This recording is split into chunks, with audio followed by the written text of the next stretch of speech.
Shun Jitong thanked the front desk and returned to her room to have breakfast. She didn't buy breakfast outside, probably because there was nowhere to buy it. When she took her child for a walk yesterday, she noticed only 2 or 3 grocery stores and a small restaurant. Besides that, no other food shops. Luckily, she had supplies in her space. She took out a basket of small steamed buns, a bowl of soup noodles, and cut an apple to eat as dessert, enjoying her meal happily.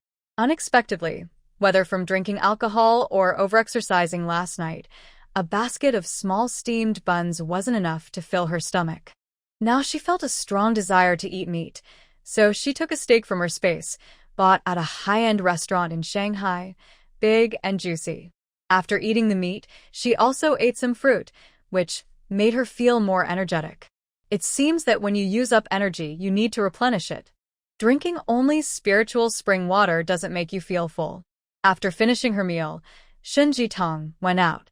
She wanted to find Ryun.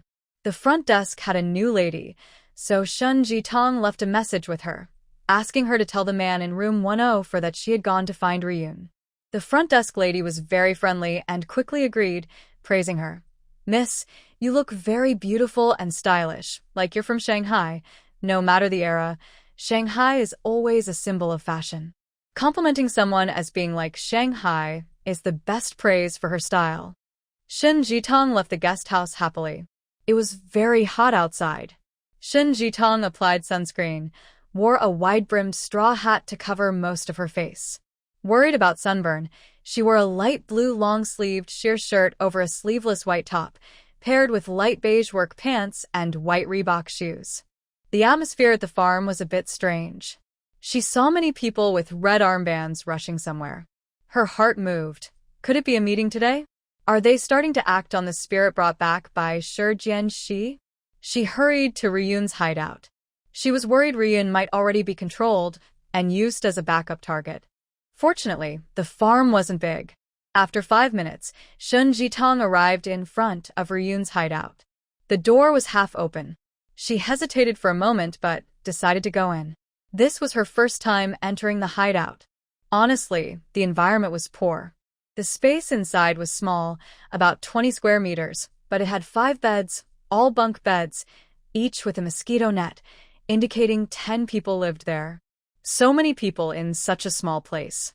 Shun Jitong found it hard to imagine. Her family's Western-style house used to have 2 workers sharing a room, and they still found it too small. Inside, it was not bright during the day. The door was open, letting in some light, but it was still dim. "Ryun, are you here?" Shun Jitong saw several young women inside. Some were combing their hair. Others were making their beds with their backs turned to her.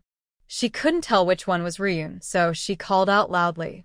"Tang Tang, you're here? I'm over here." Ryun walked out from the innermost bed. She had just finished fixing her hair, her face calm and unreadable. Shun Jitong felt relieved, knowing that the trouble hadn't reached Ryun yet. "I brought you breakfast." After they left the shelter and found a shady stone bench, Shun Jitong took out some packaged cream bread and soda water she had bought in Shanghai and handed them to Ryun. "Wow, I haven't had soda water in so long." "Thanks, Tang Tang." Ryun thought the food was simply brought from Shanghai and happily began to eat and drink. It was true that the food came from Shanghai, but without Shun Jitong's special storage space, it wouldn't have stayed so fresh. Ryun didn't notice this detail. Seeing Ryun eat so cheerfully, clearly in a good mood, Shun Jitong smiled and asked, "Captain Wang took you home last night. Did he really go back right after to write his report?" "Yes. He even borrowed a car from your Captain Wu and said he'd be back early this morning." It was Ryun's first time in love, and unexpectedly, it had already turned into marriage. The sweetness of it was hard to describe, so she simply let herself enjoy it without overthinking. She had no idea how much effort Shun Jitong had put in to help her. Something's wrong. The farm's in trouble. Section Chief Liu has been arrested. They caught a spy. Just as Ryun finished eating, they heard hurried footsteps all around the farm and people shouting alarming words. What happened? Section Chief Liu was arrested? Let's go see. Hearing that name, Ryun became alert and a little excited. Shun Jitong froze for a moment, then suddenly understood. It might have something to do with Wu Yuanjing not returning last night. All right, let's go take a look. Shen Jitong stood up. Ruyun grabbed her hand, and the two of them jogged toward the growing crowd. When something happened, heading toward the crowd was always the surest way to find out. They ran all the way, slightly out of breath. That's the farm's main office. Everyone's gathered there. Looks like something big is happening. Ruyun pointed to a 2-story building ahead and spoke to Shen Jitong. The two of them pushed their way into the crowd. A young man was in front of them, pushing forward to see the excitement. He pushed so hard that someone behind him got angry and scolded. "Why are you pushing? Who are you inside there?" "Why are you in such a hurry?" he replied.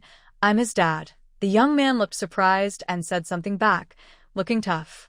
People around, seeing the commotion, suddenly started laughing and quietly made way. The young man was happy, thinking he didn't need to push anymore. He hurried to the front to see what was happening and saw a dead donkey lying on the ground. "Zhang Ermin, is that your dad?" someone asked on purpose. Everyone burst into laughter. Zhang Ermin's face turned green with embarrassment. He didn't realize everyone was just watching the scene, not really paying attention to him, but to the dead donkey. Shen Jitong and Ruyun happened to be behind Zhang Ermin. They saw everything he did from start to finish. They also chuckled and were glad they didn't push to the front, or they would have become the joke. "Hey, with so many people watching, it can't be just because of this donkey, right?" Zhang Ermin asked boldly. "It's not just that, but don't look down on this donkey. Your own father hasn't done as much as it has," someone said. "What do you mean?" Zhang Ermin asked, scratching his head in confusion. "You see this donkey is dead, right? Do you know how it died? How did it die?" "It definitely wasn't me who caused it," Zhang Ermin said hurriedly. "Come on, tell me quickly, don't keep me waiting." "All right, I'll tell you. This donkey was a hero that made a big contribution. It died from exhaustion. Look, its 4 hooves are all bleeding. It worked all night pulling heavy loads and got so tired it died. I heard that this time the farm made a big achievement. We found a crashed enemy top plane in the desert and seized many valuable parts. This donkey was pulling those parts when it died. Do you think it's a hero or not?" The storyteller-like person explained clearly, and everyone nodded in understanding. Zhang Ermin listened and felt his bad mood fade away. He respectfully said, "If this is true, I wouldn't mind calling him my dad." Everyone heard that and no longer laughed at Zhang Ermin. They looked at the donkey with respect. "Everyone disperse now. Stop watching the excitement. There's nothing worth seeing. Go back to work." As more people gathered around, the security team from the farm came out to clear the crowd. With their strong efforts, plus the need to start work, the crowd gradually left.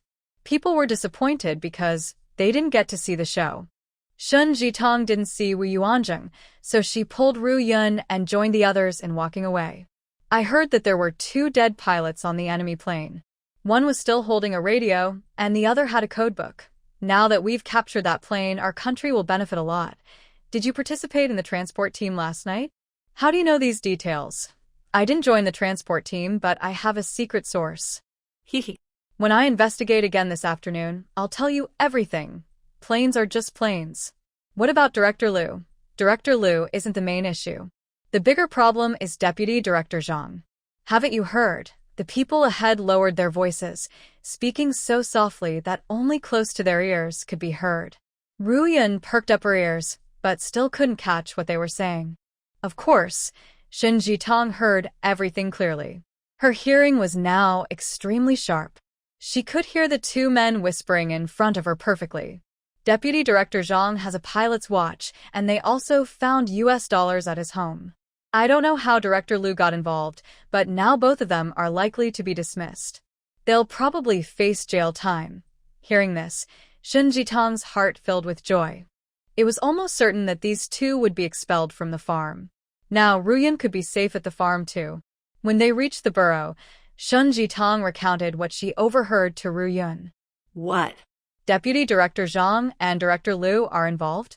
They might be sentenced. Jitong, do you think it's fate helping us? I just offended those 2, and now they're about to go to jail?" Ruyun was happy to hear this. The heavy burden on her heart was lifted. "Yes, it's like heaven is helping you." Shun Jitong smiled happily. Of course. She wouldn't say she did anything special for Ru Yun. She originally just wanted Ru Yun to marry Wang Jiqiang for protection, but things took a turn, and those two bad people were taken away. Ru Yun's life would not end suddenly like it did before. Shui Ru Yun, hurry up and start working.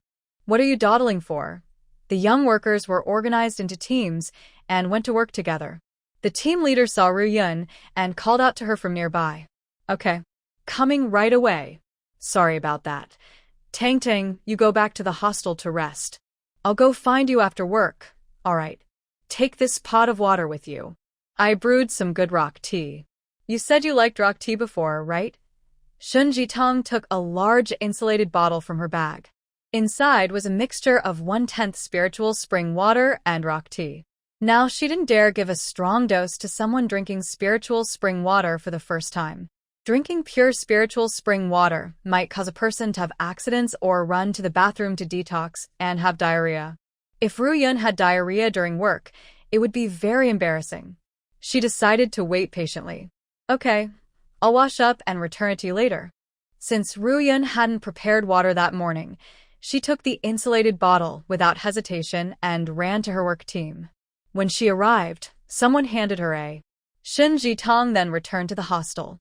She knew that Wu Yuanzheng was probably very busy right now. If the rumors were true, that a plane was found in the desert, with important parts taken back, and 2 pilots who had passed away on board, that was a major event. Wu Yuanzheng was definitely very busy with it. Back at the hostel, the front desk told her that she hadn't brought her talkative device out because no man had returned to room 104. Hearing that Wu Yuanzheng hadn't come back, Shun Jitong was even more sure that the excitement at the farm was caused by Wu Yuanzheng's actions. She thanked the front desk and went to her room. Locking the door, she felt at ease and entered her space. Inside her space, she took care of her fruits and vegetables. After finishing with the plants, she went to the gym to practice her simplified martial arts for self-defense. Then, she practiced shooting for 2 hours. Next, she started learning how to disassemble guns, taking apart all the parts of a pistol and then quickly reassembling it. Her goal was to master blind disassembly and reassembly. Although she didn't know why she was practicing these skills, she did it to pass the time and found it interesting, so she kept practicing. Perhaps because she was now a military family member, she naturally became interested in these weapons. Loving someone means loving everything about them, including their profession. After practicing firearm assembly, my speed improved from clumsy to smooth. Shun Jitong hopes that next time, whether disassembling or assembling, she can do it in seconds. After finishing firearm practice, Shun Jitong went for a swim. Wu Yuanjing's base is by the sea. She should have many chances to go to the beach. Thinking of this, she practiced holding her breath underwater. She heard that skilled people can hold their breath for over 20 minutes underwater. Shun Jitong feels like she drank a magic spring, as she was able to hold her breath for 5 minutes on her first try. She wants to practice and reach over 8 minutes next time. After finishing these tasks, she started learning artifact restoration techniques. Since she has unlimited time in her space, she guessed it was already noon outside, so she came out of the space. Wu Yuanzheng hadn't called her yet, which meant she was still busy. Shun Jitong went back into her space. This time, she relaxed by eating, drinking, reading novels, and resting. Ru Yun finished work and came to the guest house to find her. She knocked on the door and called out. Shun Jitong quickly came out of her space, opened the door, and pretended to be awake. She said to Ru Yun, "Come in quickly. I cut some watermelon.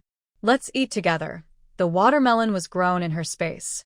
It was sweet and tasty. Ru Yun couldn't stop eating.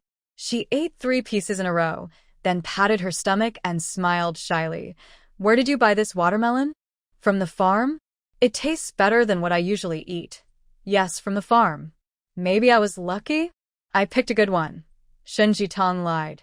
"Well, I don't know if it's the power of love, but I wasn't tired at all today. They gave me the task of tying grass, and I worked alone in the field this morning, shocking them."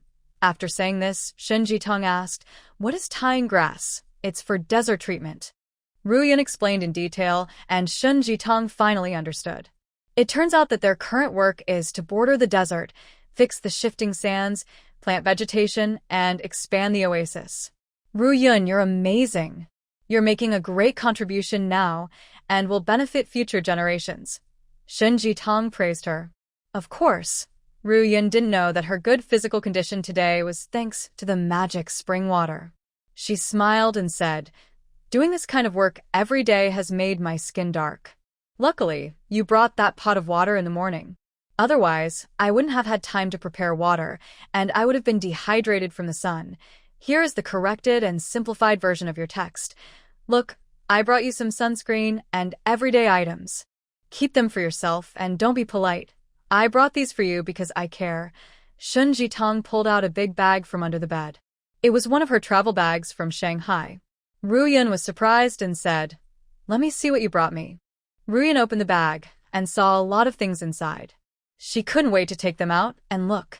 There were 5 boxes of elegant face cream, 5 boxes of friendship snow cream, 7 jars of clam oil, 10 bars of sulfur soap, 10 bars of honey sandalwood soap, 7 bottles of seagull shampoo, and 10 bars of laundry soap from Wuzhou. Besides daily items, there were 5 boxes of Bairoa chocolates, 2 cans of malt extract, 5 bags of white rabbit candies, 10 cans of luncheon meat, 5 bags of compressed biscuits, 5 boxes of fruit-flavored cookies, 2 jars of pear syrup, and 3 boxes of butterfly pastries. There were also some common medicines: Silver Crown detox pills, 6-star pills, Huixiang Jingqi water, 6-1 powder, skin healing ointment, and universal oil. All of these showed Shun Jitong's kindness. Not only were these items expensive, but they also considered her needs when she was away from home. Tears welled up in Ru Yun's eyes. She tearfully said, "Tang Tang, you treat me better than my own mother. When I left home, they didn't prepare anything for me. You should know with all these things in my bag, I could marry 3 wives here." Shun Jitong chuckled. "Haha, silly girl. These are just daily items. I bought some candies and snacks because I know you like sweets. When you miss Shanghai, you can eat some local treats and feel a bit closer to home. I don't really miss home much. Since I found out I was cleared out by my family, I don't want to go back. Even if I do, they don't want me. I just want to spend good times with you in Shanghai." Ru Yun was moved and hugged Shun Jitong. "You figured it out now. Just focus on building a happy life with Commander Wang. Also, if you follow the army, the base in Lushur is quite comfortable. I heard that someone at Commander Wang's level can get a 2-room apartment. Isn't that better than only having a bed in Shanghai?" Shun Jitong was on her way to the farm when she talked with Wang Jiqiang about living conditions, so she knew everything clearly. "Really? I dream of having my own private room," she said. Ru Yun smiled foolishly. "Have you eaten yet?" "Not yet. I came to find you after work. Let's go to a restaurant to eat. This time, I'll treat you, so don't pay again," Ru Yun quickly reminded her. "No need to eat outside. I already ordered some dishes from the restaurant, just waiting for you," Shun Jitong said. She pointed to a table by the window, where a pot and plates covered with lids were placed. Ru Yun didn't notice at first. When Shun Jitong pointed, she moved forward and lifted the lid. Immediately, the aroma of food filled the air. Jitong, salt and pepper pork knuckles, osmanthus-flavored meat, stir-fried greens, rice, so delicious. "These are all my favorite dishes," Ru Yun exclaimed. Of course, these dishes weren't made at a small restaurant. Shun Jitong bought them in Shanghai, but she just took them out of her space now. Shun Jitong used a nearby bowl to serve rice and handed it to Ru Yun, saying, "Eat up. This is our meal.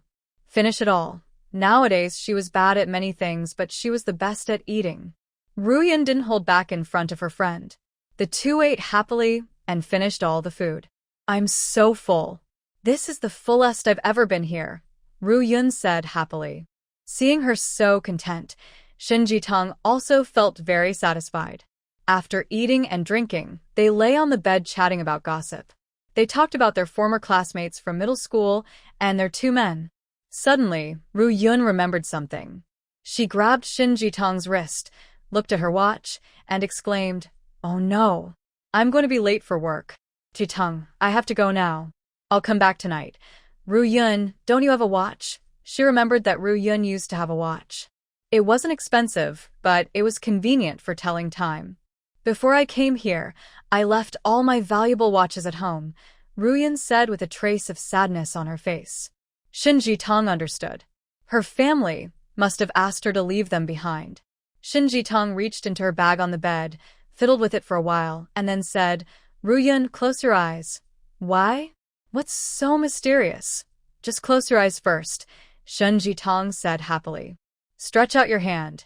Shin Jitong put a watch on Ru Yun's wrist. She had just fiddled with it for a while, looking for a plum blossom watch, which was the cheapest among her grandfather's collection of famous watches. Now, she didn't dare let Ru Yun wear the more expensive watches, so she chose the plum blossom one instead. Okay, you can open your eyes now. Ru Yun opened her eyes and immediately wanted to cry. Tang dang, why did you give me a watch? It's so expensive. No, I have to give it back to you. Ru Yun isn't a greedy person. She reached out to take off the watch. Silly girl, this is the cheapest watch for me. Don't give it back, or you'll ruin my reputation as a rich young lady, Shin Jitong joked. Seeing her say that, Ru Yun had no choice but to stop questioning and said, Why are you being so polite? Who's who here? Ru Yun was in a hurry to start work, so she didn't argue with Shin Jitong. She carried a bag of nice things Shin Jitong gave her back to her small home, locked the items in the cabinet, and quickly picked up her to go to work. After arranging everything, Ru Yun rushed out to join the group, just in time for the roll call. She managed to catch up. But as soon as she appeared, a girl nearby exclaimed, Ru Yun, you have a watch now. Yeah, it's easier to check the time with it. Ru Yun felt warm inside because she knew Shin Jitong had given her the watch. Ru Yun, your watch is an automatic date-changing one, right? It shows the date. The Plum Blossom brand costs over 100 yuan, right? You really must be generous. When did you buy it? When people heard Ru Yun had a watch, they reached out to look at her wrist and recognized the brand. Most of these people were young, educated workers from Shanghai, so they had some taste. Money alone isn't enough. You need a ticket too. Tickets for Plum Blossom watches are hard to get. If I had a Plum Blossom watch, finding a partner wouldn't be a problem. And yours even changes the date automatically. A young man sighed, looking at Ru Yun's watch with envy. It wasn't bought. A friend gave it to me. She came to see me, saw I didn't have a watch, so she gave me this one. Having such a friend, Ru Yun couldn't help but want to show off a little. Tang Tang is so good to her, not saying it feels almost like she's being ungrateful. The girl who first asked was named Zheng Yan. Seeing everyone envy Ru Yun's watch, a trace of jealousy flickered in her eyes. Although Shui Ru Yun has the status of a landlord, she usually lives quite modestly in the community, even wishing she could split soap in half to use. Today, she surprisingly wears a watch. What kind of friends does she have? Could they casually give her a watch? Shui Ru Yun must have some problem. Because wearing this watch, everyone, while feeling jealous, also became more friendly toward her. People are realistic, or at least somewhat superficial. When they saw Ru Yun with a luxury watch, everyone looked at her with more respect. The benefits brought by this watch were so great that Ru Yun didn't expect. In the afternoon, the team leader gave her an easier task, cutting her workload in half compared to gathering grass. During her break, Ru Yun sat on the sandy ground, drinking the rock tea Tang Tang brought her. She almost thought she was dreaming because her work was so light this afternoon. But she didn't notice Zhang Yan watching her with jealous eyes, secretly plotting something bad. Ru Yun started working, while Shin Jitong stayed alone at the guest house. Just as she was about to enter her space to read some books, she suddenly heard a knock on the door. When Shin Jitong opened the door, she saw a local girl with thick braids, a high nose, and deep eyes, an indigenous person. Hello, are you Comrade Shin? The girl looked at the door number, then at Shin Jitong, and her eyes showed a moment of surprise. She thought to herself, no wonder Captain Wu only sent a message quickly. The woman in front of her is so beautiful that no one would feel jealous. Because jealousy is pointless, her strength is obvious. Yes, and you are? Shin Jitong asked politely, confused. I am Daimei Reba, a correspondent from the farm. Captain Wu asked me to inform you that he is busy with official duties and asked you to wait patiently. Oh, okay, thank you. Shen Jitong then realized that the message was sent by Wu Yuanzheng. Now, without a phone, leaving the house is like losing contact entirely. Wu Yuanzheng was probably too busy to come himself, so he sent someone else. That shows he cares. After thanking her, Shen Jitong closed the door and took out an alarm clock from her space, setting it for 5 o'clock. At 5 o'clock, the alarm clock rings in the room to remind Ryun that it's time to finish work. Otherwise, she gets so immersed in her reading and studying in the space that time passes too quickly, and she often forgets about the outside world's flow of time. With the alarm, this problem won't happen anymore. Shen Jitong enters the space, cooks some fresh vegetables, and also finds some dongpa pork and scallion shrimp she had stored earlier, planning to have them for dinner with Ryun. She feels that since the last time she saw Ryun in Shanghai, she has lost at least 5 pounds. While she is here, she wants to help Ryun regain her strength. Fortunately, the chef at the small restaurant is good at making Shanghai dishes, so these Shanghai-style foods are all bought from small local shops. Anyway, Ryun knows she has enough money, and it's normal for her to spend freely on food. After cooking, Shen Jitong continues reading, repeatedly studying artifact restoration techniques. After reading many times, the meaning becomes clear. The alarm hasn't gone off yet, but Shen Jitong feels restless and can't focus on her reading. She doesn't force herself. She puts the book down and steps out of the space. When she looks around, it's already 4:30 p.m. She cancels the alarm and plans to walk to the village to meet Ryun after work. She estimates she won't stay here more than a day or two. Once Wu Yuanjing finishes his work here, he will definitely return to the Lu City base to report, so he won't be away for long. She plans to spend more time with Ryun whenever possible. Shen Jitong applies sunscreen, puts on a wide-brimmed straw hat, and leaves the hostel, slowly walking toward the village. On the way, a little kid runs up to her and asks, "Big sister, where are you going?" Shen Jitong looks and recognizes it's Little Stone. But today, Little Stone has a new look. He has a handkerchief pinned to his chest with a safety pin, which is the one Shen Jitong gave him yesterday. His face is clean and tidy, indicating that Wang Hongmei has quickly taken care of their hygiene. "I'm going to find Sister Ryun. Do you want to come with me?" Xiaoling suddenly appears from nowhere. Before Little Stone can answer, she cheerfully says, "I want to go find Annie too." "Okay, let's go together." Xiaoling also has a handkerchief pinned to her chest, a gift from Shen Jitong. Wang Hongmei is very efficient, and Shen Jitong admires her. Seeing how adorable the two kids are, Shen Jitong takes out a handful of white rabbit candies and shares them, saying, "You can have at most 2 candies a day, or your teeth will get cavities." "Okay, sister." "Thank you, sister." The two children put the candies into their pockets, excitedly following Shen Jitong to the den. "Shui Ryun, you shameless brat. You were flirting with a man late at night, and everyone saw. No wonder you can wear a watch today. Probably a wild man gave it to you." "Zheng Yan, you're talking nonsense. The watch was a gift from my friend." "Ha, listen to this. Which friend is so generous? So rich they give you a watch?" A Plum Blossom brand, automatic calendar, costs over 180 yuan, and you need a receipt and to buy it from a special store. Who would give such an expensive watch as a gift? Clearly, you're flirting with a wild man, and he gave you the watch. In front of the den, the two girls argued, surrounded by onlookers. Hearing Ryun's voice, Shen Jitong quickly moved forward. The two children, with short legs, tried to keep up with their tiny penguin steps, but still lagged behind.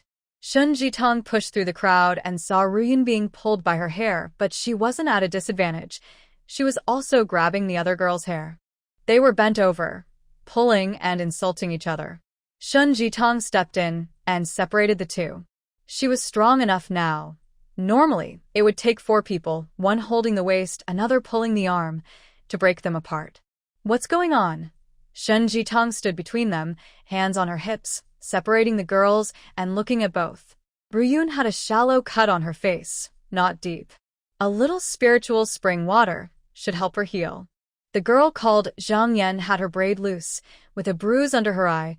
She hadn't come out unscathed either. Shen Jitong's commanding presence, her natural high and mighty aura, even made Jing Yan, who was shouting, Quiet down, she said. Ryun was wearing a new watch today.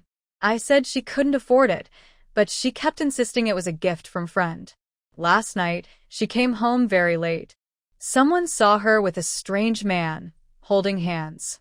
I said the watch was a gift from a wild man. Shameless. She argued with me. Who in the world gives a watch as a gift? If such friends exist, introduce me. I want one too. Shun Jitong was furious. I didn't expect giving a watch to my good friend would cause so much trouble. In the past, Shun Jitong's social circle was not as wealthy as her family, but it wasn't enough to cause such a big fuss over a watch. Ryun is the least well-off among her friends, but she remains humble and confident, unlike Zheng Yan, who sees good things and feels unworthy, overthinking everything. Shun Jitong sneered and said, "You're like a frog at the bottom of a well, lacking experience. I have friends like that, and there's one right in front of you. Even if you want it, you don't deserve it. I don't like you. I won't be friends with you, and I definitely won't give you a watch." Zheng Yan was stunned, not expecting her to come forward voluntarily. "No way, you're pretending. You're definitely covering for Ryun. Did she give you something in return?" Zheng Yan was hysterical, full of jealousy. She couldn't stand that Ryun was wearing a new watch and that a friend was suddenly supporting her. Ryun was originally the worst among them, from a humble background, coming from Shanghai with only a few old clothes, showing her family didn't value her. Zhang Yan had always looked down on Ryun, but now Ryun had surpassed her, and she felt terrible inside. Shen Jitong chuckled and said, "Why pretend? Do I need to pretend? I have a better watch, but I was worried giving it to Ryun would cause unnecessary trouble." "Since that's the case, Ryun, extend your hand." Shen Jitong, with her bossy attitude, spoke assertively. Everyone looked at each other, unsure of what Shen Jitong was about to do. Tang, forget it. Seeing Shen Jitong supporting her, Ryun's attitude softened. If it was just about her, it wouldn't matter, but with Shen Jitong involved, she didn't want to escalate the conflict. "It can't be just forget it." After saying that, Shen Jitong took out a brand new watch from her pocket and put it on Ryun's left wrist. The original Plum Blossom watch was on her right wrist, but now with the new watch on her left, Ryun looked at both hands. Everyone immediately noticed that the new watch was of higher quality. The delicate bracelet and unique dial design made a young man from Shanghai exclaim, "Rolex, it's a Rolex. Oh my, being able to casually give someone a Rolex. Who is she? Before, I only saw this thing in famous watch shops in Shanghai. I didn't expect to see it here. If you give it to me, I could marry my wife tonight." Everyone gasped in surprise. They are all young people from Shanghai, and deep down, they all dream of a fashionable, refined life. A Rolex watch brought out everyone's little thoughts. "Look carefully. I just want to give a watch to my friend to help her with work and life. Why don't you want the best? Why do you have to spread dirty rumors about her? She's a young lady, pure and innocent. You say the watch was given by a wild man, but do you want to leave her a way out?" Thinking about her past life, Ryun knew she could be hurt by rumors. Plus, her landlord identity was exposed, and she was attacked, which led to her death. Shen Jitong hated Zheng Yan very much. Jealousy is a sin. Because of jealousy, Zheng Yan could easily spread rumors about an innocent girl. Such a person is very cruel. Even if her actions caused someone to die, she would later claim innocence. "I only shared my thoughts. If she couldn't handle it and wanted to die, what could I do? It wasn't me." She chose to end her life herself. Yes, she can give away a Rolex easily, and even a Mouton watch is affordable. Zhang Yan misunderstood her. Ryun has always been honest. She can wear the Mouton watch her friend gave her. "I just wish I had such a friend. From what I see, Zheng Yan is in the wrong. How can she spread rumors about someone like that? It's terrible. I will stay far away from her in the future." People around discussed loudly. Zhang Yan also heard this. Her face turned red and white, and her chest rose and fell rapidly. She never expected that Ryun really had such generous friends. Giving a Mouton watch was the cheapest, and now she had just given her a Rolex? What she didn't expect was that this Rolex was only an entry-level model from the same brand. Shen Jitong didn't dare to show off with a limited edition. There's no choice but to use facts and evidence to quickly break the rumors. She produced the Rolex, immediately silencing Zheng Yan. Seeing Zheng Yan speechless, Ru Yun was moved.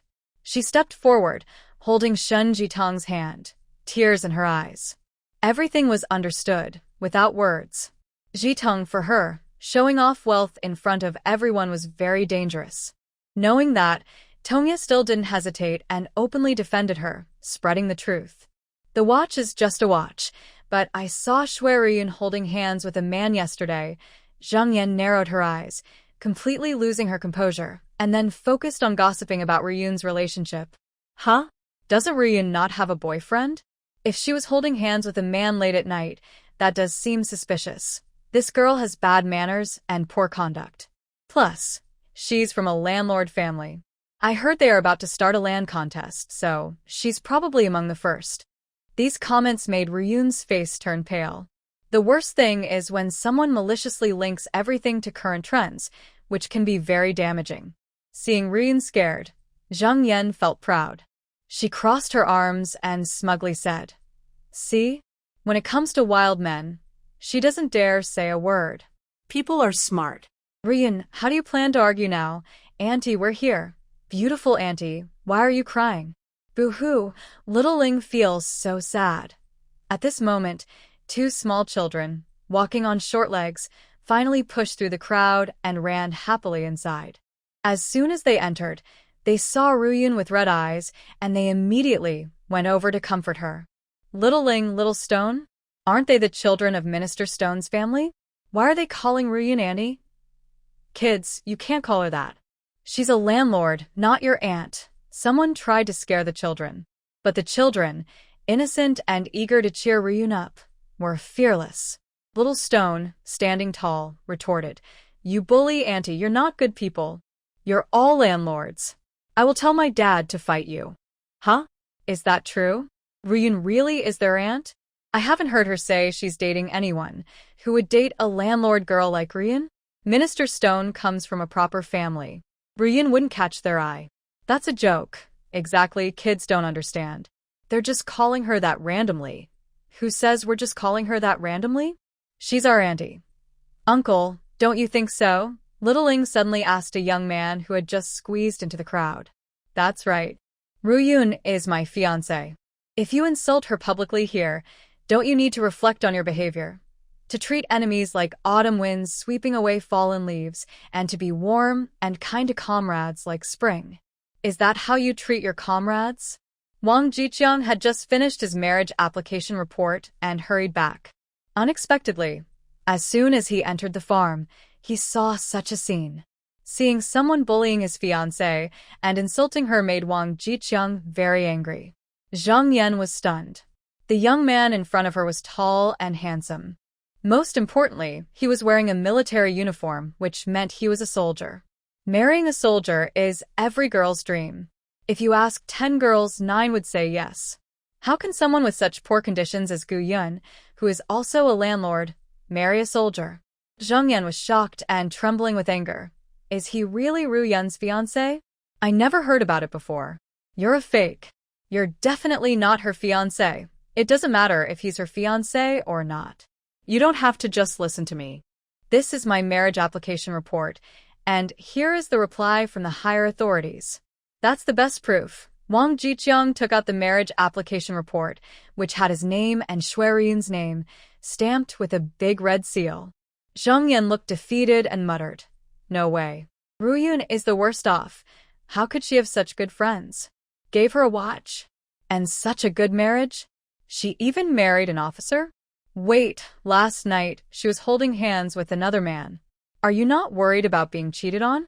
Zheng Yan's eyes lit up, and she stared at Wang Jiqiang angrily. The person who sent Ruyun home last night was me, and I was the one holding her hand. We are engaged. So what if we hold hands? Great people say, dating without the intention of marriage is just playing around. We are dating with the purpose of marriage. Holding hands is normal. Wang Jiqiang argued. I think, Zheng Yan, it's your lack of proper thinking. Your mind is full of messy thoughts. You need to study more ideas. Xin Jitong added. No, I'm not. I didn't. The young people from Shanghai, according to the higher-ups' requirements, also have a goal to learn new ideas. Zheng Yan, you should go learn too. The squad leader listened from the beginning to the end and then made a judgment. The squad leader also had his own motives. He knew that Little Stone and Little Ling were Minister Shi's children. They called Ru Yun auntie and Wang Jiqiang uncle, which meant Ru Yun was indeed related to Minister Shi. Minister Shi was a middle-level official at the farm. In the future, he would have many tasks for these middle managers. Zheng Yan was an unimportant person. It was fine when no one backed Ru Yun before, but now that Ru Yun had a strong supporter, Zheng Yan started to complain and cause trouble. That was her own fault. The squad leader could distance himself from Zheng Yan if he abandoned her. He was just a young man in his 20s from Shanghai, eager to improve himself and find opportunities. He didn't want to offend the locals just because of Zheng Yan's foolishness, so he made the smartest decision. At this time, the idea of going to study or train was not seen as a good thing. Zheng Yan immediately lost her confidence. With a command, two teammates stepped forward and dragged Zheng Yan away. She cried and shouted, "I won't go. I'm very advanced, I don't need to study."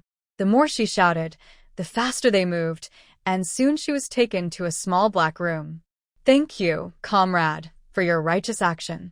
You've protected Comrade Ru Yun's reputation," Wang Jiqiang said quickly, praising the squad leader.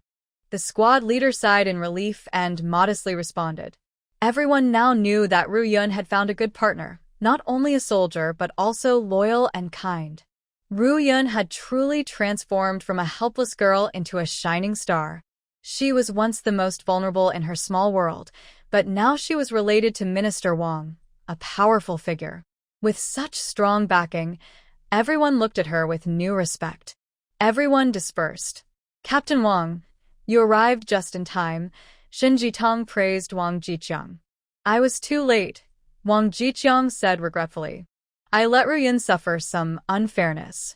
I submitted my application last night, planning to turn it in early this morning. But there was a study meeting and I couldn't miss it, so I had to wait until the afternoon. After submitting the marriage application and getting the review form, I rushed here. But I was still a step too late," he said, feeling guilty as he looked at Ru Yun.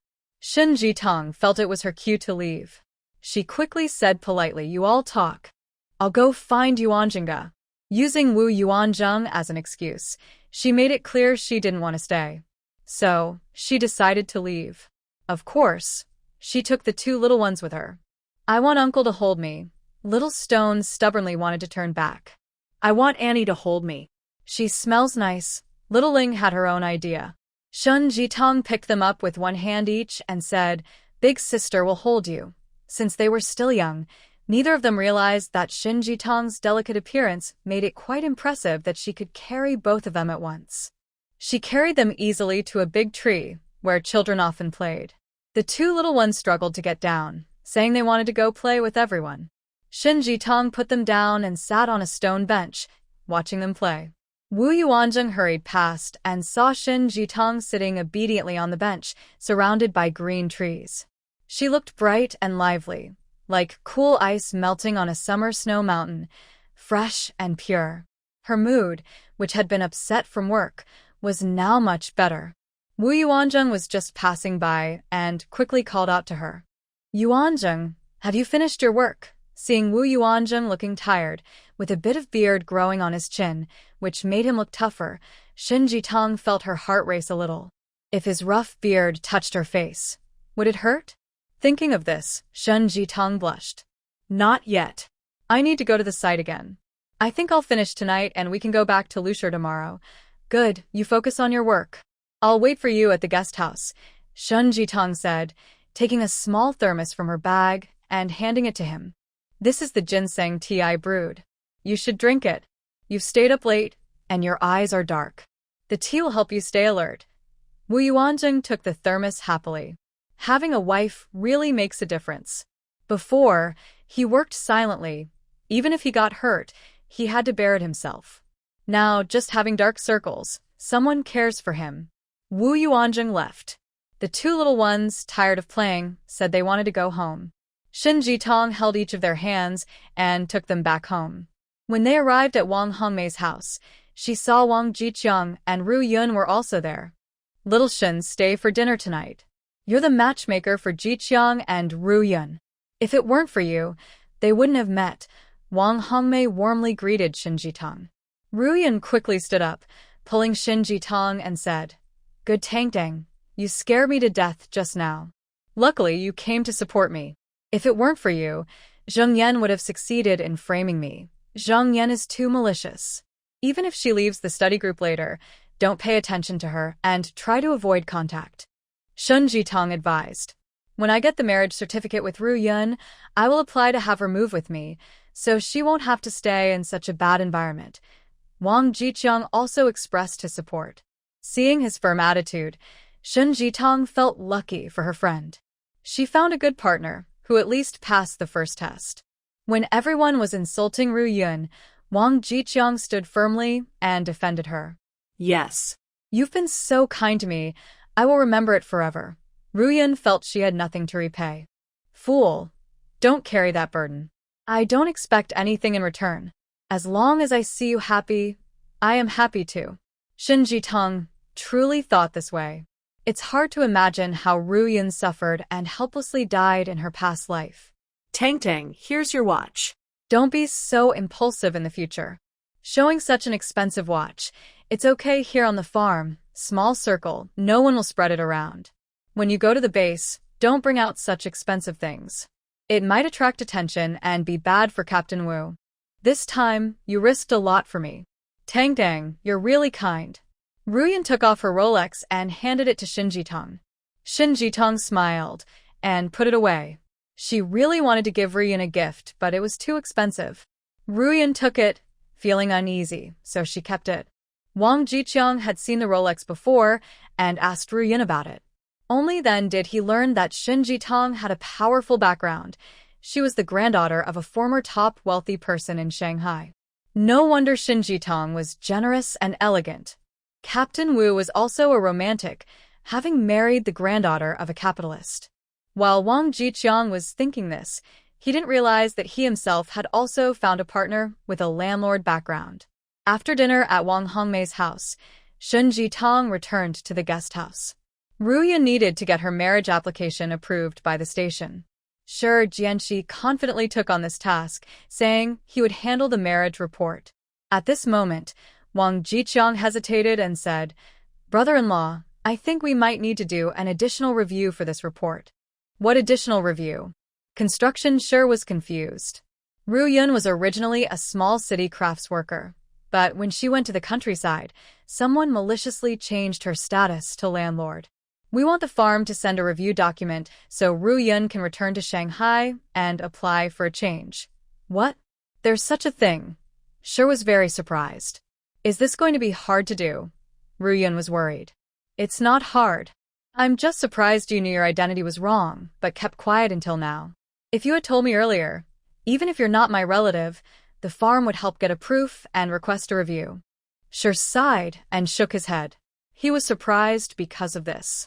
Ru Yun only then realized she had suffered in vain before. After discovering the mistake and not understanding what was happening, she was afraid and chose to endure. She didn't expect it almost to harm her. Fortunately, Tang came and brought her new life and a chance to correct her mistake. I can't say for sure, but Director Liu has been suppressing me because of my identity. Even if I apply now, I won't pass his test. Ru Yun took the opportunity to criticize Director Liu. Revenge is a virtue. She learned from Shen Jitang that if you have a grudge, you should settle it immediately. Beat the enemy when you see them. Director Liu? He's finished in this life. When she heard Ru Yun's tone, he knew she had definitely been threatened by Director Liu. They are colleagues. After working together for years, doesn't he know what kind of person Liu is? Although Liu is a scoundrel, he is close to Deputy Director Zhang. They are like brothers forming factions. People at the farm who dislike Liu don't want to offend Deputy Director Zhang, so they just let it be. Now that Deputy Director Zhang is in trouble himself, many want to kick Director Liu. Knowing Ru Yun was threatened by him, Sure would definitely add his own kick. Shen Jitang didn't actually return to the guest house. She left alone from Farm 108, reached the national highway outside, and seeing no one around, took out her small truck and drove to Farm 107. She checked the map. Farm 107 is only 15 kilometers away. Just continue along the national highway and she will arrive. She wondered if Lu Shihwan and his family are doing well now. A strong interest appeared in Shen Jitong's eyes. 15 kilometers is very close. It takes less than 20 minutes by car. Shen Jitong arrived at the entrance of Farm 107. The dark night had already covered the whole land, and no one was outside. She got out of the car and stored it in the space. She checked the fuel gauge. Only a third of the fuel remained. She needed to find a chance to refuel, or one day when she drove out, she might run out of gas and be stuck. However, refueling also requires gasoline coupons. She wondered where to get them. Finding gasoline coupons was quite a puzzle for Shen Jitong. Farm 107 was similar to Farm 108. At this time, few people were outside. Everyone had worked all day and was resting at home.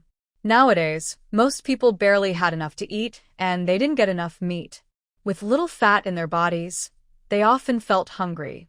To save energy, most stayed at home whenever they could rest.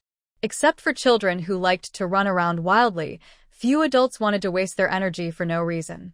Based on Ru Yun's experience living here, Shen Jitong thought Lu Shihwan probably lived in a dugout. But since she had 2 children, she would likely be given her own dugout to live in. After all, this place was large and sparsely populated. The living conditions were simple, but not cramped. It all depended on whether the local leaders would be kind enough to help. However, Lu Shihwan was the type to try to make herself comfortable. So Ru Yun believed she must have her own place now. At this moment, Shen Jitong walked into a residential area. She heard footsteps coming from the alley across the street and quickly hid behind a tree. In this small farm, everyone mostly knew each other. Seeing a stranger like her would definitely raise suspicion. It was better to stay low-key. Hey, do you think a pound of lamb is too expensive? Lu Shihwan is an older woman and has 2 kids. For that price, I think it's quite costly. She's an older woman, yes, but she's from Shanghai. Women from big cities are different, bold, and fashionable. It's worth it. When did I ever introduce you to someone bad? 2 men passed by Shen Jitong, whispering. But Shen Jitong was surprised to hear her familiar name. Her heart quickened. Lu Shihwan truly deserved her praise. She always found ways to make her life better, no matter the circumstances. Shen Jitong quietly followed the 2 men from behind, moving as lightly as a cat, making no sound. The men didn't notice she was tailing them. Beautiful girl, I brought a friend to take care of your business. Please serve him well. I'm leaving now. Come back when you have more tokens. He walked to a small hideout with another man. From afar, Shen Jitong heard one man knock on the door, and after it opened, he heard these words. Shen Jitong was truly shocked by what he heard. Lu Shihwan was indeed involved in a shady business. One man left the hideout, and the other stayed behind. Shen Jitong could hear Lu Shihwan and the man opening the door and inspecting something. This piece of lamb is too fatty. My child prefers leaner meat. The quality isn't good, so I need it within half an hour. If you want more time, you'll have to give me half a pound of tokens. Sure, beautiful girl, I still have half a pound of tokens here. The man was already very eager. Quietly, Shen Jitong moved closer to the hideout, crouched down, and looked toward the light below. Lu Shihwan was standing at the door, wearing a cheongsam she had brought from Shanghai for her business. But the custom-made cheongsam now looked a bit loose and not as delicate. It seemed she had lost several pounds and couldn't fill it out anymore. Even so, her elegant style still attracted men who were used to rough women, and they couldn't help but reach out to her. Wait, hold on, don't be so impatient. Let my 2 children go outside first. Lu Shihwan suddenly remembered her children and called out. Tonight, we have meat to eat. You guys go play outside first. Don't go into the sandpit. There's a wolf. I'll call you in when it's safe. A muffled reply came from Gao Meixin. The door made a bang sound as the man eagerly followed. Seeing Gao Meixin and Gao Xingzong come up, Shen Jitong quickly slipped into a hidden space. Little brother, I'm so bored. What should we play? Let's play hopscotch. Gao Xingzong drew lines on the ground. I don't know how long this will last, but Mom said we'll have meat soon. We've eaten lamb more than 10 times this month, and I'm getting tired of it. I actually want to eat steak. Gao Meixin swallowed hard and said, Steak isn't good here either. I miss the steaks from Shanghai. The steak places Mom and Dad took us to before, the food was so delicious. They had small bread rolls and ice cream. Gao Xingzong still remembered. Shen Jitong never expected that a trader would truly be just a trader. Her biological mother sold her own flesh to feed them, yet they still looked down on her. Don't talk about Dad. For that shameless woman, he abandoned Mom and made us suffer so much. I hate him with all my heart, Gao Meixin said fiercely. Didn't Dad say he would take us back to Shanghai someday? I don't want to stay here forever. I want my little shoes, my little suit. Boo-hoo, Gao Xingzong cried. Gao Xingzong even started to cry. I miss my fancy dress too. Never mind, little brother, don't cry. We need to eat more meat and grow up quickly. When we're grown, we'll go find that shameless woman and get revenge. Gao Meixin's mind was still quite sharp. Big sister, why doesn't Dad come to see us? Mom said she called home, but no one answered. Does he not want us anymore? Gao Xingzong asked worriedly. It's not true. Mom said Dad is temporarily confused by that sly woman. She and Dad are true love. She's like Dad's bright moonlight. Dad must miss her very much, Gao Meixin explained. Shen Jitong couldn't help but laugh. Bright moonlight? No, it's just bright moon. Who? Who's laughing? Gao Xingzong stood up and looked around. No one. Stop calling out. Don't shout too loud, or the neighbors might hear. If they find out Mom is entertaining uncles, it wouldn't be good. Gao Meixin quickly covered Gao Xingzong's mouth. These two kids are really mean, cold, and ruthless.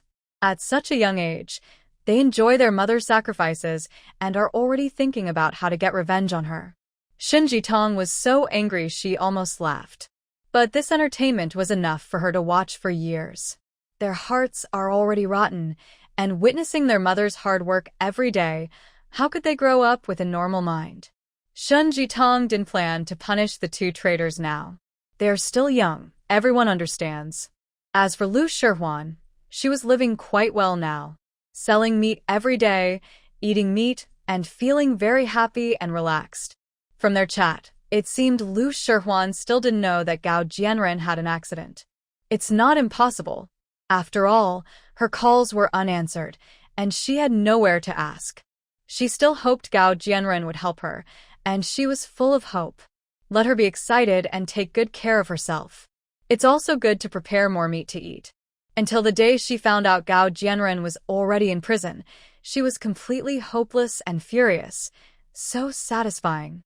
Shen Jitong now plans to deal with the three of them, and it won't be easy. But if she just drags them into the desert and buries them now, that would be too quick. In her past life, she was deceived for many years, and she wants these three to suffer just as long. Lu Shihuan was very punctual. After an hour of service, she opened the door on time. The man inside, weak in the legs, supported himself against the wall and walked out. Woman, you really came from a big city just playing around. I'll come back next time. He muttered as he supported himself and walked. Shen Jitong listened from her space and almost laughed. Lu Shihuan has a good attitude. She adapted pretty quickly here. While the two little troublemakers were still playing far away, she quietly slipped down to the underground den. The door was open, and Lu Shihuan suddenly came out.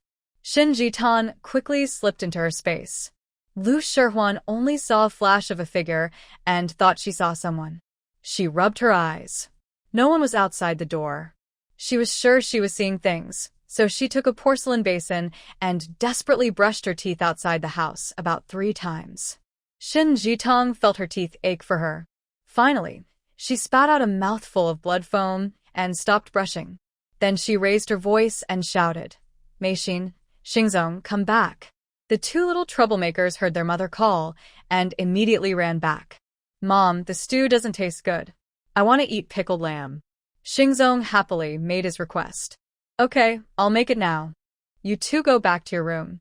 Lu Shihuan was really hardworking, never stopping. Just as she was about to go back to make the pickled lamb, a truck's engine suddenly stopped. After a moment, a sturdy middle-aged man came down from the upper part of the underground den. He carried half a rack of lamb and quietly said to Lu Shihuan, "Little Lu, I found a nice lamb rack today. Can we have 2 hours tonight? Last time, I didn't get enough." Lu Shihuan was stunned. She had already used all her strength for 1.5 pounds of meat tonight. She was really tired, but seeing that big piece of lamb rack, she was still tempted. She smiled and took the lamb rack, saying, "Deputy Director Qian, if you come, why bring lamb rack? However, since you brought it, I can't refuse it." The man saw her accept the meat, smiled happily, and put his arm around her shoulders. Lu Shihuan called out inside the house. "Xingzong, Meixin, go out again. I didn't call you back." "Oh, okay." The little white-eyed wolf had to crawl out of the nest again.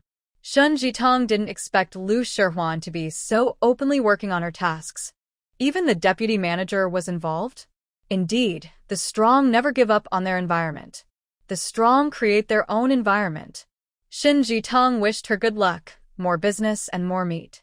She didn't mean to eavesdrop, but when the man hugged Lu Shihuan and went inside, closing the door, Shin Jitong left. The two little white-eyed wolves crouched outside, trembling with cold. Gao Meixin said, "Big sister, I'm freezing. I forgot to wear my cotton coat. Let's go find Liang Weihong. His parents were taken away for training, so no one is home. We can ask to stay at his place. Otherwise, Deputy Zhang brought such a big piece of lamb, he'll be busy for a long time. We'll freeze to death waiting." Gao Meixin had an idea. "Okay, I trust you, sister. You're so clever. Liang Weihong even gave you candy. He's really nice to you, exactly because he gives me candy and treats me well, that's why we should go to his house." Gao Meixin simply understood these reasons. Shin Jitong was amazed to hear this. No wonder the two little white-eyed wolves dared to harm her. They learned to use others from a young age. When the two wolves left, Shun Jitong also planned to go. Seeing their mother and son so happy, she genuinely felt glad for them. Everyone is living a good life, with bright futures ahead. Let them enjoy it for now. Consider it interest. She would get it back with interest later. Just as she was about to leave, she saw a large truck nearby and suddenly had an idea. She took a plastic bucket from her space and found a hose. She went to the truck's fuel tank, removed the cap, and inserted the hose into the tank. Then she took a deep breath at the other end of the hose, quickly placed the hose into the plastic bucket, and started. Soon, gasoline flowed from the tank into the bucket. The truck was a medium-sized one with a 300-liter tank. Shin Jitong filled 2 large buckets before the tank was empty. Putting oil into the space, Shin Jitong was very satisfied. She rarely drives, so this oil would last her a long time. She wouldn't have to worry about gas for a while. Inside the space, Shin Jitong filled the small truck with fuel. After leaving the space, Shin Jitong had a quick idea.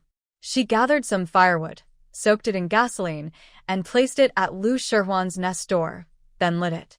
Seeing the flames grow higher, she quickly ran to the nearby residential area and loudly shouted, "There's a fire! Come help! The nest is on fire!" As Shin Jitong's shout echoed, the dark residential area started to light up with some windows turning on. Soon, people came out to look. The gasoline and firewood made a big fire, clearly visible in the night, guiding everyone's attention. "Oh no! The nest is really on fire! Hurry and help!" Now, the people were very eager to help. They grabbed whatever they could to put out the fire. A group rushed to the burning nest, working together to extinguish the flames. Lu Shihuan and Deputy Director Qian were having fun when suddenly they heard the excited voices outside shouting, "It's on fire! Help quickly!" They were startled. "Oh no! It's really on fire!" Run! Deputy Director Qian cared about his safety. He put on his shorts, ignoring Lu Shihuan, and ran out the door. He opened the door and saw a crowd outside fighting the fire. "Deputy Director Qian, what are you doing here?" Someone asked in surprise.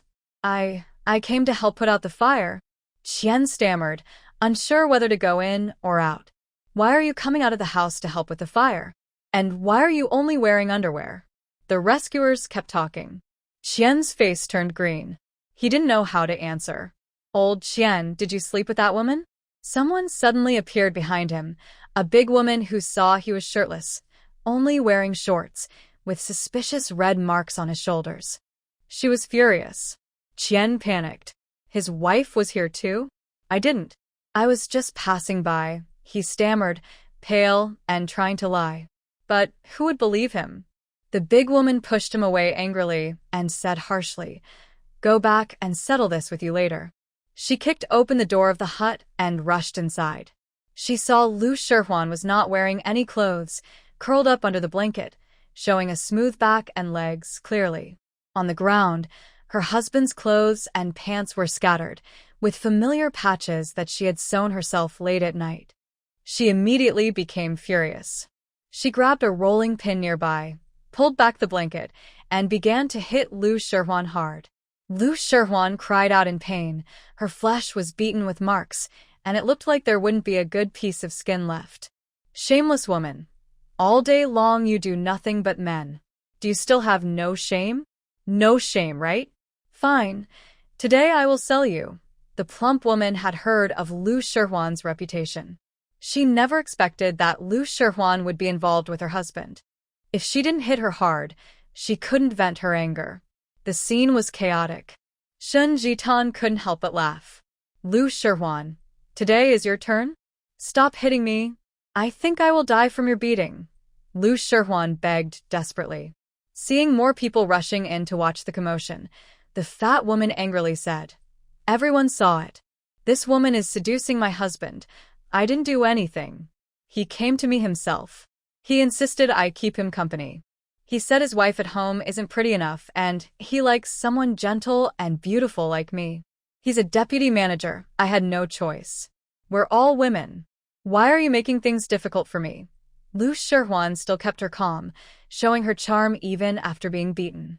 The fat woman, whose hands were sore from hitting, was worried about hurting her too badly and stopping. Just as she was about to let her go, Lu Shihuan said something that made her even angrier. She slapped Lu Shihuan and scolded. "Everyone on the farm knows you, a bad woman, are seducing the leaders? If you hadn't seduced him willingly, would a good man like Lao Qian from such a good unit be in your bed? Shameless. Don't flatter yourself. I'll scratch that dirty face of yours and see how you men in the future." The plump woman was not a refined city girl. She only argued and fought. She immediately moved to pin Lu Shihuan on the ground and started scratching her face with her nails. Lai Shihuan didn't expect that this woman, lacking manners, would scratch her face before even arguing with her. Her face is her main asset for eating. Without it, how can she continue to rely on others? Lai Shihuan hurriedly dodged. Shun Jitong didn't see the final moment.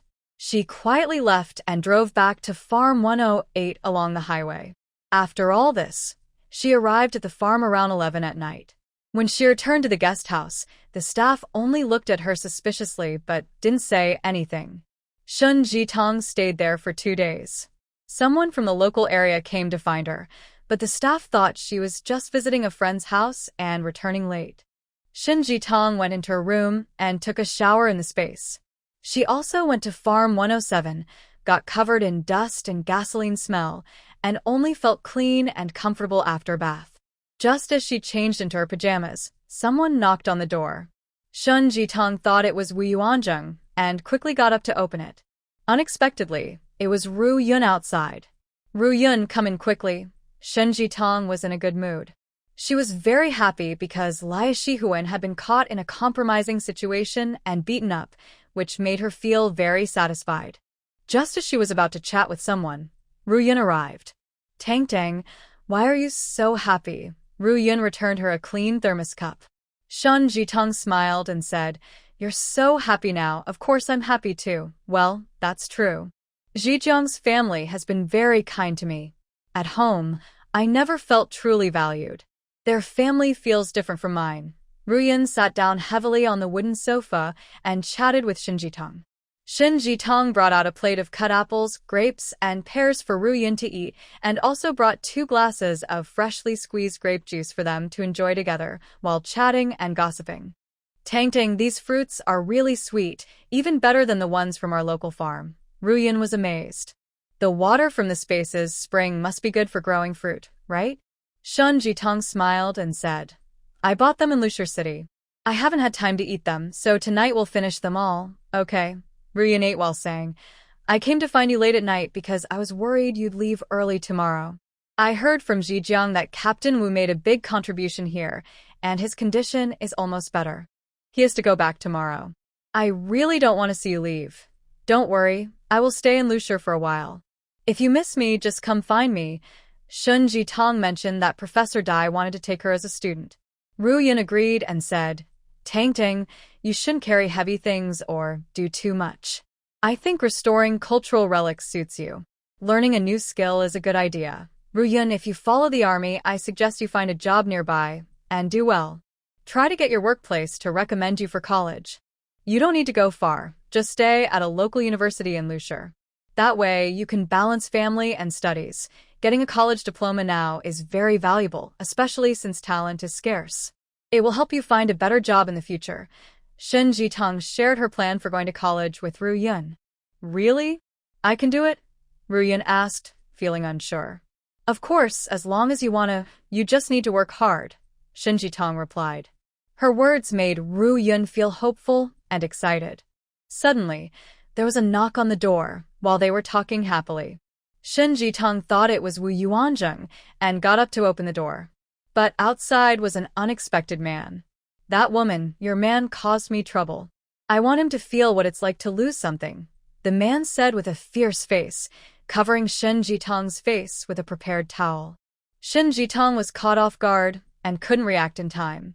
The towel covered her face, and she lost consciousness. The towel probably had some drug in it. Shin Jitong fainted before she could escape into her space. Inside the house, Ru Yun heard Shin Jitong's cry and quickly ran to the door. She peeked out, but her face was also covered with a towel. She took a breath, and then her mind went blank. When Shin Jitong slowly woke up, she found herself thrown into the back of a truck. The vehicle was shaking and heading somewhere unknown. Her wrists were tied with rough rope, and she pulled hard but couldn't break free. Next to her was a person lying down, Qing Jing. She realized they had been careless and were kidnapped by Deputy Director Zhang. Seeing that Ru Yun was still unconscious, Shin Jitong wasn't too worried. She quickly entered her space. Although her hands were tied, she found a kitchen knife. She turned her hands behind her back and used the knife to cut the rope on her hands. Once she was free, Shin Jitong immediately took a short gun from her space, loaded with bullets. She didn't carry the gun on her because it was so hot that her clothes were thin, and carrying a gun would have been easily noticed. She hid the gun in her bag, since it was always accessible. Shin Jitong drank a large amount of spiritual spring water, and her foggy mind cleared quickly. She decided to stay calm and wait to see what would happen.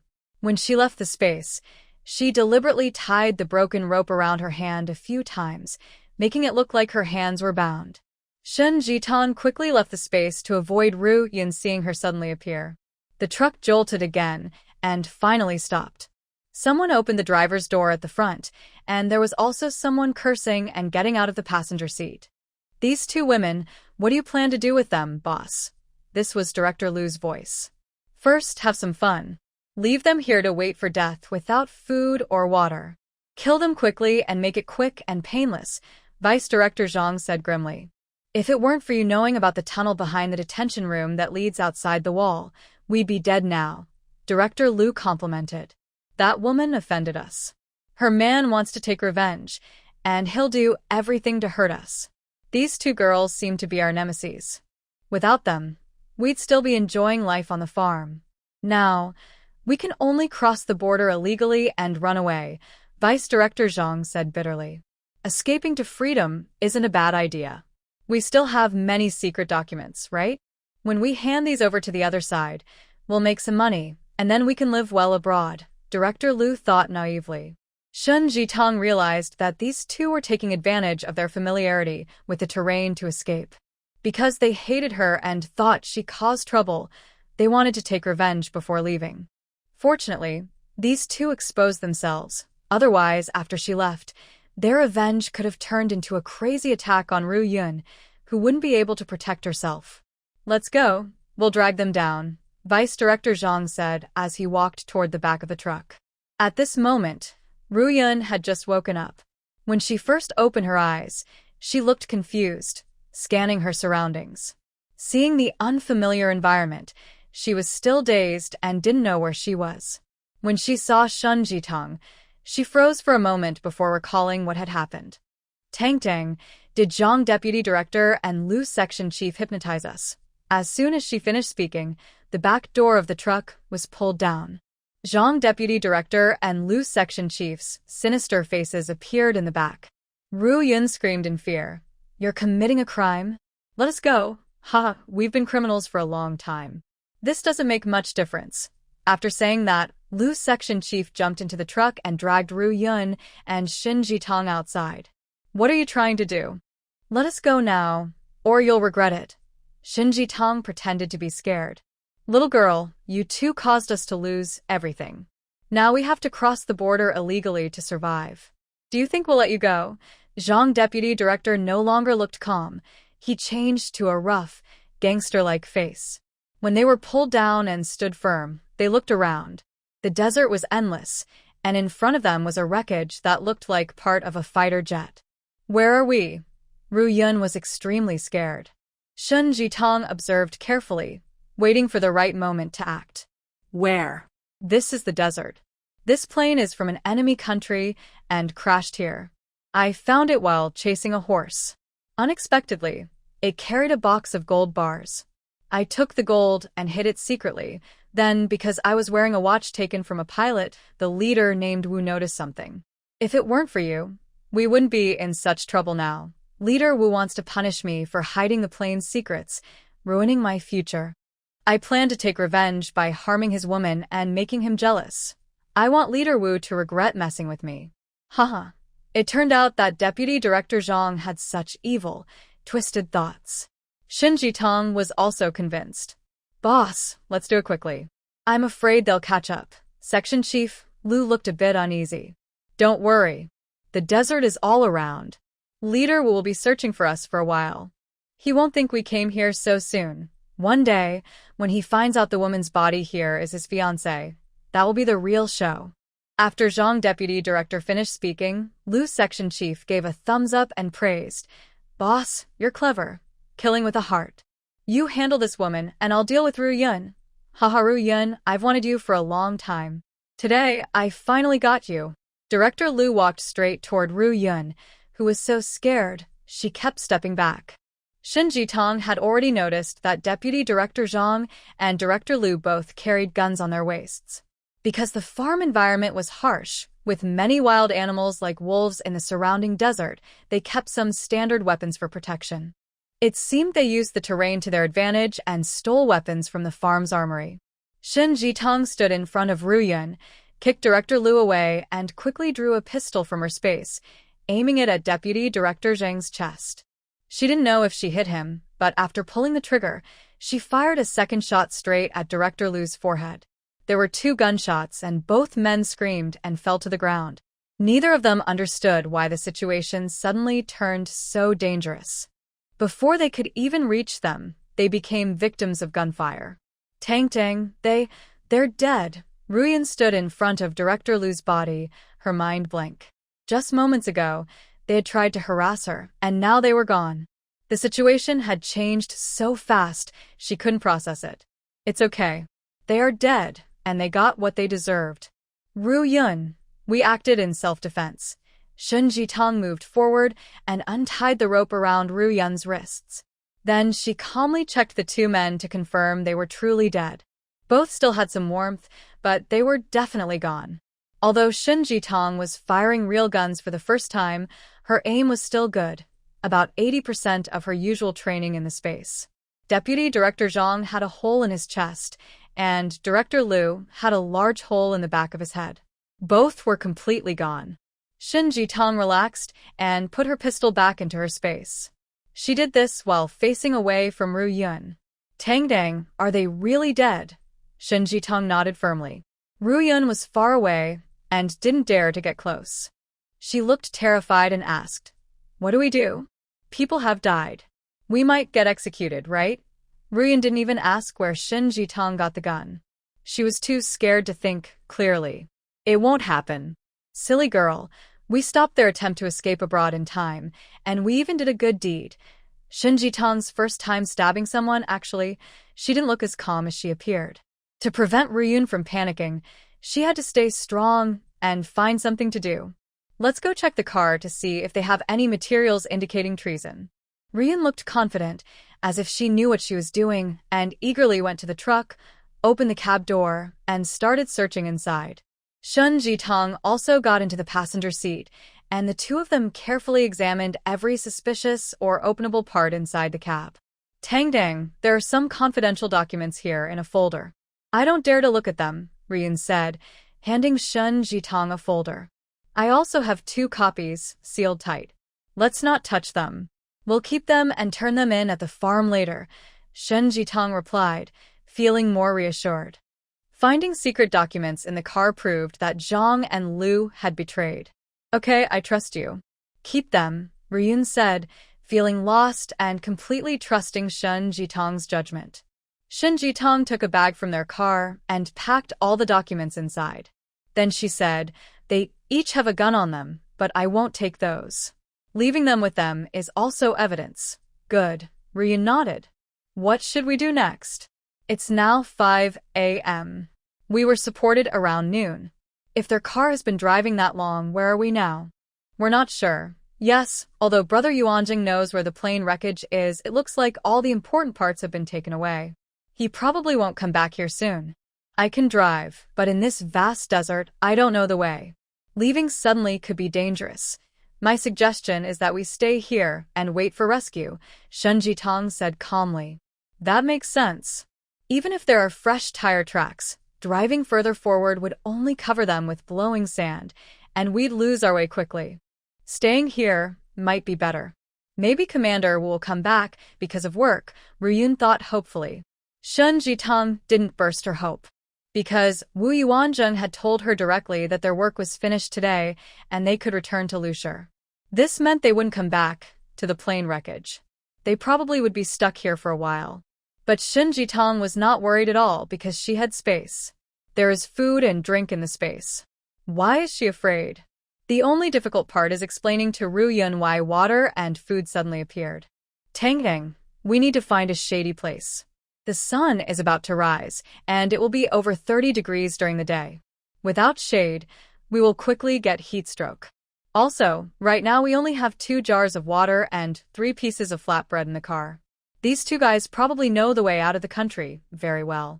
They didn't want to delay on the road, so they didn't bring much food or drink," Ru Yun said bitterly.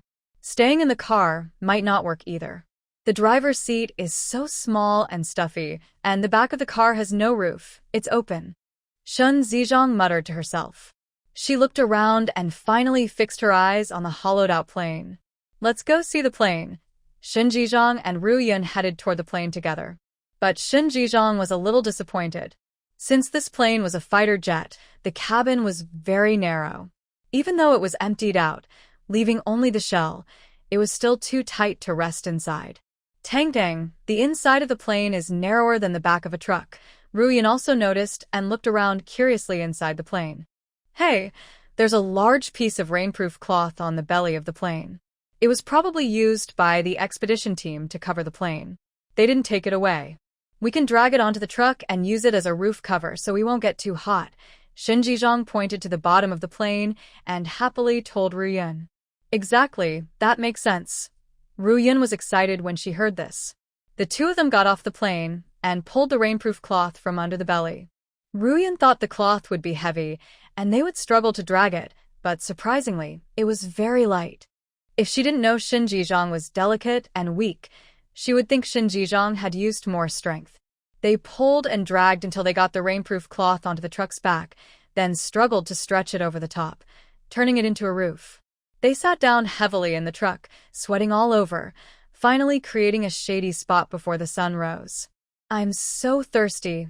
Tangdang, drink some water. Ruyan took out the 2 jars of water. Shin Jizhong took them but didn't drink, placing them aside. She didn't want to use someone else's water bottle. Ruyan didn't mind. She unscrewed the military water bottle, took a big sip, then carefully the cap back on and said, "We can't drink it all at once. We don't know when help will come. Maybe in 2 days, maybe in 3. She hesitated, feeling scared. I can't imagine if they don't find us in 3 days. We might die of thirst or hunger. The more she thought about it, the more frightened she became. Shin Jitong remained calm and said, "Don't worry. With me here, you won't die of hunger or thirst." Although she said this, Shin Jitong didn't dare take out any water or food for now. She could only endure with Ru Yun. After the sun came out, the back of the car had a roof, but the temperature rose a lot. Ru Yun kept sweating. She also didn't dare drink more water. If the sun kept shining, it could dry out all their moisture in 1 day. Ru Yun started to feel anxious and asked, "Tangdang, do you think they might give up if they can't find us?" "No, I believe in Jiqiang. I also trust Brother Yuan. If they can't find us, they won't stop searching easily." Shun Jitong stayed calm, giving Ru Yun silent courage. Before long, Ru Yun lay down and fell into a drowsy sleep. In her hazy state, she heard Shin Jitong say she would go look around for an oasis to see if they could find some water or food. Ru Yun wanted to tell her not to go, since wandering in the desert is dangerous, but she felt extremely tired and couldn't move. She wanted to speak, but couldn't, as if she was forced into a deep sleep. "Ru Yun, you have a fever. Drink some water, be good." When Ru Yun was awakened, she felt terrible all over, very heavy. Just then, Shin Jitong lifted her head and fed her water. "Haha, I'm not dreaming. When I went nearby to find water, I discovered an oasis. In the oasis, there were wild watermelons. I used vine to make a net bag and drag back a few.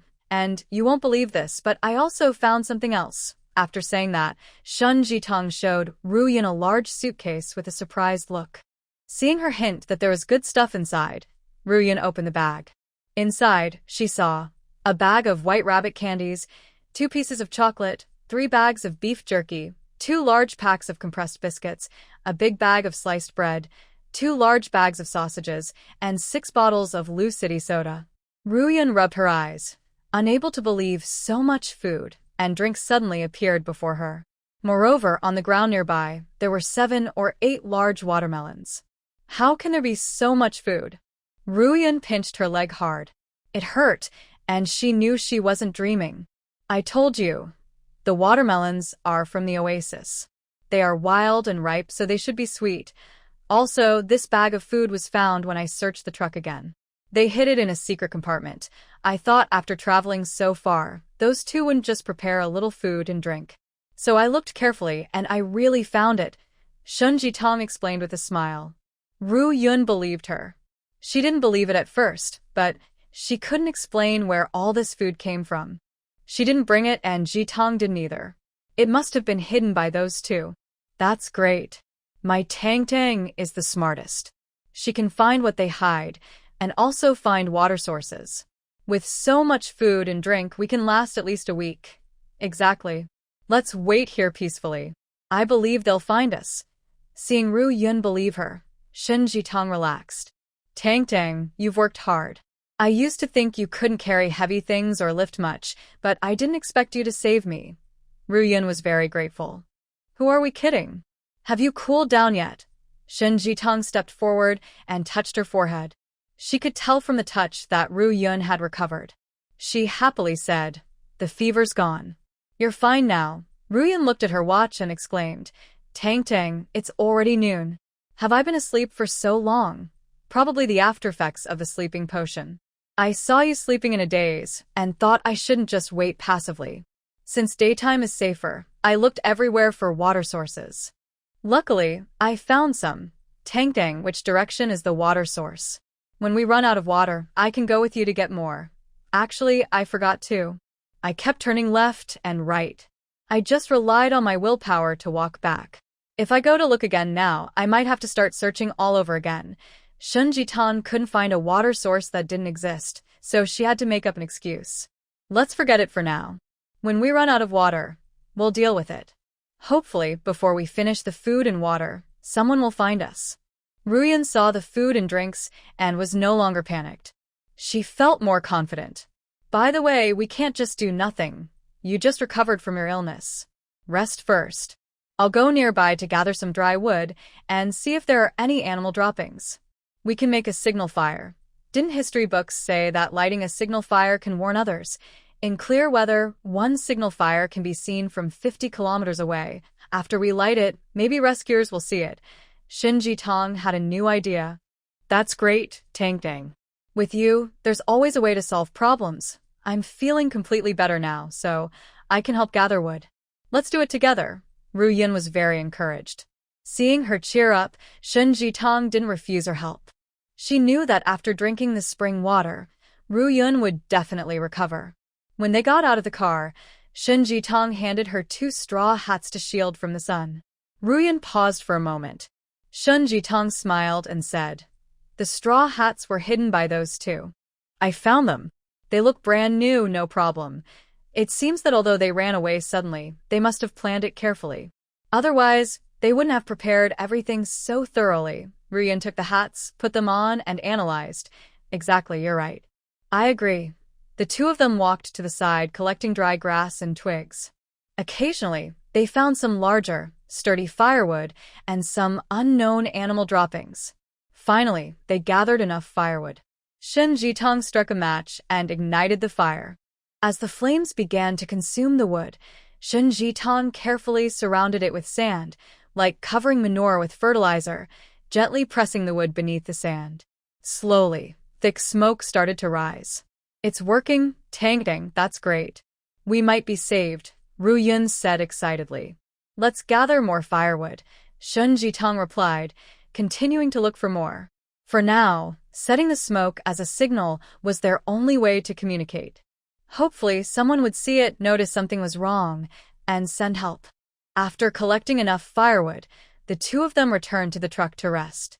Tang Tang, we have food and drink. Right now, I feel like we're on a school trip to the countryside, Ru Yun said, adapting to the situation and staying positive. Using this as a topic, they started talking about their school days. Shin Jitang was calm and not worried. She had plenty of supplies in her space, food and drinks. If she didn't mind exposing her space, she could even go inside to take a shower and sleep well. For Shin Jitang, this situation felt like a picnic in the countryside. She laid out 2 dark-colored blankets in the truck's cargo area so they could lie down comfortably. She asked about the hidden supplies of the 2 men. Ruya never suspected anything. Since the desert was empty, besides them and the 2 dead bodies, the supplies must have been brought by those 2 men. They spent the whole day eating and sleeping. If Ruyan wasn't worried about running out of food, she might have eaten even more. Shun Jitang wondered if she had gained weight because she pinched her face and felt like she had more flesh. But as night fell, no one came to find them. Ruyan started to doubt herself, wondering if everyone had given up on them. At night, desert animals began to come out. They could hear suspicious sounds from the sand. The desert at night was not as dull and barren as during the day. Snakes, lizards, scorpions, desert cats, and wolves, all dangerous animals, could be deadly. Listening to Shin Jitang's explanations, Ruyun was so scared she didn't dare to get out of the truck. Finally, Shin Jitang accompanied her outside to solve the problem. The vast desert and the small truck became their only refuge, like a tiny ark in the world. Later, in the middle of the night, Shin Jitang went to add more wood to the signal fire. Just as she was about to return to sleep, her sharp senses suddenly detected the ground trembling. Suddenly, less than 100 meters away, many faint green lights appeared. Shin Jitang Dingqing looked closer. They weren't fireflies, but the glowing eyes of wolves in the night. Shin Jitang was so scared she jumped and quickly climbed onto the truck bed. But the truck bed wasn't very high off the ground. If the wolf pack charged forward, they could easily jump onto the truck and attack her. She wanted to wake Ruyun, but Ruyun had already been startled awake by the strange noise. Tang Tang, what's that sound? She asked, trembling. Wolves. We're surrounded by wolves, Shun Jitong replied. Thinking about the two corpses on the ground, she felt the wolves must have smelled the blood. If only she had handled the bodies better. Tang Tang, what should we do? Will the wolves eat us? Ryun asked, her legs trembling. I'm only 20, I'm not married, I don't want to be eaten by wolves, sobbing, she cried. Ryun was so scared her legs went weak. She knew the desert night was dangerous, but she thought it was mainly quicksand, getting lost, or dehydration. She never expected the real threat to be the savage wolves. Don't panic, I'm here, Shun Jitong said confidently. At this moment, the fragile Shun Jitong became Ryun's savior again. She somehow pulled out a carbine and aimed it at the wolf pack, firing rapidly. The carbine was an M2 model with a magazine holding 30 rounds. It could fire single shots or burst fire. There were about 20 wolves, packed closely together. Shun Jitong chose to spray fire. Thanks to her diligent practice in her space and plenty of spare magazines, she kept changing magazines quickly. After a burst, she managed to shoot down 7 or 8 wolves, causing the rest to panic and run away. Shun Jitong wiped her face, which was sticky with the blood splattered when the wolves were shot. Tang Tang, the wolves ran away. That's great. We're not going to die. Seeing the wolves fleeing far away, Ryun was overjoyed and her legs regained strength as she cheered. Shun Jitong put the gun back into her space. Ryun didn't ask where she got the gun or where it went. That was a good sign. Otherwise, Shun Jitong might have to pretend the gun belonged to those two tools again. However, Ryun's excitement didn't last long. Suddenly, a loud rumbling sound came from afar, as if a creature larger than a wolf was rushing toward them. Not only Shun Jitong, who has very sharp senses, but even Ryun heard it. Tang Tang, is it a fierce beast? Oh no, we're really in trouble now. Ryun became anxious again. Don't worry, I am here. Shun Jitong pulled out her rifle again. Ryun felt like she was seeing things. How could a gun appear out of nowhere? Oh, it must be that Tang Tang put it down earlier and now picked it up again. Shun Jitong prepared herself, raised her gun, and aimed at the direction of the sound. Shun Jitong. Just as a dark shadow rolled over from a distance, suddenly, 2 men's voices called out from within the shadows. Is that Brother Yuanzheng? Is that Wang Jiqiang? The 2 men exclaimed at the same time. We're here, they shouted together. Shun Jitong quickly jumped behind the car, grabbed some burning firewood, waved it in the air to guide them. A dozen camels galloped quickly toward them. Someone dismounted from a camel. It's Wu Yuanzheng. He ran over to Shun Jitong, wrapped his arms around her shoulders, and looked her over from head to toe. Tang Tang, are you okay? When we saw the smoke, we rushed over. It really is you guys. I'm fine, really. We're okay. Seeing Wu Yuanzheng looking exhausted, Shun Jitong felt a pang of sympathy. Clearly, the kidnapping ordeal had taken a toll on him. Wang Jiqiang stared blankly at Ryun, overwhelmed with emotion and unable to speak. At this moment, the others on the camels also dismounted. Everyone gathered around. Shun Jitong and Ryun briefly explained what had happened. After a lot of trouble, they finally returned to the farm. The people at Farm 108 had never been as shocked in the past 10 years as they were these past few days. First, someone found a crashed enemy plane in the desert, and they kept it a secret for profit. Then, Deputy Director Zhang and Director Liu defected and joined the enemy. Next, the bodies of the 2 who had defected were found in the desert. Finally, the pursuers found some enemy military supplies buried underground near the bodies. The supplies included high-quality guns and ammunition, enough to arm a squad. Exciting gossip kept coming, and the farm folks said they couldn't keep up with all the news. Because of the kidnapping and related defection cases, Shun Jitong stayed at the farm for 2 more days. Tang Tang, I'll visit you in Lushur when I have time. If you decide to leave Lushur, remember to tell me. Ryun almost cried when Shun Jitong left. Go ahead, don't cry. Work hard and live well. Shun Jitong patted her head. In this life, good friends will be happy. Wu Yuanzheng only relaxed after the car left the 108 farm. He looked at Shun Jitong deeply, without asking anything. Shun Jitong didn't bring it up, and he wouldn't ask in this lifetime. The defectors' revenge on their family led to their kidnapping in the desert. They accidentally discovered hidden enemy weapons and fought back. This was the case that the public recognized after Shun Jitong returned. That night in the desert, Shun Jitong buried the weapons from her space near the campfire, while Ru Yun was asleep. Although she did it quickly, it made sense. This batch of weapons explained why enemy planes appeared nearby. Maybe the enemies came just to find these weapons but crashed their plane. That night, Wu Yuanzheng found Shin Jitong and Ru Yun. Shin Jitong told him the story by the fire. Ru Yun didn't speak, just nodded in agreement. Whatever Shin Jitong said, she agreed. This was the silent understanding between close friends. Shin Jitong was her lifesaver, and Ru Yun knew that. Plus, Shun Jitong's story was most beneficial to them. Not only did it help them kill the defectors, but they also seized a batch of enemy weapons, increasing their achievements. Ru Yun couldn't have made it up so perfectly. Shin Jitong felt guilty inside. She knew Wu Yuanzheng wasn't so easy to fool. But he didn't ask questions or challenge her explanations. Now, with just the two of them alone, Shin Jitong felt pressured. After the entire kidnapping incident, she made up a clumsy story that most people believed. But Wu Yuanzheng definitely didn't believe it. If Wu Yuanzheng wanted to get to the bottom of things, should he reveal the secret of the space? The atmosphere in the carriage was a bit heavy. Wu Yuanzheng thought for a while and finally spoke, saying, "That night, I returned to the inn and saw the front desk fainted on the ground. I woke her up, and she said Deputy Director Zhang had knocked her out. That's when I knew something was wrong." Shun Jitong shifted uncomfortably. She felt Wu Yuanzheng was about to question the truth. Seeing Shun Jitong silent, Wu Yuanzheng continued to tell the story.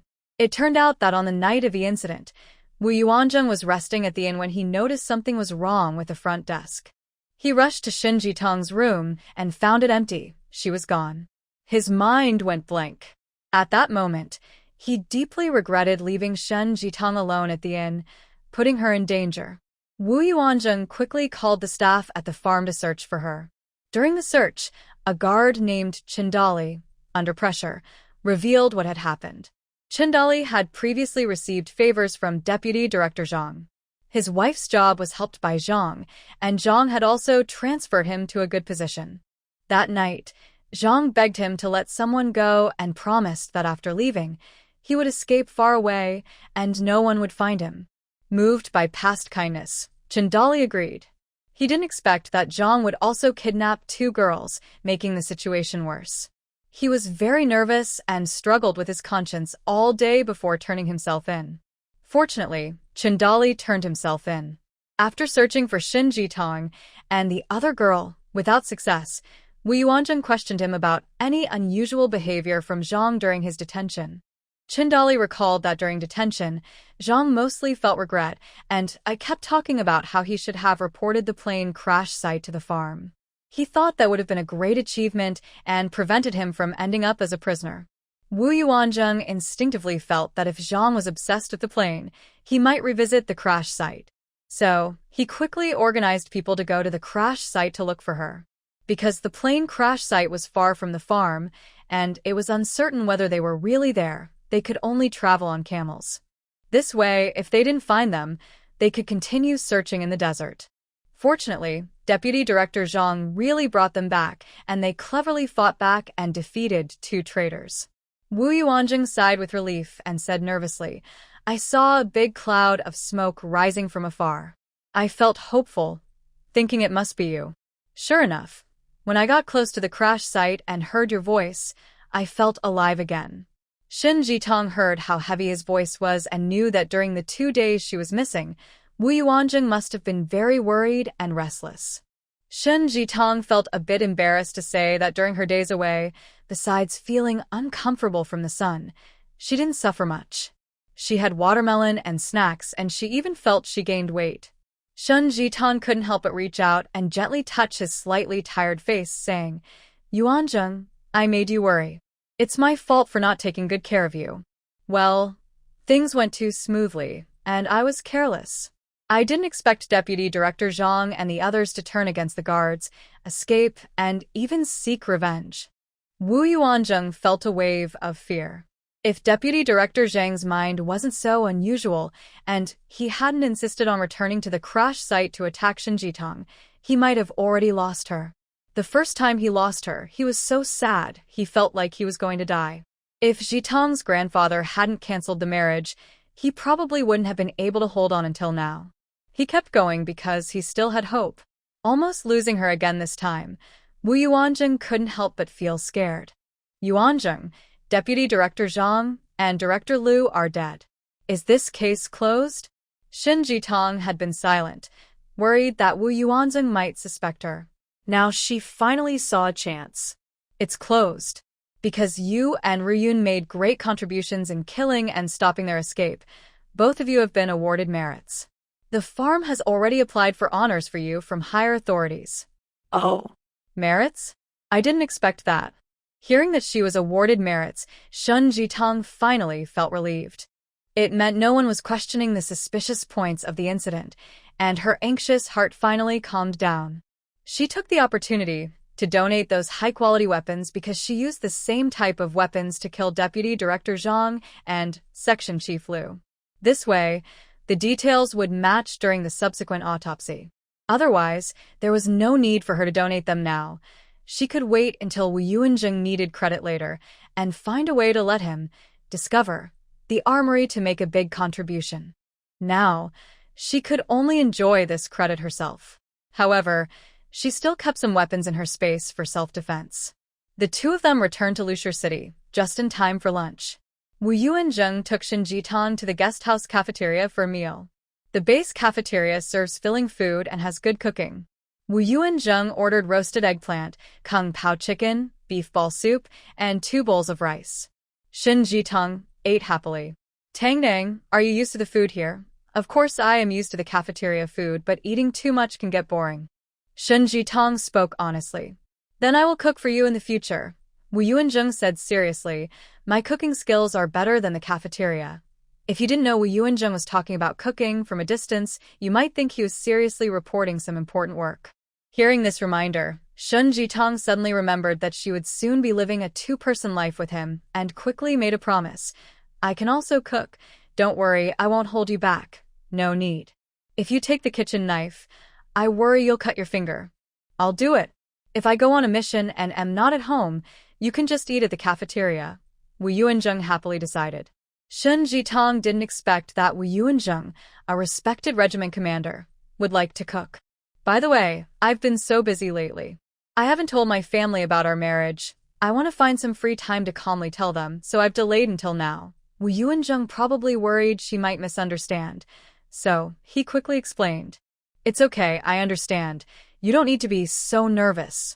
As a military family member, I will understand more about you in the future. I'm mentally prepared. Shun Jitang's understanding nature made Wu Yuanzheng's serious face show a slight smile, revealing his good mood. When they returned to the guest house, Wu Yuanzheng went to Xin Jitang's room first and said, Tang Dang, since you have some free time now, I want to talk about our family situation. Oh, really? I only knew you used to stay at Uncle Zhao's house, but I didn't know about your family at all. Shun Jitang secretly laughed at herself. She felt like she had married blindly, not knowing her partner's family at all, about to get the marriage certificate with her eyes closed. But then she thought, this marriage was arranged by her grandfather. Her grandfather wasn't foolish. Someone who could become Shanghai's richest man would definitely have considered every detail about his beloved granddaughter's marriage. However, Xin Jitang didn't expect that Wu Yuanzheng's family background was far more impressive than she had imagined. After dinner, the two returned to Xin Jitang's room to continue their talk. Wu Yuanzheng described his family in his usual straightforward style, simple and plain, but his family background shocked Xin Jitang. No wonder her grandfather arranged this marriage. He thought long-term for his elders and children. Wu Yuanzheng's grandfather had served as a military officer, and his grandmother was an early revolutionary woman. Although they came from rural areas, she had attended a girls' school back then. Both are now retired and living at home. Wu Yuanzheng's father is named Wu Wanli, a name chosen to honor the family's past military service. He is currently the leader of the land team at the northern base. Wu's mother is Liang Ziqiao, deputy director at the National Academy of Fine Arts, skilled in fine brushwork and a well-known painter. Wu Yuanzheng has two older brothers and one younger sister. His eldest brother, Wu Yuanheng, works at the National Maritime Research Institute. He is married to Wu Wuyo, who works at a bus company in Beijing. They have one son and one daughter. His second brother, Wu Yuanyang, works at the National Aerospace Research Institute. He is married to Sun Jiao Jiao, who works at a local community committee. They also have two daughters. His younger sister, Wu Yuaning, is 3 years older than Shen Jitang. She works as a dance teacher at the Youth Palace. She has a partner, but is not married yet. Their family still lives in the house assigned by Wu's father, and they haven't separated yet. Before, Shen Jitang thought she was the only single person in the family. She never expected Wu Yuanzheng to come from such an outstanding family background. His words are really strict. Shen Jitang composed herself and smiled, saying, "Since you didn't have a partner before, was your family hoping you would find someone soon? Did they set you up on blind dates?" "Tang dang, everyone in my family knows I have a partner." Wu Yuanzheng looked at Shen Jitang's bright smile and felt a tightness in his throat. Being in the same room with her, her subtle fragrance always makes his mind wander. The review of the marriage proposal is taking a bit longer, so he can only wait patiently. "Everyone knows you have a partner." Shen Jitang was surprised, then suddenly understood. "They know about me." "Of course they do. Your grandfather saved my father once, and the marriage was decided by their discussion. At that time, my father said there were 3 sons for your grandfather to choose from, and he picked me." "Really? So our engagement has that kind of story behind it." Shen Jitang has no memory of this at all. Probably because she was still young when they got engaged, so her family didn't think it necessary to tell her the details. "Why did my grandfather choose you?" Shen Jitang became interested. Wu Yuanzheng felt a bit wronged and said, "Because I am the youngest among the brothers, and the older brothers are much older than you." Since he was the youngest, he was chosen to be Shen Jitang's fiancé. Wu Yuanzheng feels his position is a bit insecure. In front of the main person, he can't help but feel a little overwhelmed and wronged. "Haha, I see. If you were a bit older, your grandfather wouldn't have arranged our engagement, right?" Shen Jitang chuckled mischievously. Nonsense. "Grandpa also checked and said I am suitable for you." Wu Yuanzheng reached out naturally and embraced Shen Jitang, whispering in her ear. His arm was strong and firm, and the embrace made every pore of Shen Jitang feel a pleasant squeeze. She lost herself in his arms. After a long while, the two separated from their tender moment. Wu Yuanzheng was still sweating on his forehead. He was sweating because he was holding back. No way around it. Shen Jitang was so obedient in his arms that before they registered their marriage, he couldn't do anything that would hurt her. He was restraining himself, and he was sweating. "Tang dang, tonight let's call from my office and talk to our families about us, okay?" Shen Jitang's cheeks were slightly red, and her eyes looked dreamy. Wu Yuanzheng was too restrained. She could feel that when he was holding her, his body was trembling slightly. "Brother Yuanzheng, will my family accept me? After all, the situation has changed now." "Will my background affect your family?" Shen Jitang asked worriedly. "You don't need to worry about this. My parents have known you for years and have been hoping you would marry into the family soon. Although you don't know them personally, they have seen your photos and are aware of some details about your life. During festivals, they even send gifts to your home." Wu Yuanzheng casually said. "What? They send gifts to my house? I never knew about this. I thought we had lost contact for a long time." Shen Jitang was stunned. She truly didn't know about this. She thought her grandfather and mother were no longer alive, and that their old connections had been broken. Unexpectedly, the Wu family has always been very polite and thoughtful. Sometimes they ask friends in Shanghai to deliver the gifts, and sometimes Uncle Zhao does it. They definitely send gifts every year. Wu Yuanzheng confirmed. Shen Jitang was speechless. She shook her head and said, "No need to doubt." It must be that my father didn't tell me and kept this a secret. Since my mother passed away, he has been eager to erase all traces left by my grandfather. He has never mentioned this marriage. Because I injured my head as a child and forgot about this marriage, my father quietly erased all related traces. Of course, he wouldn't tell you about the gifts. Wu Yuanzheng suddenly realized why Tang Tang was even considering registering her marriage with Gao Jianren. Tang Tang, I was so foolish to think you didn't want me anymore. Wu Yuanzheng, a tall, rough man over 1.8 meters, now had bright, watery phoenix eyes, looking like a shepherd dog, shedding all his fierce exterior to show affection and ask for a petting. Shen Jitang couldn't help but hug Wu Yuanzheng. This time, with roles reversed, she held him close until she realized something was a bit off. Half an hour later, Wu Yuanzheng, blushing, left her room. Shen Jitang quickly went into her space to wash herself with spiritual spring water. Her body was so hot it felt like it was about to explode. The cool spring water finally helped her regain her clarity. She thought Wu Yuanzheng wasn't much better off, but he restrained himself. These past few days, he had been on the brink of life and death, suffering under the scorching sun in the desert, and after being rescued back to the farm, he had to rack his brains to write a reasonable account of the events to submit. Even with the spiritual spring water helping her, Shen Jitang was exhausted. After her bath, Shen Jitang slept well in her space. Before falling asleep, Shen Jitang suddenly remembered she had not asked why Wu Yuanzheng had always lived at Uncle Zhao's house when he was a child. Just as this thought arose, she fell into a sweet, dark dream. When she woke up, it was already 3 a.m. outside. Shen Jitang stretched lazily, not in a hurry to get up. Her body's soreness was healed during sleep. She did a few stretches in bed before lazily getting up. She looked outside at the black land and was pleasantly surprised. There were watermelons all over the ground, and grapes, apples, and longans were hanging on the trees. She picked all the ripe fruits and piled them into a large bucket she bought, so she could easily grab some when she wanted to eat. Using 5 apples, she made a glass of pure apple juice. She also took out some rice cakes she bought earlier in Shanghai. Eating a rice cake and drinking a sip of sweet apple juice made her very happy. The fruits and vegetables in her space, even common types, taste 100 times better when grown on the black land than the same varieties outside. After enjoying her mixed-style afternoon tea, Shen Jitang went to her study to continue learning about artifact restoration techniques.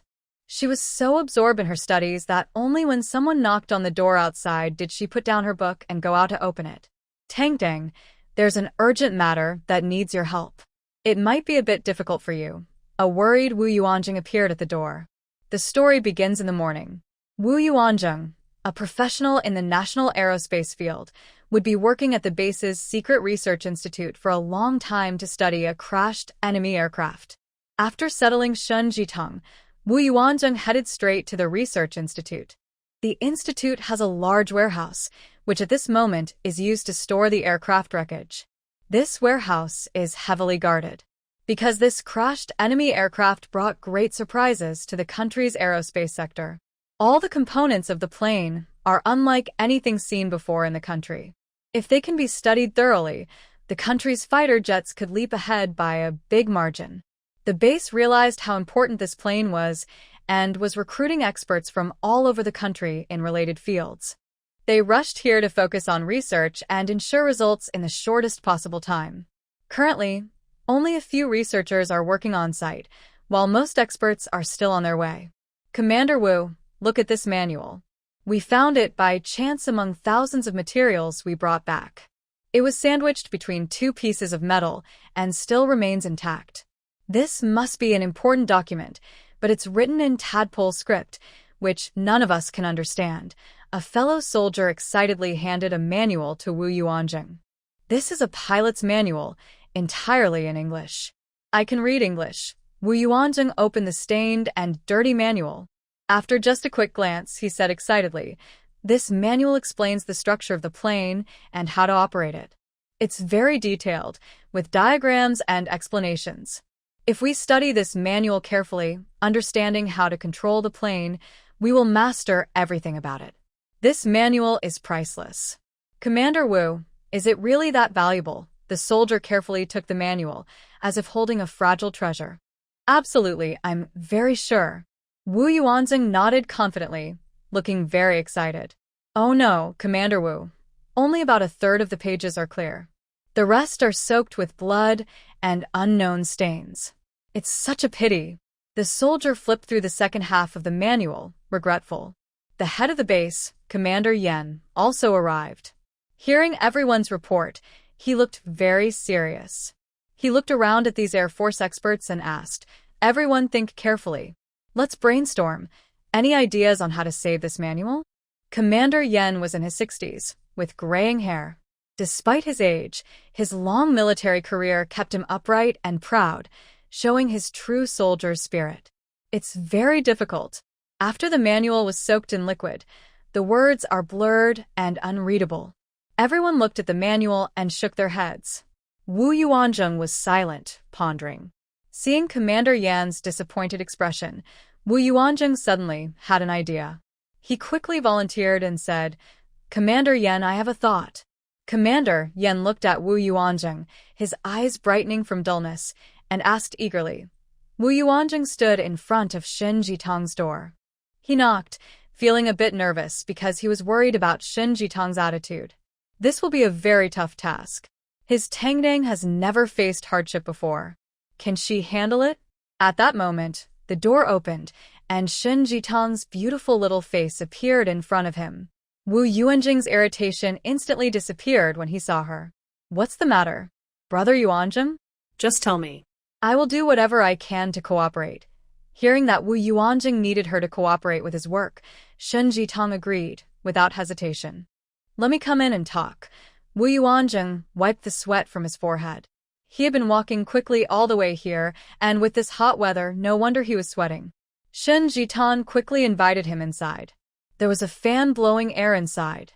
Even without the fan, seeing Shen Jitong made Wu Yuanzheng feel a cool breeze wash over him. The beautiful woman with flawless skin made him feel naturally calm and cool. "Here, wipe your sweat. You're sweating a lot." Shen Jitong took a damp towel from the bathroom and handed it to him. Wu Yuanzheng took the towel and pressed it to his face. As soon as he did, a familiar fragrance hit him, Shen Jitong's signature scent. His hand trembled. It was Shen Jitong's own face-wiping towel. Wu Yuanzheng couldn't help but swallow. It smelled so good. A faint peach scent emanated from the towel, making his mouth water uncontrollably.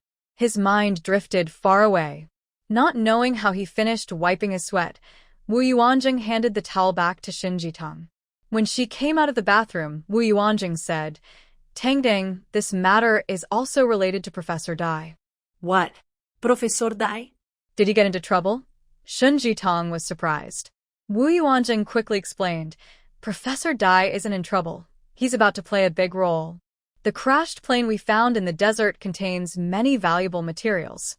Deputy Director Zhang only saw the gold and watches, but he didn't realize that the plane itself is a rare strategic resource for our country. This plane is an advanced enemy fighter jet. It secretly entered our airspace this time, and we didn't notice at all, nor could we detect it. It just shows how backward our aerospace technology is right now." Deputy Director Zhang's secrecy was the most dangerous part. If we hadn't uncovered the truth this time and found the crashed plane, we would have lost a precious strategic asset. The most valuable find was a pilot's manual we discovered on the plane. They probably crashed suddenly and didn't have time to activate the self-destruct system, so the manual was relatively intact. For us, this manual is very precious, worth more than gold or luxury watches. However, this manual has been soaked with blood from the pilot and oil stains from a crash, making many words blurry and hard to read. At this moment, I thought of Professor Dai. Isn't she an expert in restoring old artifacts? She can repair ancient relics from thousands of years ago, so she should have a good chance of restoring this manual. Actually, I already went to the museum earlier to ask Professor Dai for help. She agreed immediately, but she only had one request, that you cooperate with her work." Wu Yuanzheng finished speaking in one breath. Shun Jitong's eyes lit up and she smiled. I was planning to ask Professor Dai for a job tomorrow. I didn't expect she hasn't forgotten me. Fine, if it's just cooperating, I'll go tomorrow. Tangdang, this work is very tough and requires patience. It might take a long time. Are you sure you can handle it? Anyway, Professor Dai has a few assistants, and you're not the only one. I can explain this to her. Wu Yuanjing saw her eyes shining and her delicate, gentle appearance, her soft hands like water tofu, and felt a bit reluctant to see her suffer. He had just checked Professor Dai's work environment. Honestly, the conditions aren't great. Tangtang spends her days eating, drinking, and having fun at home. He has no objections, but he's most worried about her suffering. Yuanjing, I'm not as fragile as you think. I can handle it. Don't worry, I'll stick with it and do my best to save the manual with Professor Dai. Unexpectedly, Wu Yuanzheng cared so much about her. Shin Jitong felt a warm, tingling sensation inside. She stepped forward and took Wu Yuanjing's hand, looking into his eyes, which shimmered like waves. Shin Jitong held his large hand. Wu Yuanzheng felt her touch, like touching a precious piece of mutton fat jade. His body temperature rose, and his breathing became slightly hurried. He gently withdrew his hand and softly embraced her. Their faces slowly drew closer. As they sniffed each other's breath, their lips finally touched. Outside the door, someone knocked. The knocking was urgent, like a pounding drum. Wu Yuanjing had to apologize and let go of her, saying, Tangdang, it's probably Jiqiang urging us. Shin Jitong's face suddenly turned red. Again, Wang Jiqiang. Last time, he had to wait again. This time, he had to wait once more. Wang Jiqiang had no partner before and was a bit naive, probably not understanding social cues. Now that he has a partner, might he start to suspect something? Is everything okay? Shin Jitong's voice was a little hoarse and shy. What's there to worry about? Nothing's wrong. Wu Yuanzheng was still trying to process what was happening. By the time he understood, Shin Jitong had already gone to open the door.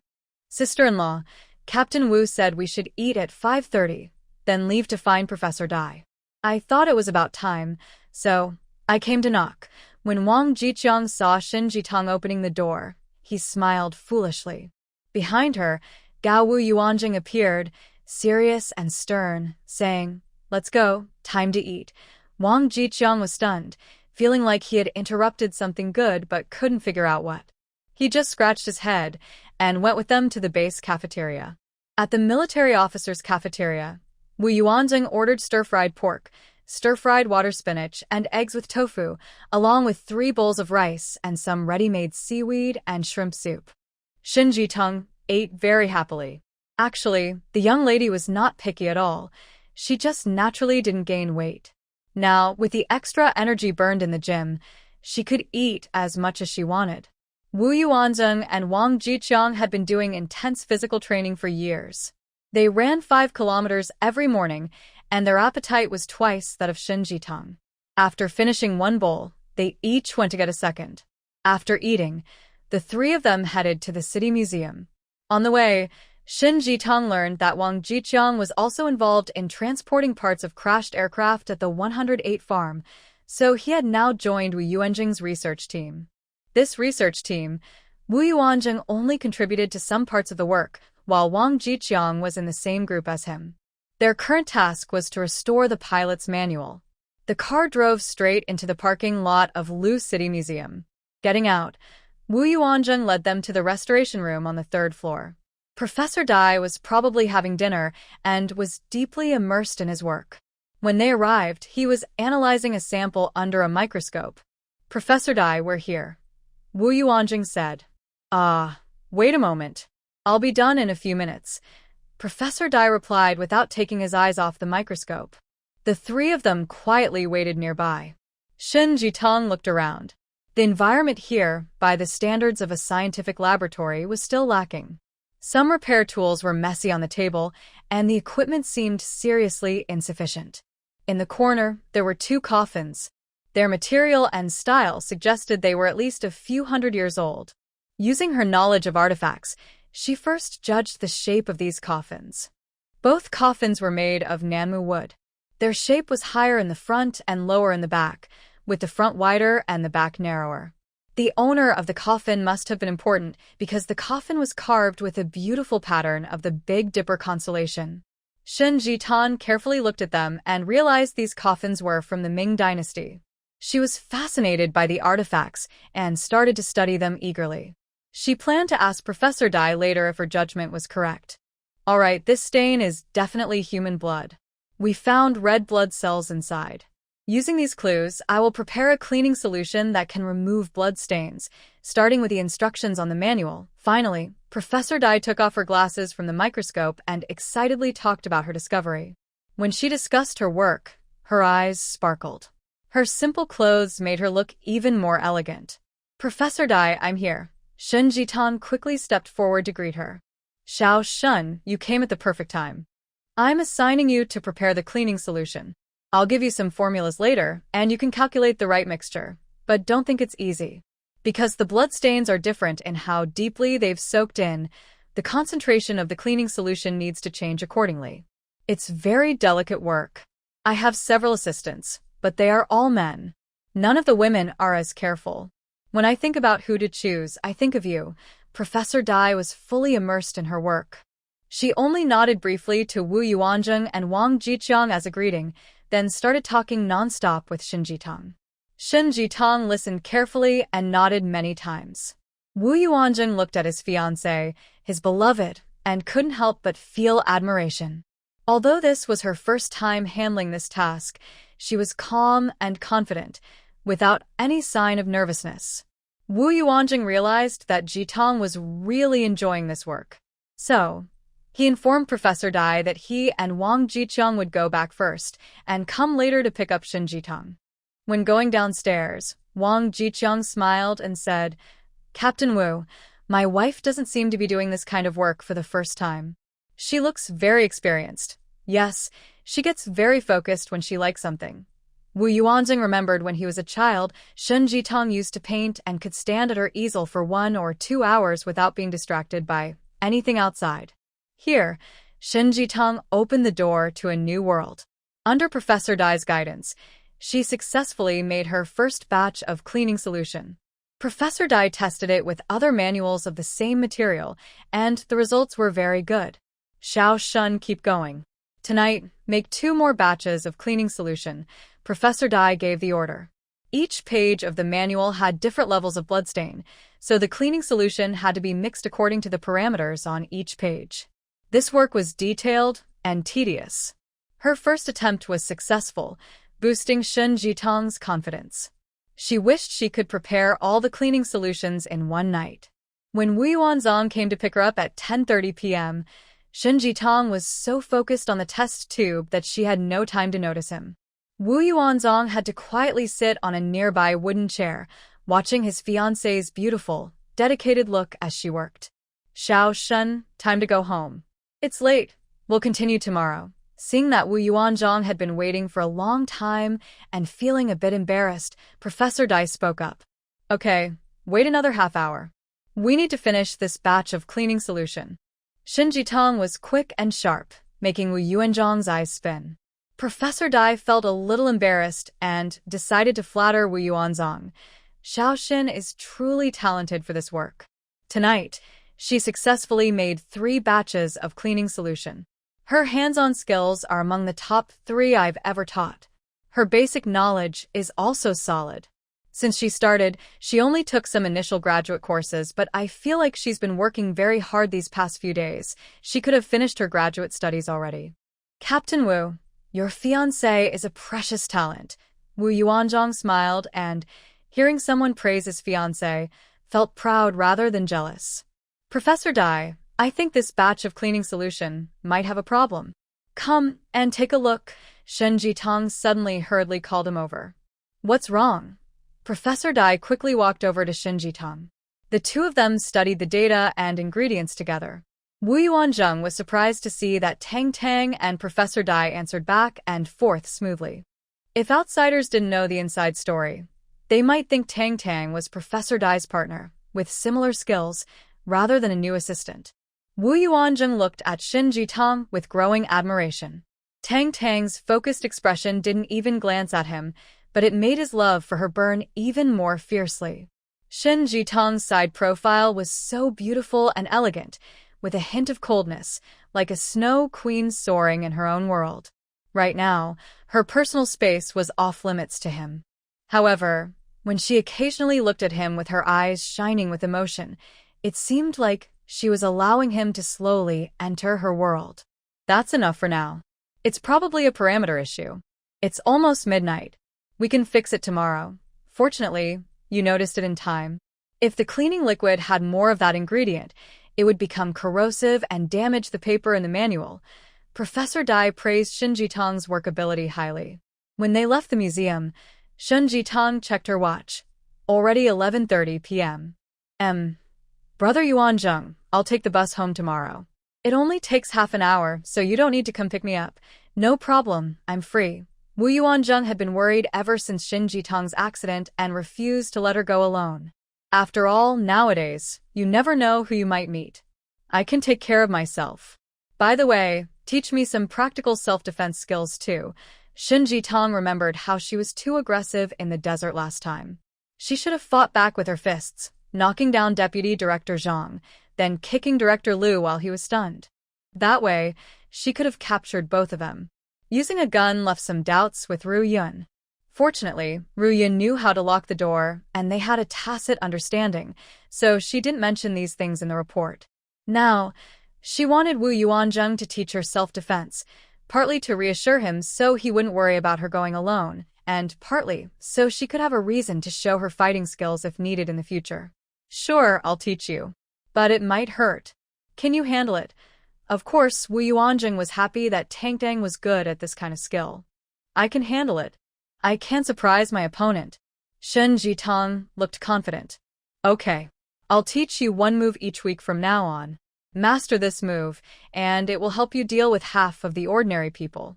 Wu Yuanzheng didn't want to exaggerate the data, afraid Shen Jitong might become overconfident. Teach me one move tonight.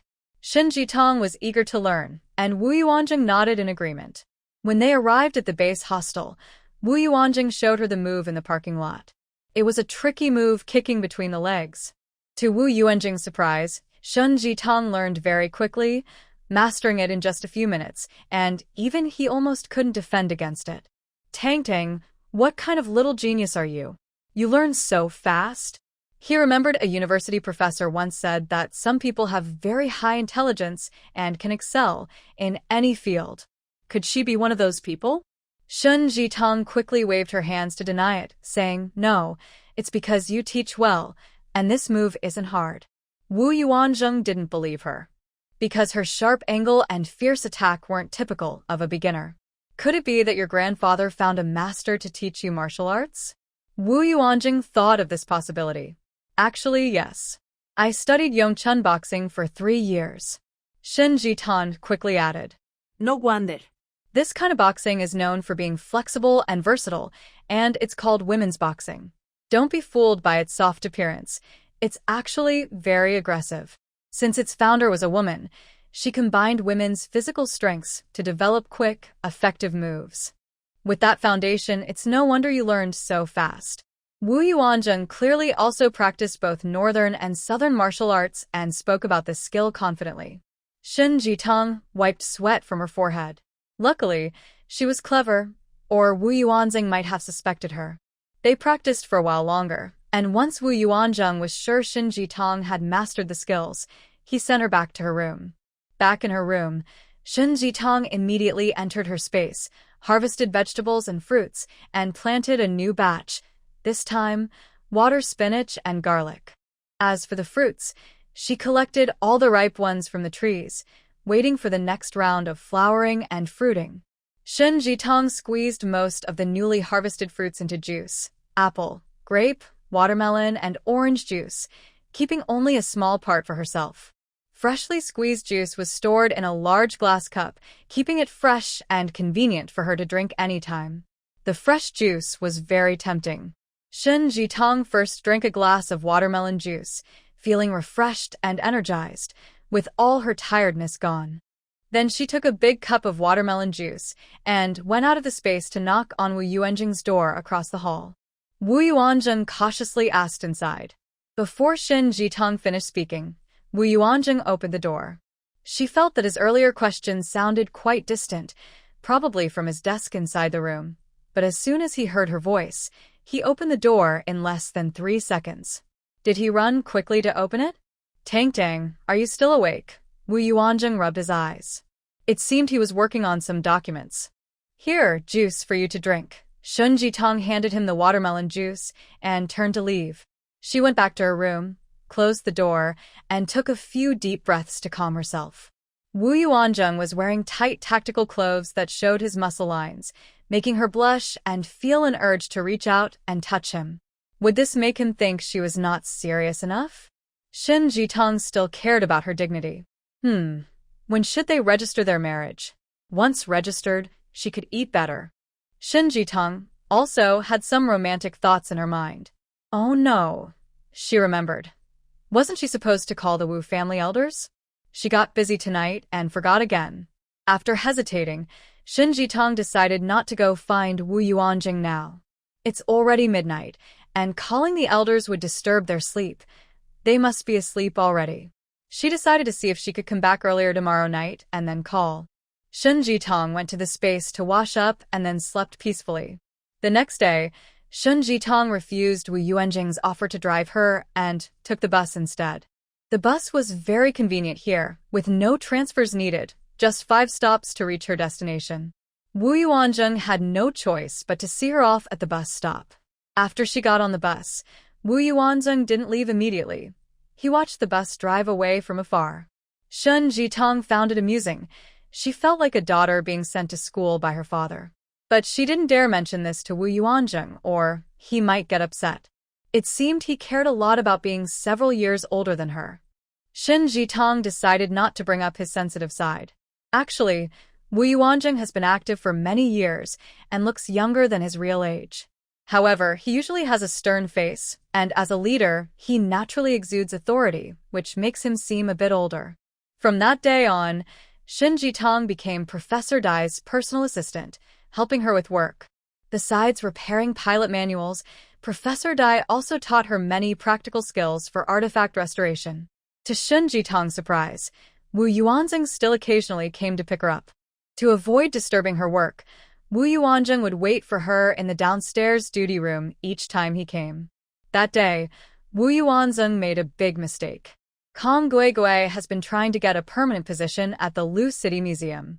Recently, through her uncle Kong Jie's connections, she started helping Professor Dai. Kong Jie told her that it would be hard to get a full-time position right away. Luckily, a specialist from Beijing, Professor Dai, was working on a major project that could bring her recognition. If she stayed close to Professor Dai, even if she didn't make the top of the merit list, she could still benefit. With this work experience, Kong Jie could more easily help her apply for a job at a higher level.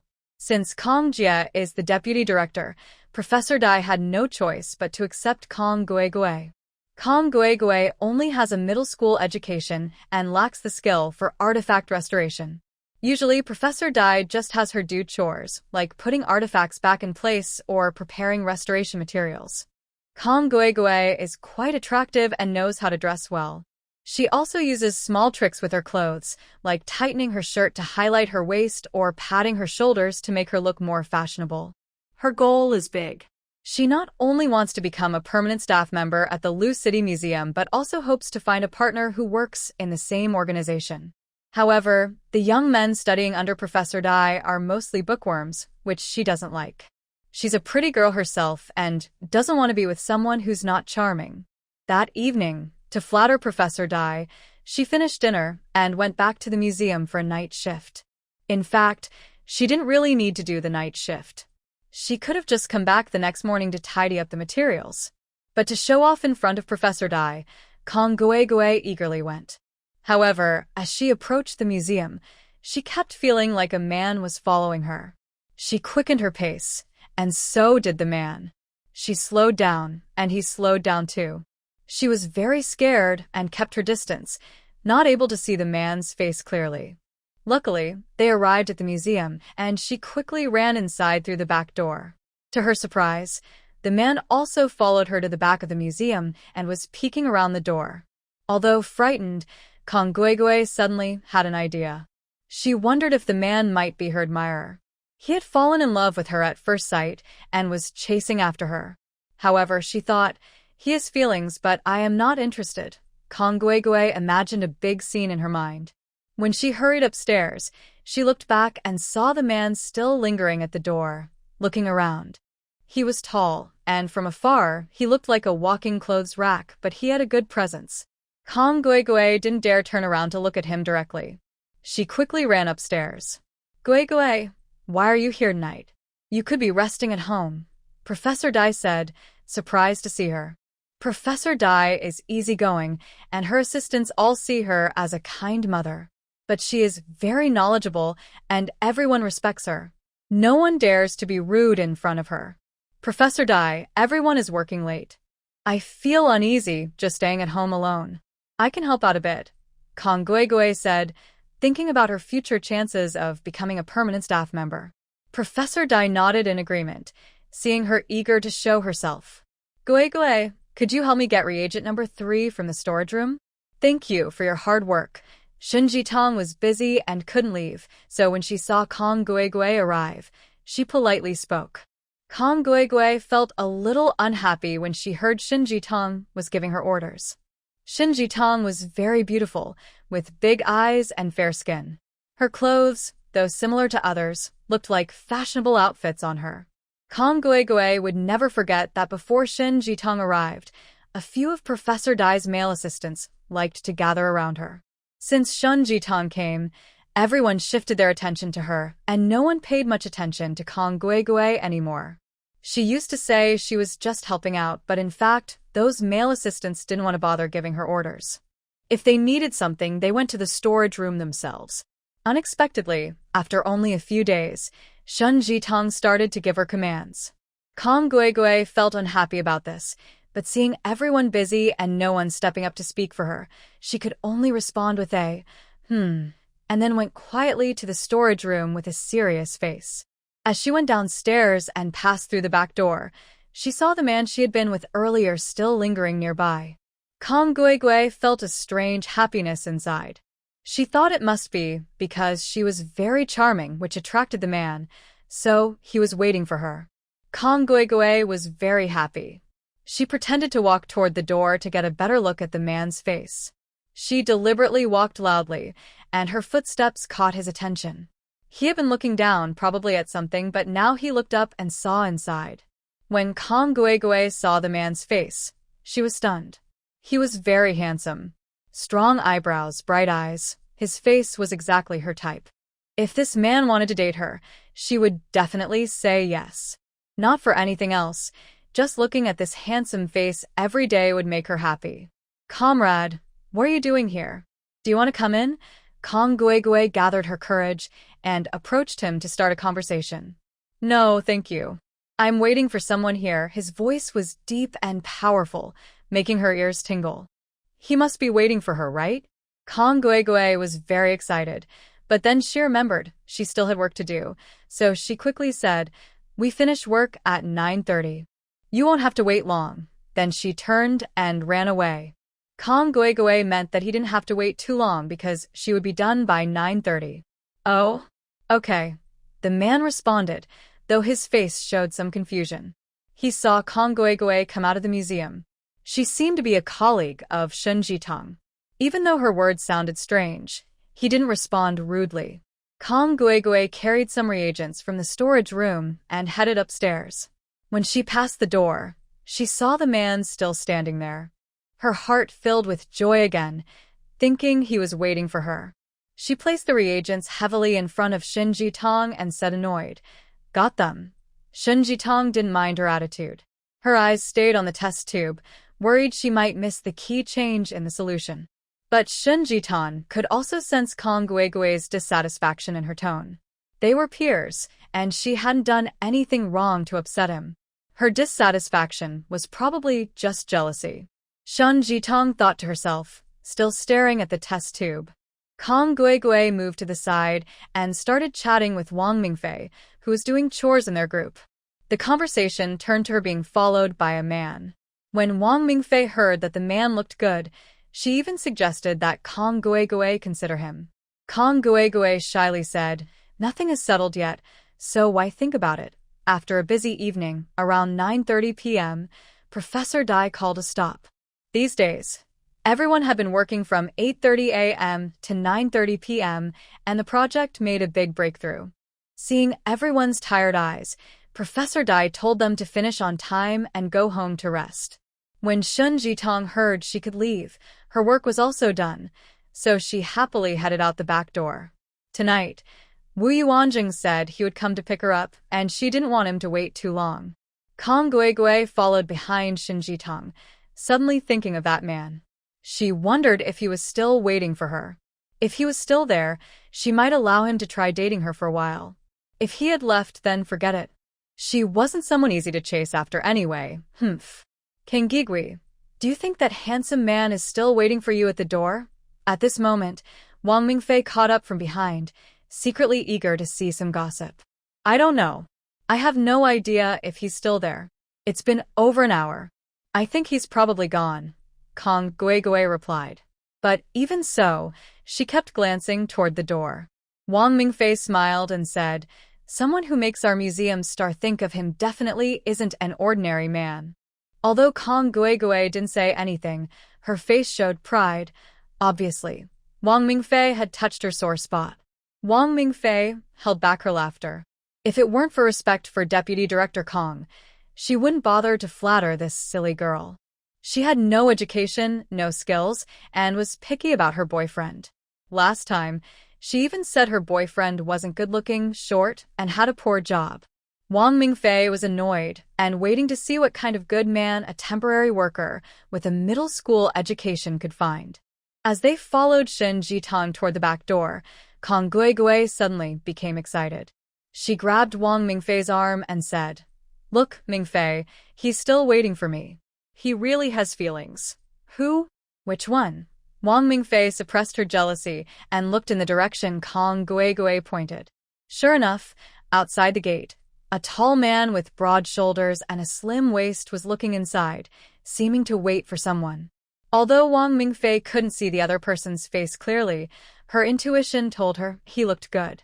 She felt a bit jealous, thinking that Kong Guigui had finally found someone nice. "Guigui, if you like him, go ahead. Don't keep him waiting." Wang Mingfei gently pushed Kong Guigui. Kong Guigui still looked shy, but she quickly walked toward the man. Wang Mingfei made a face behind her, thinking secretly, "So cheap, actively chasing after a man." But she had to admit, if a man with that kind of body liked her, she would also be happy to make the first move. At the door, Shin Jitong saw Wu Yuanjing waiting for her, and a small smile appeared on her face. Her long hair, which she had in the dressing room, was now down, flowing over her shoulders like black feathers, making her look beautiful and flawless. Wu Yuanjing couldn't help but be captivated by his fiancée's beauty. "Tang Dang, I'm here to pick you up," Wu Yuanjing said as she came out. He stepped forward to walk beside her. Nowadays, whether couples or not, men and women had to keep a certain distance in public. Holding hands or hugging was not allowed. But walking shoulder to shoulder was enough to show they were close. Kong Guigui hurried to the door, just a step away from Shin Jitong. She watched as the handsome man only had eyes for Shin Jitong. Their eyes met, and they seemed lost in their passionate love, walking away together. Kong Guigui felt like she had been struck by lightning. Wasn't the man waiting for her? He was waiting for Shin Jitong? Her mind buzzed loudly, feeling like the sky was falling. No, it was her pride that was falling. "Guigui, isn't that man waiting for you? He's waiting for Shin Jitong?" "I saw him leave with her," Wang Mingfei said sarcastically, suddenly appearing in front of her. "I didn't say he was waiting for me," Kong Guigui replied stubbornly. "On my way here, he kept following me. After I came in, he started talking to me." Kong Guigui desperately tried to save face, claiming that Wu Yuanjing approached her, not the other way around. "Really? He even talked to you voluntarily?" No wonder you misunderstood, Wang Mingfei said with a look of regret. It seems Shin Jitang isn't very lucky in love. She looked at the young couple ahead with a look of pity. Kang Guigui's face turned red and white, and she forced herself to go home. When she got home, she felt angrier the more she thought about it, blaming everything on Wu Yuanzheng and Shin Jitang. One shouldn't have followed her at work, and the other shouldn't have openly declared love, embarrassing her in front of others. But in the end, Kang Guigui thought that Shin Jitang was the most annoying. It would be fine if her partners secretly celebrated at home, but why wait outside her workplace, causing misunderstandings? Shin Jitang, I hate you. Kang Guigui's eyes flickered slightly as she thought. Professor Dai said her repair was at a critical stage and also called Shin Jitang her most talented assistant. She suddenly had an idea.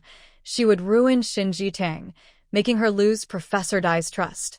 Then see how Shin Jitang would still act proud. In the car on the way home, Shin Jitang suddenly felt her nose itch and sneezed. Feeling cold? Wu Yuanzheng asked carefully while driving.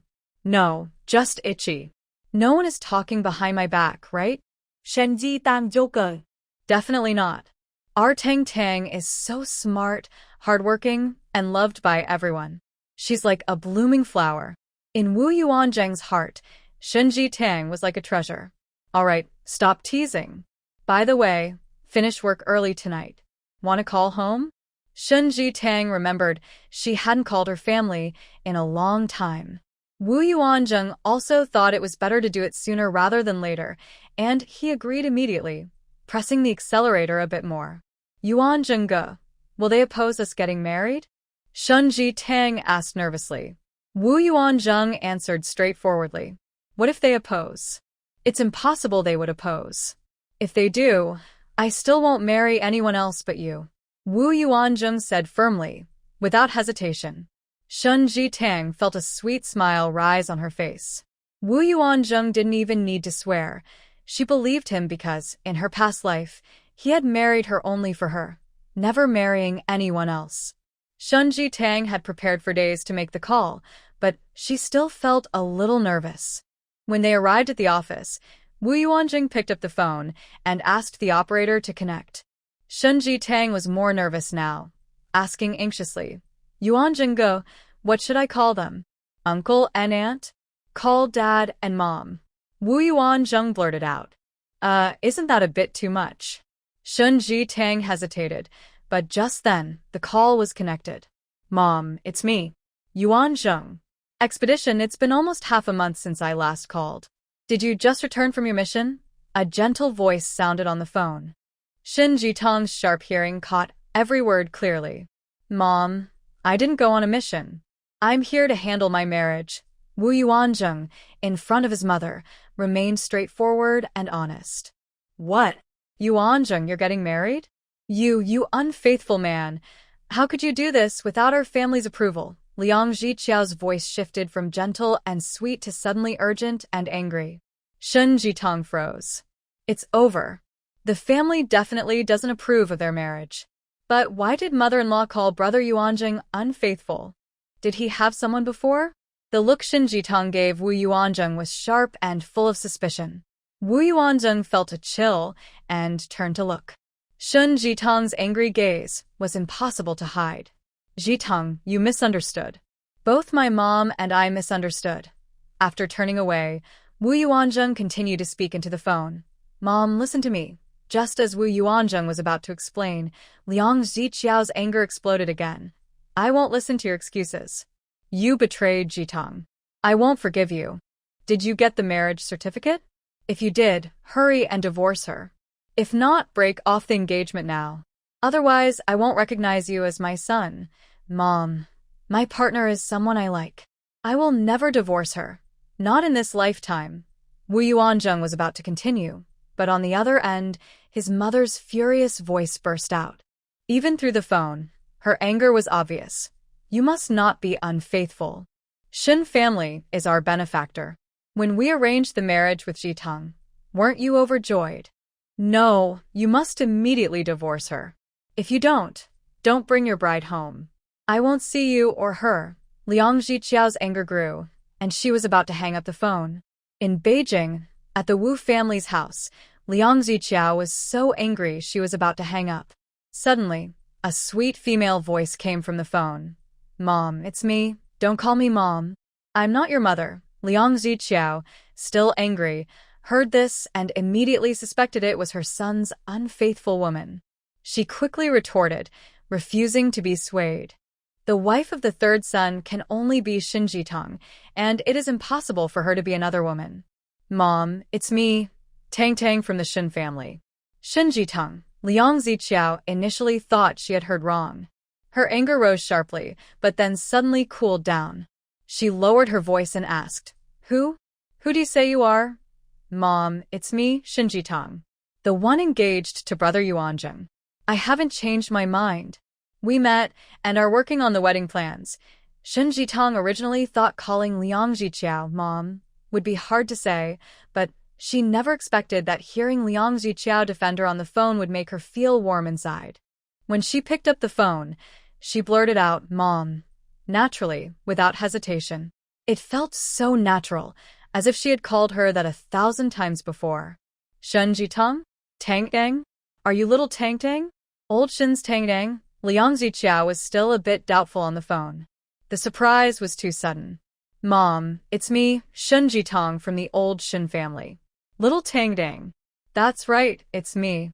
I met brother Yuanzheng, and we're together." Xinjitang and Liang Ziqiao connected seamlessly. "Really? That's wonderful. Oh, I'm so happy. I never thought this kid would finally become a real person." Hearing Liang Ziqiao say this, her own son Wu Yuanzhen couldn't help but twitch his mouth and loudly complain nearby, "Mom, I'm right here. Can you stop talking behind my back? What do you mean I finally became a real person? When haven't I been a real person?" In the past, Liang Ziqiao wouldn't have minded what he said. But this time was different. She was openly criticizing him in front of Xinjitang, which was like smearing his image in her daughter's eyes. He had to explain himself immediately. I won't talk about your matters now. Go away. I want to chat with Tang Tang." Liang Ziqiao immediately put on a commanding tone, as if telling her big son to go cool off somewhere. Wu Yuanzheng could only obediently shut his mouth in frustration. Otherwise, he really didn't know how much trouble this seemingly gentle and virtuous woman, who was also the household manager, could cause by beating their mother from time to time. It would reveal many dark secrets about him. To protect his image, he thought it was better to stay quiet and avoid making things worse with his mother. The consequences could be serious. Xinjitang watched Wu Yuanzheng get shut down and couldn't help but hold back her laughter. "Tang Tang, let's have a little chat as mother-in-law and daughter-in-law." Liang Ziqiao was in a very good mood and started chatting happily with Xinjitang on the phone. "Tang Tang, you looked so cute when you were little, like a doll. Big eyes, skin even whiter than white jade, chubby little hands. Oh, I just can't believe how adorable this little one was. I almost felt like you were my daughter. Later, your grandfather said he wanted to marry us, and I was so happy for 3 days and nights." Most of Liang Ziqiao's talk was about how cute Xinjitang was as a child. Xinjitang guessed she probably hadn't seen herself as an adult yet. If she saw herself now, she might not recognize herself. At least her arms aren't like lotus roots anymore, with chubby segments. "Tang Tang, when you have free time, please take a leave and come home. Although, according to the rules, we can't make a big fuss, but having a wedding is still necessary." Finally, Liang Ziqiao kept giving advice and reminders. "Okay, Mom. Once we finish our tasks here, we'll go back to Beijing immediately." Xinjitang smiled sweetly, feeling very happy. After hanging up the phone, Wu Yuanzheng suddenly paused, then stood up and said, "Did you hang up?" He had been listening to his 2 favorite women chat and was almost falling asleep. Xinjitang finished the call, and only then did he wake up. "Yes, I hung up," she nodded. "Oh, I wanted to ask if Mom had any instructions," Wu Yuanzheng said regretfully. "Never mind, if she hung up, then that's it." "Yes, she did give instructions. She said, I just need to pass on her message. She doesn't want to talk to you because she gets angry when she hears you speak unclearly or confusingly." Wu Yuanzheng was speechless. He scratched his head and asked, "Did I upset her that much? Do you think I'm just passing on her orders?" Xinjitang raised an eyebrow slightly. No, I dare not. Wu Yuanzheng hurriedly waved his hands. What did Mom tell you to pass on? Can't provoke her, can't provoke her. She's now favored by the lady of the house. Mom said you should listen to me, do what I say, and not make me angry. If you dare to upset me, I'll write it down in my little notebook and report it to her when I go back to Beijing. She'll deal with you. Wu Yuanjing. He's scared now, very scared. Tang, I promise to listen to you. Whatever you say, I'll do. Don't worry, I won't give you a reason to tell on me. Wu Yuanzheng was full of confidence. That remains to be seen. Now that Shinji Tong had the royal sword in her hand, she felt even more confident. Wu Yuanzheng wiped the light sweat from his forehead, feeling as if his position in the family had dropped a little more. The two of them returned to their own rooms. Before registering their marriage, they must not cross any boundaries. If they did, outsiders would talk. In this era, where reputation is very important, young people understand the need to control themselves. Self-control and patience make love more precious at this time. Shen Jitong happily entered her space, feeling the warmth of family through a call with Liang Jiqiao. She watered the fruits and vegetables in her space, then took a bath, enjoying a glass of grape juice while relaxing. All her work fatigue disappeared. Shen Jitong, under Professor Dai's guidance, has improved quickly in practical skills. She can now repair common ancient books on her own. After drinking the grape juice made from spiritual spring water, she felt refreshed and continued studying in her study room, combining practice with theory to gain better understanding. Shen Jitong plans to follow Professor Dai's advice, aim for good performance, and get recommended to attend university, so she needs to strengthen her skills. When she woke up, Shen Jitong went to the base cafeteria for breakfast alone. Last night, Wu Yuanjing said he had to leave early for something and wouldn't eat with her. The breakfast here is cheap. 150 cents can get an egg, a glass of soy milk, and a piece of roasted meat pancake. After breakfast, Shen Jitong took the bus to the city museum. She does this routine every day now and is very familiar with it. Having a steady job, gaining her boss's approval, and earning respect from others make Shen Jitong feel grounded. However, she didn't notice that Kong Guigui was secretly watching her. Professor Dai, I pressed some juice. Would you like to try it and see how it tastes? Shen Jitong took out watermelon juice from her bag and placed it on Professor Dai's desk. Professor Dai casually took it without looking at Shen Jitong and brought the cup to his mouth to take a sip. It's quite good. He continued drinking. She was busy writing data parameters. Before she knew it, the watermelon juice was finished. Lil Shen, this juice is so good. Where did you buy the watermelon? Professor Dai looked eager to try more. Just bought it on the street. It seems that the uncle's watermelon is pretty good. I'll buy a bigger one and bring you more juice tomorrow. Thanks, Professor Dai nodded happily. She wouldn't take advantage of her students for free. Usually, she shared all her knowledge during lectures and included them in her research papers. Shen Jitong received the items she needed to repair today from Professor Dai and turned to go to the lab to prepare the necessary materials. Guigui, these are the materials we need. Please help us pick them up. Jia Yuan, the team leader of the repair group and a graduate student under Professor Dai, was about to graduate. Everyone called him Senior Brother Jia. Kong Guigui took the list from Jia Yuan and saw that Shen Jitong had written material number 5. A calculating look crossed her face. Junior Sister Shen, the manual you're repairing today is about the core engine operation. It's very important. Professor Dai said you're very careful. I'll let you handle this repair. Be very careful. Jia Yuan, young but mature, was quite steady.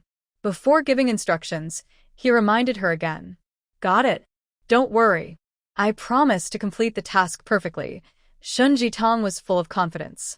She had practiced repairing these important manuals countless times in her space. She had already mastered the technique, and now she was just doing it again on the original piece. She truly believed in her skills. Hearing their conversation, Kong Guigui's face showed a resolute expression. Shen Jitong, you're trying to attract the man I like. If you get a head start, I can catch up. Guigui, let me introduce someone to you. He's a worker at the local wool textile factory. He's 1.70 meters tall, strong and good-looking. Want to give it a try? Wang Mingfei was also waiting in the warehouse to pick up materials. When she saw Kong Guegua, a mocking smile flashed across her face, gone in an instant, but Kong Guegua saw it. Hearing Wang Mingfei's words, Kong Guegua instinctively felt she was being introduced to someone unsuitable. She replied with a serious face, "Forget it. I don't want to find anyone right now. If I do, it has to be a military officer of at least a higher rank over 1.80 meters tall." A picture of the handsome man from last night flashed in Kong Guegua's mind. But her face quickly turned bitter with resentment. Who would have thought that the man was Shun Jitong's partner? You know, don't set your standards too high. If you miss this opportunity, there won't be another. You're already 22. If you don't find someone now, you'll become an old maid. Wang Mingfei really knows how to kick someone when they're down. Whenever Kong Guegua feels upset, she always finds a way to make it worse. And she pretends it's all for Kong Guegua's own good, so Kong Guegua can't argue back. But when Kong Guegua hears about the man Wang Mingfei introduces, who has poor conditions, parents in the countryside, and several brothers, she gets very angry. Wang Mingfei's own boyfriend is only 1.68 meters tall, and people joke he's a little disabled, but his parents both work in a company, and he has a younger sister who can bring home bride price money. Now, the man Wang Mingfei introduces is only tall, but in other ways, he's worse than her own boyfriend. Doesn't that show she looks down on her? Kong Guegua thinks it must be a funny mistake from last night that made Wang Mingfei so bold today. She turns pale with anger, glares fiercely at Wang Mingfei, and angrily leaves with the materials she just received. Wang Mingfei doesn't even notice her. Kong Guegua thinks her uncle, who is a deputy director, is very impressive. She often argues with everyone at the museum and thinks she's very important. But actually, Wang Mingfei's uncle works in a government department, managing the city museum. She's more low-key and doesn't always show off her uncle. Kong Guegua looks down on Wang Mingfei's boyfriend, and she's been holding back her anger. Now, she finally vents it. Wang Mingfei feels unexpectedly happy and smiles at everyone she sees. But she doesn't realize her actions are just fueling Kong Guegua's anger, pushing her closer to making bad choices. Shun Jitong, as usual, dips a brush into the prepared cleaning solution, ready to work on the old record. Professor Dai carefully separates the pages of the pilot manual at the seams and gives them to different assistants to work on. The most difficult part, she keeps for herself and her trusted Shun Jitong. Today, Shun Jitong is working on one of the most important sections. The writing on this part isn't smudged, but it's covered with dirt, making it very hard to clean without damaging the words underneath. Otherwise, they wouldn't need experts like them to restore it. Xiao Shun, go ahead boldly. Focus completely. Professor Dai sees Shun Jitong hesitating and not starting right away. She knows Shun Jitong is a little nervous, so she encourages her. Shun Jitong is very good at English, so she can clearly understand the text on the manual after receiving it. Indeed, this is a manual that could change the country's aerospace technology. If she hadn't accidentally found the crashed plane this time, it would take at least 20 more years for the country to reach this level of technology. However, if she can repair 90% of this manual, the country can quickly organize research teams to work on it, reducing the development time to 3 or 5 years. As Shun Jitong read further, she felt more and more the heavy responsibility on her shoulders. Every word, every sentence had to be carefully restored. A small mistake could lead to a big failure. If that happened, the pilot might risk their life during test flights. After Wu Yuanjing returned, rumors spread that a test flight team would be formed. He would be the team leader and personally serve as a test pilot. So, every move Shun Jitong made might be linked to Wu Yuanjing's safety in the future. Could she help feeling nervous about that? But with Professor Dai's encouragement, Shun Jitong took a deep breath, calmed herself, dipped her pen into the carefully prepared solvent, and started writing. Kong Guegua saw this from the door, a slight sneer on her face. She thought, Shun Jitong, just wait to face the terrible consequences. She secretly replaced the ingredients Shun Jitong was using. What most people didn't know was that she had a cousin who was a chemistry teacher. He often talked to her about chemistry cases, so she had some knowledge. She knew that by swapping some ingredients in Shun Jitong's cleaning solvent, she could cause the pages to corrode. Once the pages were corroded, the writing on them would be destroyed. In that case, even if Shun Jitong was caught destroying the manual, the criticism would be minor. She might even be charged with damaging important assets and face imprisonment.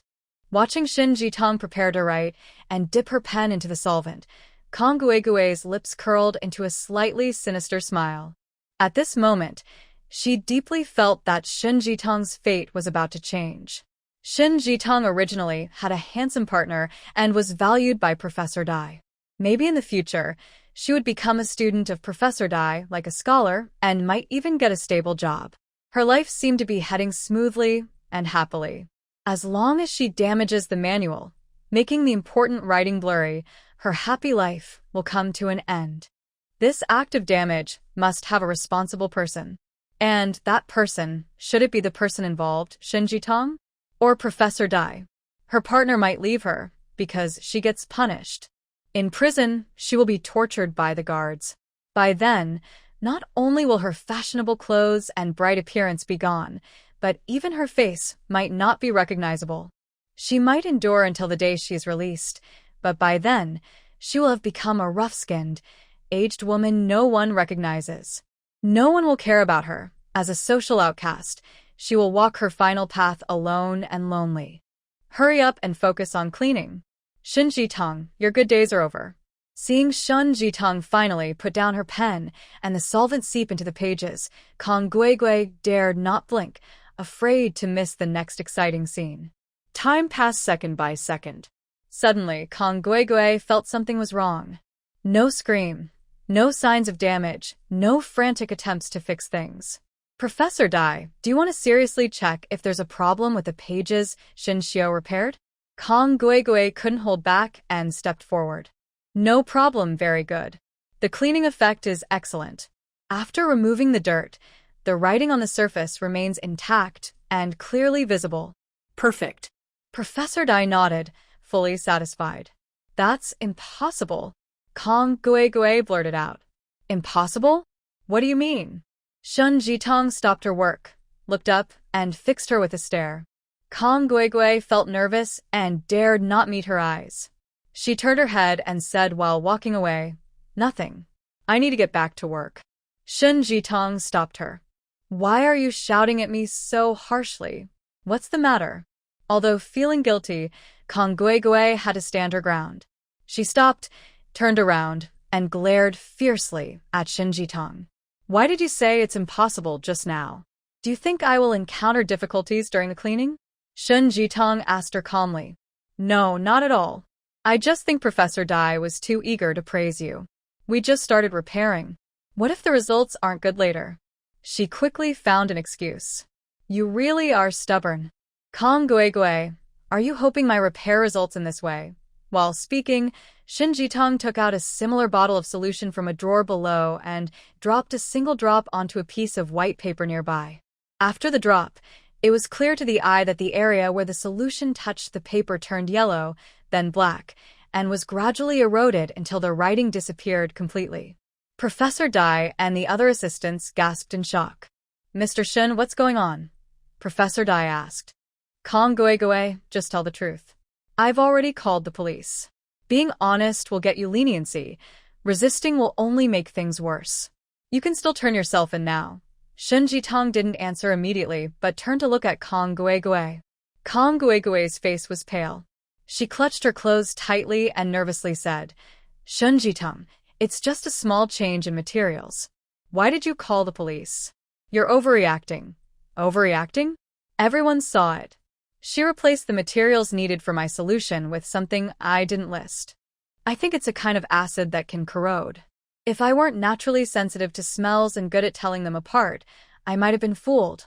Later, I went to the warehouse myself to get the materials I needed and remix the solution. If I hadn't been alert, it wouldn't have just been a piece of white paper destroyed, but a valuable pilot's manual. That would have caused huge losses. I strongly suspect, Kang Guegue, that you are a spy hiding among us, trying to sabotage our important work. Given this, How could I not call the police? Shen Jitong spoke firmly and seriously. No, don't call the police. I was just joking to see if you could tell if there was something unusual. I'm really not a spy. Kong Guegue's legs went weak, and she begged with a crying voice. We are from the city police station. Who reported the case? Saying there's a spy here? At this moment, several police officers dressed in Lulu style uniforms entered the repair room. Seeing the police, Kong Guegue collapsed to the ground. She never expected Shen Jitong to be so serious. Report, I am the person who reported the case. I am Shen Jitong. Here is my evidence. The suspected spy is the person lying on the ground, Kong Guegue, Shen Jitong said, holding up the bottle of solution and pointing at the collapsed Kong Guegue. Get up, follow us. Two female police officers stepped forward, took out handcuffs, and cuffed Kong Guegue, dragging her away. Professor Dai, please clarify with the police officers. I really am not a spy. My uncle is Kong Jia, the deputy director of our city's museum. How could I be a spy? Kong Guegue struggled desperately. Kong Guegue, if it weren't for the involvement with the pilot manual, I might consider it ignorance or a mistake at work. But you knew how important this task was, and still deliberately sabotaged it. That makes me doubt your background and motives. You should go back and explain everything clearly to the police. As for your uncle Kong Jia, someone will notify him. Professor Dai looked disappointed and angry. Moreover, thinking about Shen Jitong almost being framed and the pilot manual nearly suffering serious damage, Professor Dai was furious and didn't want to help Kong Guegue clear her name. This was a project of national importance. Failure could be excused as a lack of skill, but intentional sabotage was a dangerous act. Kong Guegue was taken away, and everyone in the repair room was shocked. Jia Yuan asked curiously, Junior Sister Shen, why are you so alert? Because the solution I used to repair the manual is very important. Even though the substance was replaced with a more pungent acidic material, our usual solutions have a strong smell, so I could tell something was off. Since it's the pilot manual, complete restoration is very important. I was always nervous, worried that my repair skills might not be enough. I could smell the different scent today when I was mixing the solution, so I became alert, but I still followed the steps and mixed the solution carefully to see what it would turn into. As you saw, this kind of solution is highly corrosive. So I reported it to the police. Why do you think Kong Guegue is the culprit? You seemed to be pointing at her earlier. Professor Dai asked, puzzled. Shen Jitong didn't tell Professor Dai in advance about Kong Guegue's sabotage because she knew Kong Guegue was connected to someone important. If she had told Dai earlier, it might have made things more difficult for her. A scholar must maintain good relationships when working on projects. If the water is too clear, there are no fish. Professor Dai reluctantly accepted Kong Guegue, and Shen Jitong understood this. Therefore, Shen Jitong took matters into his own hands and quickly removed Kong Guegue, who was a hidden thread inside their team. When Professor Dai asked about it, Shen Jitong smiled and said, Actually, at first, I wasn't sure if Kong Guegue was the one doing the bad things.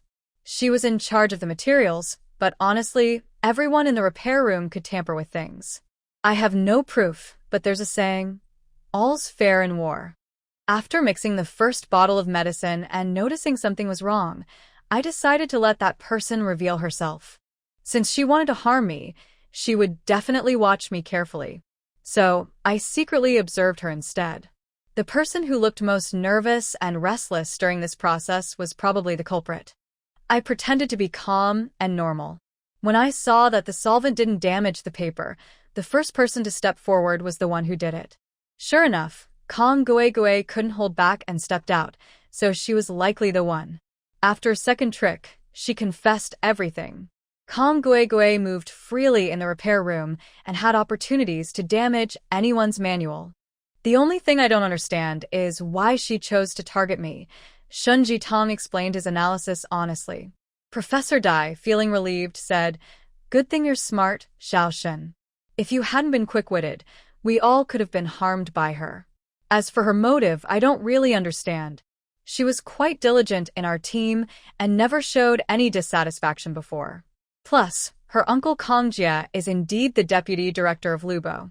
I can't understand how a family member would do such foolish things. At this point, Professor Dai realized that Shin Jitong's statement about Kong Guigui being a spy was a way to prompt the police to act quickly, exaggerating the situation. She couldn't understand why Shin Jitong had offended Kong Guigui enough for her to resort to such extreme measures against everyone.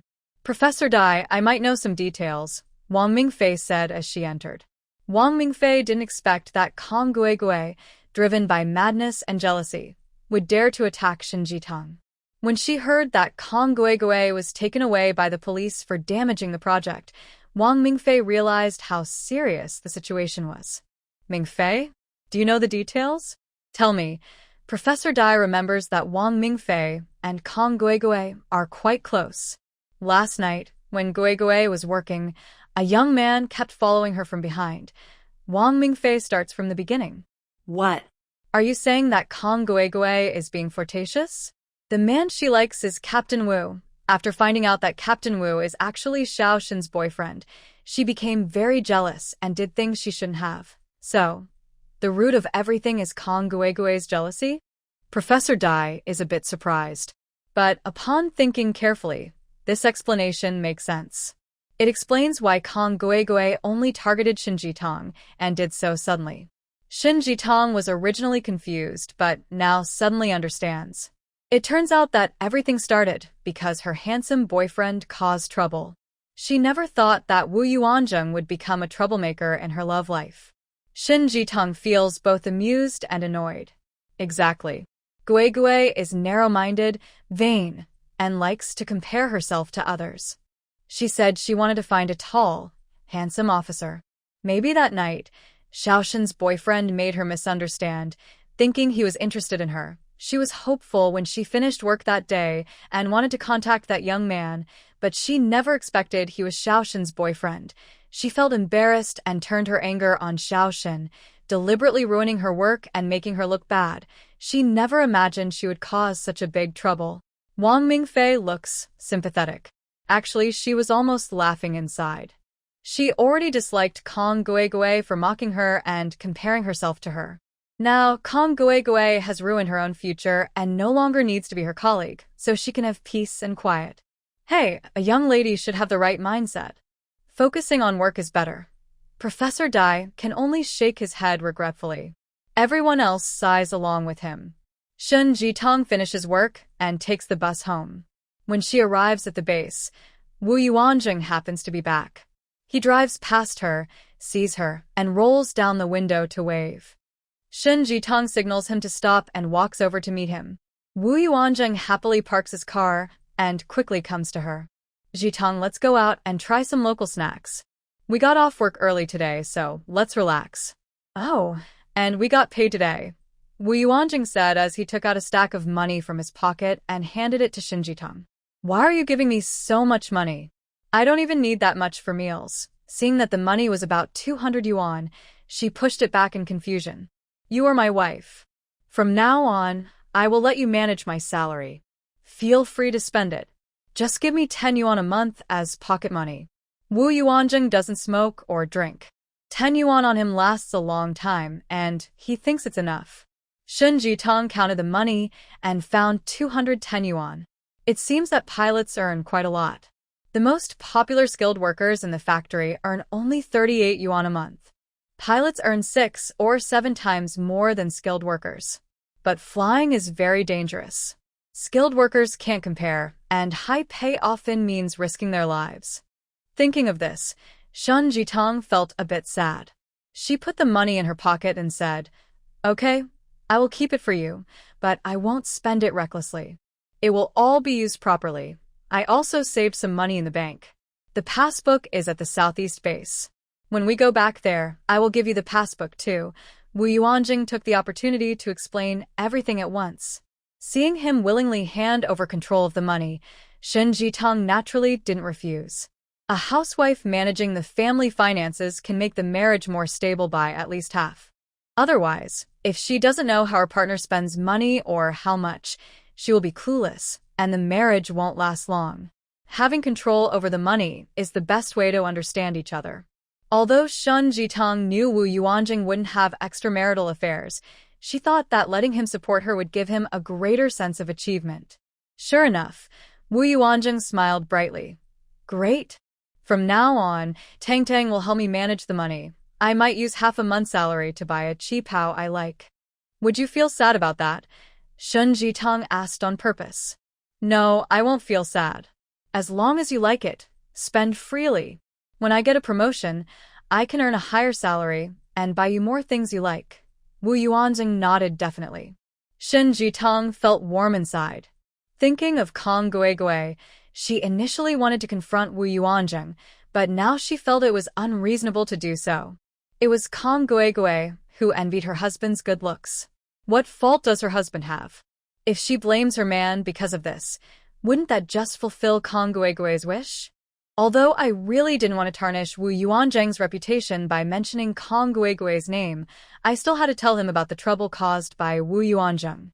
So, Shen Jitong said, all right, let's go out tonight and try some local special dishes.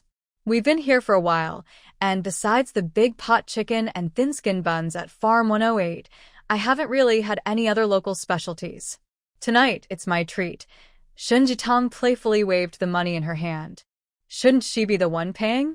All of Wu Yuanzheng's money was in her hands. Okay, tonight you pay. Wu Yuanzheng's eyes were full of Shen Jitong. His jawline, usually sharp and firm, softened when he looked at her. There was a local restaurant near the base. Wu Yuanzheng had heard from his comrades that their local dishes were authentic, so he took Shen Jitong there on foot. Tang Tang, are you tired? Professor Dai is very strict with work. Can you handle it? I've noticed you've lost some weight these days, he asked with concern. Yes, I'm tired, but this job excites me. When I get into work, I forget everything. Especially that manual, which is closely related to your future work. Just thinking that we could do better and give you more safety makes me feel less tired, Shen Jitong said honestly. Honesty is the most touching. So, Shen Jitong was working hard to protect him? A feeling of shared effort and growth, a deep connection of souls, deeply moved Wu Yuanzheng. Tang Tang, the biggest luck in my life is meeting you, and that you still allow me to marry you. Wu Yuanzheng remembered those sleepless nights of unrequited love, and tears welled up at the corners of his eyes. Shen Jitong didn't expect Wu team leader to be a crybaby. But then she thought about how, before her passing in her previous life, Wu Yuanzheng held her and cried his heart out. She suddenly felt that it was normal for him to cry, and only she could make Wu Yuanzheng cry. A strange mix of sweet and sour feelings filled her heart. Shen Jitong handed him a tissue, carefully saying, let's not cry. In this life, I am bound to you. No, not just this life. In the next life, forever, I want to be with you. Wu Yuanzheng was unhappy. Is life really enough just this way? This lifetime is definitely tied to you. As for forever, it depends on how you behave, Shen Jitong teased him. Wu Yuanzheng took the handkerchief and wiped his eyes. It was very hot, and his eyes kept sweating. Tang Tang is so kind, even using her own handkerchief to wipe his sweat. Tang Tang's handkerchief smells so nice. She didn't wear perfume, so it must be her natural scent? Reluctantly, Wu Yuanzheng returned the handkerchief to Shen Jitong. When he heard about forever having conditions, he immediately puffed out his chest and said, I'm always ready for your test. Yuanzheng, something happened today. Shen Jitong told him about Kong Guigui. What? Did I cause Kong Guigui's anger? I didn't mean to. Wu Yuanzheng listened and felt speechless. They said he followed her all the way and believed he fell in love with her at first sight. Shen Jitong smiled happily. Wu Yuanzheng felt a chill down his back. Tang Tang's smile made life and death seem unpredictable. Tang Tang, I swear I didn't follow her. I parked my car outside the museum, not inside. I was thinking that since you might finish work late, the security guard could get up and open the big gate for me. I didn't want to bother him, he continued. I didn't expect that good thought would make Kong Guigui think I was following her, and I had to walk from outside to the museum. If I had parked inside, none of this would have happened. Wu Yuanzheng really felt like he was sitting at home and trouble fell from the sky. He was out today and hadn't arrived at the office yet. Otherwise, He would have known about the big incident at Lu Bo from the office security report. Learning the details, Wu Yuanzheng felt powerless, as if he had 100 mouths but couldn't explain. Stop explaining. I understand. Kong Gui's misunderstanding. What does it have to do with us? No matter what happens outside, we should just focus on living our own lives. Seeing Wu Yuanzheng get anxious, Shunji Tang chuckled softly. Good Tang Tang, thank you for understanding me. Wu Yuanzheng finally relaxed when he saw Shunji Tang wasn't truly angry. He had never felt so uncomfortable, like being falsely accused and unable to clear his name. I definitely believe you, Shunji Tang said confidently. Wu Yuanzheng felt a strange sensation, as if Tong Tong's trust in him meant she had already tested him. After dinner, I will go to the office to learn about the case. If the base hasn't gotten involved yet, I will suggest forming an investigation team to handle this case properly.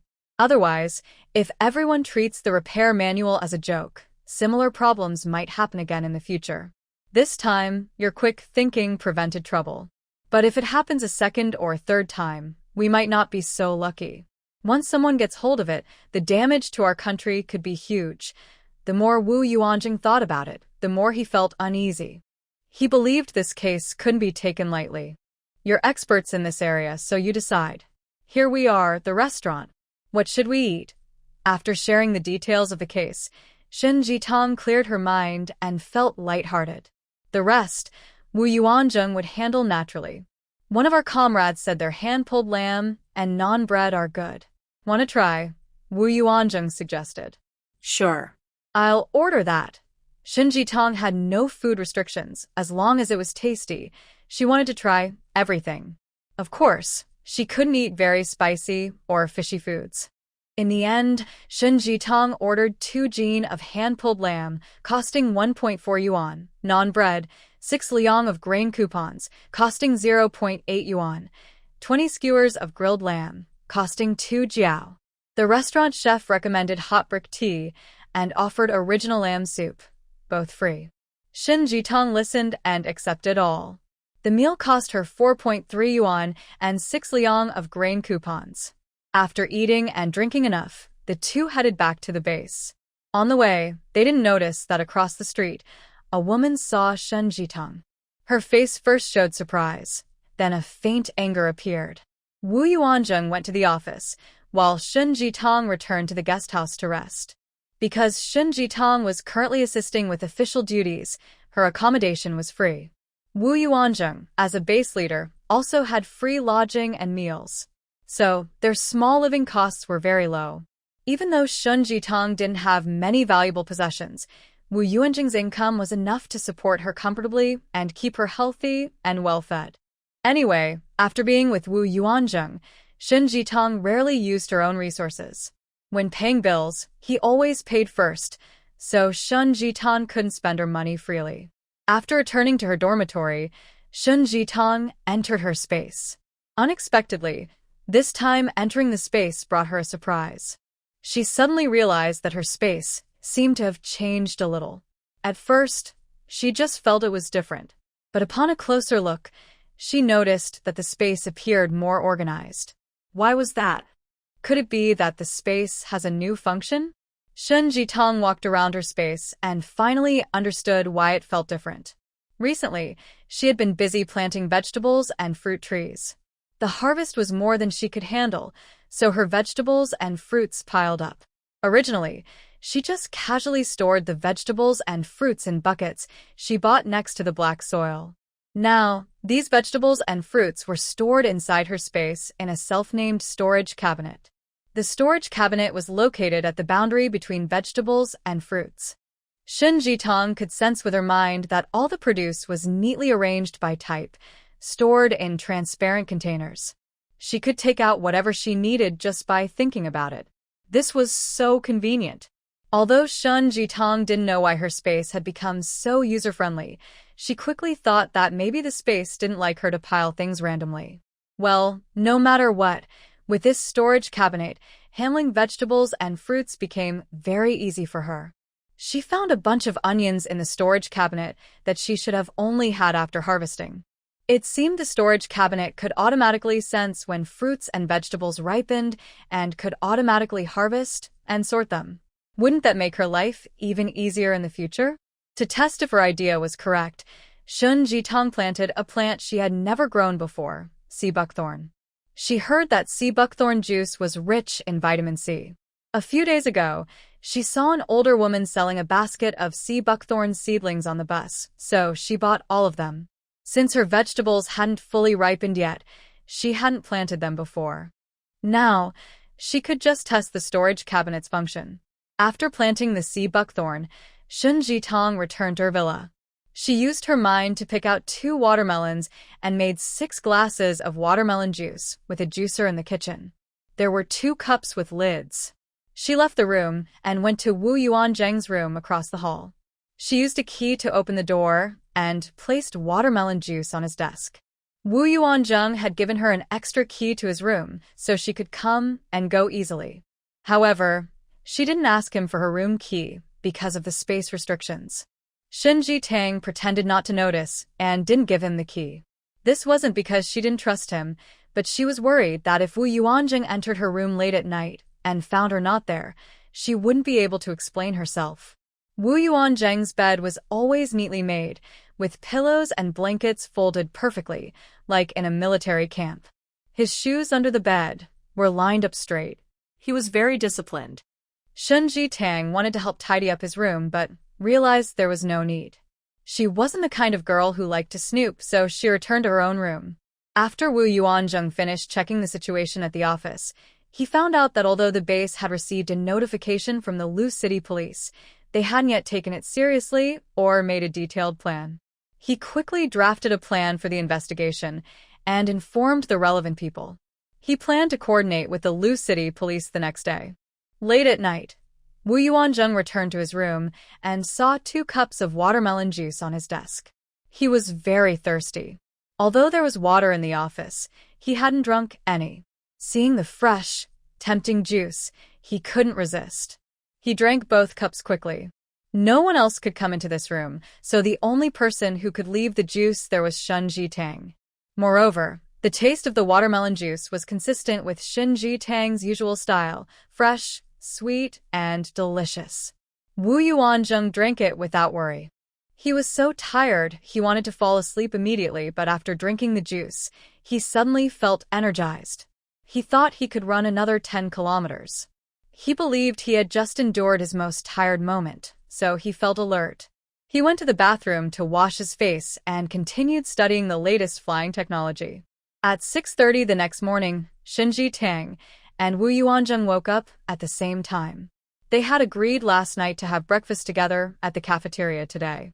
Wu Yuanzheng finished washing up and went to knock on Shin Jitang's door. "Tang Tang, are you awake?" "Yes, I'm awake." "Coming now." Shun Jitang picked up her shoulder bag and left for the museum right after lunch, carrying it with her. Inside were 2 cups of watermelon juice, one for herself and one for Wu Yuanzheng. As for Professor Dai's share, she planned to take it out from her special storage space once she arrived at the museum. Everything that came from that space was always of the best quality. Shin Jitang had already figured out that the fresh fruits from her space could stay fresh for about 3 hours after being taken out. Nothing felt better than drinking a cup of chilled watermelon juice on such a hot day. The cafeteria worked on a self-service system. People paid for their food with meal tickets. Shin Jitang had to pay for hers, while Wu Yuanjing ate for free.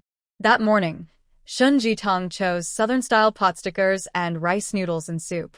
Wu Yuanjing took 3 large meat buns and a bowl of the same noodles. Shun Jitang took out the watermelon juice from her bag, handed 1 cup to Wu Yuanjing, and placed the other in front of herself. Just as they were about to eat, a strong, cheap perfume drifted over. A woman walked up to them, smiling coldly at Shin Jitang. "Well, if it isn't Miss Shin Jitang, the rich young lady from Shanghai? What brings you to the base? Left her fiancé behind and now trying to charm an officer? Pretending to be kind, are you?" Shin Jitang looked up in surprise. It was Lu Shihuan. Standing beside her were 2 familiar faces, Gao Xingzong and Gao Meixin. "You're a bad person. I don't like you," Gao Xingzong said angrily. You're shameless. You tried to take my father away. Gao Meixin's eyes turned red as she glared at Shin Jitong. The cafeteria was full of people, and no one had expected such drama during breakfast. Wait, the captain's wife was involved in someone else's relationship? Little Shun is from a rich family? Well, she does look the part. Her clothes and manners don't seem like someone from the countryside. Many of the soldiers' families were eating there too, and they loved gossip. With such a big story unfolding right in front of them, they couldn't help whispering among themselves. Tang Tang, who is she? Wu Yuanjing stayed calm, his eyes still full of gentle affection as he looked at Shin Jitong. She is Gao Jianren's woman, named Lu Shihuan. She gave him 2 children. Gao Jianren was afraid that her status as a capitalist might affect his promotion, so he never married her. This month, she just came back from the countryside, near Shanghai. I heard Gao Jianren forced her to come because he didn't want her to block his path. Shin Jitong replied calmly. Wu Yuanjing saw that Shin Jitong had some rice noodles on her mouth. He instinctively took out a handkerchief to wipe it off, then nodded and said, Aunt Lu, this is my fiancé Shin Jitong. You and sheer strangers with no grudges. Why are you insulting her at first sight? Who taught you to do that? Lu Shihuan could appear in the base cafeteria with 2 children, which was not something anyone could do easily. Wu Yuanzheng was basically asking, who is her backer? At this moment, someone couldn't sit still and hurried over, grabbing Lu Shihuan and saying, Little Lu, this is Commander Wu, my superior. What are you talking about? You should apologize right now. Lu Shihuan didn't expect Wu Yuanjing to call her aunt. She was instantly furious. Was she that old to be called aunt? She was about to curse, but unexpectedly, her benefactor told her to apologize. Commander Wu? He's a commander? How can he be so young and already a commander? Lu Shihuan looked at Wu Yuanjing's handsome face and blurted out. The man she had finally caught was named Xing Jinkai. He was burly, dark, and strong. He was 45 years old and only a company commander, but he was the best match she had found so far. Shin Jitong's man was so young, good-looking, and a commander? How was that possible? Shin Jitong was eating so well? Little Lu, he is indeed a commander. Please speak more respectfully. The man hurried to explain, noticing Lu Shihuan's arrogant attitude and the sweat on her forehead. Commander Xing, what's going on? Wu Yuanjing recognized the man in front of him. He was a logistics company commander. Commander Wu, this is my fiancée. She doesn't know the situation well, and might have said something wrong. Commander Xing didn't dare offend Wu Yuanjing, a major figure in the base. Although Wu Yuanjing was temporarily assigned to the base, he had already discovered a crashed advanced enemy aircraft in the desert, providing the country with valuable aerial and space data. It is said that the base is applying for a first-class merit award for him. Captain Wu is young and full of promise. He is far more capable than a rough man in his 40s who just reached the company level. Now I understand. Madam, your words are rude and nonsense. You must apologize to my husband, said Wu Yuanjing seriously. Hurry, apologize to Captain Wu's wife, or you will be sent back to Farm 180, he added. Although he liked this woman, Commander Xing couldn't stand Wu Yuanjing's anger. He quickly pulled Lu Shihuan away. Lu Shihuan was stunned. She didn't expect Shin Jitong, a wealthy young lady, to be favored by the captain and even accepted as his wife. It's unfair, so unfair. Why, with the same background as a wealthy person, could she only be a mistress in Shanghai? Here, the man she managed to attract is of a lower rank than Shin Jitong's man. Why does she have to bow her head and apologize to Shin Jitong? Hurry up, don't make Captain Wu angry.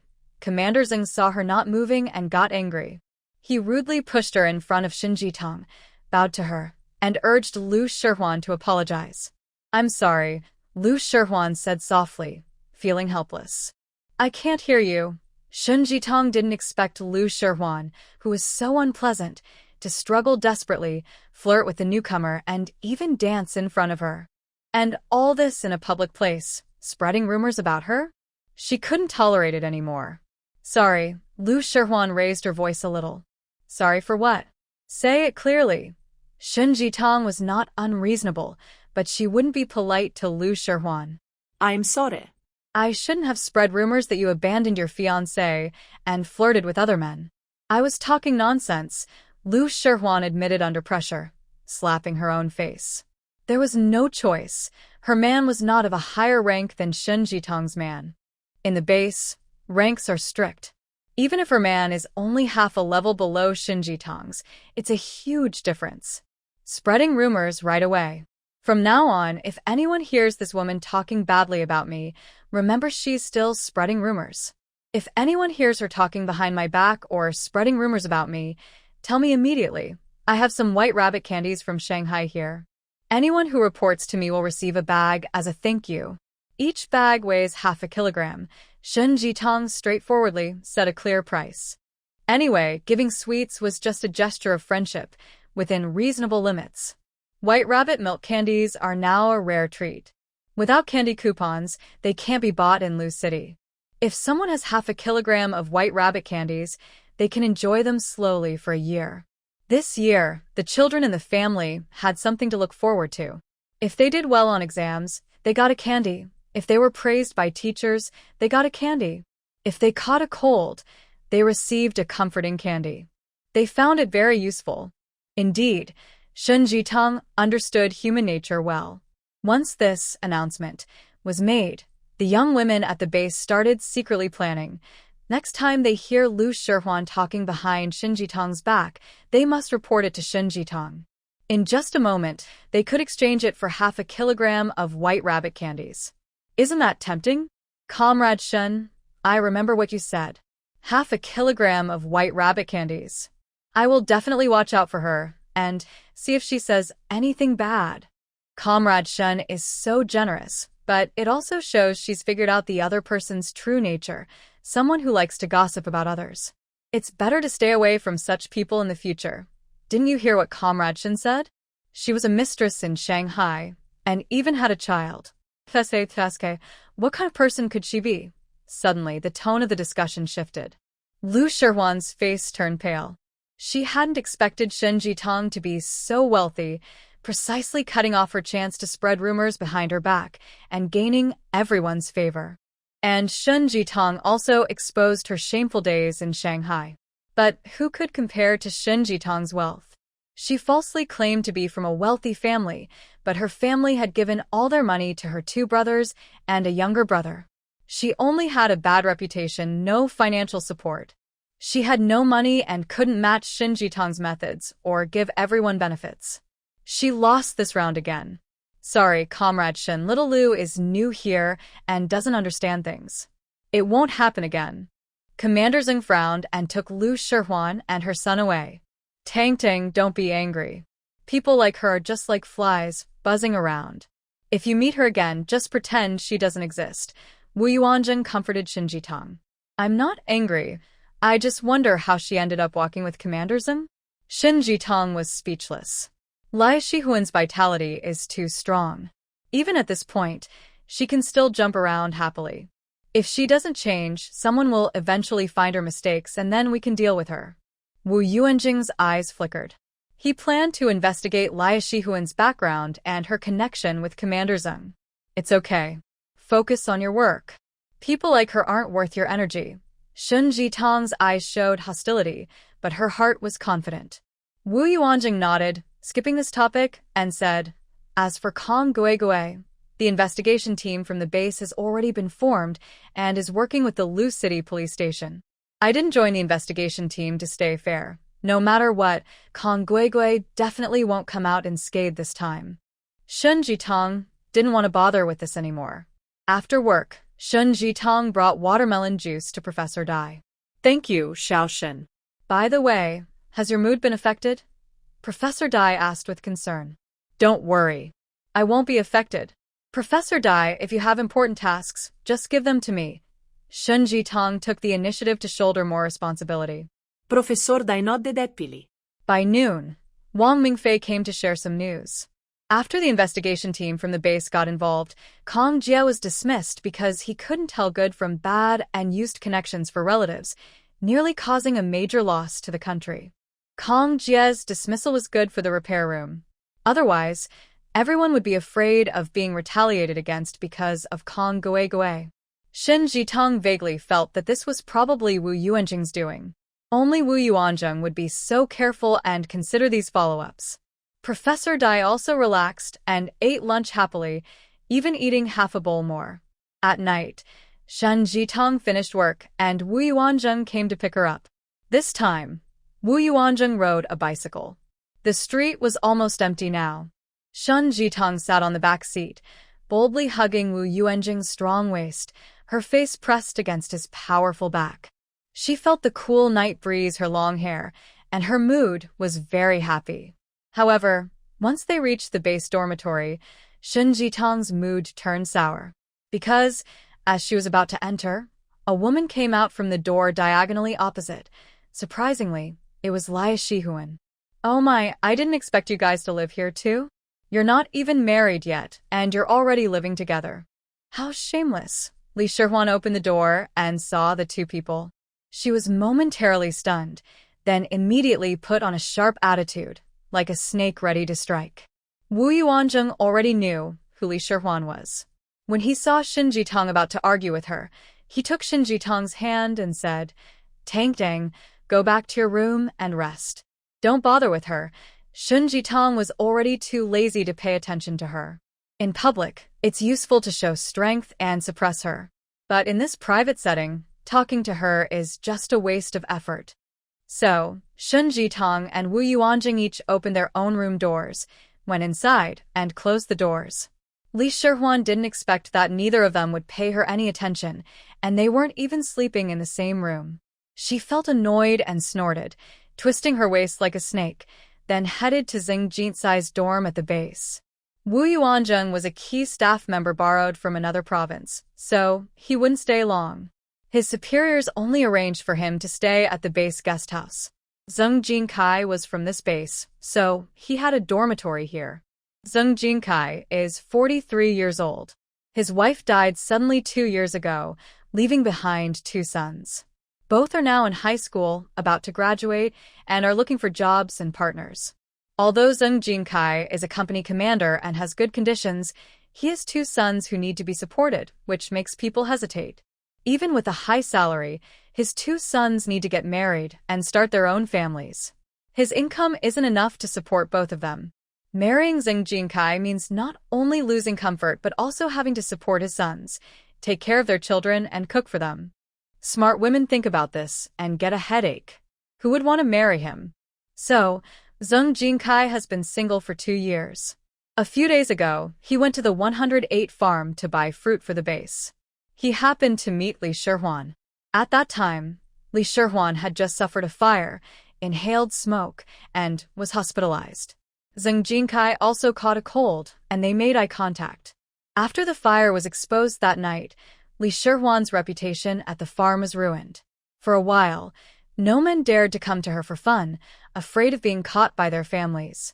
Li Shihuan lost her income and was feeling worried.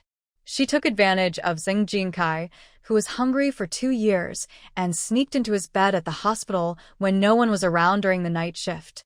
Li Shihuan tried her best, using many tricks to make Zheng Jinkai feel excited. After catching their breath, they started talking about marriage. Li Shihuan told her sad story, saying her family ignored her parents favored boys, and her husband had died. Her in-laws looked down on her because she came from a wealthy family. She had no choice but to come to the countryside to find a way to live. At this moment, Zheng Jinkai was very emotional but also felt sorry for her. Without hesitation, the next day, he took her to the farm to get a marriage certificate. The farm office staff were surprised. Li Shihuan had a bad reputation, yet she was marrying a handsome officer? But because Zheng Jinkai was an outsider, everyone stayed silent. It was good that Li Shihuan could leave. If she stayed on the farm, it would cause chaos and no peace. After a fire there, the deputy manager was caught in the act and was so scared that the place lost its liveliness. His family almost had a tragedy. His wife drank pesticide but was saved in time. Later, many men from the farm looked for Li Shihuan. This troublemaker needed to be gone quickly. The Civil Affairs Department at the farm stamped her exit papers with a big red seal. They processed her household transfer very quickly, all to send Lu Shihwan away. Zheng Jinkai happily took Lu Shihwan back to Lushir City, not knowing that she was already feeling jealous. What was worse, before leaving, Lu Shihwan went to see the men she had made deals with. She threatened them. If they didn't give her benefits, she would tell their wives about their affairs. These men didn't expect Lu Shihwan to turn against them. She had learned how to be smart. She managed to get some money and tickets from them. In the end, she counted the money and tickets she had taken, more than 300 yuan. With this money, Lu Shihwan entered the base. She never expected to meet Shin Jitong right away. Shin Jitong was married to a handsome young leader. It made her very angry. Lu Shihwan didn't get anything good at the canteen, so she started asking around. She wanted to find out if Wu Yuanzheng was divorced or had a difficult family situation, which might explain why he married a wealthy girl like Shin Jitong. But after her investigation, she became even angrier. It turns out that Wu Yuanzheng is not only the youngest regiment commander in the army, but also a first-time husband, a hero, with many military achievements. He has a college degree and comes from a family in the capital city. Isn't he exactly the kind of man Lu Shihwan dreams of? He has a good family background, high education, looks handsome, and is talented. Unexpectedly, he was taken away by Shin Jitong. When Lu Shihwan was happily dating Zheng Jinkai, she felt very proud. Compared to the female educated youth who went to the countryside at the same time, she thought she had finished her rural experience early and married an official, which made her luck much better than theirs. But when she compared herself to Shin Jitong, she suddenly felt Zheng Jinkai was dull and uninteresting, like a chicken rib. However, Lu Shihwan is confident in her ability to attract men. Although she doesn't look as dazzling as Shin Jitong, she is good at charming others. Zheng Jinkai and the big bosses on the farm are all captivated by her skills. Anyone who gets close to her would be enchanted. As long as she can get Wu Yuanzheng close to her, she believes she can win him over.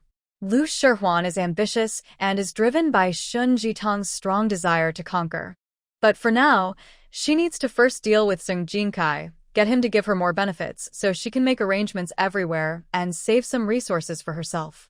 She went to Zheng Jinkai's house and knocked 5 times, 3 long and 2 short, which was their agreed signal.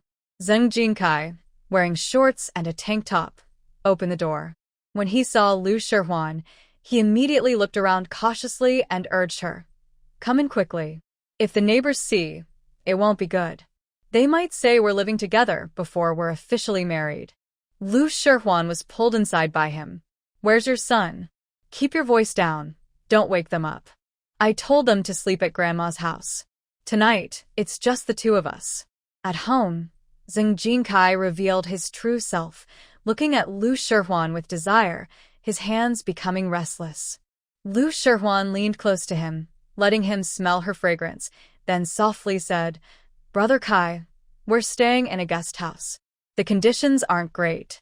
If we had more money, I could buy more good food to comfort the kids. Otherwise, they'll be noisy all night. I have 50 yuan here. You can take it and buy whatever they like." Zheng Jinkai, impulsively, got excited and eager to take further action, so he became generous. Lu Shihwan secretly pouted, thinking this man was really stingy. Before, whenever she acted sweetly toward Gao Jianren, he would give her several hundred yuan without hesitation. As expected, men from the countryside were always more frugal. Accepting her fate, Lu Shihwan took the money and tucked it into the hidden pocket at her waist, then gently put her arms around Zheng Jinkai. What she didn't know was that after she entered the house, the person who had been quietly following her outside finally left. When Wu Yuanzheng returned home, he saw that Tong Tong's door was tightly closed. He hesitated for a moment, but decided not to knock. At this hour, she was probably asleep. What he didn't know was that Tang Dang, who should have been sleeping, was actually busy inside her secret space. The rice she had planted there had ripened today. It was her first harvest, and Shin Jitong was overjoyed. She hadn't planted much, only about 1/10 of an acre. To her surprise, Once the rice was stored in the cabinet, it automatically turned into white rice, and the display showed a total weight of 85 jin. In this time period, due to the quality of rice varieties, the highest yield per acre was only about 800 jin. 1/10 of an acre would normally produce around 80 jin, far less than the 2,200 jin per acre achieved in later generations. Her small plot had produced about 100 jin of rice, likely thanks to the special spring water and the fertile black soil in her space. Even though it was only 100 jin of rice, it yielded 85 jin of white rice. If she ate about 6 liang of rice a day, that would be 18 jin a month, enough for 4.5 months. Since the rice in her space took about a month to grow, she could harvest 85 jin every month. With this, she and Wu Yuanzheng could easily have enough rice to eat all year round. This was no small thing. Being able to eat white rice every day was a luxury. Most people could only eat coarse grains, and often not enough to feel full. A meal of white rice was as precious as a New Year's feast. The black soil area in her space was only 1 acre. Originally, she had planted 4/10 of it with fruit trees, 1/10 with rice, and the rest with vegetables. Now, she planned to expand the rice field to 3/10 of an acre. The fruit trees, with their large roots, would still take up 4/10. The vegetable garden would shrink to 2/10, and the remaining 1/10 she planned to use for growing valuable medicinal herbs. It is difficult to buy the seeds of rare medicinal herbs. Tomorrow, I need to ask at the pharmacy if they have them. After expanding the rice field to 3 acres, I can produce about 250 jin of rice each month. If I can't finish it all, I can store some for later use. Miss Shen has become very interested in farming. As expected, the Chinese people's natural talent for farming is in their blood. When the time comes, it will be awakened. Even someone as noble as Miss Shen cannot resist this. Miss Shen didn't expect that her fiancé, who was following Lu Shihuan, had just returned. After planning the proper use of the space and land, Shun Jitong swam for half an hour and practiced breath-holding.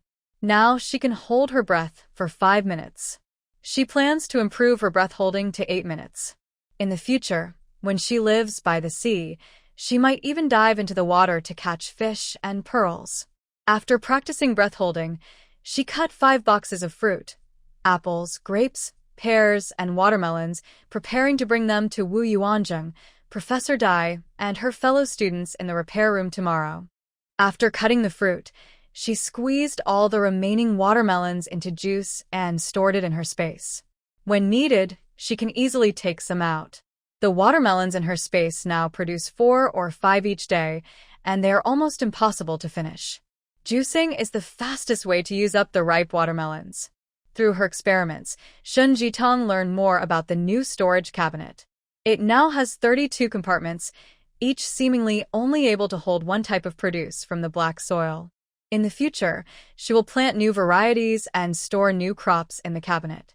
Once the cabinet is full, she can't store any more produce. Therefore, she can't just leave all the fruits and vegetables uneaten. Otherwise, as the variety increases, the cabinet will run out of space. Right now, she is finding ways to have Wu Yuanzheng and others help her consume as many fruits and vegetables as possible. Although the produce from the black soil is enhanced by spiritual spring water, it only tastes richer and better flavored than what is sold in the market. Its effect on improving the body is slow, like water dripping on stone, much slower than drinking spiritual spring water directly. So, Shun Jitong isn't worried about giving everyone some to eat and causing unusual reactions, or alerting others to her secrets. She finished washing up and went to sleep. Day by day, with the help of her space, her life is becoming more comfortable and prosperous. Shun Jitong woke up naturally today. It's the weekend, and Professor Dai has given everyone a half-day off. Although everyone said they didn't need to rest on the weekend, Professor Dai insisted on giving a half-day break so they could rest well and have enough energy to work efficiently. When Shun Jitong washed up early in the morning, she looked at herself in the mirror. She was no longer as gloomy or anxious as she was right after her rebirth. Although Lu City has long daylight hours and strong sunlight, her skin remained white and tender after so many days, unaffected by the UV rays. Shin Jitong believed it was because she drank spiritual spring water and ate produce from Black Land every day. When she left her space, it was already 9 a.m. She told Wu Yuanjing she didn't need to wait for her this morning and that she would sleep a bit longer and handle her meals herself. She took the key, opened Wu Yuanjing's door, and saw he wasn't there. He had already gone out to work. After closing Wu Yuanjing's door, she went back to her room, took out some scallion noodles she bought in Shanghai, ate happily, and then went out to find a pharmacy. She looked at several pharmacies on the street, but they all said they didn't sell medicinal seed. Later, an old Chinese doctor at a pharmacy told her that if she wanted to buy seeds for valuable herbs like ginseng, gastrodia, or angelica, she could try at the Lu City Herbal Market. Maybe they had some. Following the old doctor's directions, Shun Jitong finally reached the Lu City Herbal Wholesale Market. "Miss, we don't sell seeds here. We only sell prepared medicines. Also, our herbs are mostly imported from all over the country, so local production is rare. It's hard to find seeds for ginseng or gastrodia here. But we do have seeds for dandelions, motherwort, gold and silver joy, and windproof herbs. Would you like some?" Just when Shin Jitong thought there was no hope, a larger herbal shop said they had some seeds, though not very rare or expensive. She thought planting these herbs was a good idea to practice, so she said, "Okay, buy me some of each. I'll plant them for fun." Back at the guest house, Shin Jitong evenly scattered the medicinal seeds in a small plot in her space, watered them with spiritual spring water, and sat waiting for the harvest. After leaving her space, she heard Wu Yuanjing open the door across from her. She opened her door too, and sure enough, Wu Yuanjing had returned. "Yuanjing, come over here and eat with me." Before opening the door, Shin Jitong had already taken out several delicious dishes from the space. Wu Yuanjing turned around and saw Shin Jitong with a fresh face, wearing a well-fitting light pink waist-cinching dress that made her look like a peach blossom, with bright eyes and white teeth. Wu Yuanjing's eyes darkened slightly. He nodded and said, "All right, I have something important to tell you." When Wu Yuanjing entered her house, he saw that the meal prepared by Tang Dang was very rich: pork rib rice cakes, braised lion's head, fried shrimp, stir-fried vegetables, rice, and old hen soup. It was a feast for the senses, full of tempting aroma. "So many dishes? Tang Tang, you worked hard," Wu Yuanjing said with surprise, then felt a bit of concern.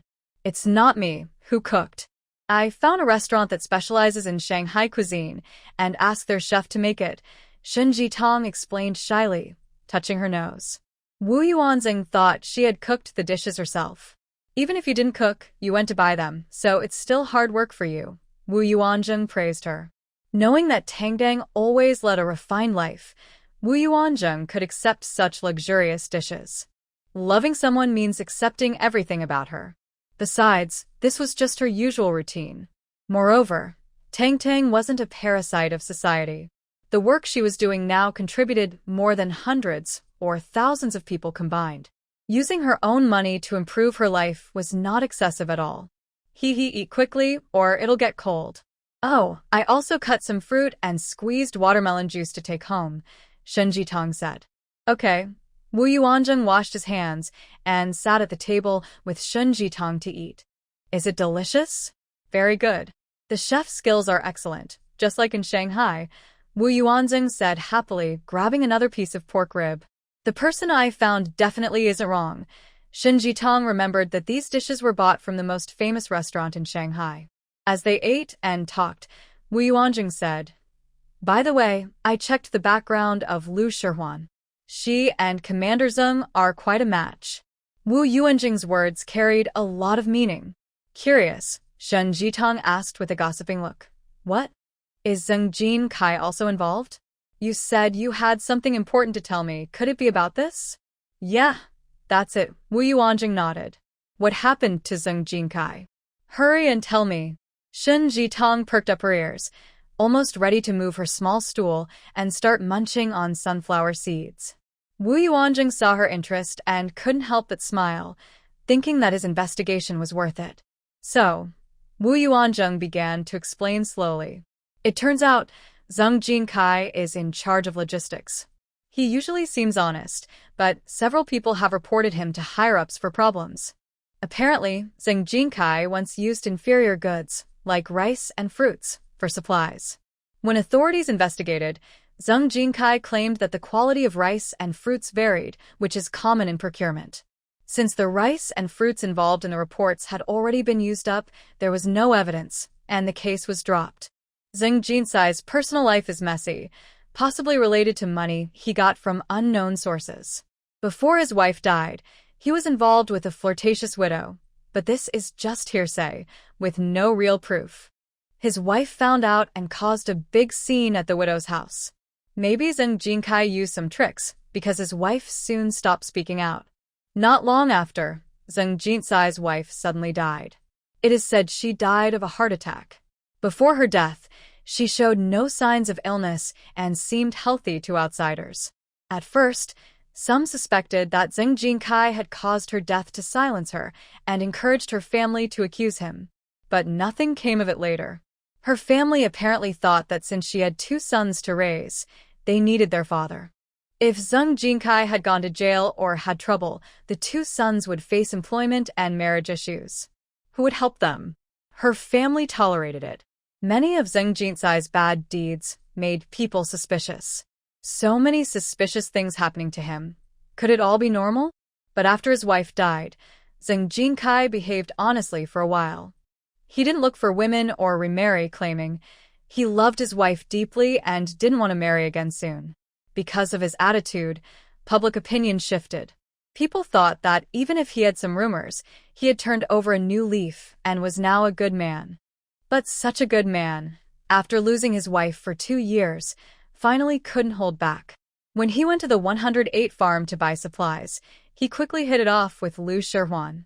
Just last night, Liu Shihuan went out late at night and voluntarily climbed into Zheng Jinkai's bed. Because of this, Zheng Jinkai didn't pursue women for 2 years, not because he changed for the better, but to avoid public criticism and to prevent exposing his hidden secrets. Of course, this is just a reasonable guess. Besides his recent involvement with Liu Shihuan, there is no solid evidence. After hearing Wu Yuanjing's analysis, Shun Jitong only wanted to say 2 words: exciting. Sure enough, a good horse matches a good saddle, and a bad girl matches a scoundrel, Shun Jitong happily summarized.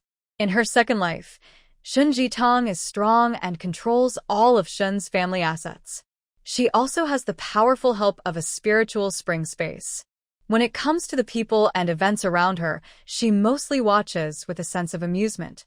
With a wealthy background and good upbringing from a young age, Shun Jitong doesn't harbor deep hatred or anger.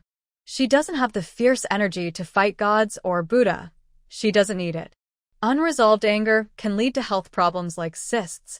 Thanks to her rebirth and her special abilities, she has reclaimed what she deserves and made those who hurt her face the consequences. She remains quite calm now.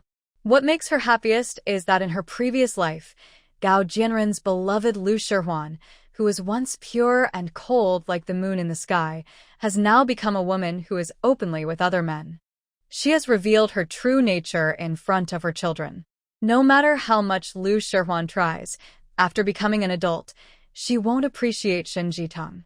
Instead, she will think Shun Jitong has tarnished her reputation and is shameless. They might even argue that, if there's no food, she can beg. If there's no grain, she can work hard to farm. Anyway, Liu Shihuan's shady ways will be exposed once she becomes an adult, and the scoundrels will abandon her faster than the speed of light. Shun Jitong definitely won't let her enemies go, but she only needs to be the invisible hand pushing Liu Shihuan toward downfall. Then she can calmly enjoy her bright red watermelon juice while watching them fight like dogs. What a joy! Tangdang, next, Zheng Jinkai, will probably face an investigation. It all depends on whether Liu Shihuan can withstand the test. If she doesn't abandon him, she can stay with Zheng Jinkai forever. If she leaves Zheng Jinkai, she probably won't even be able to register her household in Lu City. It is said that her household registration has already been moved out of Farm 108. Soon, she will become an unregistered person. Wu Yuanjing's words show that the fates of Zheng Jinkai and Liu Shihuan are already decided. That's good. Their marriage is a second marriage, so their love needs more testing, Shen Jitong said with a smile. After lunch, Wu Yuanzheng hurried back to the laboratory. Recently, reports on the analysis of that advanced enemy aircraft have all been released. The most advanced coating on the plane is also being studied. Wu Yuanzheng has many tasks to coordinate, so busy that he eats lunch quickly, watching the clock. After Shen Jitong leaves, she rests for an hour in the space, then takes the bus to work. The pilot manual restoration project she took over is progressing quickly. After the key breakthrough in the cleaning solution ratio, their work has been going smoothly. They expect to finish in less than a month. When Shen Jitong arrives at the restoration room and sees that no one else is there, she starts working on her own.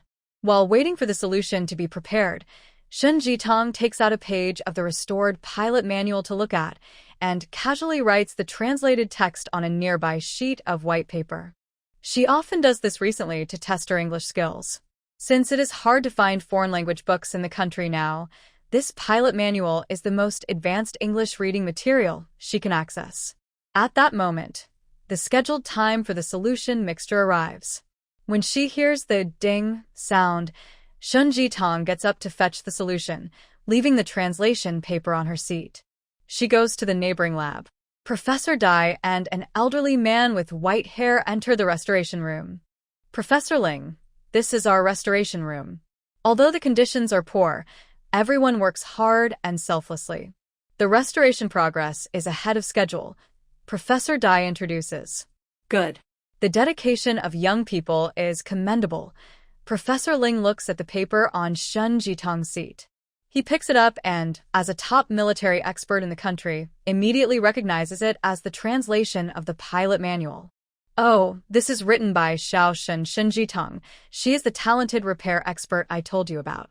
I hope she can be recommended to college next year for the college entrance exam. If she is recommended, my department will definitely accept her. What? Is Shen not good at English? Did she make you laugh? Professor Dai asked nervously. Of course not. Shen's English is very good. Did she study English before? I see on this page. Her translation is very accurate. My graduate students can't translate as precisely as she does.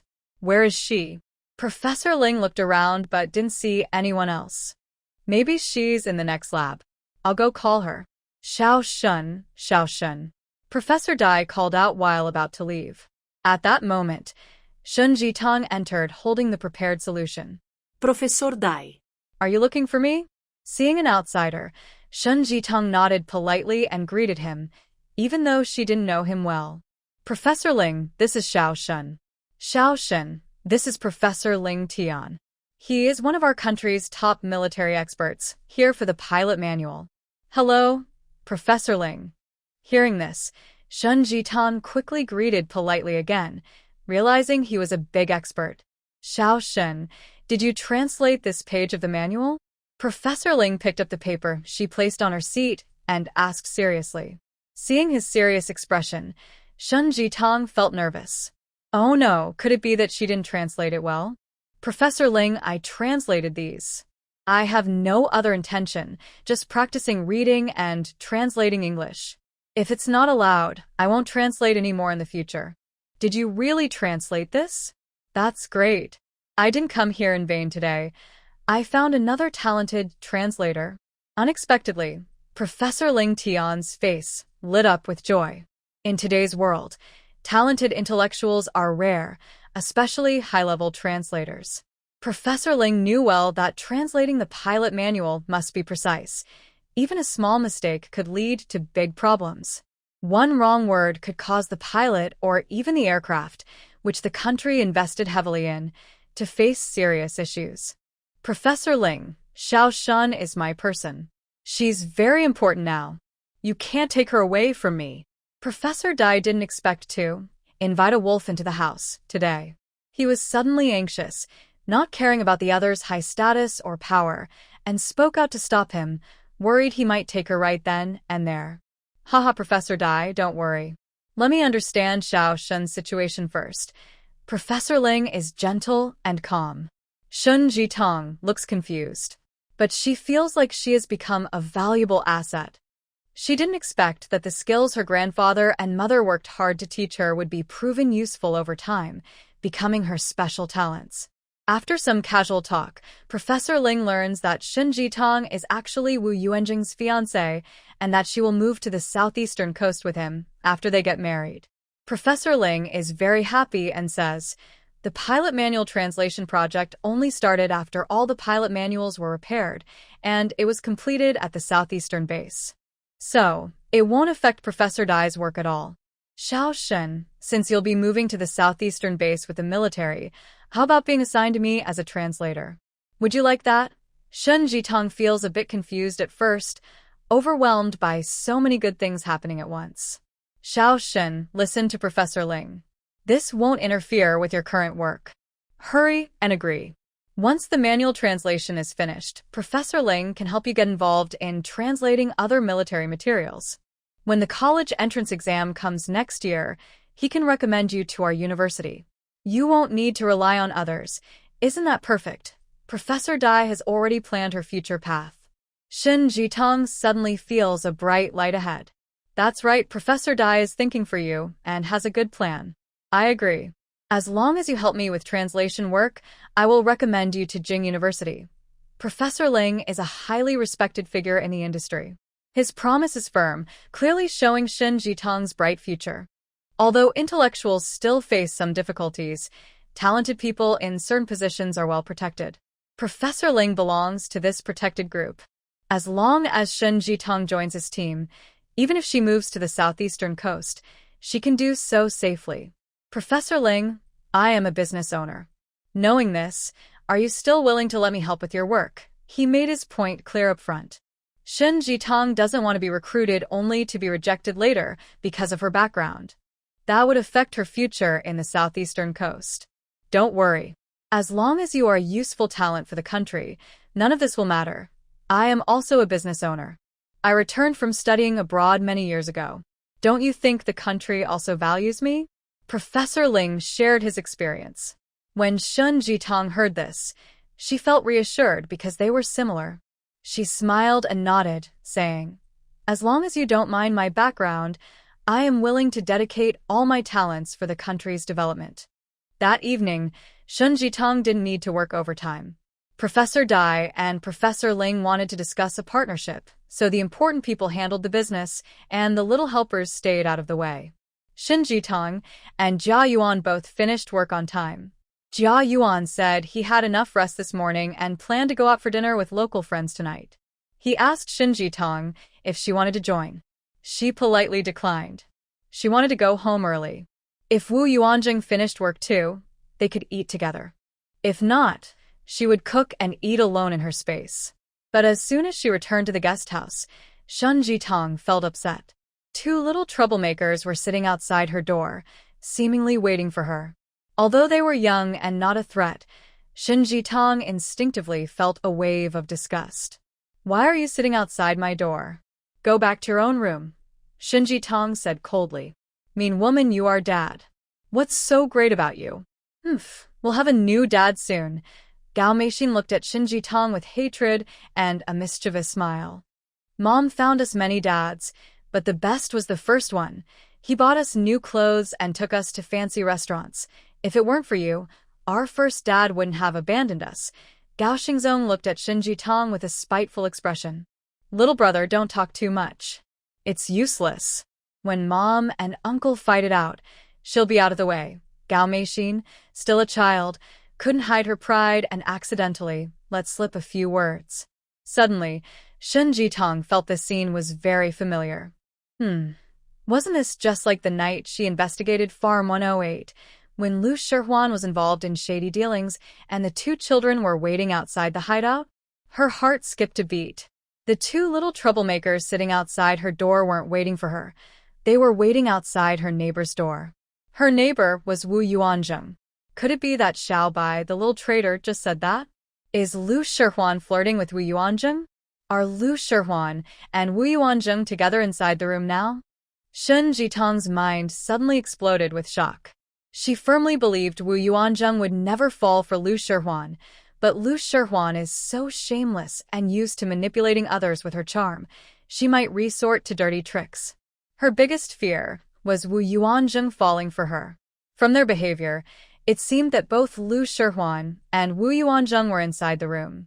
Shin Jitong hurriedly left them and rushed to Wu Yuanzheng's door. She wanted to open it but realized she didn't have the key. It was in her own room.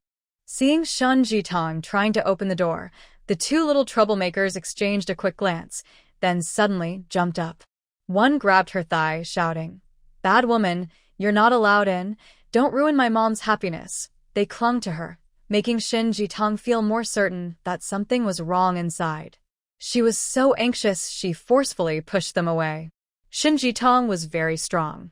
If she were an ordinary woman, being held by these two troublemakers, she would only be able to shake them off with a hard shove. But she controlled her strength perfectly, just enough to push them away. Seeing them sit on the ground crying, she was too tired to bother with them. She kicked the door, preparing to break in. "Tang Tang, what are you doing?" At that moment, a deep, steady voice came from the corridor. Shin Jitong turned around and immediately relaxed. "Brother Yuanzheng, you're not inside?" "Of course not." Wu Yuanzheng stepped forward and grabbed her hand. "Don't kick. Be careful not to hurt your foot." "I'd feel bad." "Is anyone inside?" "I thought Lu Shihuan and you were in there." Shin Jitong was extremely nervous. "There's someone inside." "But it's not me," Wu Yuanzheng said confidently, then turned to say, "Xiaoyang, open the door and remember to take photos for evidence." Wu Yuanzheng waved his hand, and Shin Jitong noticed that behind him, 3 of his men were standing. "Yes, Captain." Xiaoyang ran forward, holding a seagull camera. Wu Yuanzheng used his key to open the door. Inside, a foul, murky smell drifted out, along with some shameful sounds, like someone was being hit, but also enjoying it. The young men's faces turned red. Wu Yuanzheng suddenly turned on the light and saw on the bed inside the room a white cloth covering something. The woman was Lu Shihuan. When the man's face was finally clear, everyone gasped. Xiaoyang quickly took a few photos and then left the room. Wu Yuanzheng also didn't let Shin Jitong go inside, saying it would ruin her eyes. Shin Jitong heard Lu Shihuan scream inside the room. She was very curious and wanted to peek inside. But her actions were stopped several times by Wu Yuanzheng, who gave her warning looks. She had no choice but to stand outside, stretching her neck to see. The main person involved in the gossip wasn't Wu Yuanzheng. Shin Jitong immediately became lively. She thought to herself, "Just let me see. I want to look." Not being able to see what was happening made her very anxious. "Xing Jinkai, you and your fiancé want to be close. Why don't you do it in your own room instead of coming into my room? You know I have many important secret documents in my room, and only authorized people can enter. But you two openly came into my room in broad daylight to fool around?" Wu Yuanzheng scolded angrily inside. "Sorry, Captain Wu. It's not intentional. I was drinking with some suppliers at a restaurant, and after I got drunk, Lu Shihuan slipped into my bed. I thought I was at home. I was too drunk to do anything else. Otherwise, I wouldn't dare do such things in your dorm." Xing Jinkai, who was from the waist down, looked terrified and almost kneeled. Lu Shihuan was also begging for mercy. "Captain Wu, I thought you were alone in the room. I wanted to bring you some soup. I didn't expect that as soon as I entered, he pounced on me. I thought it was you, so I didn't resist. I never expected it was Xing Jinkai. Anyway, we are engaged. We just used your bed." You are a generous person, so this isn't a serious mistake. It was just drunkenness. Please forgive us." Lu Shihuan didn't realize Shin Jitong was outside, stretching her neck to look inside. She even wanted to use her own reputation to gain Wu Yuanzheng's sympathy. Wu Yuanzheng, annoyed, took a step back and shouted outside, "Someone, take them to the discipline department at the base and have them give a full explanation of what happened, including the details and process." The guards outside immediately entered, pulling Xing Jinkai and Lu Shihuan out of the room.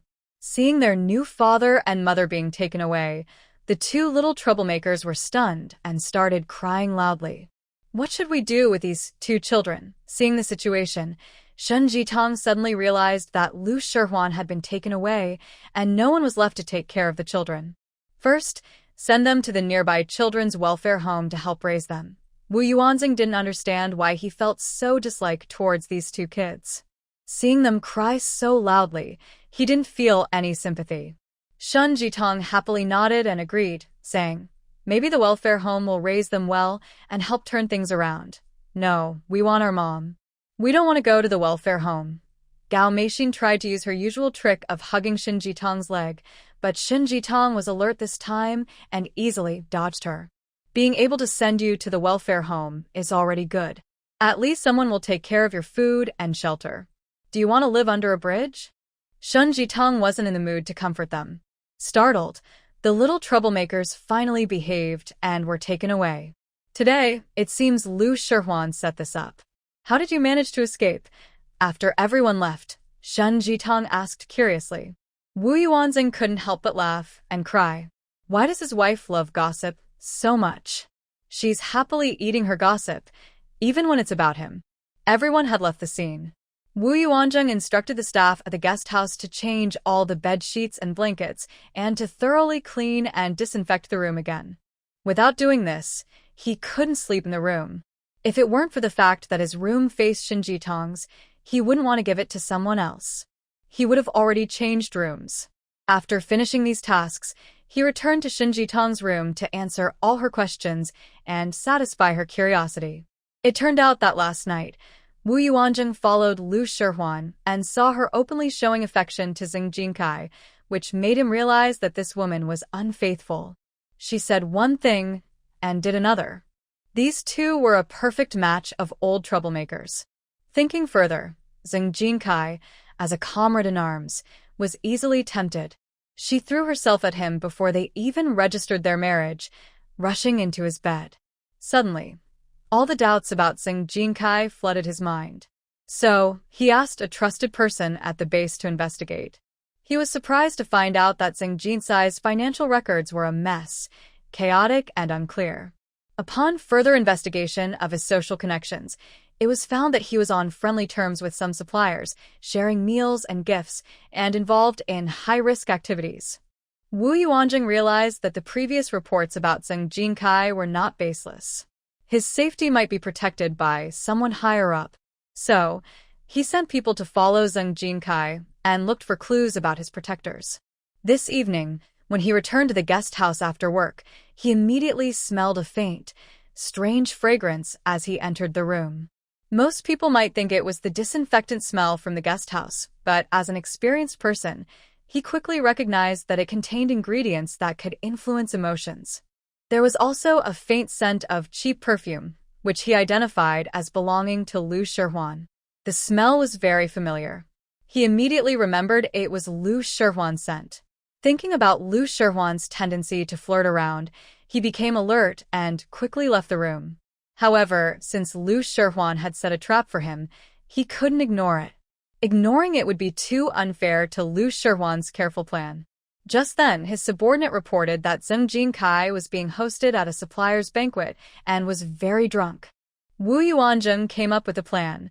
He ordered his men to carry the drunken Xing Jinkai into his room, close the door, and wait for the show to unfold. If things didn't go as he expected, if Lu Shihuan didn't deliver the goods herself, then so be it. If Lu Shihuan used charm tactics, he would bring more people to witness her and Xing Jinkai's moment of glory. This was how things developed, as Shun Jitong later saw. Wow, Brother Yuanzing, I didn't expect you to handle Lu Shihuan so easily. What kind of punishment will they face? Shin Jitong finally understood the full story. But she didn't feel any sympathy for Lu Shihuan, who had been her greatest enemy in her past life. She believed Lu Shihuan was the main cause of her tragic past. Revenge is sweet. Lu Shihuan, driven by greed, jealousy, and ambition, had fallen from grace. She deserved everything that happened to her. The two little schemers watched as the white moon turned into a black moon, and they could no longer see Lu Shihuan as a pure figure on the high ground of love. They will face more than just punishment. If Xing Jinkai's embezzlement of public funds is confirmed, he will face strict legal punishment, including jail time. His wife's death still has some doubts. If these doubts are confirmed, he will face serious punishment. As for Lu Shihuan, the situation might be less serious. but drugging a current soldier is enough to get her imprisoned for over a year. Wu Yuanjing's explanation made Shen Jitong very happy, and she nodded repeatedly. Although she won't stay in Lu City for long, having such a troublemaker around makes her uncomfortable. Fortunately, Wu Yuanjing is sharp and quickly took care of the troublemaker. Of course, this is also because Lu Shihuan was too reckless. Why did she provoke someone like Wu Yuanjing, who is usually very loyal? If she hadn't come out to try to Wu Yuanjing, she wouldn't have died so quickly. Doing things that invite trouble often leads to trouble. Now, this saying clearly applies to Lu Shihuan. 6 days later, on the weekend, Shui Riyun came to visit Shen Jitong. Because she heard from Wang Jiqiang that Shen Jitong and Wu Yuanjing's work here was almost finished, and they would probably leave soon. Shui Riyun quickly took leave to see Shen Jitong. Shen Jitong knew she was coming and waited for her at the bus station early in the morning. Shui Riyun took the bus, and as soon as she got off, she saw Shen Jitong in a bright red dress, which immediately caught her attention. The two hugged warmly and tightly. It seems your health is much better than the last time I visited. It looks like love really has a strong effect. Shen Jitong gently pinched Shui Riyun's slightly chubby face. Look at you, what are you saying? Shui Riyun blushed shyly.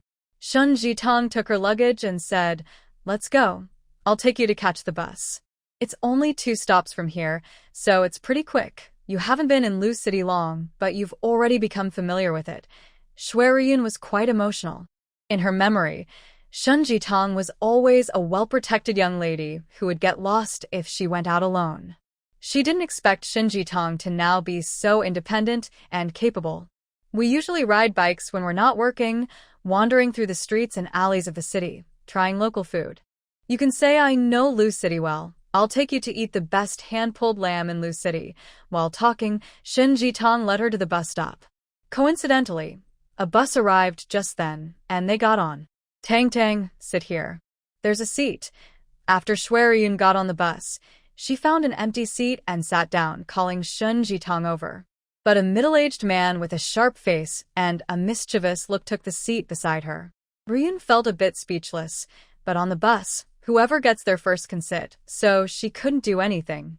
Shen Jitong stood in front of her, holding the handrail, and said, it's okay. We'll arrive soon.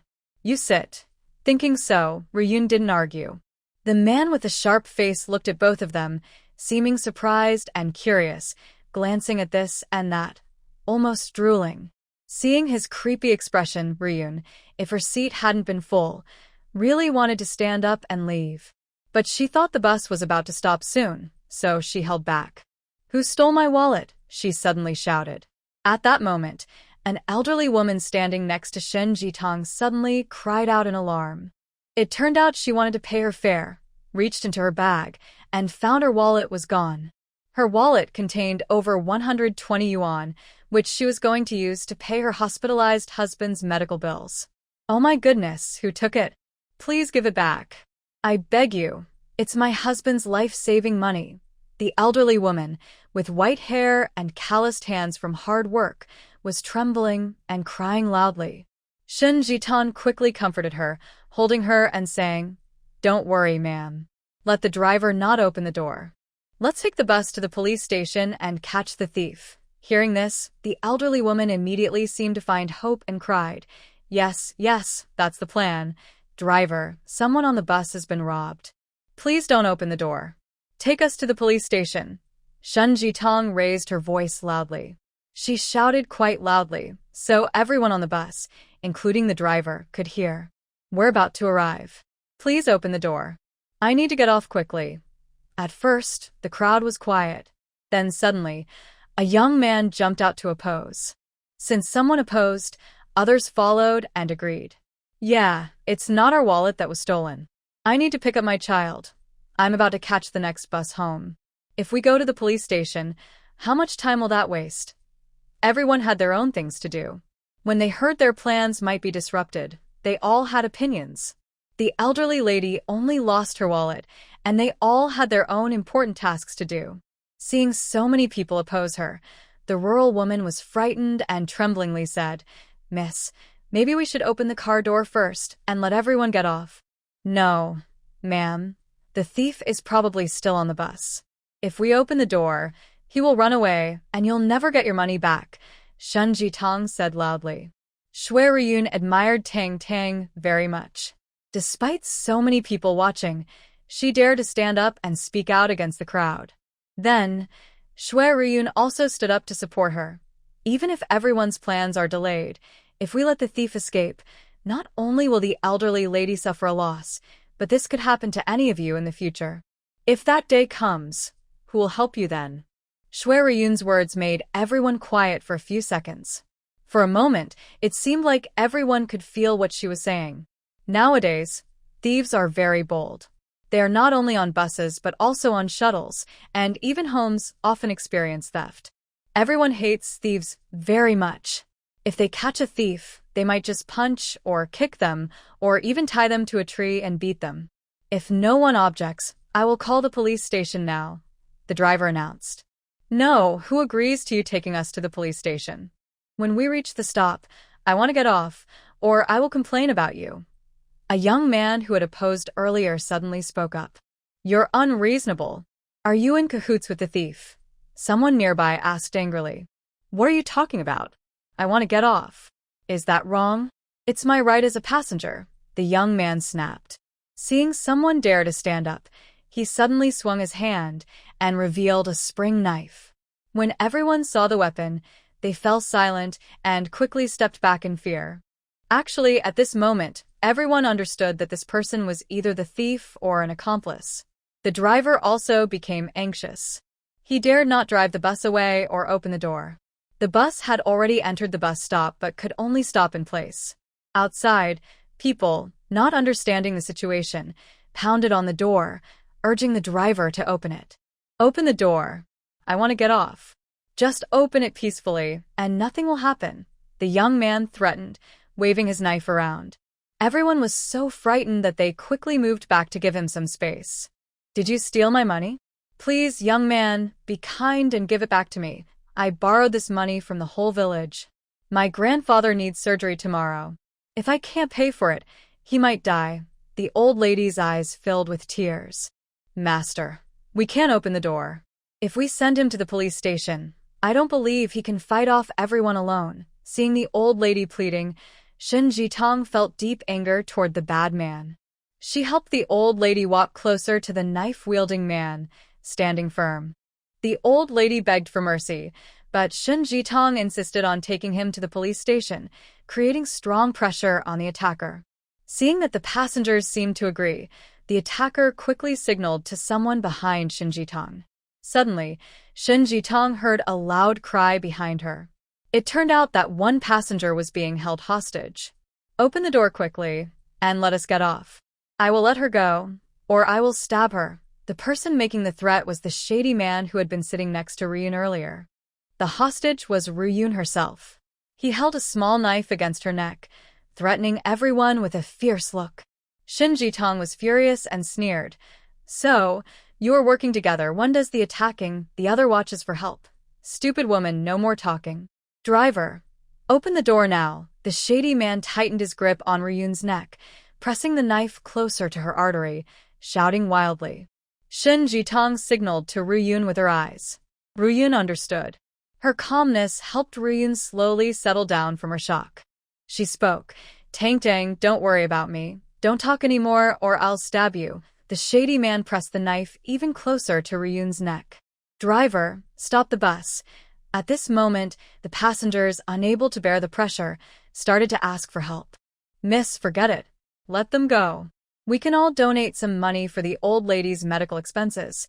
The driver seemed to come up with a good idea. Yes, let's not cause any more trouble. We can each donate a little for her treatment. Faced with the weapon and the hostage, the passengers made what they thought was a rational choice. Shen Jitong quickly assessed the situation. It seemed she couldn't handle the pressure anymore, so she nodded and said, You can open the door. Release the person. Seeing that the most determined Shen Jitong had given in, the two thieves showed smug smiles. The thief holding Ryun slowly retreated toward his accomplice near the door, but still didn't let go of Ryun. The driver pressed the open door button, and the door swung open with a loud noise. The thief forcefully pushed Ryun into the car, then jumped out with his partner and ran away wildly. Shun Jitong jumped out of the car and chased after them furiously. Some passengers also jumped out to help chase. Shun Jitong ran so fast that she quickly caught up to the sneaky man. Seeing this, the sneaky man stopped running, gasping for breath, and pointed a dagger at her, saying, "Miss, enough already. We're just after money, not trying to hurt anyone." Shun Jitong slowly stepped forward, smiling gently, and said, "I just want my money back. I don't want to hurt anyone either." Ridiculous. You're like a little chick, and you think you can catch me? Seeing the passengers behind catching up, the sneaky man finished speaking, then rushed toward Shun Jitong, intending to stab her and escape. But unexpectedly, Shun Jitong kicked him hard, hitting his wrist. He felt a sharp pain, and with a cracking sound, it seemed his wrist was broken. The dagger flew out of his hand. Shun Jitong didn't have time for a second kick. The passengers behind caught him immediately. One passenger searched him and quickly found a wallet. Judging by the style, it belonged to the elderly lady. Opening it, they found over 120 yuan inside. At this moment, the passengers caught another accomplice and brought him over. "That hurts so much. You old hag. Look at you, can't even carry 5 jean of rice, and your legs are so strong." The sneaky man cursed in pain. No matter what, the 2 thieves were caught by the passengers, and the money was recovered. The elderly lady's life-saving money was saved. Although Ryun was held hostage, she only had a shallow scratch on her neck, with no bleeding. This also showed that the 2 thieves didn't want to cause serious harm. However, they were unlucky today. They didn't check the calendar before leaving and ran into 2 very serious people. On the way back from the police station, Ryun happily said, "Tang Tang, it's thanks to you staying calm. Otherwise, we wouldn't have been able to handle those 2. Actually, I was also nervous, but I couldn't show fear more than they did, or they'd become even more arrogant." Shun Jitong was happiest because her martial arts training in the space had come in handy. In situations like this, her greatest confidence was in her skills. She decided to practice her boxing techniques for at least an hour every day to improve. Although they did a good deed, they were worried the others might be concerned, so they decided to keep quiet. They returned to the guest house casually. Wang Jiqiang and Wu Yuanzing hadn't finished work yet. They often worked overtime on weekends, and Shun Jitong was used to it. Her work was almost done, so she could finally rest normally on the weekend. Shun Jitong took Ru Yun to a room next to hers. She told Ru Yun to wash up first, and once Wang Jiqiang and the others finished work, they would go out to eat together. Ru Yun, after fussing on the bus and sweating a lot, quickly went back to wash up. Shun Jitong also went into her room and took a shower in the space. She fought hard to catch those 2 thieves, sweating a lot, and after washing, she felt refreshed. In the space, the herbs she planted had sprouted. They were now about the size of a palm. Shun Jitong was very happy and thought about planting some ginseng seeds if she had the chance, expecting it to be a pleasant surprise. The land in the space was amazing. Whatever she planted would grow successfully, and the quality and appearance of the plants were always the best. After harvesting a batch of vegetables, she planted broccoli and kept some land to grow local snow lotus fruit. She took out apple juice from the space, cut peaches and watermelons, washed grapes, and arranged everything on a tray to go knock on Ru Yun's door. Ru Yun had already finished her shower and was drying her hair. When she heard Shun Jitong outside, she happily opened the door. Outside, Tang Tang was smiling like a flower, holding a fruit tray with purple grapes, pink peaches, and bright red watermelons, all looking delicious. Coming quickly, Tang Tang. There are so many fruits. Eat some fruit to calm your nerves. Shun Jitong entered, placed the fruits on the table, and the 2 sat down. They drank juice, ate fruit, and chatted. After eating a few pieces of apple, Shun Jitong suddenly remembered something and said, "I'm going to get some snacks. It's been over 2 hours before dinner, so having some snacks is not a bad idea. Nowadays, everyone is thin because they don't get enough food daily. Eating more snacks can actually give the body more energy, so there's no need to worry about snacks causing high blood pressure or diabetes." Soon, Shun Jitong returned with a variety of snacks: sesame cloud cakes, 5-spice broad beans, crispy butterfly cookies, chocolate with a filling, and sunflower seeds with cream. These are all snacks they usually enjoy in Shanghai. There are also ice cream and sticky rice balls, but these are very regional. Since Shun Jitong came directly from Shanghai to the border area, these foods wouldn't stay fresh for long. Even if she knew Ru Yun liked these snacks, Shun Jitong couldn't bring them out, knowing they wouldn't last. Wow, so many snacks. I can satisfy my cravings. After eating these, I won't need to think about snacks from Shanghai for at least half a year. Tang dang, I haven't even eaten the ones you gave me last time. I've been keeping them safe. Also, I've been using the soap and shampoo you gave me. Thanks to you, I didn't have to buy these daily items myself, especially since I can't get tickets to buy them. Ru Yun sighed. Now, everything needs tickets to buy. Not only are candies and cookies hard to get, but daily necessities like soap and lotion are also very scarce. The bag of daily supplies Shun Jitong gave her was a real lifesaver. You're so kind. Better days are ahead.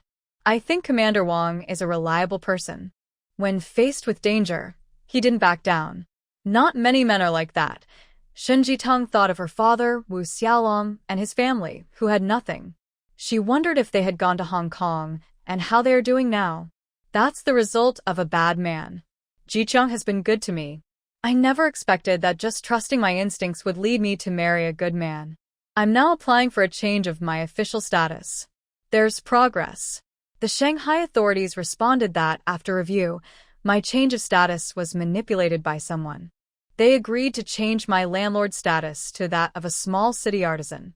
This way, I won't have to live as a landlord anymore. But the person who changed my status can't be found now. Someone changed jobs, and others have gone to the countryside, so it's a mystery. Ru Yun shared this good news. That's wonderful. It's the best news I've heard recently.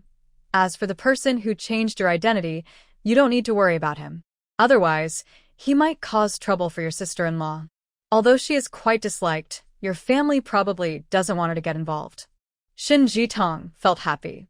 Now she had completely changed Ryun's fate. I understand. My sister-in-law is not a good person, and I know that in my heart. I don't want to contact them anymore, and I won't give them a chance to hurt me again. Jicheng said they would get their marriage certificate and then move with the army, and he would help her find a job at the library. Usually, personal matters like this are kept secret until everything is settled, but Ryun was not suspicious of Shun Jitong and told her everything openly. If you can find a job at the library, remember to do your best. Get along well with colleagues and superiors, and try to get into a good university in Lushur City, Shun Jitong advised. I know. I will remember that. Ryun didn't say thank you. She now realized that Shun Jitong was the biggest beneficiary of this trip. If Shun Jitong hadn't stirred her fate at the 108 farm, she would still be there, working hard every day, doing tough farm work. Maybe she wouldn't be able to endure it and would just marry a local person. Spending her life working in the fields, waiting for her children to have a chance to change their lives and return to Shanghai. But now, her life was completely different. Everything was developing as Tang Tang said. She could move with the army, find a good job, get into a university, and after graduation, her work unit would value her even more. Two close friends whispered each other, and before they knew it, it was time to leave work. Shun Jitong heard knocking from the next room, knowing it was Wu Yuanzheng coming to see her. She opened the door and peeked out. Sure enough, it was him. So she said, Yuanjing Ji, we're here.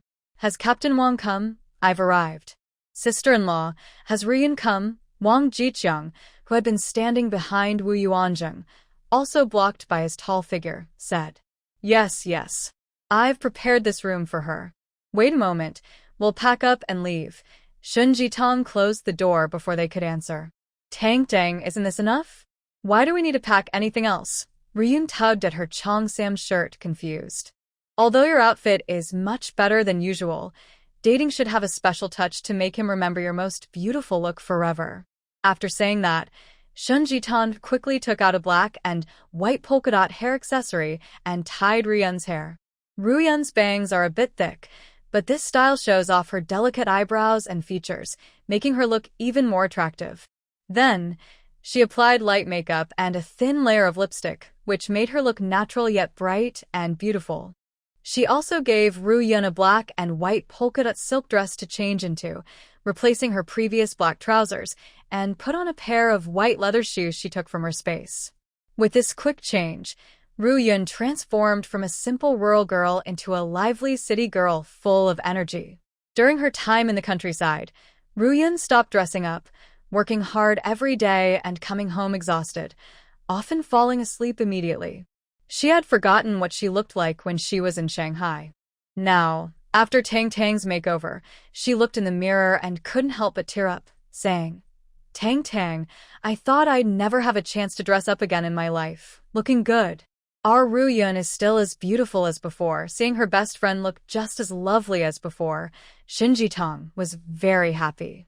When they stepped out, Wang Ji-cheong saw Roo-yeon at first glance and almost didn't recognize her, almost calling her, "Comrade, who are you?" But he felt the girl in front of him looked familiar, so he hesitated and didn't speak right away, staring blankly until Roo-yeon greeted him. "Ji-cheong, move aside. Don't block the door. We can't get out." Hearing her familiar voice, Wang Ji-cheong suddenly realized and looked her up and down in shock. "Roo-yeon? Is that really you?" "Of course it's me. If you think it's not, I'll take her away." "You and Captain Wu go have dinner." Shin Ji-tong teased him on purpose. Wang Ji-cheong smiled foolishly and hurriedly explained, "No, Roo-yeon usually isn't like this. She looks so beautiful now, I almost didn't recognize her. Our Roo-yeon has a good foundation. With a little dressing up, she's back to her energetic self from Shanghai. All right, no more jokes. Let's go have dinner." Shin Ji-tong had enough fun and saw that Wang Ji-cheong was quite honest and blushing. She gently pushed Roo-yeon toward him and then went to stand beside Wu Yuanzheng. Wu Yuanzheng affectionately shook his head and said, "Have you finished teasing Commander Wang?" The group chatted and laughed as they left the guest house. Wang Ji-cheong drove for half an hour and stopped in front of a clean-looking shop. He said, "This is the Afani Lamb shop. Business is good and the food is tasty. We'll eat here tonight." The four of them got out of the car. As soon as they entered, a strong smell of lamb filled the air. Since it was mealtime, many people were eating inside. They chose a table by the window and sat down. They ordered traditional lamb, hand-pulled rice, baked buns, spicy chicken, yogurt rice dumplings, and lamb rib soup. Wang Ji-cheong and Wu Yuanzheng discussed the dishes and agreed on these. Tonight, Wang Ji-cheong clearly said he was the host, so he chose the food. Wu Yuanzheng only suggested a few things and casually mentioned that he would treat everyone to dinner tomorrow night. Everyone knew Roo-yeon had taken 3 days off. Roo-yeon was thousands of miles from home and felt the warmth from her loved ones and friends outside her family. Her eyes turned a little red. She had just gone without food for a short while. Now, if she wasn't truly a good friend, she wouldn't be so generous to treat everyone to a meal. Wang Ji-cheong ordered mostly meat dishes, each costing no more than 2 yuan. This dinner might cost him at least a fifth of his salary. The first dish was traditional lamb, a specialty of the restaurant. When it arrived, the aroma was tempting. The lamb was tender, free of gamey smell, and melted in the mouth. Everyone praised the taste. The second dish was hand-pulled rice. This dish was a well-known specialty of local restaurants, and making it memorable and special was quite challenging. The restaurant's hand-pulled rice had distinct grains, with the fresh aroma of lamb. The chef used plenty of ingredients, adding raisins and carrot pieces, which made it sweet and delicious.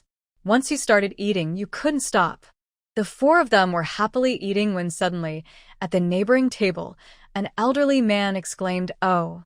and leaned back suddenly, falling backward and hitting Wu Yuanzheng. Wu Yuanzheng reacted quickly. He turned around and caught the man's shoulders, stopping him from falling to the ground.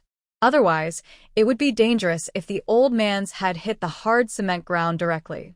"Dad, what's wrong?" The old man was here to eat with his family. The middle-aged woman sitting with him quickly ran over, looking worried and asking, I feel my heart hurt." The old man covered his chest, his face turning pale. "The nearest hospital is only 3 kilometers away. If your heart hurts, we should take you there quickly." Wu Yuanzheng saw that the old man had family with him and suggested, "Comrades, we are all women and don't have the strength to lift my dad. Can you help us? Please take us to the hospital?" The middle-aged woman begged. There were 3 people at their table: the old man, this middle-aged woman, and a young girl. The girl looked like a middle school student and was standing nearby, crying in panic. "Okay, Jiqiang, let's lift the old man onto the car and rush to the hospital." Wu Yuanzheng didn't hesitate. When they heard they had a car, the middle-aged woman sighed in relief and kept thanking them. "Tang Tang, you guys keep eating. We'll be back soon." Wu Yuanzheng looked at Shin Jitong with some hesitation. "Hurry and take the old man to the hospital. Heart problems can't be delayed. We'll wait for you to come back." Seeing the old man's face pale and looking uncomfortable, Shin Jitong wouldn't stop them. She assured Wu Yuanzheng to ease his worries. Nowadays, people are generally more kind. Wu Yuanzheng and the others probably wouldn't be falsely accused. The middle-aged woman saw Wu Yuanzheng and Wang Jiqiang skillfully lift her father, one supporting his upper body, the other his legs, and carry him out of the restaurant. She quickly thanked Shin Jitong and the others. "Comrades, thank you. Go quickly, saving lives is the most important." Shin Jitong knew they couldn't help much more, and since there was no room in the car, she didn't interfere. She went to tell the staff to slow down the dishes for their table, waiting for the 2 men to return before ordering new food. The staff agreed happily, knowing they were helping to save a life. Shin Jitong and Ru Yun sat down to eat slowly. Ru Yun said, "That was so scary. The old man suddenly got sick. If they weren't strong and healthy, we might not have been so lucky." "Yeah, those soldiers always step up when there's trouble. Look at the people around. Many are just talking, few are really willing to help. Later, you and Jiqiang will be together for a while, and you'll see that as time goes on, you'll encounter more situations like this. Be mentally prepared." Shin Jitong felt emotional. Every time something happened, Wu Yuanzheng and his friends would step in to help. Even if strangers were indifferent, it was good to have them around. "Hey, little lady, you sent us to jail this morning, and now you're out enjoying a nice meal. Are you tired of life?" While they were talking, suddenly 2 men stood in front of their table, acting arrogantly. Shin Jitong and Ru Yun looked up. The 2 troublemakers behind them turned out to be the same 2 thieves from the bus earlier that morning. The man kept staring at Ru Yun with a greedy look. Maybe because Ru Yun had dressed up tonight and looked more beautiful, he couldn't look away. On the bus, he had wanted to touch Ru Yun, but stealing money was more urgent then, so he didn't act. Now he saw a chance. Ru Yun was frightened, not just by the disgusting look in their eyes, but also by their aggressive attitude. Her mind went blank and she blurted out, "Didn't you get caught and taken to the police station? How are you out so soon?" "I know, you escaped." Hearing this, the man's face changed. Coincidentally, Ru Yun guessed right. On their way to the police station, their car hit a curb and stopped. They took the chance to run away. They hid at a safe spot for a while. When they saw the police weren't coming after them, they thought the matter was over. They confidently went out for dinner, wanting to enjoy a good meal and calm down. But unexpectedly, at the Anfi restaurant, they ran into their enemies. Seeing the 2 girls eating together without any family nearby, the troublemakers grew bolder and started provoking them. Shin Jitong noticed their uncomfortable expressions. She was sure they had run away from trouble. She smiled coldly and said dismissively, "If you ran away, you should turn yourselves in. Otherwise, theft and escape, 3 crimes combined, could land you in prison for over 10 years. The little lady is stubborn. If it weren't for you, we wouldn't have been caught," the young man snapped. In anger, he pulled out a spring-loaded knife, flashing the blade and threatening them from a distance. The diners around them were frightened by the scene, gasping in shock. They quickly scattered, some even rushing outside the restaurant. The worker heard the noise and came in to see someone threatening with a knife. He was also scared and tremblingly said, "We're all here to eat. Let's be friendly and avoid trouble. There's no need for knives. Who wants to be friendly with them? Everyone, get out now. If anyone stays, I will kill you all." Seeing that the worker was afraid, The man with the spring knife became more confident. He waved his knife and shouted, "Of course." The worker knew that if everyone left and only 2 women stayed, they would be in a dangerous situation. But then he thought about the other diners, including the elderly and children. If they were kept inside the dining hall, the harm could be worse. Feeling helpless, the worker agreed to cooperate and asked the other customers to leave first. When he was about to leave himself, he looked deeply at Shin Jitong, giving her a subtle hint. Shin Jitong guessed that the worker was telling her to deal with the attacker and that he would call the police. She nodded with a wink. After the worker left, the man with the spring knife locked the door and threatened the worker at the door. "Everyone, stay quiet. If anyone calls the police, I will this place up next time." The worker nodded fearfully. Only then did the man with the spring knife slam the door shut. They were really brave because the nearby police station was 10 kilometers away. People would need over half an hour to ride bikes and report the crime. By the time the police arrived, they would have already left. The shady man walked over to Ru Yun with a lecherous look, saliva dripping from his mouth, and said, "Beautiful girl, now I can have some fun with you." After saying that, he reached out to touch Ru Yun's face. Ru Yun screamed in fear and kept backing away. Shin Jitong shouted to stop him. She had a weapon now, but she couldn't use it. If she did, she would have to kill them, and this place was different from the desert. In the desert, she had time to plan and even set up a weapons cache. Here in the busy city, using a weapon would mean explaining where it came from afterward. She would be accused of hiding weapons, which could lead to serious trouble. So, Shin Jitong decided not to use her weapon to solve this problem. "Oh, there's someone even more beautiful over here. Her skin is as white as milk tofu. So bold, I like it." The shady man looked at Jitong with bright eyes. This little spicy girl clearly comes from a privileged background. He hasn't tasted such a high-class woman yet. Now he understood the saying, "Better to die under a peony flower than live without style." Being able to experience such a beautiful woman makes even death worthwhile. In front of a beauty, he felt bolder. He reached out to touch Shin Jitong's face. Jitong saw her chance. When he reached out, she suddenly opened her hands and slapped him his most vulnerable spot, his nose. Bright red blood flowed from his nostrils, and he cried out in pain. Before he could react, Jitong kicked him in the groin, causing some parts to break. The shady man covered his injured area with both hands and fell to the ground, crying out loudly. The switchblade watched everything happen helplessly.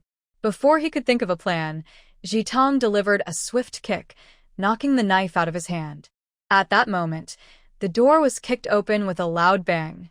Outside, Wu Yuanzheng and Wang Jiqiang rushed in. Wu Yuanzheng engaged in close combat, flipping the switchblade onto the ground. Wang Jiqiang quickly stood beside them and asked, "Are they hurting you?" "No." Tangding took advantage of the moment and kicked him. "She saved me." Seeing their return, Ruyun immediately relaxed.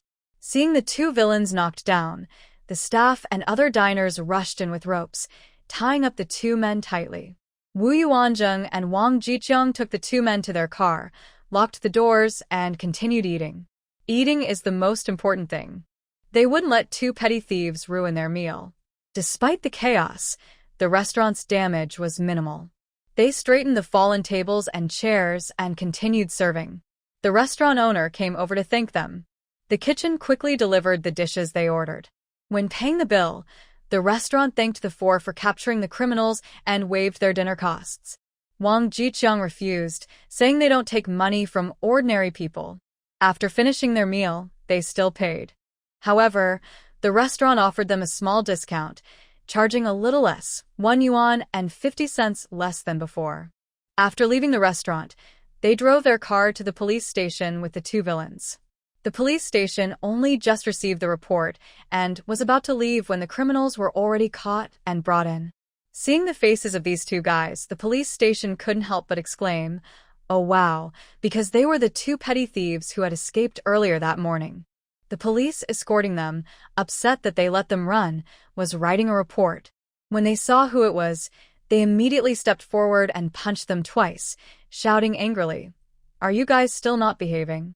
Now I have to write a report because of you. After finishing their statements at the police station, the four of them went home. On the way, Wang Jiqiang praised. Last time in the desert, I thought my sister-in-law only escaped by luck. I didn't expect her to be really skilled. Otherwise, we might not have made it back in time to save you. I'm not that good, Shen Jitong modestly said. I just surprised them, caught them off guard. They thought I was just a weak girl and looked down on me. That gave me a chance to strike. If I had fought them normally, they were strong and healthy, I might not have been able to beat them, she added. Wu Yuanjing sighed. Tangdang, I used to think your best skills were studying, playing the piano, and drawing. I never thought you'd be good at fighting. Twice now you've saved me. If it weren't for you, I'd be in real trouble. Ruyun also felt a bit scared. Things are getting dangerous out there, Ruyun. Maybe I should learn some self-defense skills too, so I can protect myself. Wang Jiqiang was inspired and asked Ruyun, Sure, I'll start learning a few moves from Tangding first. She probably knows the most. Later, when you have time, you can teach me too. Ruyun felt her fighting skills were weak, but agreed immediately. Back at the guest house, Ruyun indeed went to talk with Shen Jitong about women's self-defense. Shen Jitong taught her 3 moves, eye gouge, nose strike, and groin kick. Ruyun practiced trying them out. Ruyun, actually, these 3 moves aren't the most important. The most crucial one, the life-saving move, I must teach you. Shen Jitong looked serious and kept a straight face. What's the life-saving move? Tell me quickly. Ruyun couldn't wait to hear the answer. The life-saving move is ding ding ding. If you can't fight, just run away. Shen Jitong burst out laughing. Ruyun initially listened with a confused look, then remembered and couldn't help but laugh. The two of them ended up laughing together on the bed. That's not right, Tangding. Running is fine, but I can't outrun bad guys. You know, I used to run the 100-meter dash in school in just over 18 seconds during exams. Most of the boys at our school can run it in under 14 seconds. If I really encounter a villain, even running as fast as I can, I wouldn't be able to outrun them. That's true. There's a clear physical difference between men and women. Shen Jitong thought for a moment, then suddenly clapped her head and said, Ruyun, let me give you a life-saving tool. What? You have a life-saving tool. Here, this is an electric stun baton. Just press it against someone's skin, and when you press this button, they will be shocked and fall down. Don't underestimate this small thing. It can even knock down a pig. Shen Jitong took out a palm-sized stun baton, turned on the switch, and sparks flickered with a crackling sound. She had found this device by chance while stocking up in Shanghai. At first, the shop owner refused to sell it, saying it was for self-defense. It was left on the counter unintentionally, and Shen Jitong recognized it. In the end, Shen Jitong used her bargaining skills to persuade the owner. She paid a high price, 100 yuan each, and bought 3. It wasn't useful in the desert before because a stun baton can only knock down 1 person at a time. When facing dangerous criminals, a gun was still the safer choice. Tangdang, this is a good self-defense tool. You're really a treasure chest, having everything. As expected, your family background shapes your outlook. Ruyun thought Tangdang came from a wealthy family, so it was normal for her to have such equipment. Even when Shen Jitong shot in the desert, Ruyun instinctively thought the same. To avoid trouble, she didn't mention that scene in her later report. She only said that she was so scared when Shen Jitong shot that she fainted and didn't see the scene with her own eyes. When she woke up, Deputy Director Zhang and Director Liu had already been shot dead. Anyway, only she and Tangdang were at the scene, along with the 2 dead bodies. She could say whatever she wanted. Later, the organization didn't question her further. Ruyun believed that Wu Yuanzheng and Wang Jiqiang played a role in that. She knew how powerful they were, so she kept silent afterward and never mentioned the shooting again. Now, seeing Shen Jitong take out the stun baton, she also thought that coming from a wealthy family truly meant having deep resources, something ordinary people like her couldn't compare to. Ruyun, here you go. From now on, if you go out, keep this in your bag. It will be a life-saving tool in emergencies. Shen Jitong generously handed her a stun baton and taught her how to use it, so she wouldn't accidentally hurt herself. Although Ruyun only learned 3 self-defense moves, she gained a lot from them. When she went back to her room to rest, Shun Jitong couldn't wait to enter her space. She found that the herbs she planted in her space had ripened. They were automatically harvested and stored in the cabinet. She took out one type of herb at a time, smelled it, and felt the aroma was strong, indicating good quality. Unfortunately, she couldn't use these herbs right now. However, she remembered that the army was also short of medicine and supplies, so she came up with an idea. Tomorrow, she would go to the post office and send these herbs to the military hospital at no cost. After thinking of this, Shun Jitong decided to grow more medicinal herbs in her space. Soldiers often get injured, and with herbs grown from the spiritual spring space, healing would be much faster. She planned to expand her herb planting to 2 plots of land. Growing vegetables on one plot, about 1 acre, would be enough for her daily needs. That night, Shun Jitong planted eggplants on 1 acre of the cleared land, and the remaining 2 acres were filled with medicinal herbs. As for fruit, her newly planted snow lotus fruit had ripened. She immediately took one from her storage cabinet and took a bite. It was sweet and refreshing, much better than the ones she bought in the market. This fruit was suitable for diabetics to eat. After finishing her planting on the black soil, Shun Jitong went to the villa to wash up and sleep. The villa's 4-pound silk quilt and the constant 27-degree temperature made her sleep soundly until morning. 3 days passed quickly. Ruyun's holiday was over, and she had to return to Farm 108. Wang Jiqiang borrowed a car and took her back. Shun Jitong packed a few heavy bags of rice into the car, saying, "Lieutenant Wang, I bought 4 bags of rice, about 20 jin each. Please give 2 bags to Sister Hongmei to thank her for her warm hospitality at the farm. There's also a small bag of snacks from Shanghai for Little Stone and Little Ling. They're so adorable. I hope we meet again someday." The remaining 2 bags are for Ruyun. And there are 2 bags of assorted fruits, one for Sister Hongmei and one for Ruyun. "Sister-in-law, why are you giving such a big gift?" "That's too much." When Wang Jiqiang heard this, he became very nervous. Rice is very valuable now. One person can buy 24 jin of rice per month, but most of it is still mixed grains and flour. Shun Jitong immediately gave 80 jin of rice as a gift. That was a very generous gift, not to mention snacks and fruits. Wang Jiqiang didn't dare to accept it. "Ruyun is returning to the farm. Our project here is almost finished and we might leave soon. I want to see her, but I don't know when. Don't be shy with me." When Shun Jitong said this, Wang Jiqiang couldn't refuse. Moreover, these gifts were mainly given out of respect for Ruyun. Since Ruyun didn't say anything, he was polite too. Refusing now would seem like he didn't value their friendship. Thank you, sister-in-law. I'll accept these on behalf of Ruyun and my sister. Wang Jiqiang's straightforward attitude made Shun Jitong feel comfortable. Friends should be like this. When giving sincerely, there's no need to refuse too much, or it might hurt the deep friendship. In these hard times, sharing what you have is true friendship. Ruyun hugged Shun Jitong tightly, her eyes turning red, but she held back her tears. She knew that this farewell wouldn't be easy to see again, and sadness filled her heart.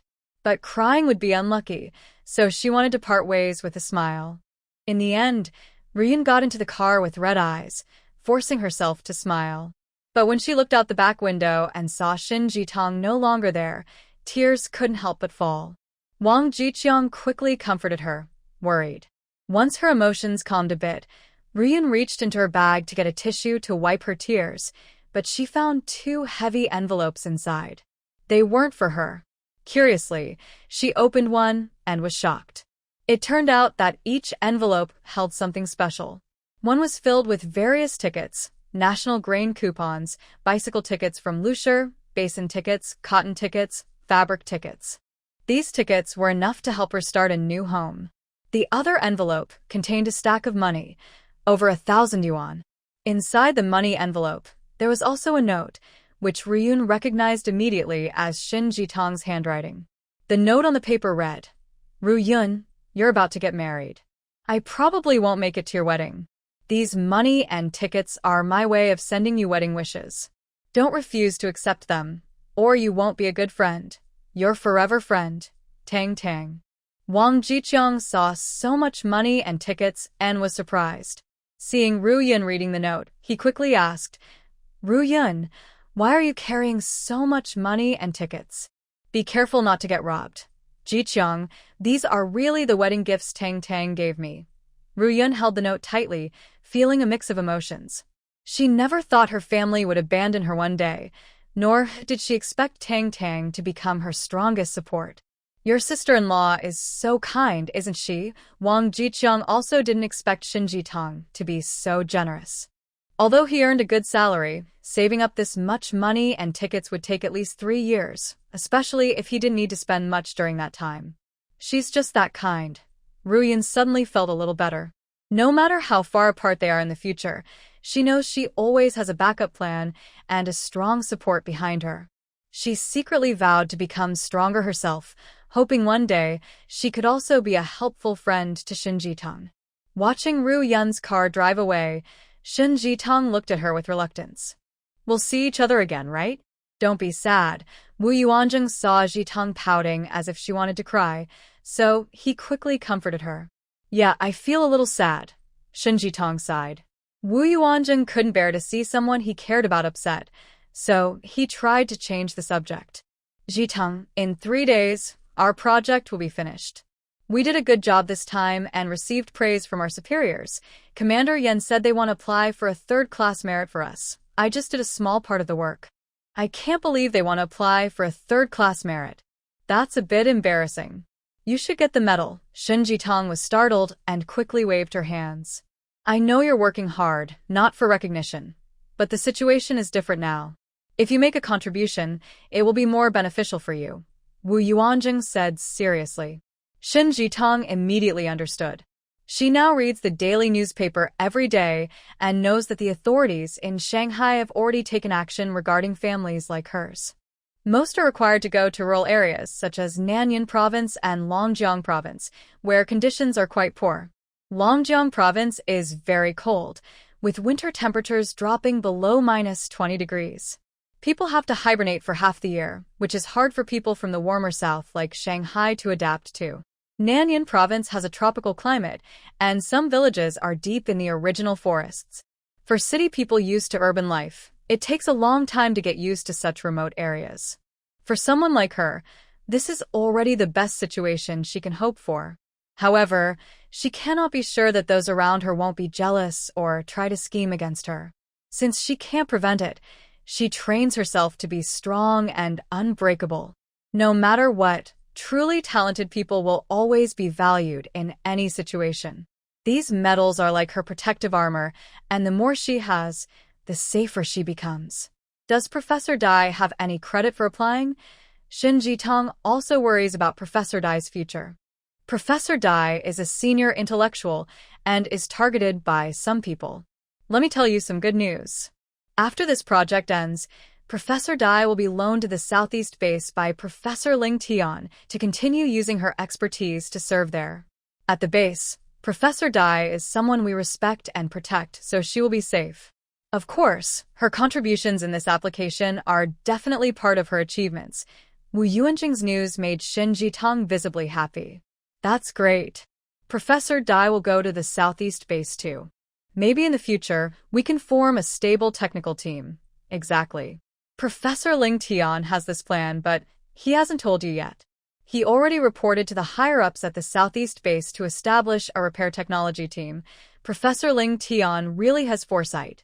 I feel honored to work under him. There's also some news about Zheng Jinkai and Lu Shihuan. Oh, have their handling decisions been made? Shin Jitang, hearing some gossip, immediately perked up her pretty shell-like ears. Seeing her eager expression, Wu Yuanjing chuckled and said, the decisions haven't been made yet. Here's what happened. It turns out that when Lu Shihuan was taken for detention, she was restless during questioning. The female officer in charge of her sensed something was wrong and took her to the hospital for a checkup. You never know until you check, and then you're shocked. Lu Shihuan actually has a venereal disease, and it's already in the middle stage. No wonder she was restless during the interrogation. She hadn't taken medicine, and her symptoms flared up. When they heard she had the disease, the female officer was so frightened she disinfected the chair she sat on 3 times. Lu Shihwan was seriously ill and had been hospitalized for treatment. Shin Jitong was also very shocked. In her past life, Lu Shihwan was the beloved of Gao Jianren, a cold and beautiful woman who was high above others. She was seen as a model of patience and love for her children. But now, in this life, Lu Shihwan has a venereal disease? That's so ironic. However, the next piece of news from Wu Yuanzheng was even more shocking. That story is about Zheng Jinkai. You won't believe it. After Zheng Jinkai was caught for suspected embezzlement, his 2 sons came forward to report him. Wu Yuanzheng's stories kept getting more exciting, making Shen Jitong stunned. Seeing Wu Yuanzheng stop, her curiosity burned brightly. She grabbed his arm and pouted playfully. Yuanzheng, tell me quickly. I can't stand the suspense. Wu Yuanzheng smiled. His little wife was perfect, beautiful, clever, and everything he wanted. But she loved gossip so much. He couldn't bear to keep her waiting, so he slowly explained. It turned out that the day after Zheng Jinkai was taken in, his 2 sons brought a report and evidence to the investigation team. They claimed their mother was poisoned to death by their father. She had taken medicine, vomited on her pillow, but didn't die immediately. Zheng Jinkai hated her deeply. He used another pillow to suffocate her when she was near death. After killing her, he washed her face and changed her clothes, making it look like she died suddenly from an illness, fooling everyone. But Zheng Jinkai didn't expect that his loud actions that night were seen by his sons. They secretly watched through in the door as he suffocated their mother. Zheng Jinkai was the boss of the family, always bragging about his connections outside. His sons were afraid that if they reported him, his powerful friends would come after them. The 2 brothers, tears in their eyes, discussed their plan. Once they grew up and became independent, they would find a way to report Zheng Jinkai for revenge on their mother. Since childhood, Zheng Jinkai never cared for or paid attention to them. Their mother was the one who took care of them, so they loved her the most. Although Zheng Jinkai earned a lot of money, he only gave the family 15 yuan a month for living expenses. The rest of his money he kept for himself and didn't share with them. Usually, when Zheng Jinkai was not at home, their family could only eat vegetables, and there was no meat on the table. Only when Zheng Jinkai was eating at home would there be some meat served once or twice. During festivals, they didn't get new clothes every time like other children. Their mother saved up fabric coupons all year, but could only make 1 new outfit for one of them. To outsiders, Zheng Jinkai seemed capable of earning money, but only they knew how miserable life was at home. Compared to families with happy marriages, their family, which looked warm outside but was dirty inside, made them want to leave home early. They never expected that their mother would be killed by Zheng Jinkai. Later, while repairing the kitchen drain, they accidentally found a tightly wrapped notebook in oil paper. The notebook belonged to their mother. It recorded her suspicions about Zheng Jinkai's personal finances and expenses. Although Zheng Jinkai didn't spend his money at home, he often ate out and interacted with other women. He was generous with money, and his income and expenses didn't match. Their mother remembered everything in detail. They believed that if this notebook was handed over to the authorities, it could expose Zheng Jinkai and send him to prison for years. But they thought that wasn't enough. They had to wait patiently for the best moment to strike Zheng Jinkai down once and for all, so he could never recover. Finally, their patience paid off. Zheng Jinkai was arrested for embezzling public funds. They bravely handed over not only their mother's diary, but also a suspicious object from that time, a pillow. On the pillow, there were traces of after their mother took poison. The forensic team found arsenic, commonly known as arsenic trioxide, in the stomach contents taken from the pillow, confirming Zheng Jinkai's crime of killing his wife. After the evidence was presented during the interrogation, Zheng Jinkai, who kept insisting he was innocent, finally broke down and confessed his crimes. Of course, what surprised Zheng Jinkai the most was when the interrogator told him that Lu Shihwan had a serious sexually transmitted disease and suggested he also get a checkup. Zheng Jinkai was stunned. Recently, He kept feeling itchy in that area, with small bumps that oozed when scratched. He thought it was just heat from overeating and planned to buy some herbal medicine to clear the fire, but then he was taken away. He never expected that he had been infected with the disease by Lu Shihwan. It was all because of this woman who caused him to be targeted and exposed his past illegal activities. Zheng Jinkai hated this flirtatious woman with all his heart. In prison, he cursed Lu Shihwan loudly, blaming her for causing him to serve time and for ruining his health. TSK, he got what he deserved. Isn't this just retribution for his wrongdoings? He thought. Being in prison wasn't entirely Lu Shihwan's fault. It was the result of his own bad actions. They truly were a bad man and a wicked woman, a perfect match made in heaven. Shen Jitong didn't expect that the relationship between a scoundrel and a wicked woman could be so fragile. The love boat could capsize at any moment, and he felt quite pleased inside. The two of them walked side by side back to the guest house. Just as they reached the foot of the stairs, Wu Yuanjing's messenger hurried over. Seeing Wu Yuanjing, he quickly reported, "Captain Wu, the Lu Shihwan you asked me to watch over ran away from the hospital during treatment. She took the opportunity to escape. We've already organized people to pursue her." What? Lu Shihwan ran away. Shun Jitong had just heard her gossip and didn't expect her to dare escape. Lu Shihwan hadn't committed any serious crime. At most, she admitted to some dirty deeds, which could be punished as misconduct or hooliganism, maybe a year or so. But if she escaped, catching her would be a much bigger crime. Tang Tang, go back to your room and rest. I'll handle this matter. Wu Yuanjing also didn't expect Lu Shihwan to be so bold as to run away.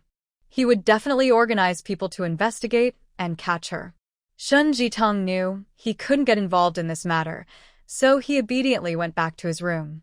Of course, he didn't rest. Instead, he went into his space to plant vegetables, harvest fruits, and water the medicinal herbs. The eggplants had already ripened. A whole garden of plump, purple eggplants made him very happy. It was his first time growing eggplants, and he didn't expect them to be so big and good, perfect for making roasted eggplant. Feeling motivated, he immediately started working. The kitchen already had a grill. She took the grill outside the villa, lit a smokeless charcoal fire, and placed the sliced eggplant with sauce and garlic on the grill rack. As it cooked, the garlic and eggplant aroma mixed with the smoky scent, making it more tempting than meat. Speaking of meat, the fire was already burning. Shin Jitong decided to use the meat she had stored in Shanghai. She cut it into small pieces, skewered them on red willow branches she gathered in the desert, and placed the skewers on the grill. While grilling, she brushed the meat with sauce and honey. The meat sizzled and released a delicious smell, making her drool with hunger. Shin Jitong put the grilled eggplant aside to cool for a moment. Then she flipped the meat skewers and ate the grilled eggplant.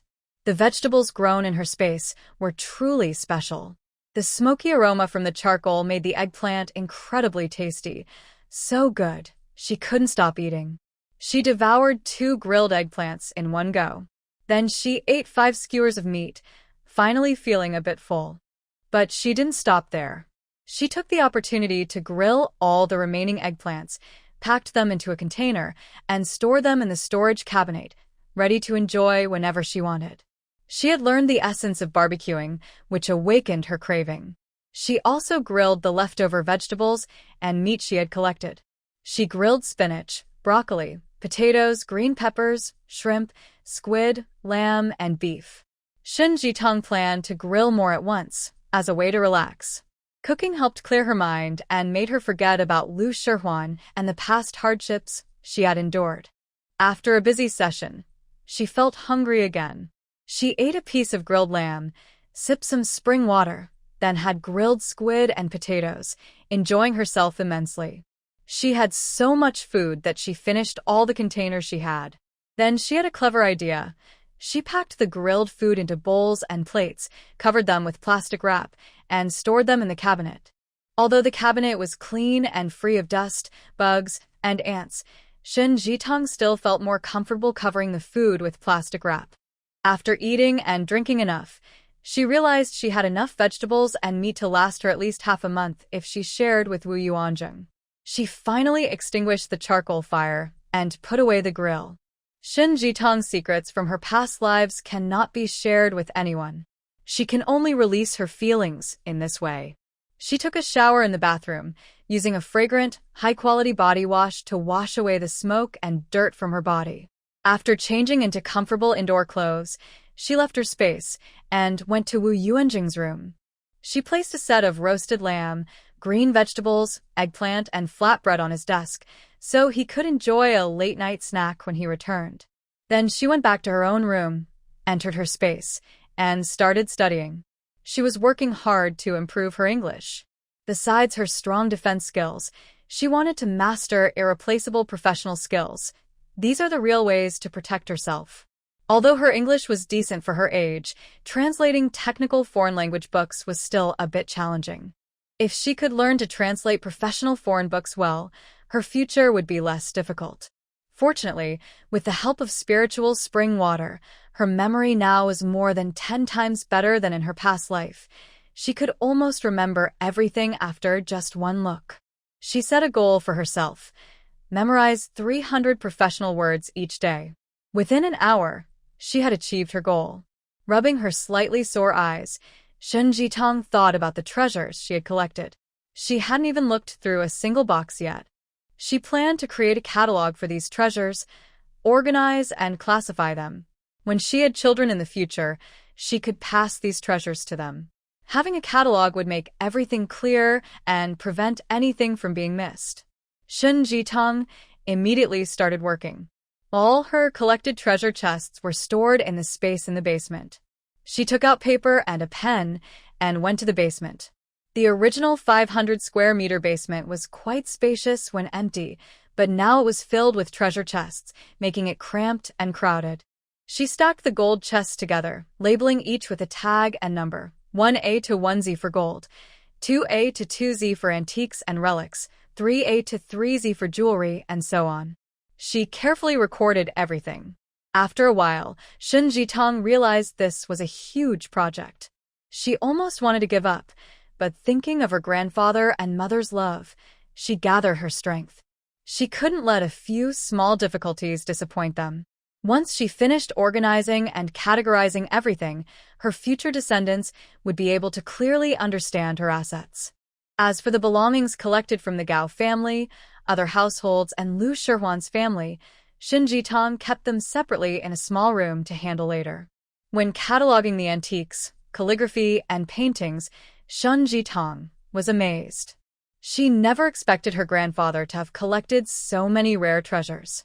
There were blue and white porcelain from the Yuan dynasty, Tang Sankai from the Tang dynasty, a celadone plate from the Song dynasty, a jade-inlaid gold vessel with phoenix patterns from the Ming dynasty, and a colorful dragon and phoenix bowl from the Qianlong era of the Qing dynasty. Now that she had learned restoration techniques for cultural relics, her understanding and knowledge had greatly improved. When she looked at the artifacts, she thought about the history of the country they represented, their origins, who once owned them, and how they became treasured items for the noble families.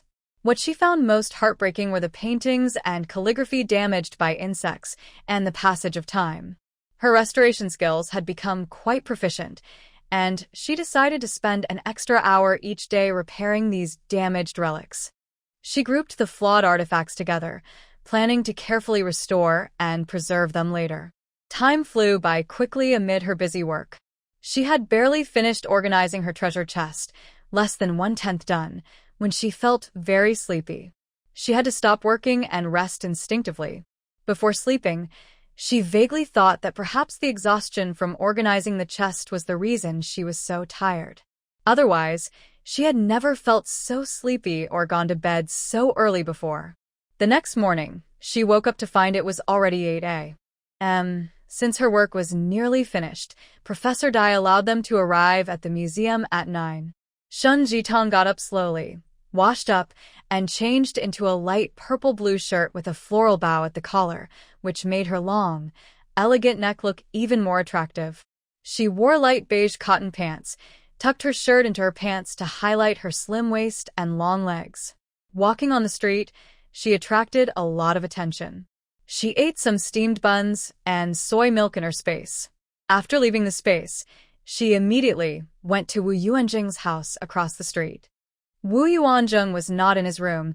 His bedding was neatly folded like a tofu block. He probably came back quite late last night. The snacks she left on the table were all gone, and he even washed the dishes and left them on the table. He wasn't in the room early in the morning, so he must have gone out for some reason.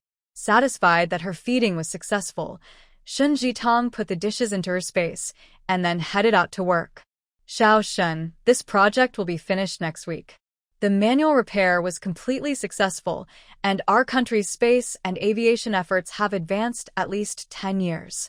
I never thought that one day my repair skills would be used for such a great cause that benefits the country and the people. I heard that this idea was proposed by your team leader Wu.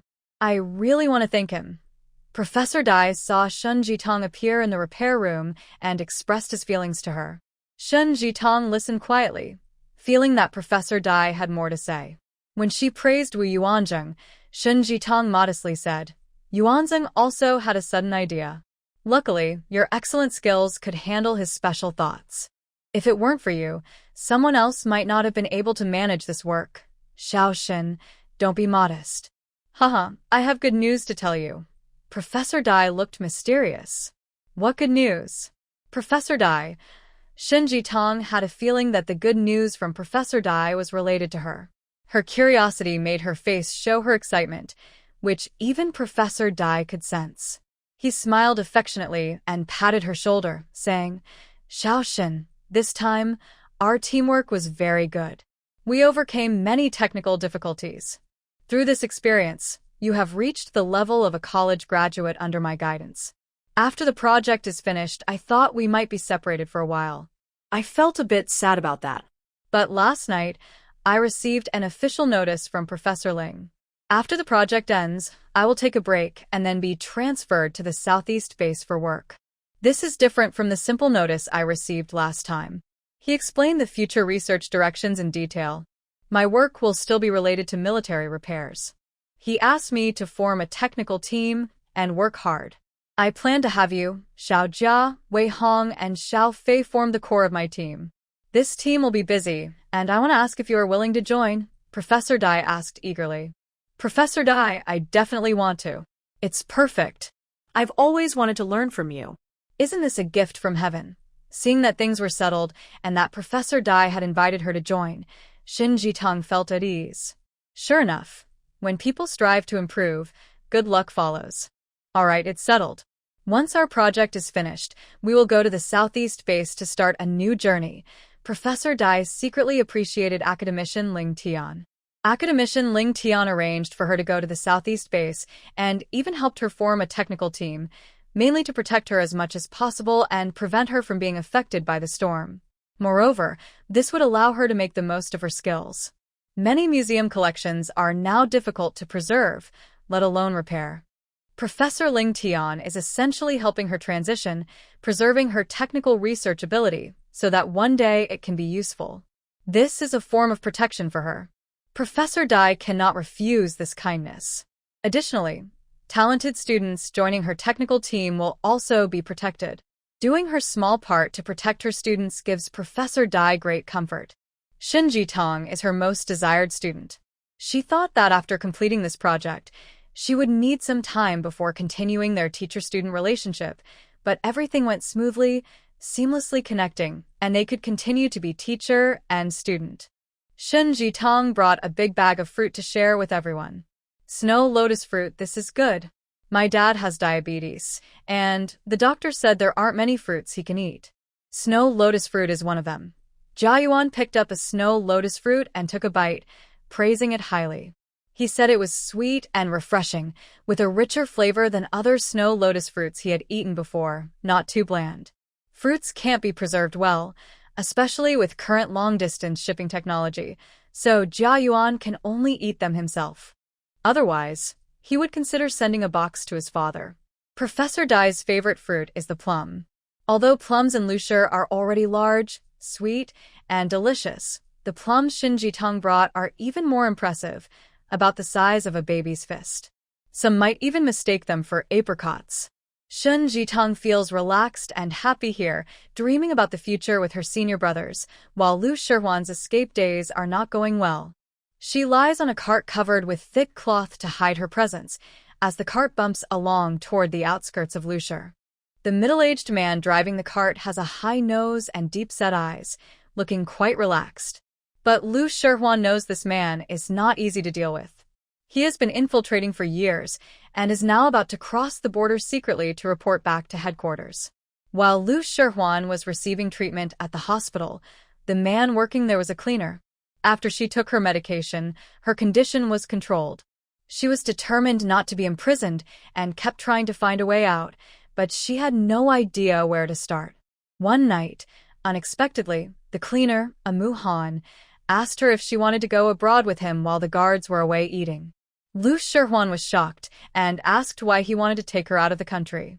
Amu Han said he liked her appearance and thought she was a brave woman. He admired her. Lu Shihwan knew her illness couldn't be hidden from Amu Han, so she told him the truth. She also asked if he disliked her because of her condition. Amu Han smiled and said, "My country has advanced medicine. Your illness can be easily cured there. If you come with me, I promise you'll enjoy a good life and become someone important." Lu Shihwan thought he was enchanted by her beauty and felt confident about her looks. She saw this as a chance to turn her life around. She suppressed her excitement and quickly agreed. Amu Han then drugged the guards and successfully rescued her. Lu Shihwan was determined to go with Amu Han. She never expected that he was interested not only in her beauty, but also in her illness. After training at the headquarters, she planned to enhance her beauty and charm to attract men. If she approached her targets, she believed she could succeed every time. Moreover, she carried a virus, so the men she attracted could also become infected. To control them, she only needed to use medicine to cure them. Amu Han was mainly thinking about gaining credit and money.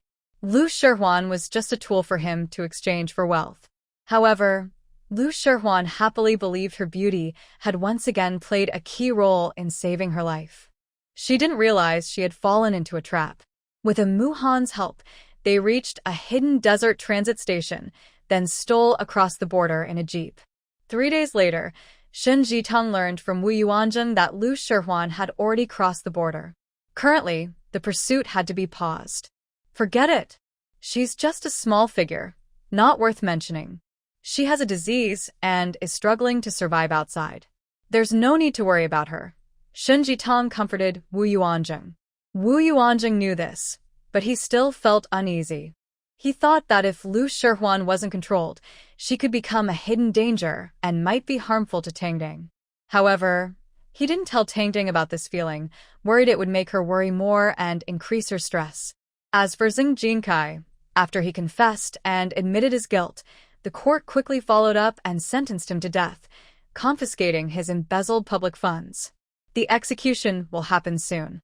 Wu Yuanzheng applied for leave from his superiors, planning to take Shen Jitong back to the capital to meet his family, strengthen their bond, and hold a wedding.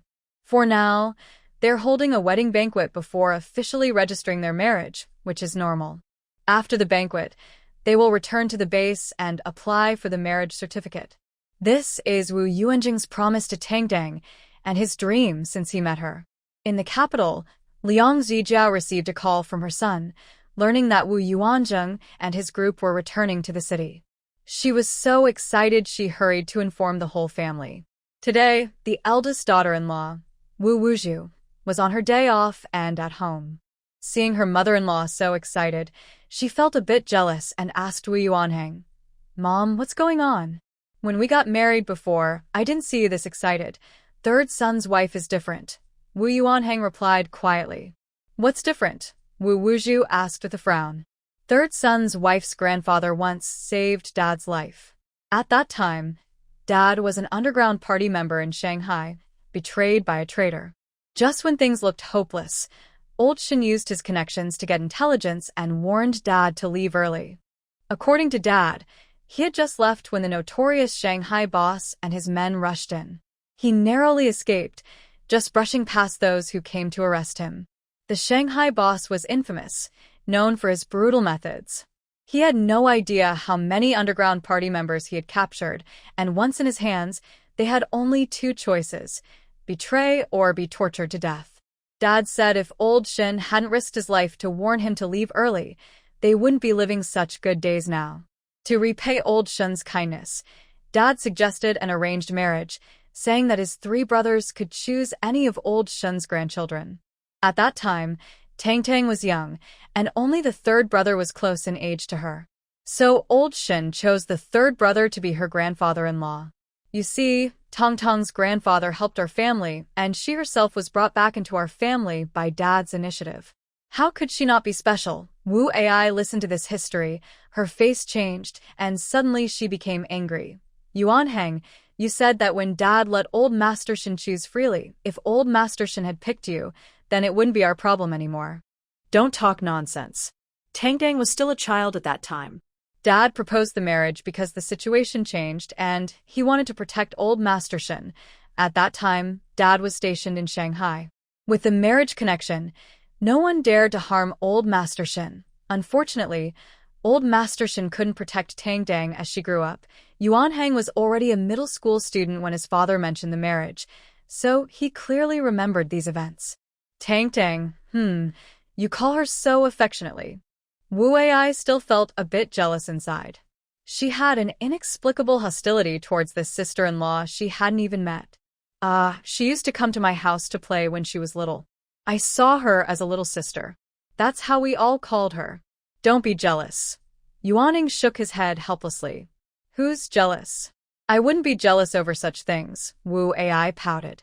She was confident about her appearance.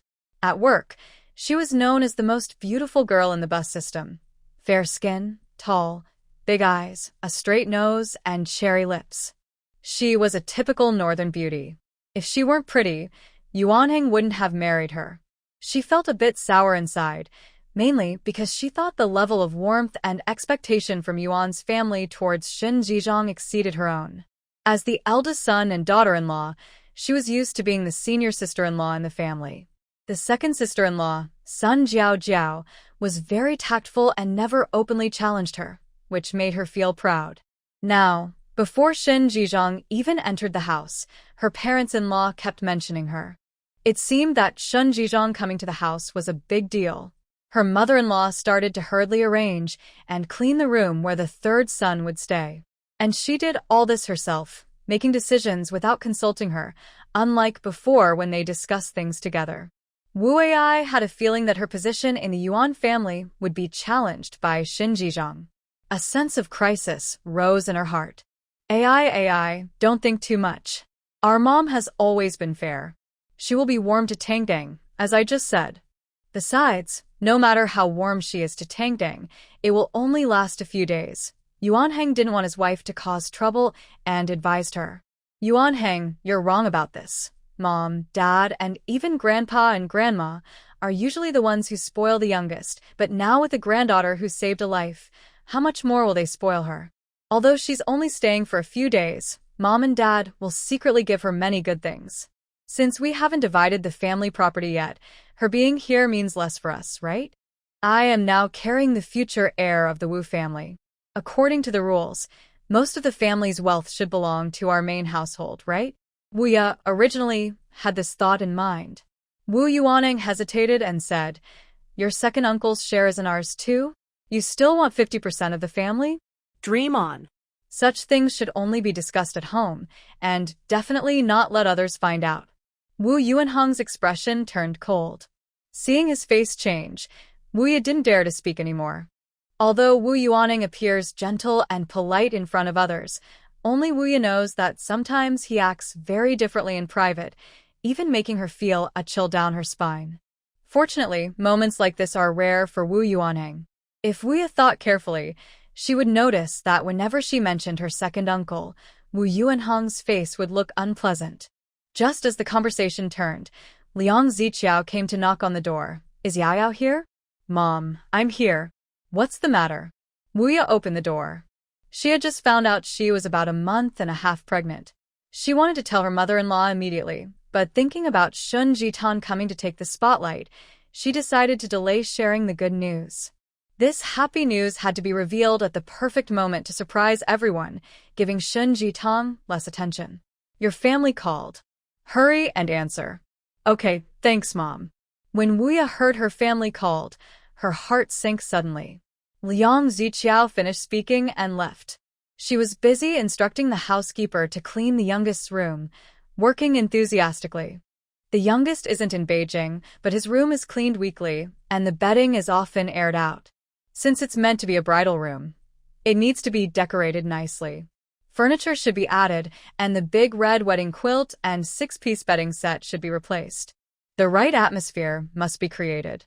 Wuya was in the living room answering the phone. Yao Yao, your brother's successful in his blind date this time. The girl's family said they want a dowry of 300 yuan, and we also need to prepare the 36 legs and 4 big items. We calculated, Mom. The bride price is 300 yuan. The 36 legs include 4 chairs, a bed, a table, a cabinet, and a wardrobe, totaling about 180 yuan. The 4 big items, bicycle, watch, sewing machine, and radio, cost nearly 500 yuan.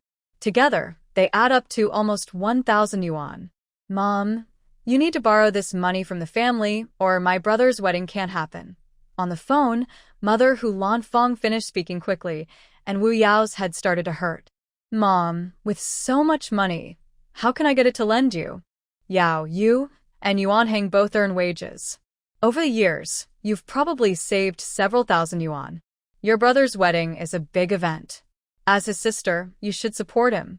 Otherwise, if neighbors hear that your family needs money and you have nothing, they might think badly of you. Hu Lanfeng was very firm and didn't allow any argument. Mom, I'm not refusing to lend. I just really don't have that much money.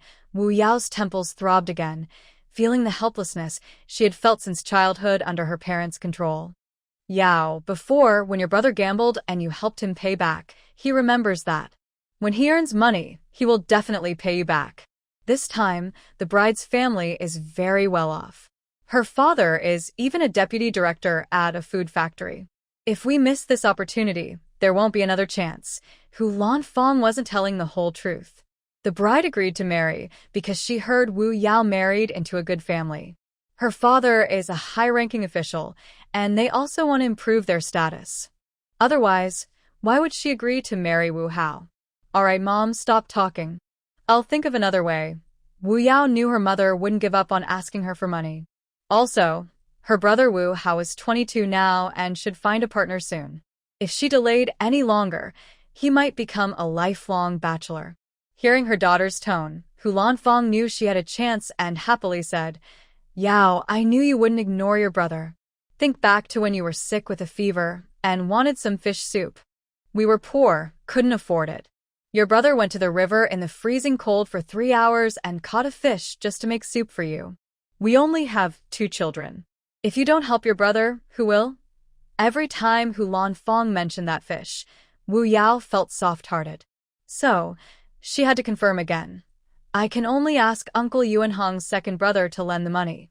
Otherwise, we really have no money at home. Yuan Hong's second uncle's money will become yours in the future. Why talk about borrowing?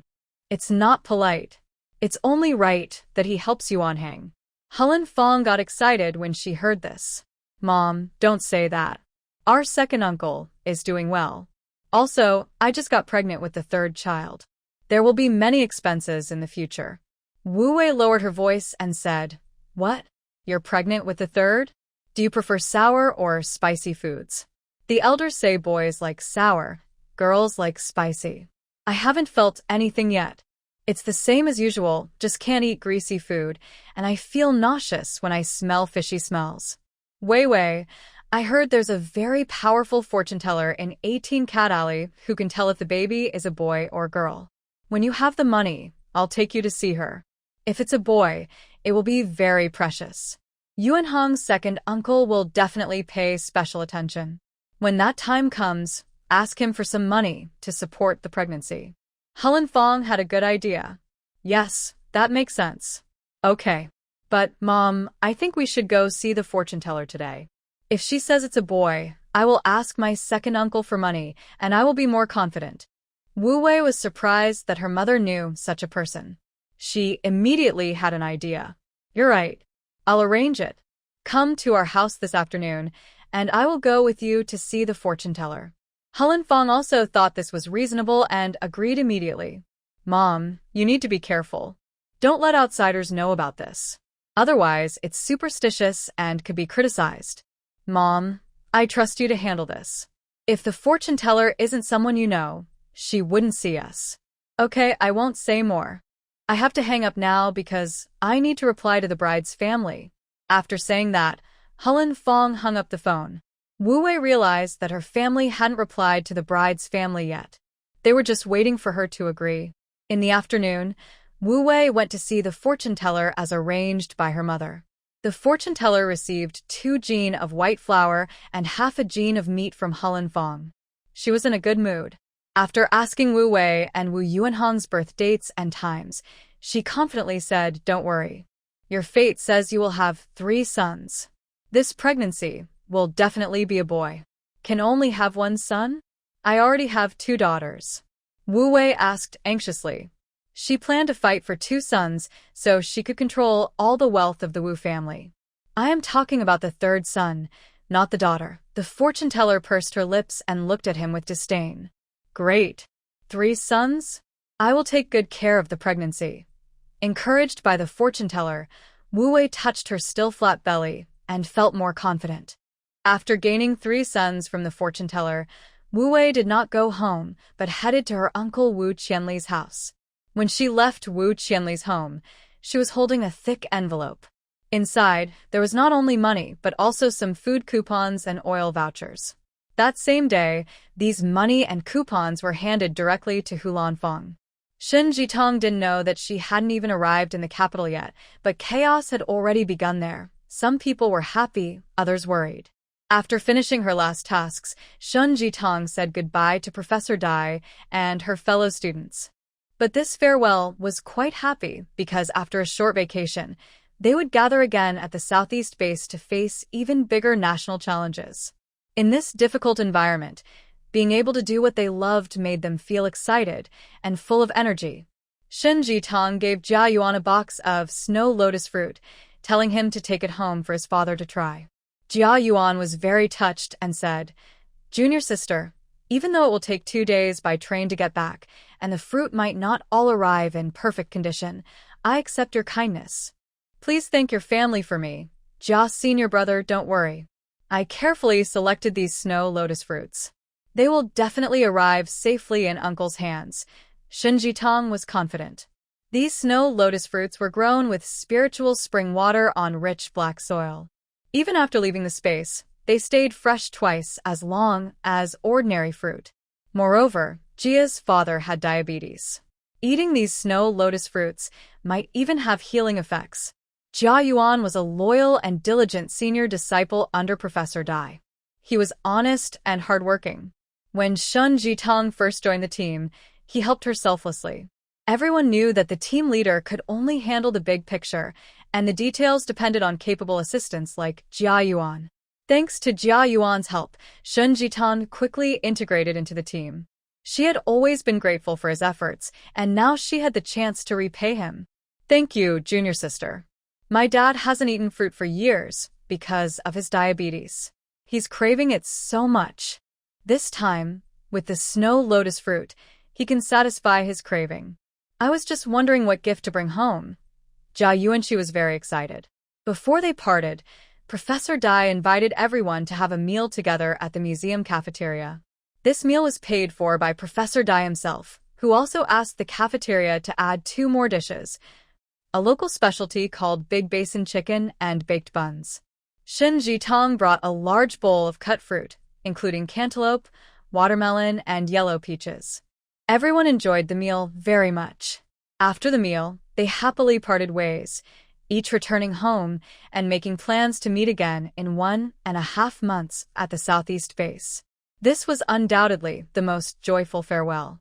However, some people noticed that working closely with Professor Dai for this trip, their energy and physical strength had improved greatly compared to before.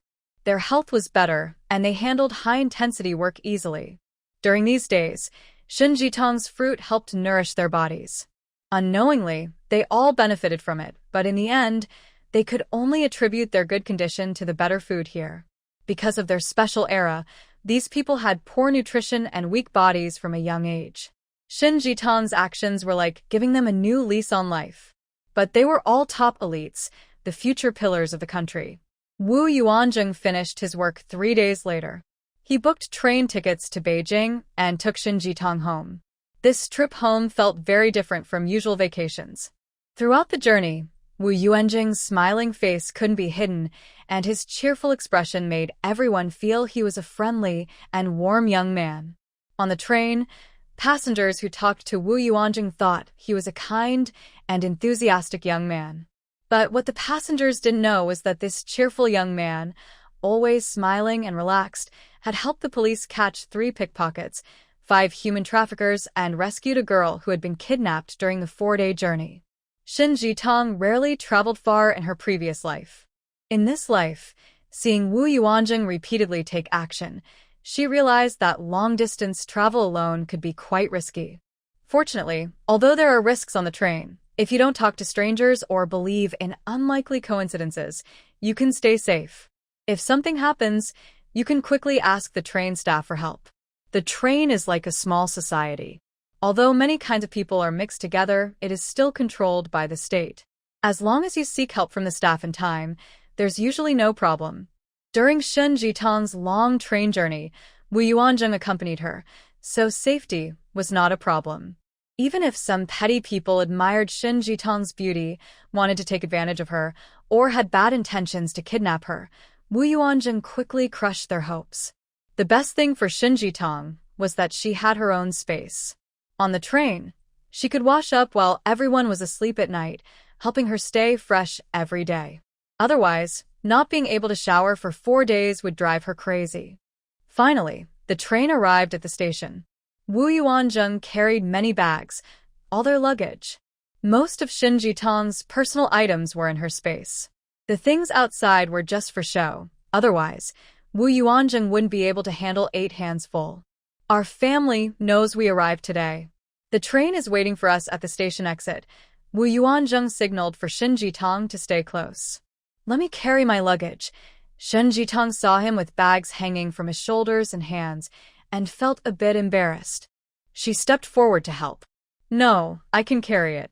You've been on the train for 4 days. You must be exhausted, so don't fight me. Wu Yuanzheng refused. Reluctantly, Shin Jitong was left empty-handed and happily walked beside him.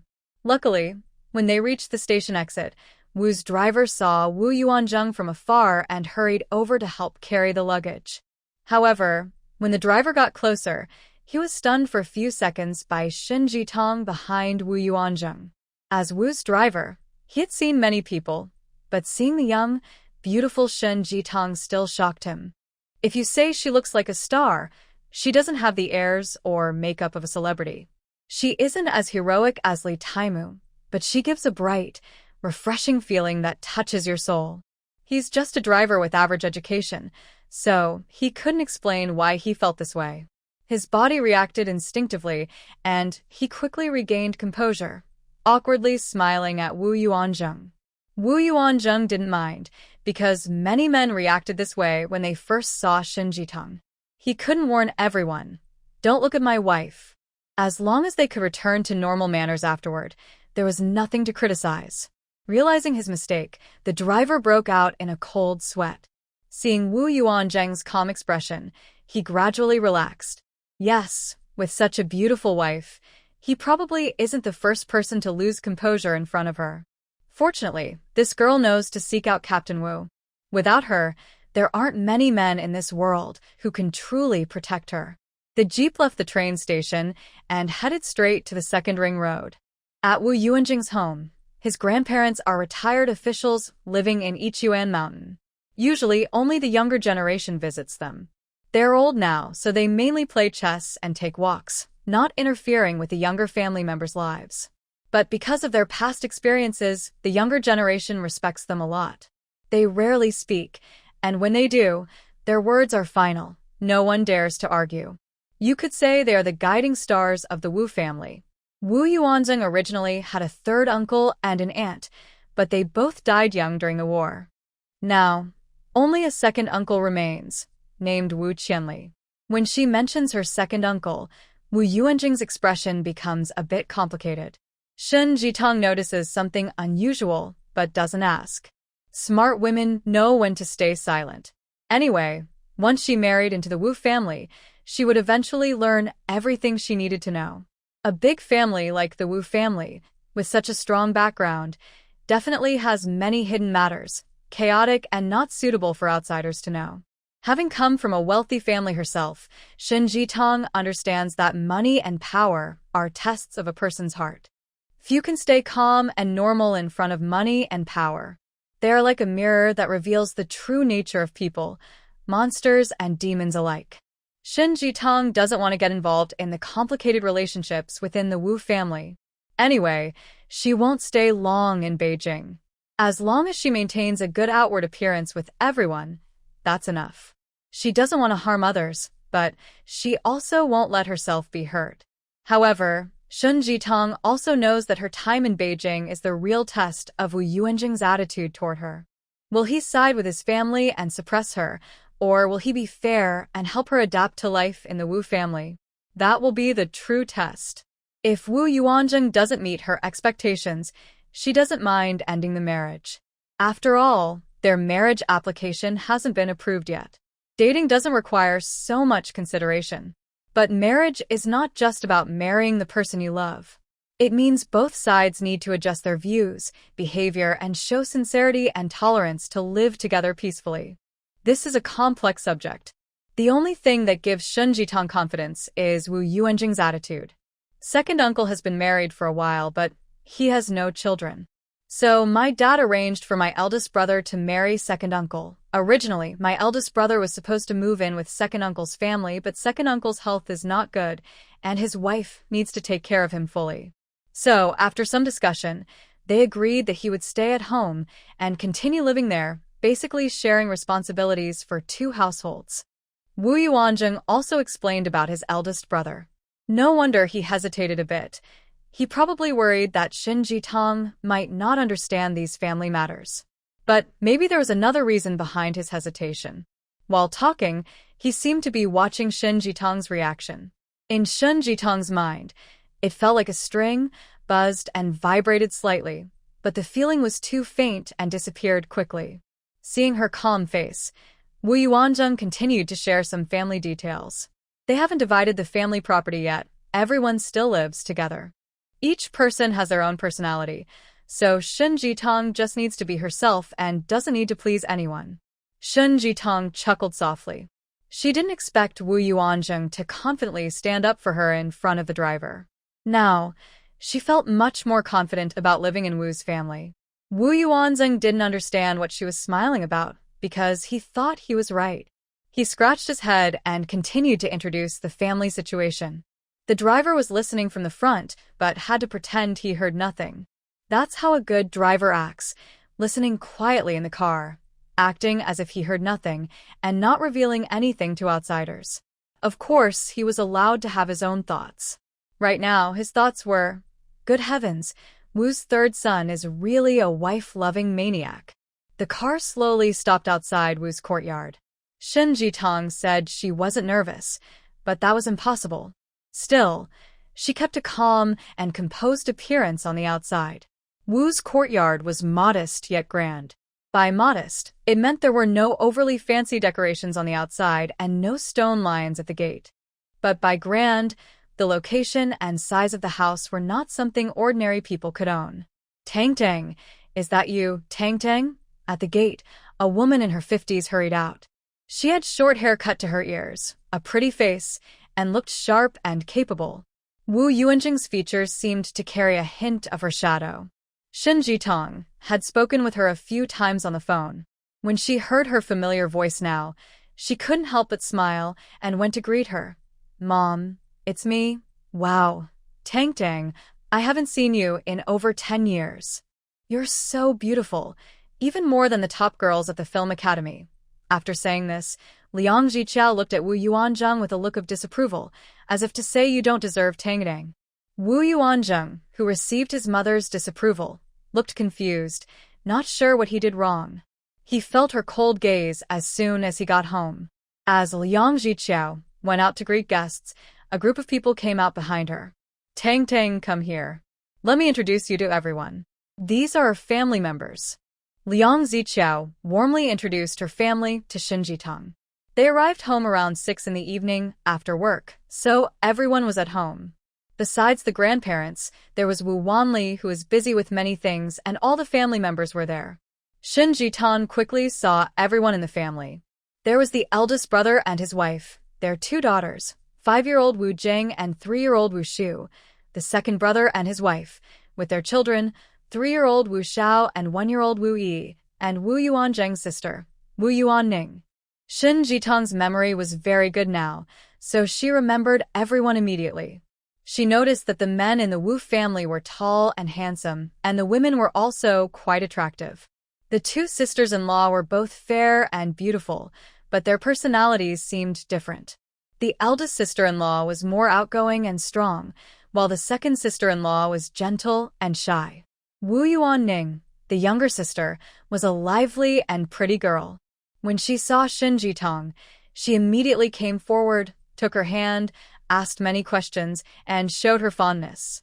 Xinjitang also politely expressed her kindness.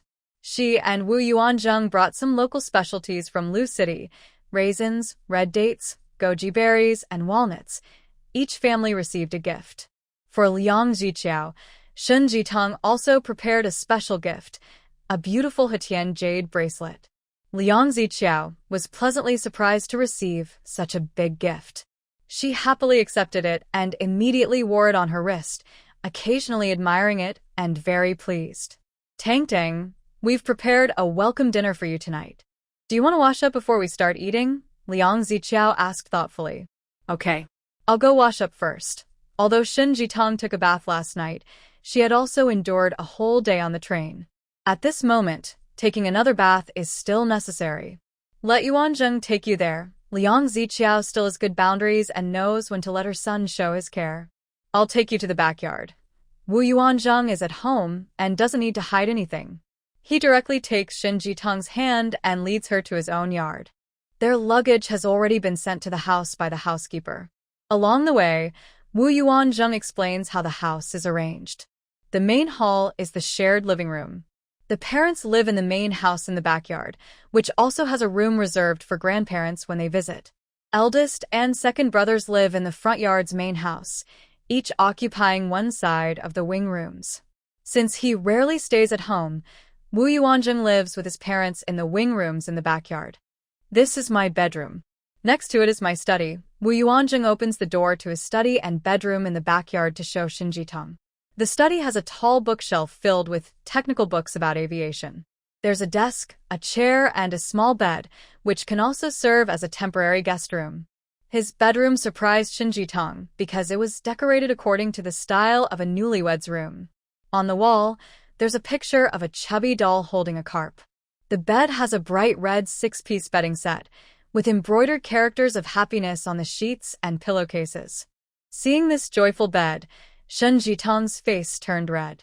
Her skin is naturally very fair and tender, like soft tofu. When her face flushes, it's very obvious. Tang Tang, the bathroom is over here. Wu Yuanzheng comes inside and notices the redness on Xinjitang's face. He is startled, thinking she might be tired or unwell, and quickly reaches out to touch her forehead, asking, Tang Tang, do you have a fever? Your face is so red. I'm fine. I'll go take a shower now. I'll be quick. Xinjitang's voice is soft, like a mosquito. Wu Yuanzheng takes her to the bathroom, looks around the room, and suddenly realizes what's happening. It feels like a newlywed entering her bridal chamber.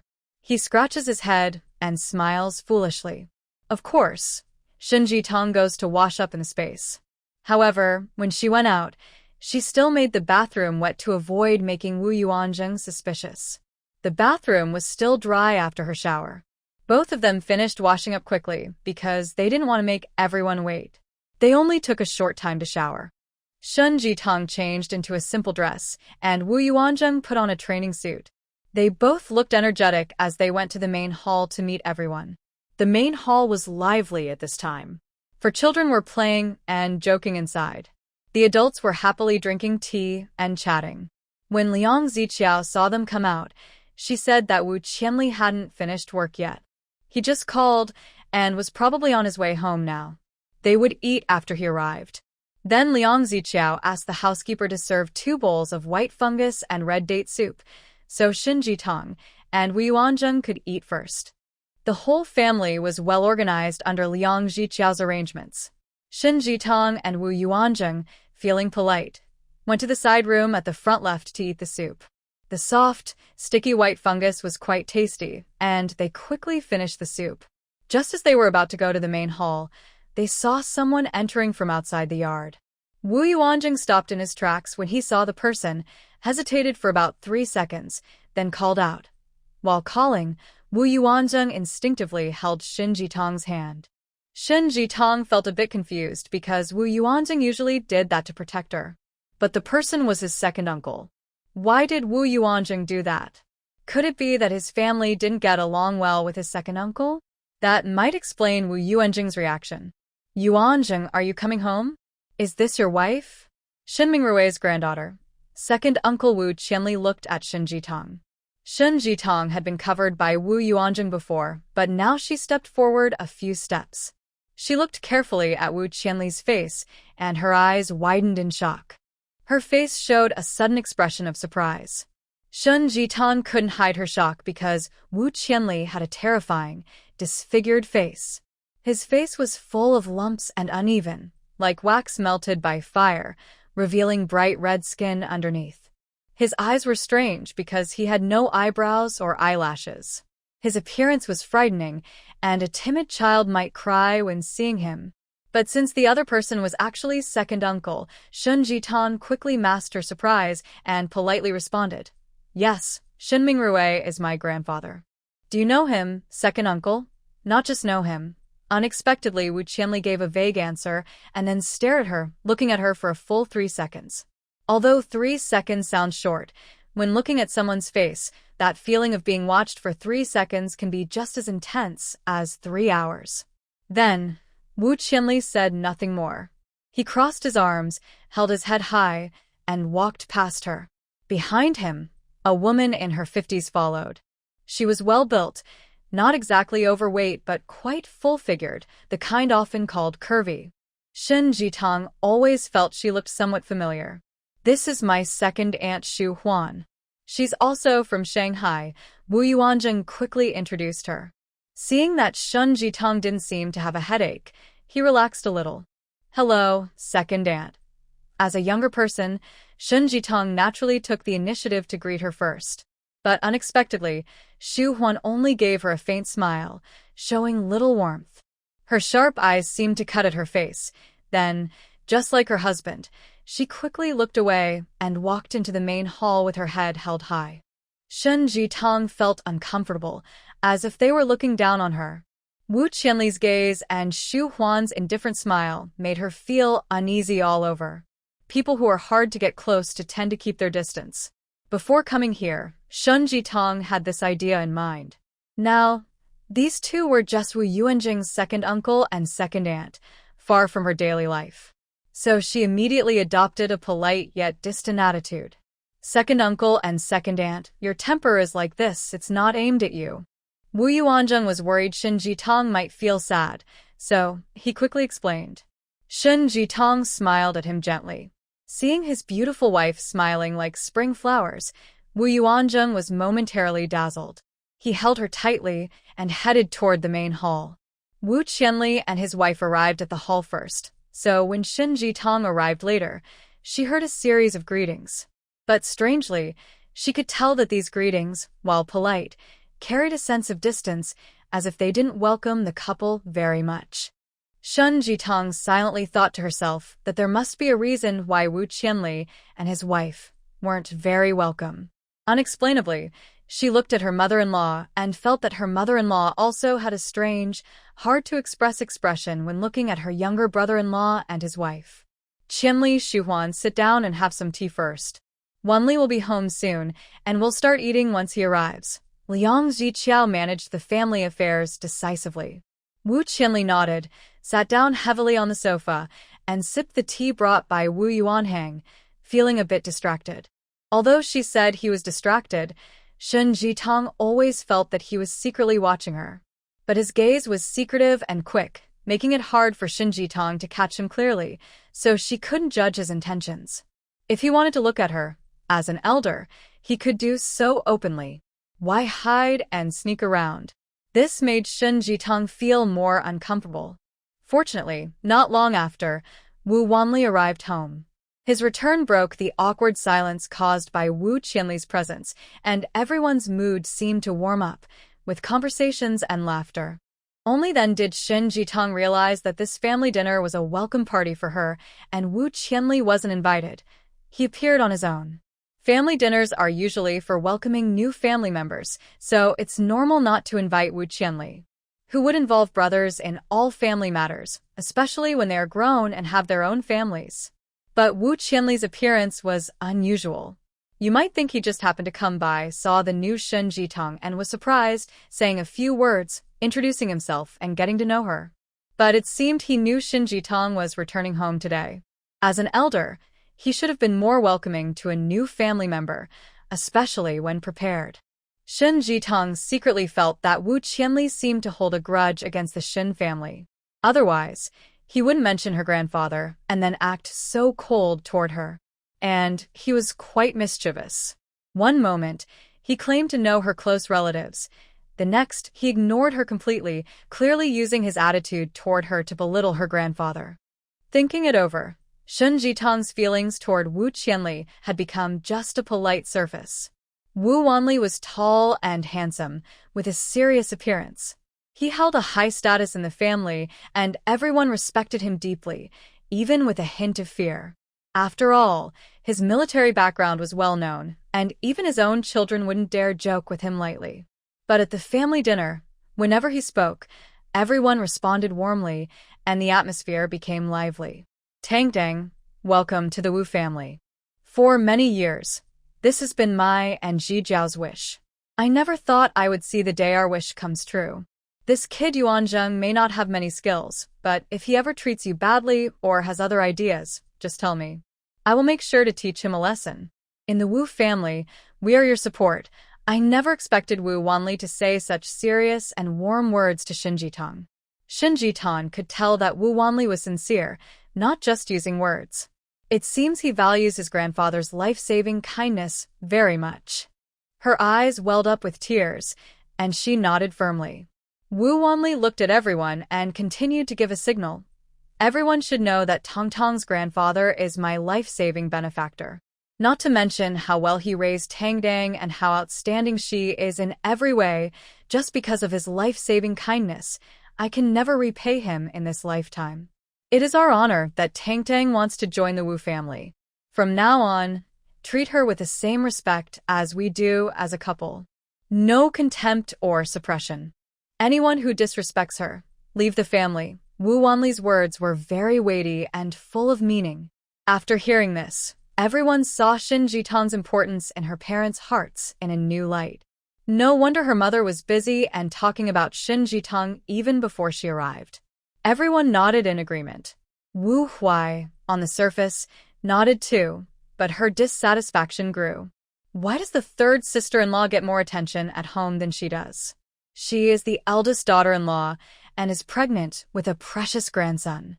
Thinking about the fortune teller saying she will have 3 sons, and now she is pregnant with a son, she narrowed her eyes, feeling it was time to reveal this secret. Otherwise, Shen Jitong might already be climbing over her. Dad, actually, today at the Wu family, our new family member isn't just the third sister-in-law. Wu Huai still knew how to play hard to get, deliberately not finishing her words. At this moment, she spoke, and Shen Jitong immediately sensed a hint of tea. She kept a polite smile on her face, waiting for Wu Huai to perform. What do you mean? Wu Wanli asked confusedly, and took a quick look around the table. Besides Shen Jitong being a new member, there was no one else. Just tell my parents that I am pregnant. The doctor said it should be a boy. Wu didn't dare say she consulted a fortune teller, as that would surely make Wu Wanli angry. So she changed her words and said it was what the doctor told her. Shen Jitong saw her belly was flat and looked normal.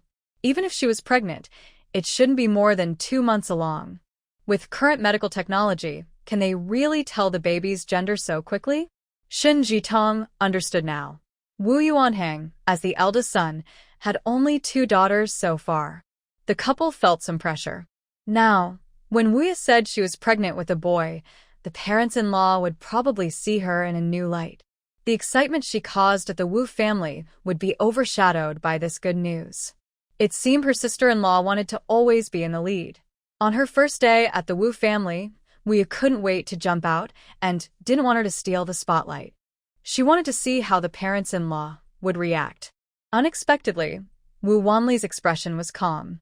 He nodded and said, "Yuan Heng, your wife is pregnant. You should take good care of her. You should also volunteer for the hard and dirty work." Shen Jitong was new and didn't understand everything, but Wu Yu was furious when she heard this.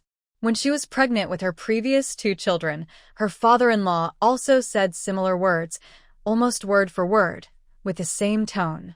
Before Shen Jitong arrived, she thought her father-in-law was a cold person. Hearing such words from him was already quite good. But she never expected that as soon as Shen Jitong arrived at the Wu family, her father-in-law would say such heartfelt words. Compared to that, her plan to use her pregnancy to turn the situation around was just a joke. Yeah, from now on, every day, add an extra serving of lean meat and egg custard to your meals. I will tell Aunt Lu. Currently, resources are scarce nationwide. Adding an extra egg and some lean meat every day was already a luxury for ordinary people. Although the Wu family now all receive wages, their food quotas are fixed. To eat more, they would have to buy from the black market. The Wu family treats all pregnant women equally. As long as someone is pregnant, they ensure a steady supply of lean meat and egg custard every day. But Wu Ya's mood was still shattered because her mother-in-law's attitude was exactly the same as when she was pregnant with her previous 2 children. She wasn't excited about the possibility of having a boy and didn't make the whole family focus on her. In front of the stern old man, Wu Yao didn't dare say much and could only say reluctantly, "Thank you, Dad and Mom, for your concern. Yao Yao, this pregnancy is considered my family's. From now on, you can come to my house every other day for meals. Fish and meat are plenty. I promise to raise you into a healthy, chubby girl and have a big, fat baby." At this moment, Xu Huan suddenly spoke up, showing care in her words. Everyone else didn't show much reaction, but Shen Jitong found it strange. What does it mean that this pregnancy is considered her family's? Never mind, such questions are not good to ask in front of others. She would wait until tonight when she was alone with Yuanzheng to discuss it. "Second aunt, you really care about us mother and son." When Wu Yao said this, Wu Yuanhong's face changed. He frowned and said, "Don't talk nonsense. Our parents are here." Wu Yao kept a serious face and ignored Wu Yuanheng. Wu Wanli and Liang Zhiqiao slightly frowned. But Xu Huan's face showed a bit of pride. With just one sentence, she successfully stirred up the relationship between mother-in-law and daughter-in-law. How could she not be happy? Shen Jitong thought Wu Yao was just a pretty vase. She was beautiful, but how could she publicly embarrass her in-laws? Moreover, what the in-laws just said wasn't wrong. One was caring and reminding, the other was practical. They used the precious food coupons on Wu Yao. What more could she be dissatisfied with? In rural families, it often takes half a year or a year to eat meat. Wu Yao could eat it every day. Why wasn't she satisfied? In the end, Wu Yao was still petty, feeling that her in-laws loved her more than her own. Shen Jitong silently drew a line with Wu Yao. However, her second brother Wu Yuanyang and second sister-in-law Sun Jiao didn't say much throughout. It was clear they were reserved and introverted. Shen Jitong instinctively felt that this couple probably had a more compatible temper with her. Wu Yuanheng, after being scolded by Wu Yuanheng, didn't dare say more. Tonight, she relied on her second uncle and second aunt, teasing the tiger's whiskers a bit. She didn't want to anger her in-laws completely just yet. Wu Yuaning then brought up a topic about the youth center, drawing everyone's attention. The meal resumed lively and cheerful. During the meal, Liang Ziqiao couldn't hide her affection for Shen Jitong. She kept using her chopsticks to serve her food, urging her to eat more, with a look of concern.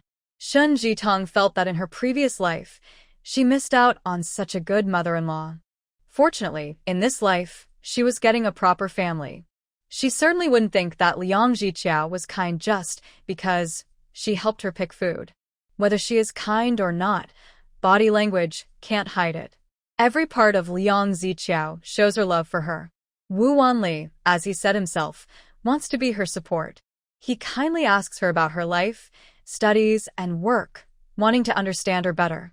Tang, if you don't want to follow the army, stay in Beijing. With your skills, I can arrange a good translation job for you. That way, you won't have to suffer. Unexpectedly, when Wu Wanli learned that Shen Jitong was good at foreign languages, he spoke directly. Wu Yuanzheng was stunned. He almost dropped the shrimp he was about to pick up for Shen Jitong. What is his dad doing? His parents are newlyweds, and his dad is breaking up their happiness? Is this really his father? Yes, Tang, if you stay in Beijing and don't want to do the tiring translation work, come help out at my art school. It's not too hard for you. Just after his father finished speaking, his mother also came to support. If this were an ordinary girl, she would have been tempted by the beautiful city life and stayed, especially with her parents-in-law encouraging her together. Wu Yuanzheng felt deep despair. Just as he was about to speak up to oppose, Shen Jitong smiled and said first, Dad, Mom, since I married Brother Yuanzheng, I want to be where he is. The base might be tough, but I can handle it. I won't refuse to be with Brother Yuanzheng just because the city life is better. Look at that, she told the truth plainly. Not only did the eldest and second brothers envy their brother for having such a good wife, but Wu Wanli and his wife also exchanged smiles. They weren't angry that Shen Jitong didn't accept their suggestions. Instead, they thought that the third son, quietly, was doing well and had found a good wife. Such a delicate little wife, willing to endure hardships with him. The third son really must have good fortune. Wu Wanli and his wife, before liberation, knew how grand Shin Mingrui's family was. They knew Shen Jitong grew up in luxury, which was not an exaggeration.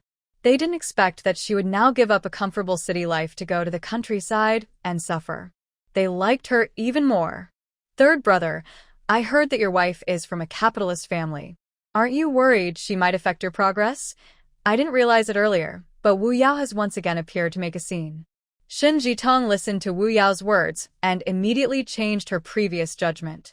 Wu Yao is not green tea. She's poison. Green tea tries to please others to get what she wants, but poison makes people uncomfortable to achieve her goals. Sure enough, as soon as Wu Yao spoke, everyone's expressions changed. Older sister-in-law, I want to marry Tang because I like her, not for anything else. Before marrying her, I made progress on my own, earning my achievements. After marrying her, I will continue to work hard in my career. Justice is clear to everyone. I will improve, and her background won't change my future. Also, she is not just a capitalist, as you say. Her family is recognized by the country as red capitalists. Before liberation, they donated planes and made cannons to help fight foreign enemies. After liberation, they donated their hard-earned industries to the country and received national recognition. So, Tang is definitely not the exploitative capitalist you speak of. Please be clear about right and wrong. Don't believe rumors or spread them. Wu Yuanzheng was the first to stand up and speak out for Shen Jitong. His words were reasonable and heartfelt. Shen Jitong didn't need to say a word. She felt very happy inside and smiled at Wu Yuanzheng. That's right, Wu Yao, we are family. Don't cause division within the family. If you feel this home isn't suitable for you, you can also leave and start your own family. We won't hide what belongs to you, Liang Ziqiao said angrily. Wu Wanli surprisingly nodded in agreement. Wu Yao didn't expect that in less than half a day, she would hear the words divide the family from her parents-in-law for the second time. How much do her parents-in-law dislike them?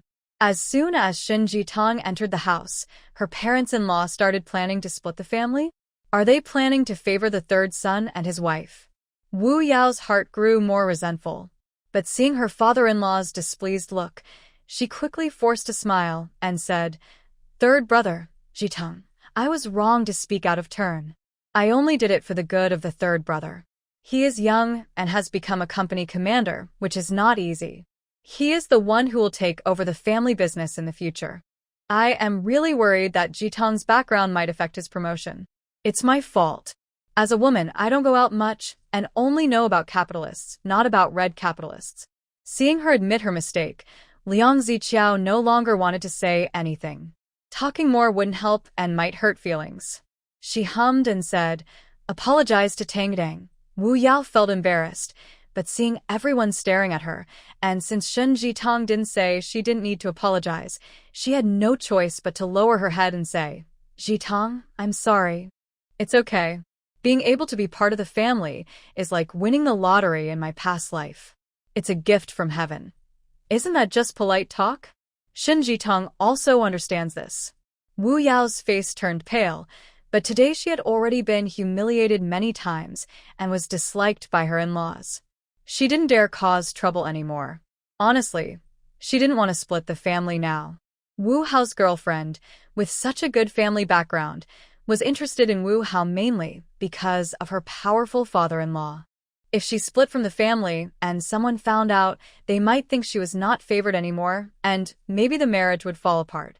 Thinking of Wu Hao, Wu Yao could only pretend to be obedient for now. After the gathering ended, Wu Yuanyang's 2 children jumped down from the adults and immediately gathered around Shen Jitang. "Third aunt, you smell so nice. Are you wearing some kind of perfume? It smells so good." 3-year-old Wu Xiao, with bright teeth and thick black hair, was very clever. Seeing Shen Jitang, who looked as beautiful as a magazine model, he liked to come over and cling to her. "Smell good, hug." Wu Yi, only about 1 year old, couldn't speak clearly but reached out her hands, wanting Shen Jitang to hold her. Kids are very perceptive and know who is friendly. Shen Jitang picked up Wu Yi. Her black hair was curly, and her round little face was pink and soft, like a doll from a New Year painting. She couldn't help but want to kiss her. Meanwhile, Wu Yuanyang's 2 children were happily interacting with Shen Jitang. On the other side, Wu Yuanhong's children, 5-year-old Wu Jing and 3-year-old Wu Shu, were being pulled away by Wu Yao.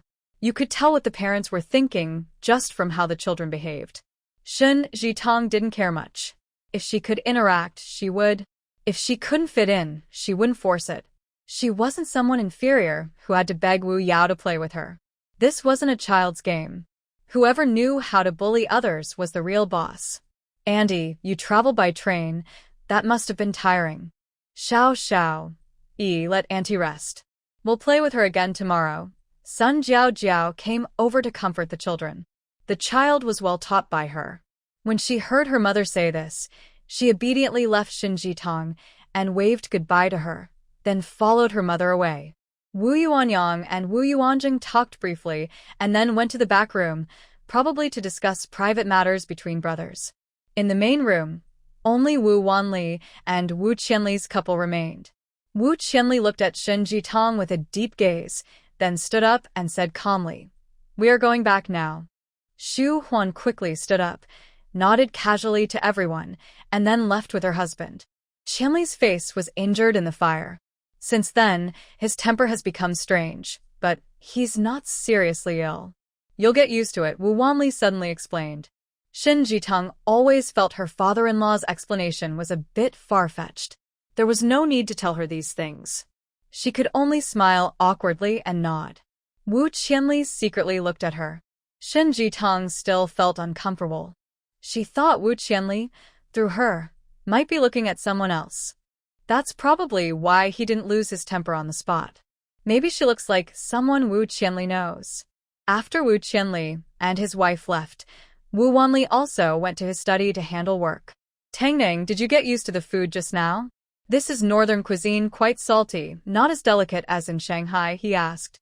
There were roasted duck, pork knuckles, and other hearty dishes on the table. Shen Jitang thought the taste was pretty good and honestly praised, "I think the chef's skills are good. I can get used to it. I reminded the chef not to add so much salt. As long as you're used to it, that's fine. Tang, this time you come back, we're planning to hold a small wedding banquet for you, inviting close family and friends, about 15 tables. Not more, because the higher-ups have strict rules. We need to report in advance, but don't worry, as long as it's not wasteful, it will be approved. The higher-ups are reasonable, he explained. He wanted to tell her the situation because for such a big event as a wedding, the more people invited, the more lively it would be. It turned out Liang Jijiao was worried Shen Jitong might feel neglected, so she clarified this in advance. Shen Jitong didn't mind the size of the wedding banquet. She politely replied, "Mom, a simple wedding banquet is fine. Just follow the higher-ups' instructions. My husband Wu Yuanzheng, and I just want to live a good life. That's the most real thing. Everything else is superficial. Tang, your broad mind is worthy of being Shen Mingrui's granddaughter. Tomorrow, we will go to Yuchuan Mountain to visit our grandparents. They originally wanted to come, but my grandmother caught a cold a few days ago and is still weak, so she didn't dare to trouble herself with the trip. My grandmother was determined to come today, but I persuaded her not to. I told her that if she came and wasn't feeling well, it would worry Tang. She listened to me and agreed to go tomorrow. It's right for me to visit elders. Do Grandpa and Grandma know me?" Shen Jitong asked curiously. They know you. When you were a month old, old Master Shen held a celebration for your full moon, inviting many friends. Grandpa and Grandma also attended and took a family photo. Maybe the photo was lost, so you don't remember them. Liang Jiqiao liked Shen Jitong more and more as she looked at her. She studied art and is naturally sensitive and appreciative of beauty. She loves Shen Jitong, who is such a lovely little girl. Indeed, only a wealthy family like Shen Mingrui's in Shanghai could nurture such a stunning beauty. Thinking of the third son, Liang Jiqiao felt a bit sad. Her rough son doesn't seem to have a chance to win Tong's heart. For now, she can't tell for sure. Maybe both of them are a bit reserved. I see. Then I won't worry about having topics to talk about with Grandpa and Grandma. Shen Jitong smiled happily. Liang Ziqiao stood up and waved at her. Let's go to your room. Shen Jitong followed Liang Ziqiao to the new house in the backyard. Liang Ziqiao pointed out some details inside, like the candle holder and candles on the desk, the hot water bottle on the entryway shelf, and the enamel water basin that she and Wu Yuanzing each had, among other things. Mom, thank you. You've arranged everything so carefully. I am very satisfied. Shen Jitong said proactively as she entered the room. The important thing is that Liang Jiqiao put her heart into it. I'm glad you like it. I don't know what young people like these days, so I just decorated it according to the standards of a new house. Their 3 brothers are all married, and we use the same standards. Now this house has 36 legs in total. As for big items, Yuanjing said you won't be living in Beijing for a long time. The for big items are bought for the home, but no one uses them. It's a waste to leave them idle. He said there's no need to buy more. He will turn the money into cash for you. I understand now. They for major items cost about 500 yuan in total. I will give you 500 yuan. Do you think that's okay? Liang Zijiao was worried that Tang, being spoiled, would find her wedding preparations too simple. But to her surprise, Shen Jitong looked happy, and she felt pleased inside. Unlike the eldest daughter-in-law Wu Ai, who only has a pretty face but comes from a poor family and lacks good manners, she only cares about her own small world. In families like theirs, everyone's fortunes are connected. Wu Ai doesn't understand this, and always thinks that whatever she gets is hers. She also doesn't consider that if Wu's family wasn't well known, she wouldn't get good jobs at the bus company or in the office, where her boss allows her to work carefully. Although Wu's family didn't tell her to do so, if she weren't part of Wu's family, she wouldn't enjoy these privileges. Okay, Mom, I'll listen to you.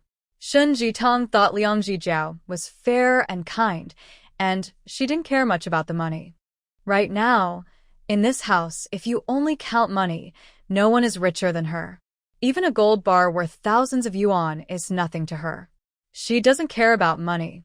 But since Wu's 3 sons all married with the same standards, Shen Jitong decided not to hold back. Anyway, even if she kept the money, People like Wu Ai would still think she took it. Why bother pretending? Liang Zhijiao is straightforward. Seeing Shun Jitong agree, she went to her room, took 500 yuan, put it in a red envelope, and handed it to Shin Jitong right away. Seeing that her mother-in-law didn't ask for proof, Shin Jitong trusted her and felt warm inside. All right, keep the money. You've been on the train for days and must be tired. Rest early. After Liang Zhijiao left, Wu Yuanjing pushed open the door curtain and came in.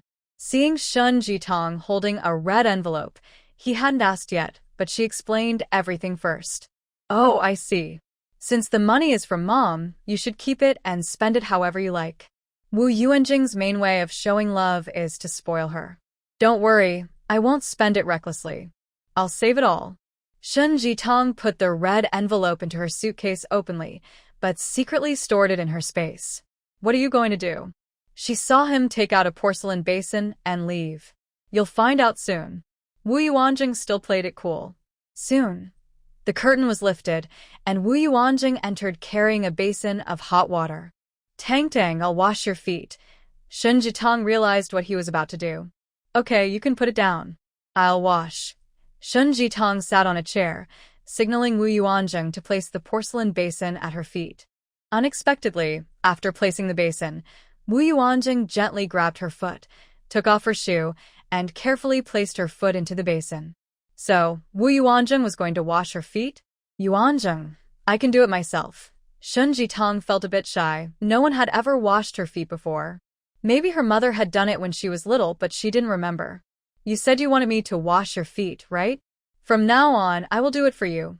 Wu Yuanzheng, a tall man, squatted in front of her. Even sitting, he was eye level with her, and their gazes met, creating a warm, intimate feeling between them. Her feet, soaking in the warm water, turned her toes, which looked like white jade, into a soft pink, like 10 cute pink shells. Wu Yuanzheng reached into the water, gently holding and massaging her foot with care. Shun Jitong originally thought washing feet was just cleaning, but unexpectedly, with Wu Yuanjing doing it, she found it surprisingly enjoyable.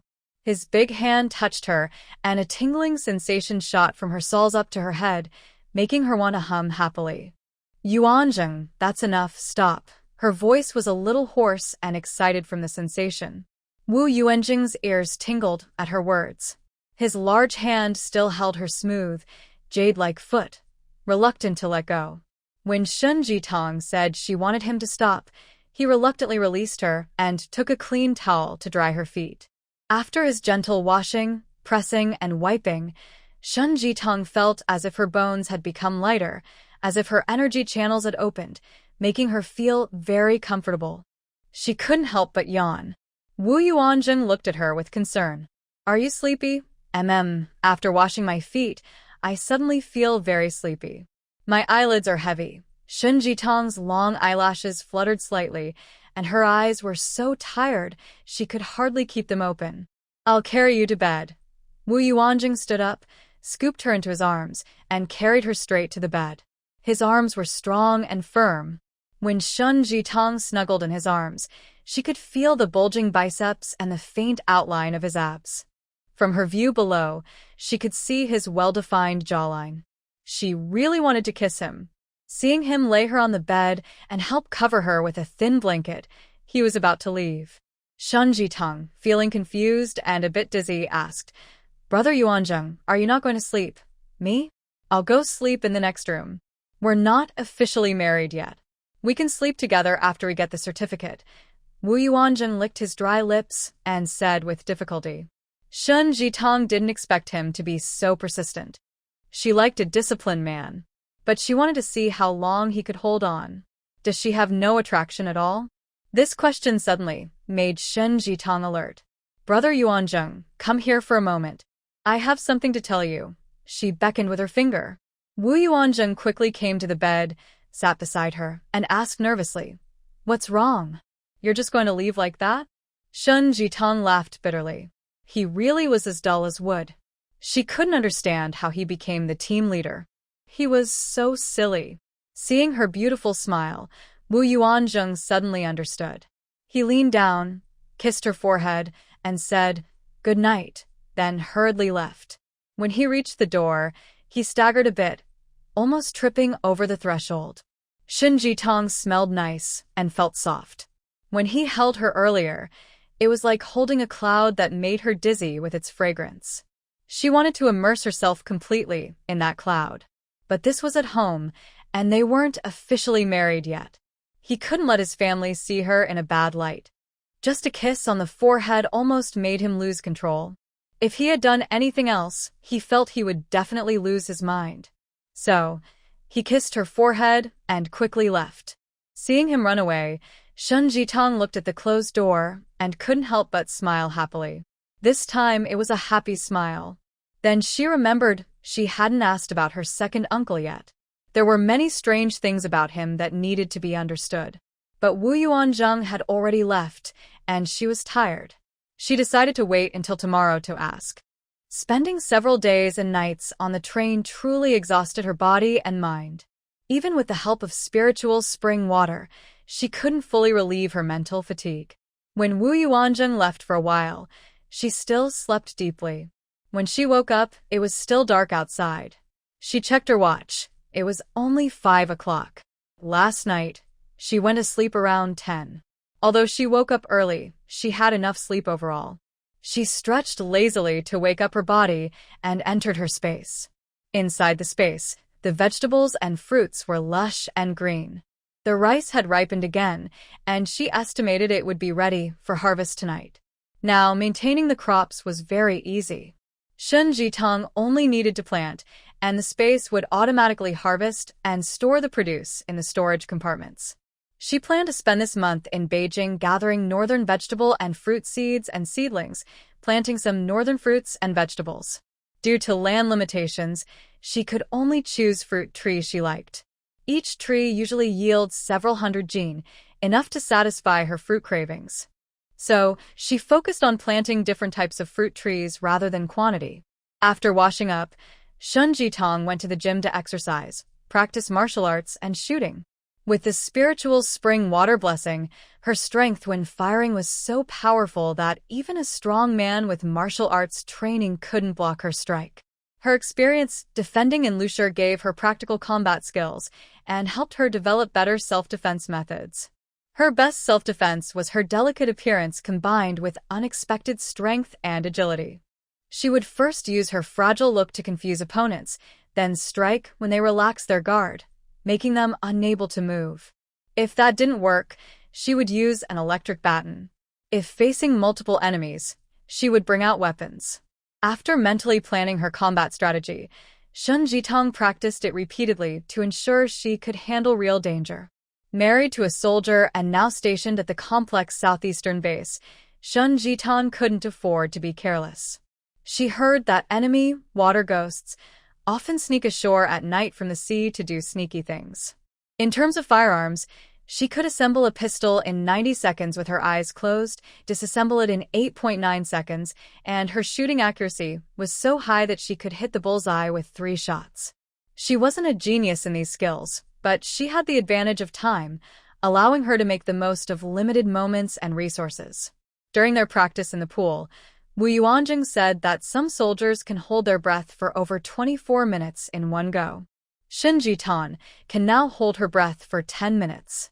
However, this is just static ability. When swimming and holding her breath at the same time, she can only do it for 5 minutes. Her dynamic breath-holding ability still needs improvement. After practicing, Shun Zitong went to take a shower, ate a cookie, and drank honey water brewed with spring water, feeling refreshed and energetic. When she came out and looked at the time, it was already 7 o'clock. Shun Jitong didn't know Wu family's daily schedule, but she guessed that this time was neither too early nor too late. Going out for a walk wouldn't be awkward. The early autumn morning in Beijing made her feel cold, even though she was from the south. She wore a small white long-sleeve shirt with a collar, a thin blue cardigan over it, light beige straight cotton pants, and black round-toe flat shoes. As she stepped outside, her younger sister-in-law, Wu Yuaning, was in the backyard. Seeing her, her face lit up with admiration and she eagerly came forward, holding her arm affectionately and saying, "Third sister-in-law, You are so beautiful. No matter what clothes you wear, they only highlight your beauty. My third brother is truly lucky to marry someone as stunning as you. Shun Jitong thought to herself that it was thanks to her brother Wu Yuanzheng that she was able to live again. Her relationship with Wu Yuanzheng had started in her previous life. But in her past life, it was hidden. This time, it was open. Wu Yuanning was also a beautiful woman, tall at about 1.7 meters, with a high nose bridge and big eyes, an energetic northern girl's beauty. Living in Beijing for a long time, she spoke with the straightforwardness typical of northerners. While chatting with her, Shun Jitong headed towards the main hall. Our family doesn't eat breakfast together. Whoever arrives first can eat first, no need to be formal. For example, my dad goes to work early, leaving at 7 a.m., and he eats breakfast at 6:30. We can't compare to him. My mom is mostly free now, only going out once or twice a week. She only gets up at 8. My older brother and second brother have children. The kids wake up at different times, sometimes as early as 5 or 6, causing trouble, or sometimes they sleep until 8 or 9 and don't wake up. Our family schedule isn't synchronized, so life is quite relaxed at home. So, you don't need to worry about others. If you're hungry, just come and eat. Wu Yuanning was quite warm-hearted, explaining their family's routines in detail. I understand. Thank you. Shun Jitong liked her younger sister-in-law even more. Thanks, but it's only right. My third brother is probably not still in bed. He must have gone out for a run. Third brother is very disciplined. Every year when he comes back from the army on leave, he does this. I think his life is pretty dull. Someone like him, who has no fun in life, what kind of sister-in-law could he find? Haha, but now I realize he's quite perceptive. No wonder. He doesn't show any favor to those who come knocking on his door willingly. At this moment, Wu Yuanning suddenly realized she had spoken too much. She quickly shut her mouth and gave a shy smile. Shun Jitong. Haha, what did she hear? Someone coming to her door willingly? Who? However, she didn't want to ask Wu Yuanning directly, or it might seem like she was being petty, even though she was indeed a little jealous in this matter. Just after finishing her run and entering the main hall, Wu Yuanzheng saw his wife's gaze as if it were a sharp arrow, piercing straight through him. Could it be? Did he offend her somehow? Third brother, you're back? You look all sweaty. You ran more than 5 kilometers, right? Knowing he had made a mistake, Wu Yuanning hurriedly tried to cover her nervousness with words. 10 kilometers. Wu Yuanzheng was at home, and his tone was always gentle, with no tension on his face. Shun Jitong felt that he could relax completely at home, which showed he felt safe there. She put away her sharp gaze and smiled gently. This made Wu Yuanzheng feel as if a warm breeze had blown over him, and the cold feeling he had just experienced suddenly disappeared. Shun Jitong didn't want their home to become an unwelcoming place. She might feel jealous, but she wouldn't be jealous without reason. Home is a warm retreat, the most relaxing place. She would never let Wu Yuanzheng come home to unnecessary trouble or worries. Wu Yuanning, seeing the affectionate exchange between the two, wisely slipped away. She was also in love, after all, and understood the subtlety of such moments. What are you talking about with Yuanning? Wu Yuanzheng wiped his sweat with his hand, feeling a lingering fear, and asked. Nothing much, just casual chatting between girls. Shun Jitong took a handkerchief from her pocket and gently wiped his sweat. Liang Ziqiao just came out of the house and saw Shun Jitong wiping her third brother's sweat. Her gentle and attentive manner made her heart feel sweet. She knew she couldn't return it anyway, so she smiled confidently and said, Third son, look how much your wife loves you. You must have been blessed for many lifetimes. Her calm attitude made Shun Jitong feel less awkward. However, Wu Yuanzheng's face suddenly turned red. He wiped the sweat from his forehead and quickly said, I'm going to take a shower, okay? Hurry up, we need to go to Jade Mountain later, Liang Ziqiao ordered. Wu Yuanzheng's voice was heard as he went into the backyard. Mom, good morning, Shun Jitong greeted politely. As a mother, she was very happy to see her son loved by his wife. Some mothers are very possessive of their sons and see their daughters-in-law as rivals for their son's affection. But Liang Jiqiao was not like that. She was happiest when her son was loved by someone. Tang Tang, let's eat first. No need to wait for him. What do you like to eat? I had the kitchen make steamed buns and soy milk this morning, Liang Ziqiao said to Shin Jitang. She still treated Shin Jitang a little specially. Thank you, Mom. Shin Jitang's obedient look made her even more fond of her. This daughter-in-law was delicate and precious. She had worried that Shin Jitang wouldn't adapt to their simple life, but to her surprise, Shin Jitang adapted very well. Her heart, which was previously tense, slowly relaxed. 10 minutes later, Wu Yuanjing appeared in the dining room. He had just finished a vigorous shower, changed into a white shirt and military pants, tucking the shirt into his waist. His broad shoulders and slim waist made him look handsome and upright. After running and bathing, he looked fresh and attractive, making Shin Jitang feel like a ripe peach tempting her to taste. Wu Taotao didn't realize that he had already become a tempting fruit on his wife's plate. Even his sitting posture was so heroic and commanding. Your dad went to work early this morning. He'll have lunch at Jade Mountain.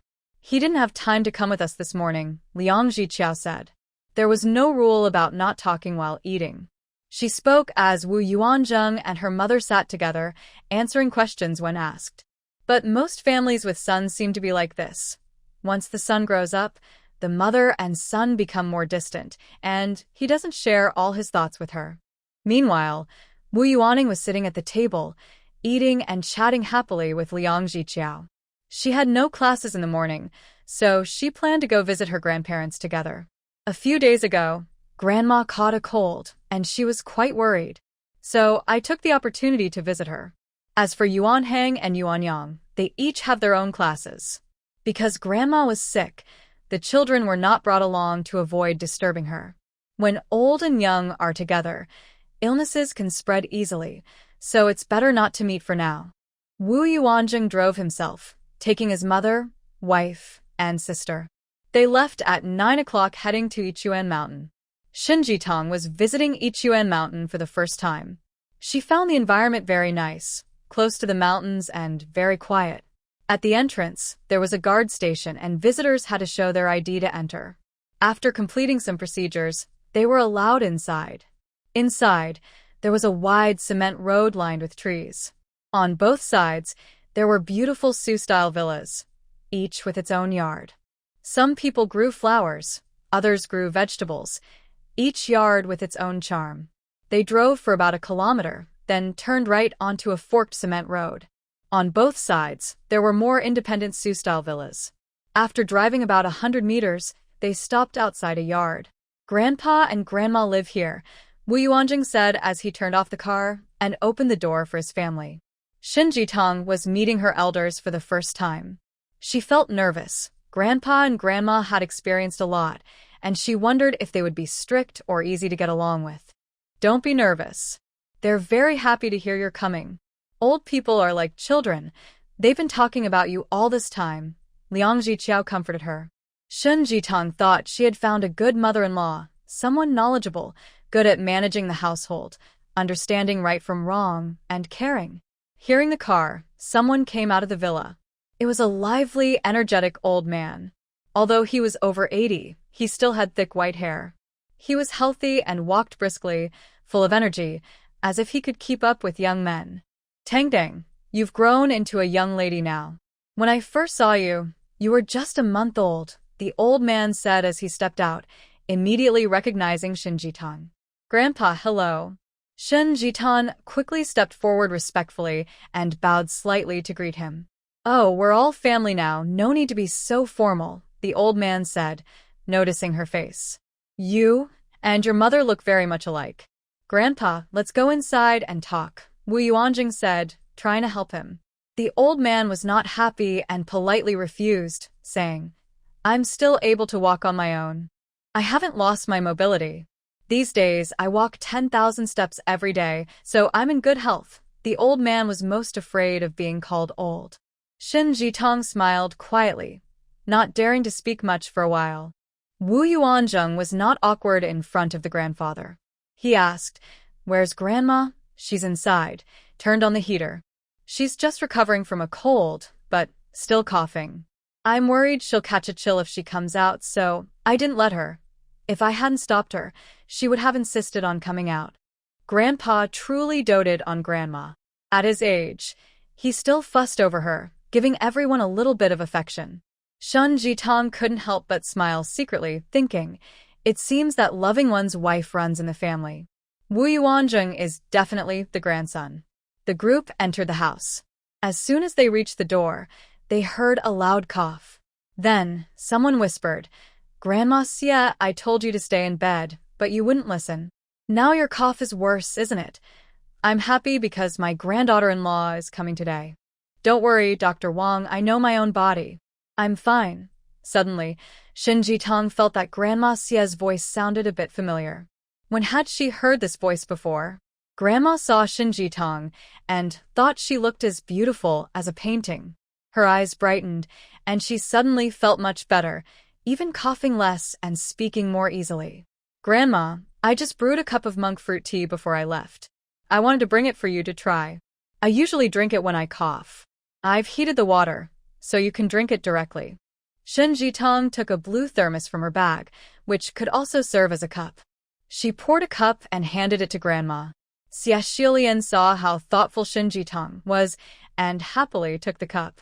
She checked the temperature, it was just right, not too hot, and took a small sip. The brown tea had a sweet monk fruit flavor. It was smooth and refreshing. The itching in her throat and the stuffiness in her chest suddenly disappeared. Seeing that the tea worked, she finished the whole cup in one go. That feels so good. No more stuffiness or itching. I don't want to cough anymore. Tang Tang, your monk fruit tea really works. Thank you, Dr. Wang, and everyone else listened to Grandma's words. They smiled politely, but didn't quite believe it. No medicine could work instantly. Grandma was already 80 years old. Her cough was as hard to treat as a child's, coming back repeatedly. Dr. Wang had been treating her for 3 days, but she hadn't improved much. Shun Jitong didn't care if others believed her or not. The spiritual spring water could even cure serious patients like Manager Kai. A little cough for Grandma was easy to handle. As long as Grandma felt comfortable, that was enough. Other people's opinions didn't matter. She smiled happily and said, Grandma, there's no need to thank me. It's what I should do to show my respect. You can drink the rest slowly. If you feel like coughing again, just have another cup.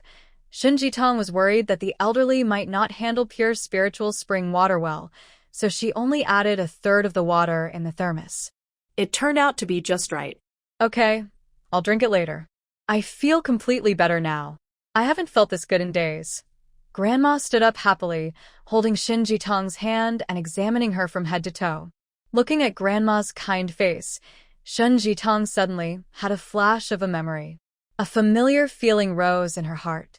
Grandma, besides when I was a baby and you saw me then, have we met again when I was a bit older? Of course I have seen him.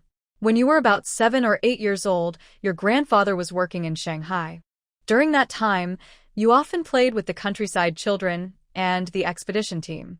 Sometimes I had things to do and I would go to the countryside yard. I saw you there a few times. Although Xia Shulian is over 80, she still has a sharp mind and a good memory. She can recall events from over 10 years ago as if they happened yesterday. But Shun Jitong no longer remembers that time. It seems that part of her memory has been lost. No wonder she feels a strange familiarity with her grandmother. Here is an old photo album from back then, Tang Tang. Let me show you. Grandpa, at some point, took out several old photo albums from the study and invited Shin Jitong to sit on the sofa and look through them. Wu Yuanzheng put down some local specialties he brought from Lushi and joined them to look at the photos. Liang Ziqiao and Wu Yuning took Dr. Wang to the nearby restaurant to ask about Grandma's health, her treatment, and how Grandpa's recent health was, whether his high blood pressure was under control. Grandma, these are family photos of everyone in Shanghai, right? This one is my father-in-law, and this one is my mother-in-law. I recognize them all, but who is this? Shin Jitong pointed to a group photo of 5 people and asked curiously. It was clearly a family photo. Normally, she should recognize everyone in the picture now, so why is there a man she doesn't know? This is your second uncle, Wu Qianli. Before his face was disfigured, he looked like this. You saw him yesterday, right? His face was burned in the fire. Before he was disfigured, you hadn't met him in Shanghai, so it's no wonder you don't recognize him. Grandma's tone was a bit heavy, probably because of Wu Qianli's disfigurement. Although men don't need to care much about appearance, Wu Qianli used to be quite handsome. But after the fire, his face was badly burned. No matter who they are, going from handsome to looking like a ghost would cause a big psychological shock. I saw second uncle yesterday. His current appearance is indeed different from the photo, Shen Jitong honestly said. His face is ruined, but luckily Xu Huan doesn't mind. She chased him all the way to Beijing and married him. She's quite lucky. Grandma sighed after saying this. Hey, is there some gossip here? Did Xu Huan actively pursue her second uncle? And even if second uncle was disfigured, he still didn't abandon her? I didn't expect that. Even though Xu Huan doesn't seem very likable, she is actually a very devoted woman. Wu Yuanzheng, standing nearby, suddenly saw Tang Tang's little expression while eating melon and almost laughed. Tang Tang always acts very serious about everything, but when she eats melon, her big eyes light up, her ears stand up, and she concentrates completely on eating, unable to hide her focus. So adorable. Grandma, does second uncle still know my mom? How come there's a photo of second uncle with our family here? Shin Jitong flipped through a few more pages of the photo album and suddenly brightened her eyes. This photo was clearly taken at her mother's wedding ceremony. In the picture, her mother is wearing a wedding dress, looking beautiful and radiant. On the left is her father, and on the right is second uncle. However, second uncle isn't facing the camera directly. He's looking at her mother when the photo was taken. Maybe it's just her feeling, but his gaze seems very focused. Qianli worked at your grandfather's textile factory as a technician. Your mother was helping manage the business at the time, so she must have known him. Grandma hadn't looked at old photo albums for a long time. Now, each photo brought back her memories. It seemed her grandfather remembered something, and his face looked a bit uncomfortable. He then stepped forward, took the album from Grandma's hands, and said to Shin Jitong, Grandma is tired. Say less, and we'll look at the album another time. Shin Jitong felt her grandfather's actions were a bit sudden, as if he didn't want to reveal certain memories through the album anymore. In fact, he seemed to regret letting her see the album. Shin Jitong suddenly felt that these old albums seemed to hide a big secret, and that this secret was somehow related to her. Otherwise, her grandfather wouldn't have suddenly taken the album away and refused to let her see it. She couldn't help but regret why she didn't flip through the album faster and look at everything earlier. Now, she could only watch helplessly as her grandfather took the album away. No, she had to find a chance to see the album. Since she knew the album was in her grandfather's study on the second floor, how could she get a chance to go upstairs and see it? A thought arose in Shen Jitong's mind, and she decided that during her stay in Beijing, she must find an opportunity to make it happen. Tang Tang, since it's your first time here, I'll take you around. Wu Yuanjing stood up at this moment and said. Shin Jitong guessed his meaning. He probably meant that his grandmother was too excited and wanted to talk to her. They decided to leave, so she could calm down and rest. Third brother, you can take Tang Tang to the tea house for a drink. The scenery there is very nice, Grandma enthusiastically recommended. Wu Yuanzheng simply replied.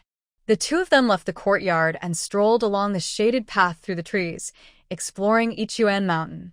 Most of the people living here are older, like Grandpa and Grandma. The tea house Grandma mentioned is in a building nearby. I'll take you there, Wu Yuanjing said. He held Shin Jitong's hand as they leisurely walked. People who come here usually have similar social status. Here, he felt free to hold his wife's hand confidently. Unlike in public, where someone might suddenly appear and ask for proof that they are a legitimate couple, here he could walk freely. Wu Yuanzing wished he could hold Shin Jitong's hand forever, walking until the end of time. After passing several similar-looking villas, they reached a gentle stone staircase leading uphill at the foot of the mountain. In the dense forest, the eaves and decorative walls of buildings peeked out. Wu Yuanjing pointed and said, That's the tea house. Looks nice, very traditional, Shen Jitong praised. It used to be the summer retreat for the emperor, Wu Yuanjing said, only knowing the general idea. As they spoke, they reached the tea house at the top of the stone stairs. Ichuan Tea House. This sign looks like it was written by Emperor Qianlong, right? Shen Jitong looked up. The grand, old-fashioned tea house had a gold sign in the center. After recognizing the style of the characters, she said aloud, "Wow, I've been here several times but never noticed who wrote this. I thought it was just an ordinary sign. Turns out it's quite famous. Let's ask." Wu Yuanjing also became interested. Emperor Qianlong was famous for his calligraphy. His study was called Sanqi Hall, which housed rare calligraphy works by Wang Shiji, Wang Xianji, and Wang Sun. He was skilled in running script and regular script, with elegant and noble characters. The characters on this sign are in his regular script, showing all those qualities. I can tell at a glance. Shen Jitong was confident it was Emperor Qianlong's calligraphy, and she explained as they walked.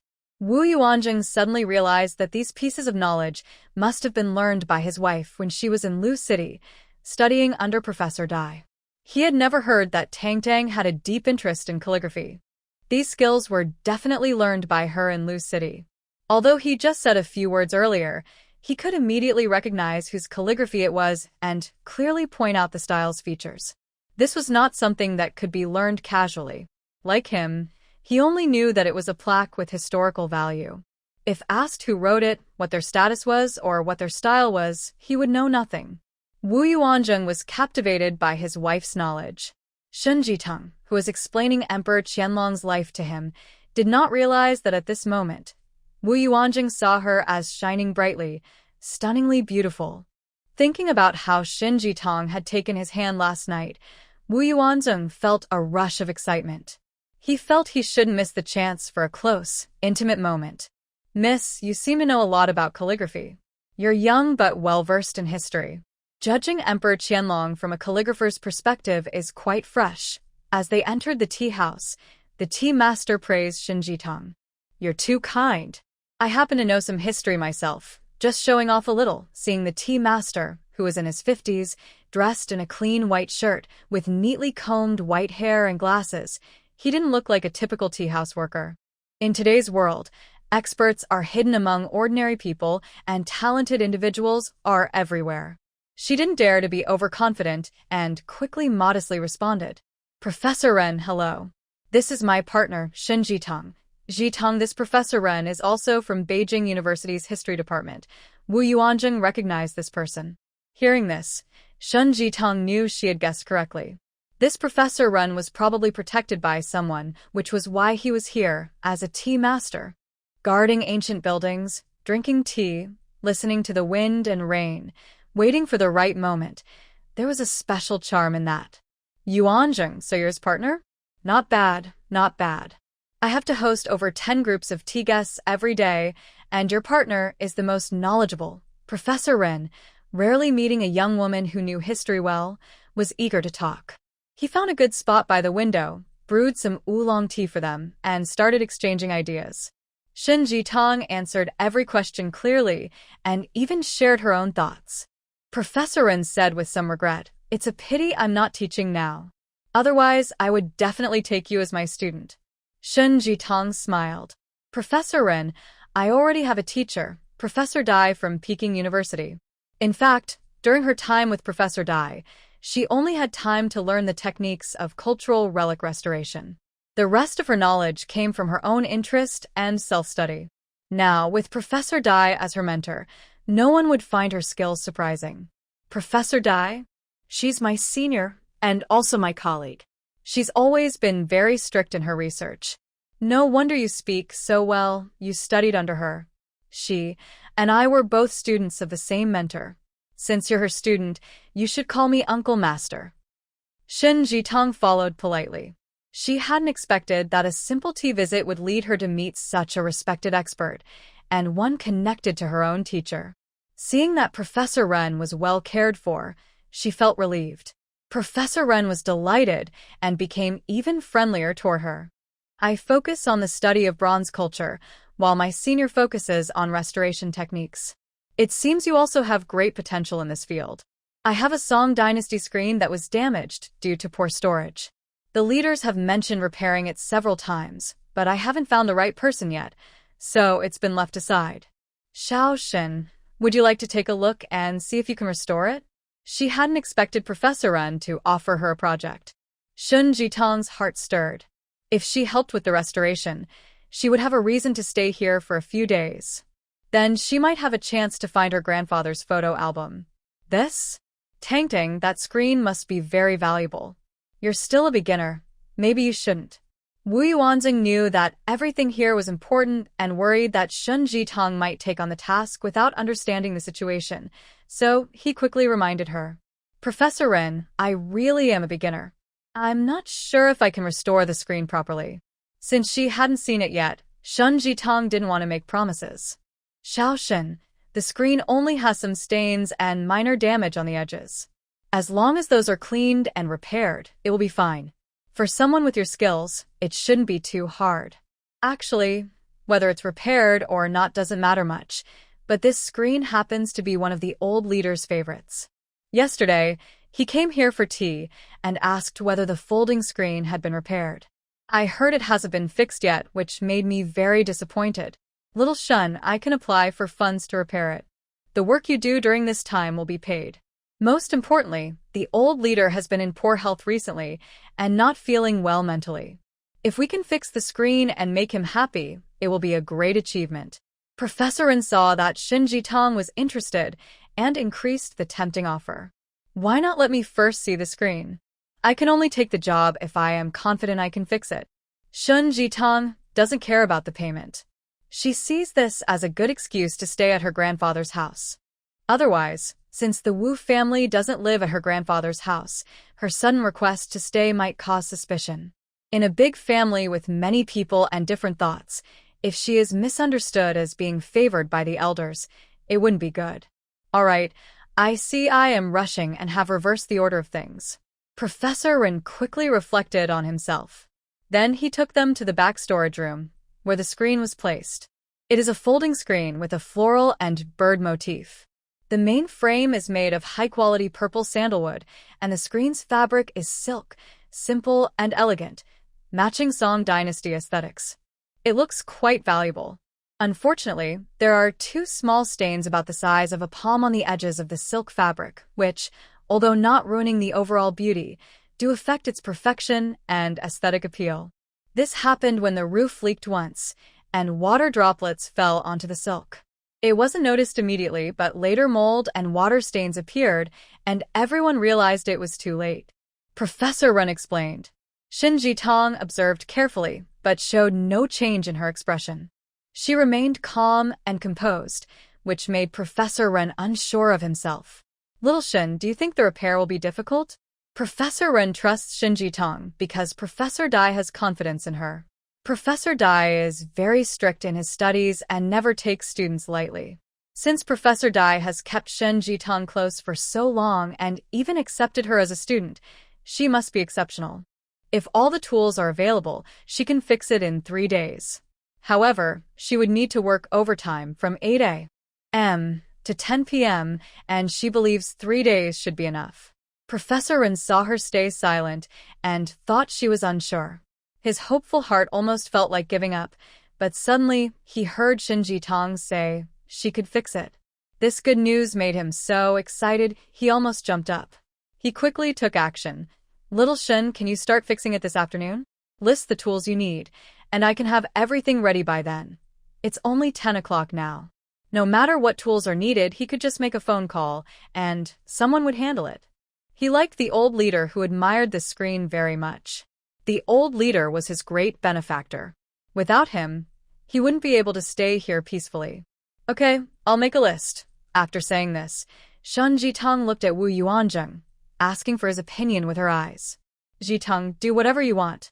I support you. Seeing his wife look at him for approval, Wu Yuanzheng quickly expressed his support. Yuanzheng, Little Shin, thank you both for your support. You've really helped me out of a tough spot. Professor Ren quickly asked them to step outside and took out paper and pen, so Shin Jitong could list the tools she needed. Shin Jitong quickly wrote down more than 10 items. Some were raw materials, some were chemical mixing tools, and they weren't hard to get. It just took some time to prepare everything at once. Professor Ren took the list and nodded, saying, "Everything will be ready by 2:30 p.m. Little Shin, can you come then?" "No problem." Shin Jitong nodded happily. Wu Yuanzheng didn't expect that after taking his wife out for a walk, they would also get a job to do. Back at his grandfather's house, Wu Yuanzheng told him what happened earlier at Yuchuan Tea House. His grandfather nodded and said, "Professor Ren is under the protection of the old leader. For now, he's working as a tea expert at the tea house. It's a bit of a waste, but at least he can live peacefully. Since the old leader values the screen, it's good that Jitong can help fix it.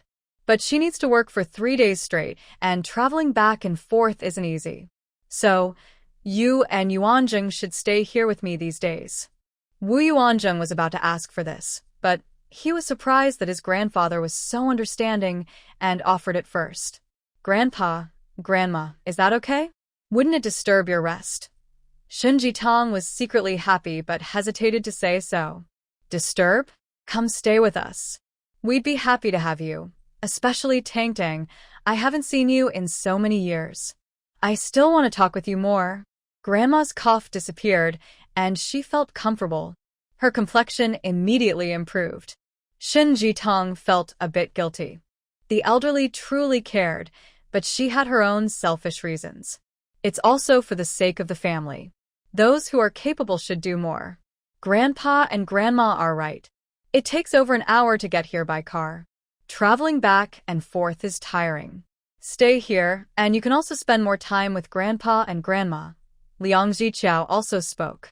Wu Yuaning thought that her third sister-in-law must be very liked by the grandparents.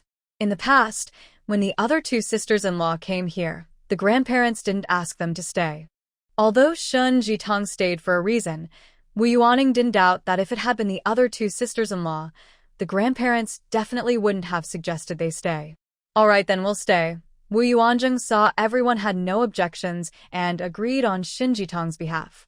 "Hey, you little rascal, I promised Tang Tang she could stay, but don't say I let you stay," Grandma joked. Seeing Grandma had the strength to joke, it seemed her illness was gone. Everyone happily laughed along. Wu Yuanzheng quickly said, "Grandma, you can't just break up a couple, right? After Tang Tang and I are together, we won't be apart for no reason. You naughty boy, I used to urge you to get married, but you always acted cold and indifferent. I thought you'd be a lifelong bachelor." Grandma shook her head, thinking her grandson was also a wife's man. She looked at her husband and couldn't help but smile secretly. When no one was around, her husband also listened to her discipline. In public, he just gave her face. Wu Yuanzheng inherited his grandfather's traits, always putting his wife first. That afternoon, Shin Jitong went to the tea house, ready to show off her repair skills. What she didn't expect was that her grandfather was secretly making small moves behind her back. Wu Wanli arrived at Quanquan Mountain Villa just before noon. The couple had lunch with the old man and then went home. Wu Yuaning went to meet her date. She felt that staying here made her like a third wheel. Grandma asked the housekeeper to prepare 2 guest rooms on the second floor for Wu Yuanzheng and Shin Jitong. Shin Jitong lived in the room near the staircase. Below her room were Wu Yuanzheng's guest room, the study, and finally the elderly couple's main bedroom. What concerned Shin Jitong most was that the study was right next to the main bedroom. She wasn't sure how lightly the elderly couple slept, and she worried that any small sound she made while searching in the study might wake them. Still, she had her special space to hide in if needed. After a short nap at noon, Shin Jitong and Wu Yuanzheng arrived at Yuchuan Tea House before 2:30. Professor Ren had moved the screen into a separate large room to make it easier for Shin Jitong to work. She first tested the acidity of the rain-damaged fabric to determine the right concentration and mix for the cleaning solution. When Grandpa Wu woke up from his nap, he saw that Grandma was already awake, happily drinking the loquat fruit tea their granddaughter-in-law had brought.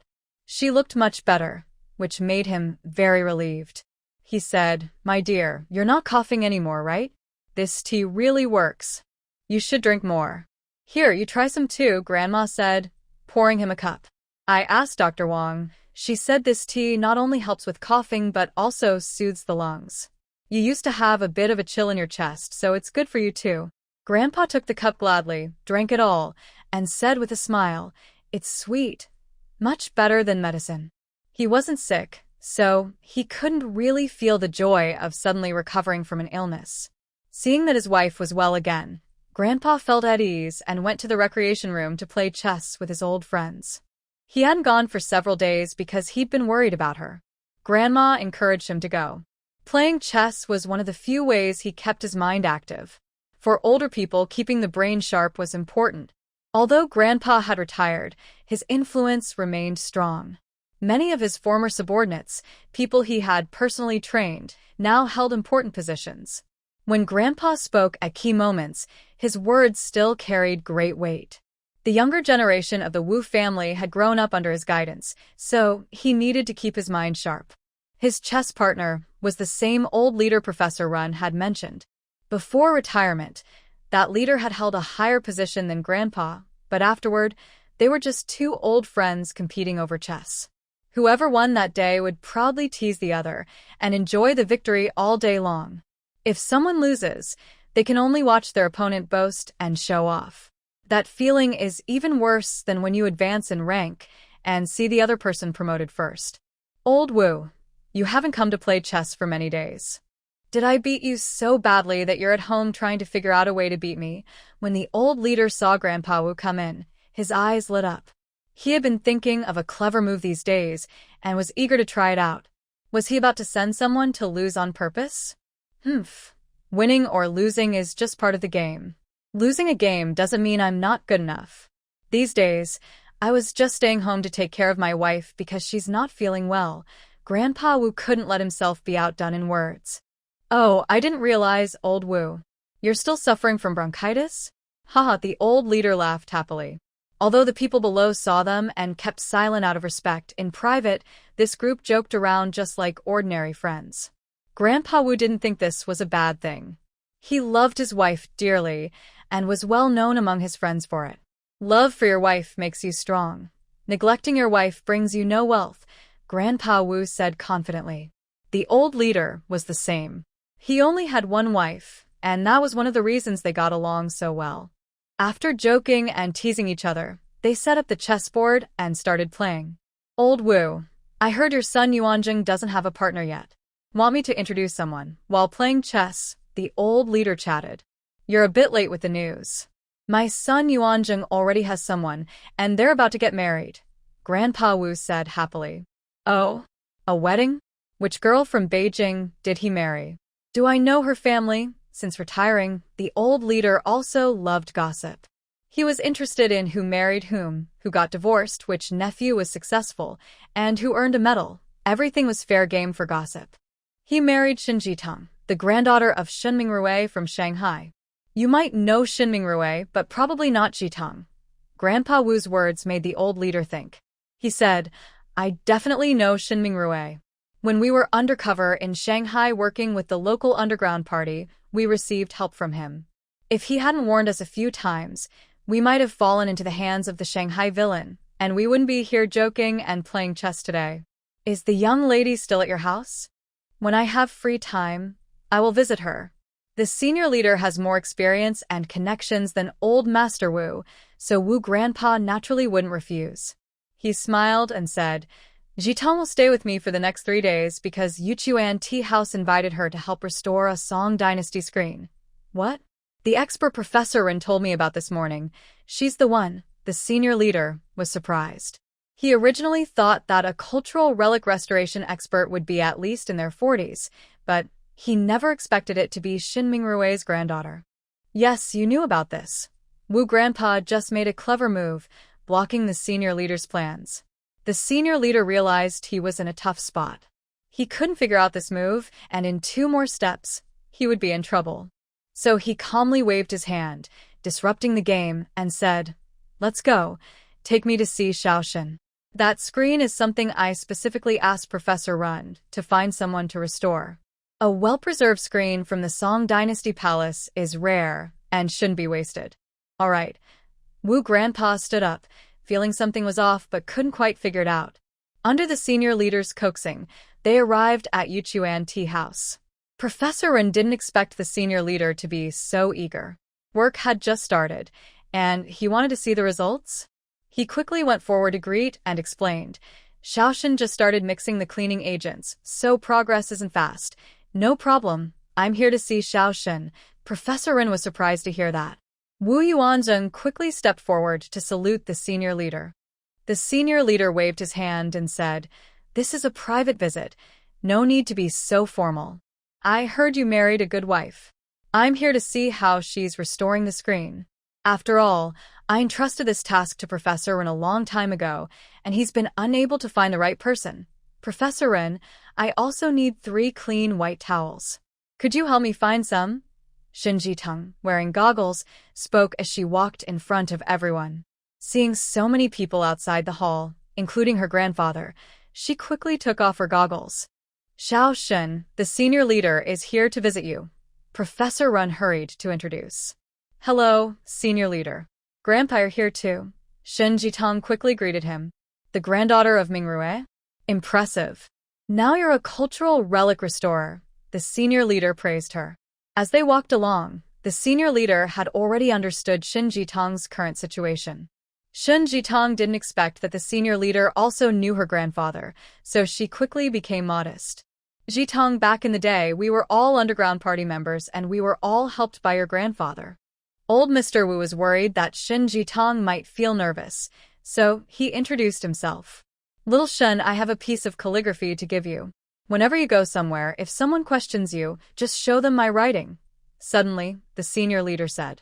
Old leader, I will bring my writing tools right now. Professor Ren was so excited when he heard this. The senior leader appreciates elegance and culture. Simply put, he likes to appear refined. Otherwise, he wouldn't be so obsessed with restoring a Song Dynasty folding screen. But the main point is, what is valuable about the senior leader isn't just his calligraphy, but his personal charm, his personal energy. Grandpa Wu's eyes flickered. The matter of the calligraphy was beneficial to Shin Jitong, so he kept quiet and didn't mock his old friend. Speaking of which, Grandpa Wu was happy to be a supporter for the younger generation, but acting as a supporter for his own family could easily be criticized. He could only work behind the scenes and not show himself openly. Now, the senior leader was voluntarily acting as Shin Jitong's supporter, and Grandpa Wu was pleased to see that. Professor Ren arranged the calligraphy tools, and the senior leader picked up his brush, dipped it in ink, and wrote smoothly. Everyone gathered around, quietly watching what character he would write for Shin Jitong, knowing he could also protect her. When the calligraphy was finished, everyone fell silent. Shin Jitong is a good comrade. There were 9 characters in total, including the title and punctuation.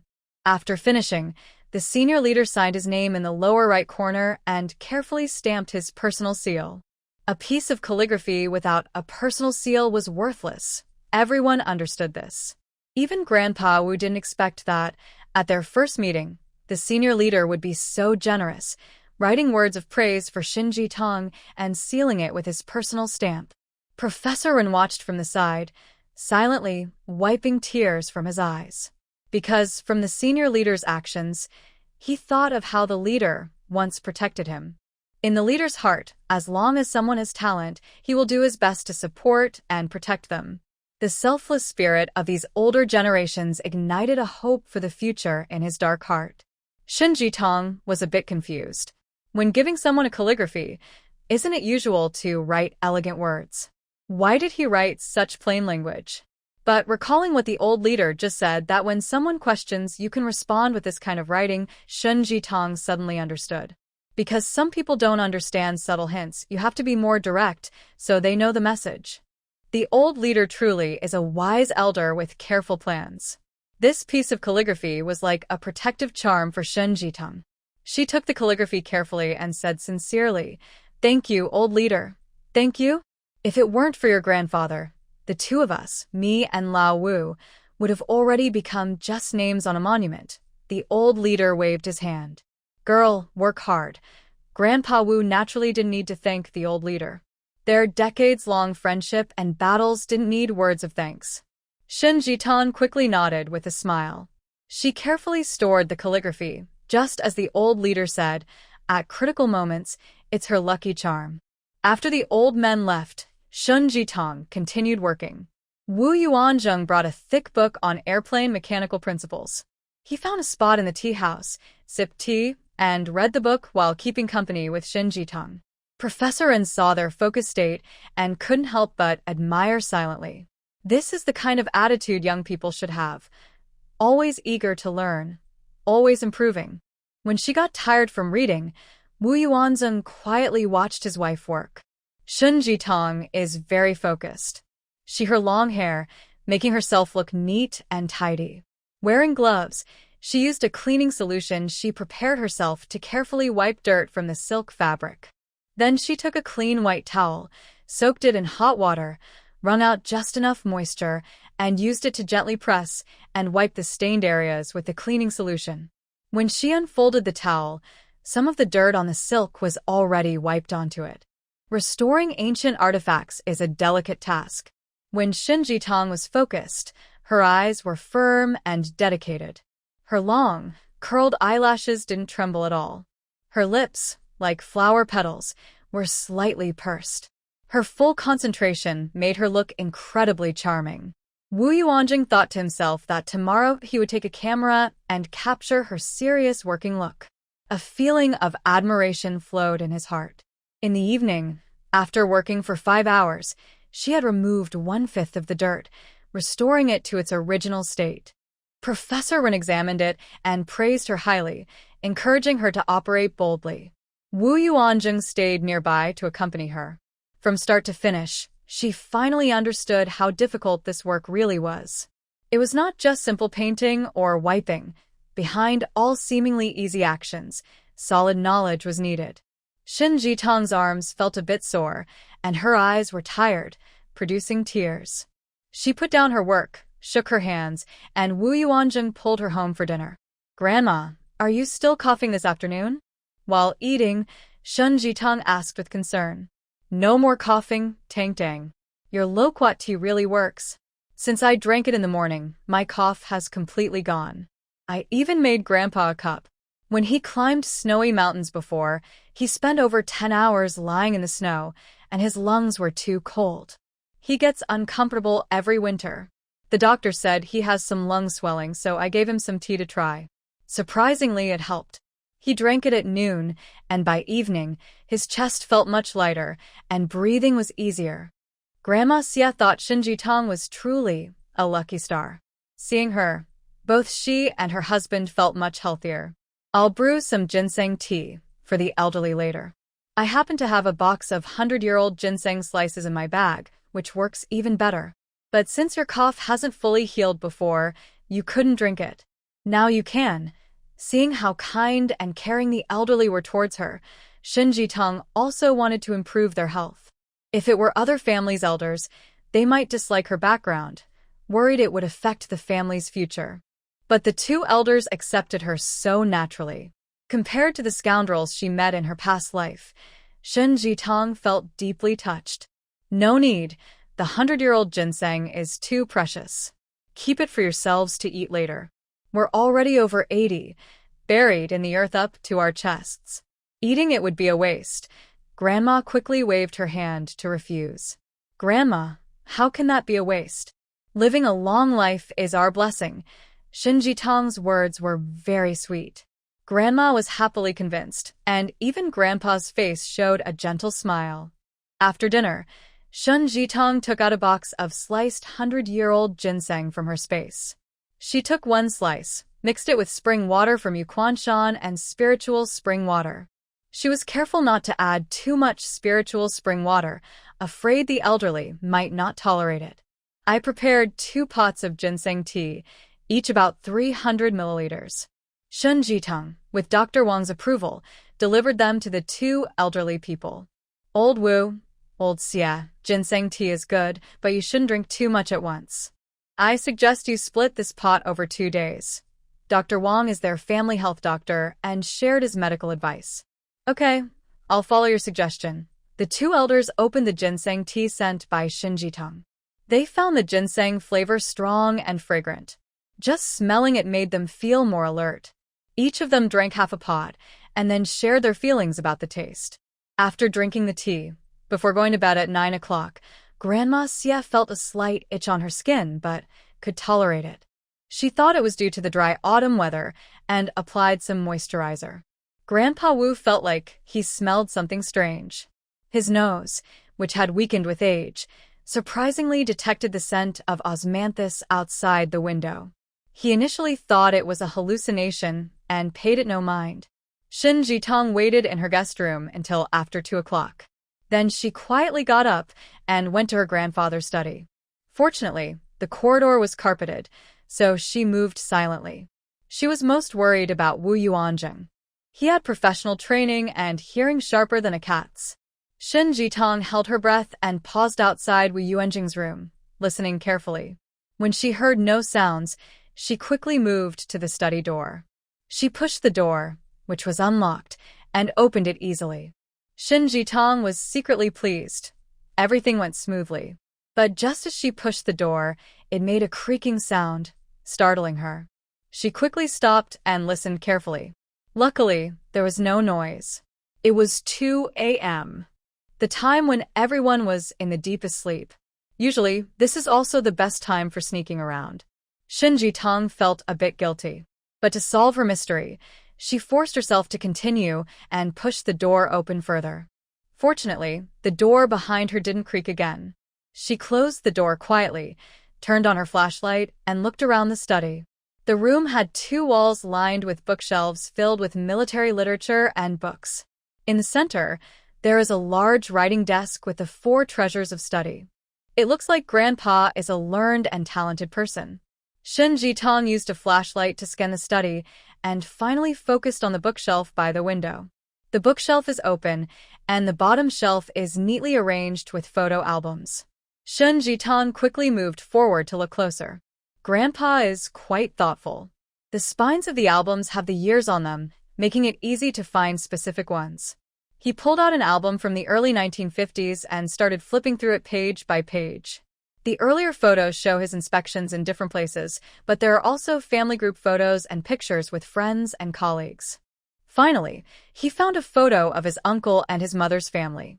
At first glance, it seemed ordinary, but upon closer look, Shin Jitong suddenly noticed some clues. Compared to Wu Wanli, who stands straight and keeps a respectful distance, Wu Qianli and his mother stand very close, almost shoulder to shoulder. Also, it looks like Wu Qianli's eyes never left his mother, as if he was always watching her in the photo. Does Wu Qianli have feelings for his mother? Is he secretly in love with her?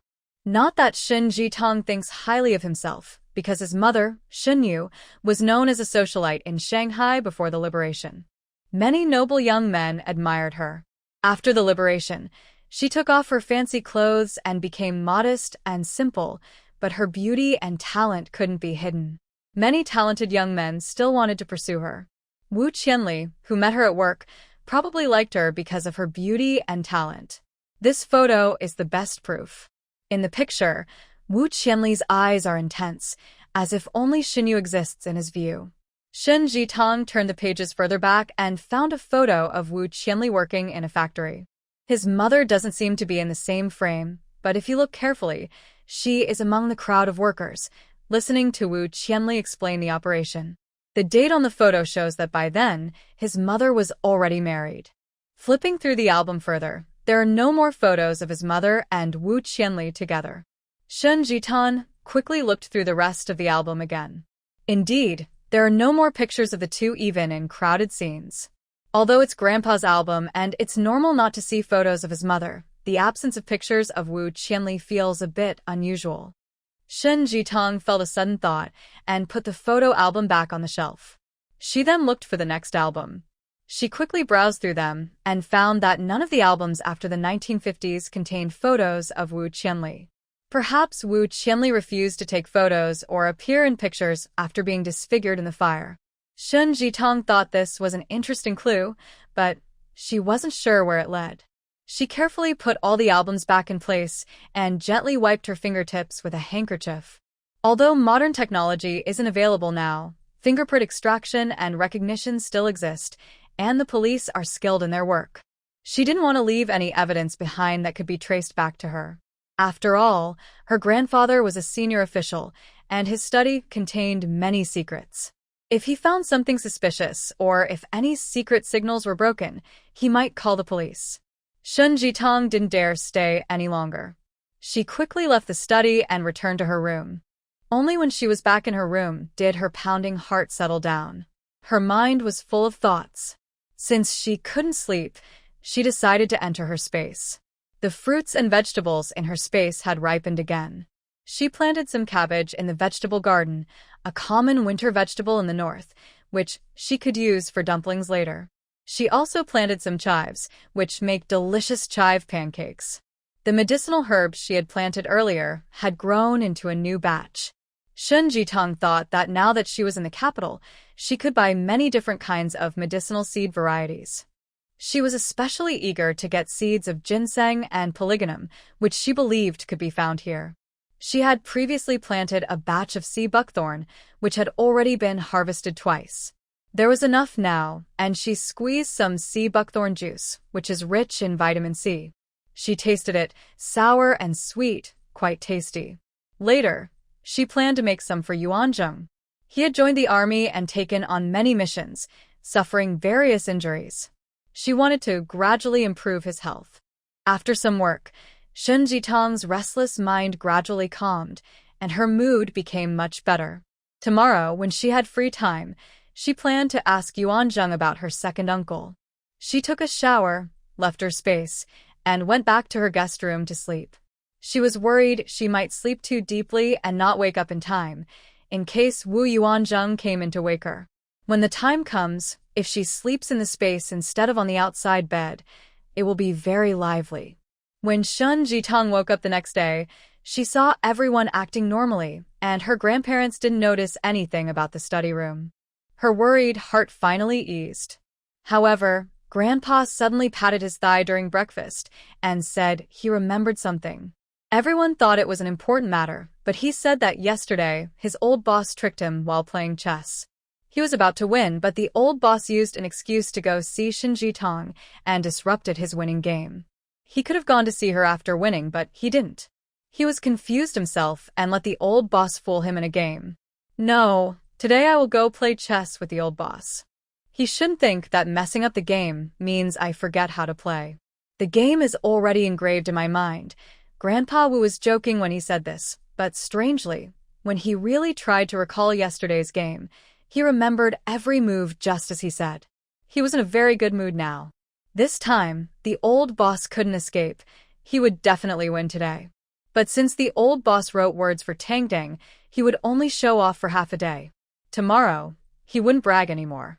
Everyone, after learning why Grandpa patted his thigh, couldn't help but laugh and shake their heads. Grandpa, that's enough. You two stop arguing and give yourselves a break from high blood pressure. Wu Yuanzheng was still quite worried. Sometimes the old man was like a child.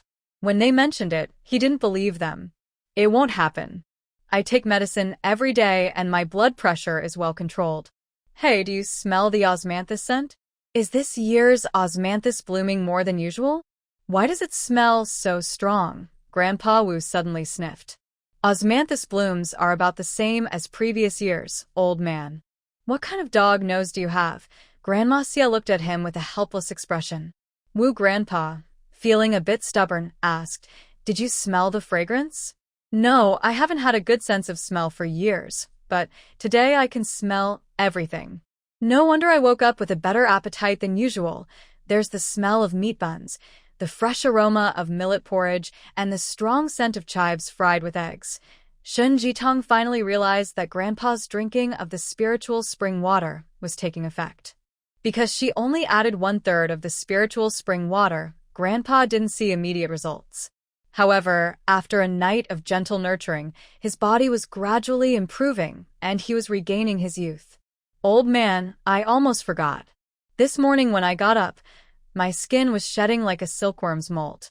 I thought it was a skin condition, so I took a shower first, planning to show it to Dr. Wang later. Unexpectedly, after the shower, the shedding stopped, and my skin became much smoother and more elastic. When I looked in the mirror, I felt young again, Grandma said playfully. Grandpa examined her carefully, and indeed, her wrinkles had lessened, and she looked a bit like her younger self. He nodded repeatedly and praised her. Yes, you look much younger, like an 18-year-old girl. Stop saying these things. Grandma blushed slightly. Wu Yuanzheng and Shin Jitong, nearby, had been served a big dose of dog food early in the morning. They couldn't bear to watch anymore. But this was Grandpa and Grandma's home. Since they were in their own house, they had the right to be themselves. They quickly finished breakfast and said they needed to go to work. As they left the villa, both felt relieved and exchanged smiles. Grandpa and Grandma have been deeply in love for over 60 years.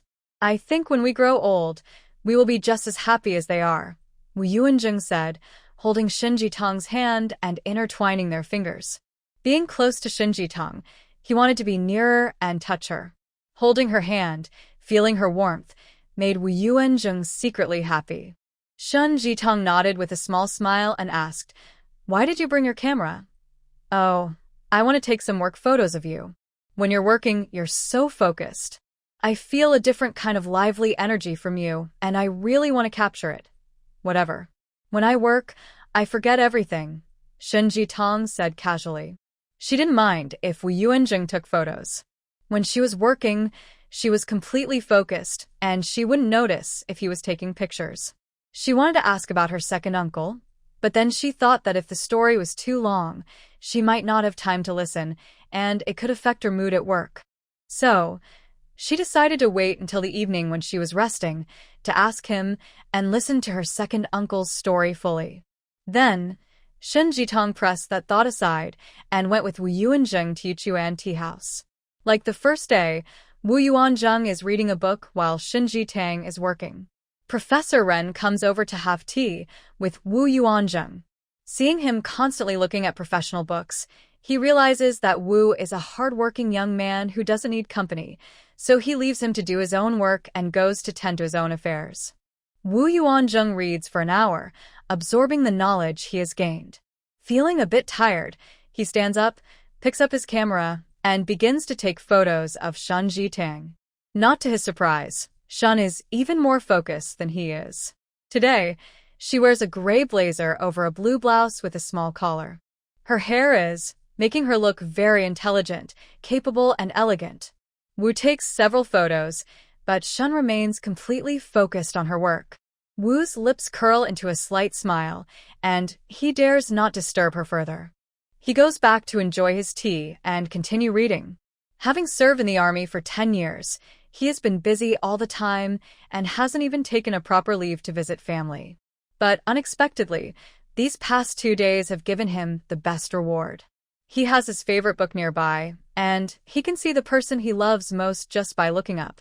What could be more happiness than this moment? Wu feels a wave of happiness fill his heart. After working late until 10 p.m., Shin, satisfied, takes off her gloves and says to Professor Ren, "Professor Ren, I will work for half a day tomorrow, and then I can finish the repair work.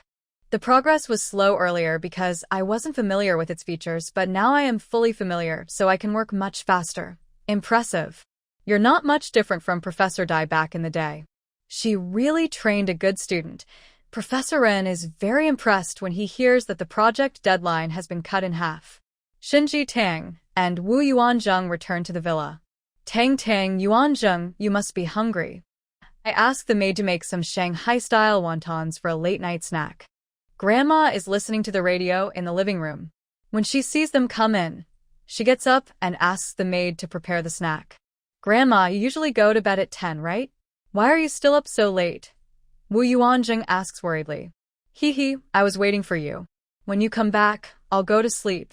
But honestly, I'm not tired tonight. I feel very energetic." Grandma chats with them for a few moments. Knowing that the repair will be finished tomorrow, Wu and Shin are reluctant to leave and feel a bit sentimental. "Grandma, we need to go back and prepare wedding supplies. We'll come back to visit you when we have free time," Wu Yuanjing gently reassures her. It's okay. You young people have lots to do.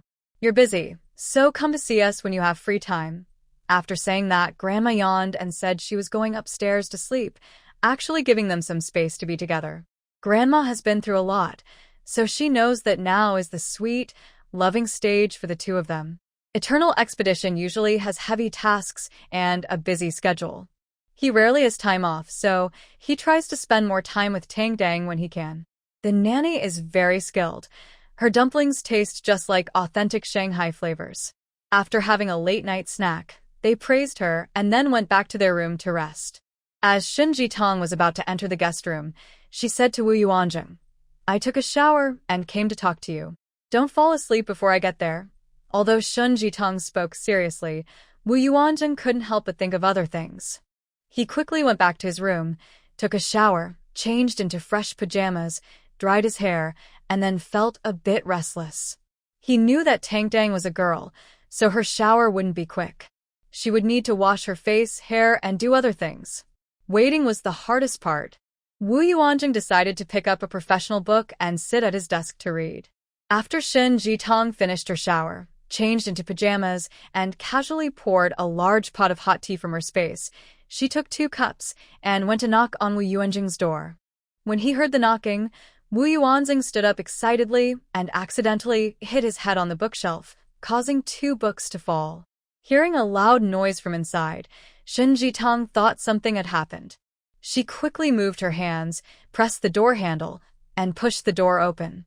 Wu Yuanjing knew his wife was coming to see him, so he wouldn't have closed the door. When Shen Jitong pressed the handle and pushed, the door opened easily. "What's wrong, Brother Yuanjing?" As Shen Jitong entered, she saw him rubbing his head. Wu Yuanjing looked embarrassed. He often went on missions outside, even facing cliffs dozens of meters high, but now he was almost knocked out by a few falling books at home. It was very embarrassing. "It's nothing. I just bumped into the bookshelf when I got up. I didn't expect the books to fall and hit my head." Wu Yuanjing touched his head, relieved that he wasn't wearing a bandage. Shen Jitong was worried and hurried forward. "Squat down, let me see if you're swollen. You can't take a head injury lightly. If there's internal bleeding or brain damage, it could be life-threatening." Wu Yuanjing was surprised. Am I really that fragile?" Now he realized how serious it was to be hit on the head with a book. But seeing Shen Jitong's worried look, he suddenly felt very warm inside. He obediently squatted down so Shen Jitong could check his non-existent injury. "You're okay, no cuts or bruises. Are you feeling dizzy?" "No, I'm not dizzy. I just got hit, and it hurts a little, but now I feel nothing." Wu Yuanjing quickly comforted her. Although there might be tiny, unnoticed cell damage, with Jitong's care, everything will heal. "That's good. I checked, no swelling." Shen Jitong's warm hand gently stroked his head. Wu Yuanjing's guard was never so completely down before. Shen Jitong was the first and the only one. Others who dared to touch him on the head had all been dealt with. Wu Yuanjing slowly stood up, wrapping his arms around her from under her armpits. Once he was upright, he naturally pulled Shen Jitong into his arms. She was so soft and sweet, and her scent made Wu Yuanjing feel dizzy with happiness. "Jitong, I really want to hold you like this forever. Why do you like me?" Shen Jitong, wrapped in his broad body, tried to stay clear-headed. "I don't know. Anyway, from the first time I saw you, I was touched by you. You looked so dazzling. Even though I was young then, wherever I went, I was the brightest among the crowd." Wu Yuanzheng rested his chin on her head, gently stroking her hair. "Unfortunately, I've lost those memories." Shen Jitong sighed. Wu Yuanjing stiffened but quickly held her more tenderly, saying, "Don't worry if you don't remember. It's okay. I remember everything." He was afraid that if she tried too hard to recall, her headache might come back. Fortunately, Shen Jitong was acting normally. "Brother Yuanjing, I want to ask you something." Tonight, Shen Jitong wanted to know about her second uncle, without any romantic feelings. Go ahead. Whatever you want to know, I'll tell you everything." Wu Yuanjing was momentarily surprised but knew that someone as smart as Jitong would find out sooner or later. Honesty is the most important thing in a marriage. If she didn't ask, it meant she wasn't interested in those things. He could keep quiet and maintain the current peace. But since she wanted to ask, he had to tell her. "Let's enjoy tea and chat slowly." Shen Jitong left his embrace to get the thermos. Wu Yuanjing's arms suddenly felt empty, and he couldn't help but feel a little disappointed. What do you want to know? The two sat down at the desk by the window. Shen Jitong poured a cup of tea for Wu Yuanjing. Wu Yuanjing had already tasted many local products like juice and tea mixed with spiritual spring water, so he was quite used to the taste of spiritual spring water. This time, Shen Jitong used tea brewed with pure spiritual spring water, which fully nourished him. Although Wu Yuanjing came from a good family, he was not spoiled as a child. His clothes and food were ordinary, just like most ordinary people. What made him stand out was not enjoyment, but hardship. He joined the army at 17, then went to military school, and has been through many tough times. But Shen Jitong was like a gentle stream, warming and nourishing him. Now, the aroma of the oolong tea in his cup was long-lasting, sweet, and fragrant, leaving a wonderful aftertaste. Second uncle, do you like my mom? Wu Yuanjing spat out the tea he was drinking in surprise. He never expected that Jitong's first question would be so direct. Tell me, did you like her? Seeing his expression, Shen Jitong guessed he was right. How do you know? Wu Yuanjing asked, puzzled. Have you regained some memories? No, I haven't regained my memories. I guessed. That day, when I was looking at Grandpa's old photo album, I noticed that second uncle kept staring at my mom. That kind of look is the look of someone who likes another person. Didn't you notice? Wu Yuanjing was impressed and praised. Jitong, your intuition is amazing. That's right, second uncle probably had a secret crush on my mother. My mother is very outstanding. Anyone who works with her is usually attracted to her. But second uncle's crush was probably never expressed openly. At that time, our family was working in Shanghai. The old order was broken. Everything was in chaos, and parents had no time to care for us. We all stayed at Uncle Zhao's house. Soon after, my mother recovered from a serious illness and was resting at another estate. Grandpa heard about it and would visit her when your grandfather came to see her. At that time, second uncle was not married yet. When he was working as a technician at your family's textile factory, he already knew your mother. He is probably shy and not good at talking. Although he liked your mother, he never confessed his feelings. He watched her get married and have you. This time, when he saw your mother again, maybe it stirred some feelings in him, so he visited her often. Your mother probably noticed this too, so she left the countryside house to avoid trouble. Second uncle became even more withdrawn. He lives alone in a small courtyard some distance from Uncle Zhao's main house. One night, a fire broke out there, and second uncle was trapped inside. Fortunately, Aunt Xu Huan saw the fire, called for help, and they managed to put out the flames and rescue him. Although he was saved, his face was badly burned. After that incident, perhaps to thank Aunt Xu Huan for saving him, he married her.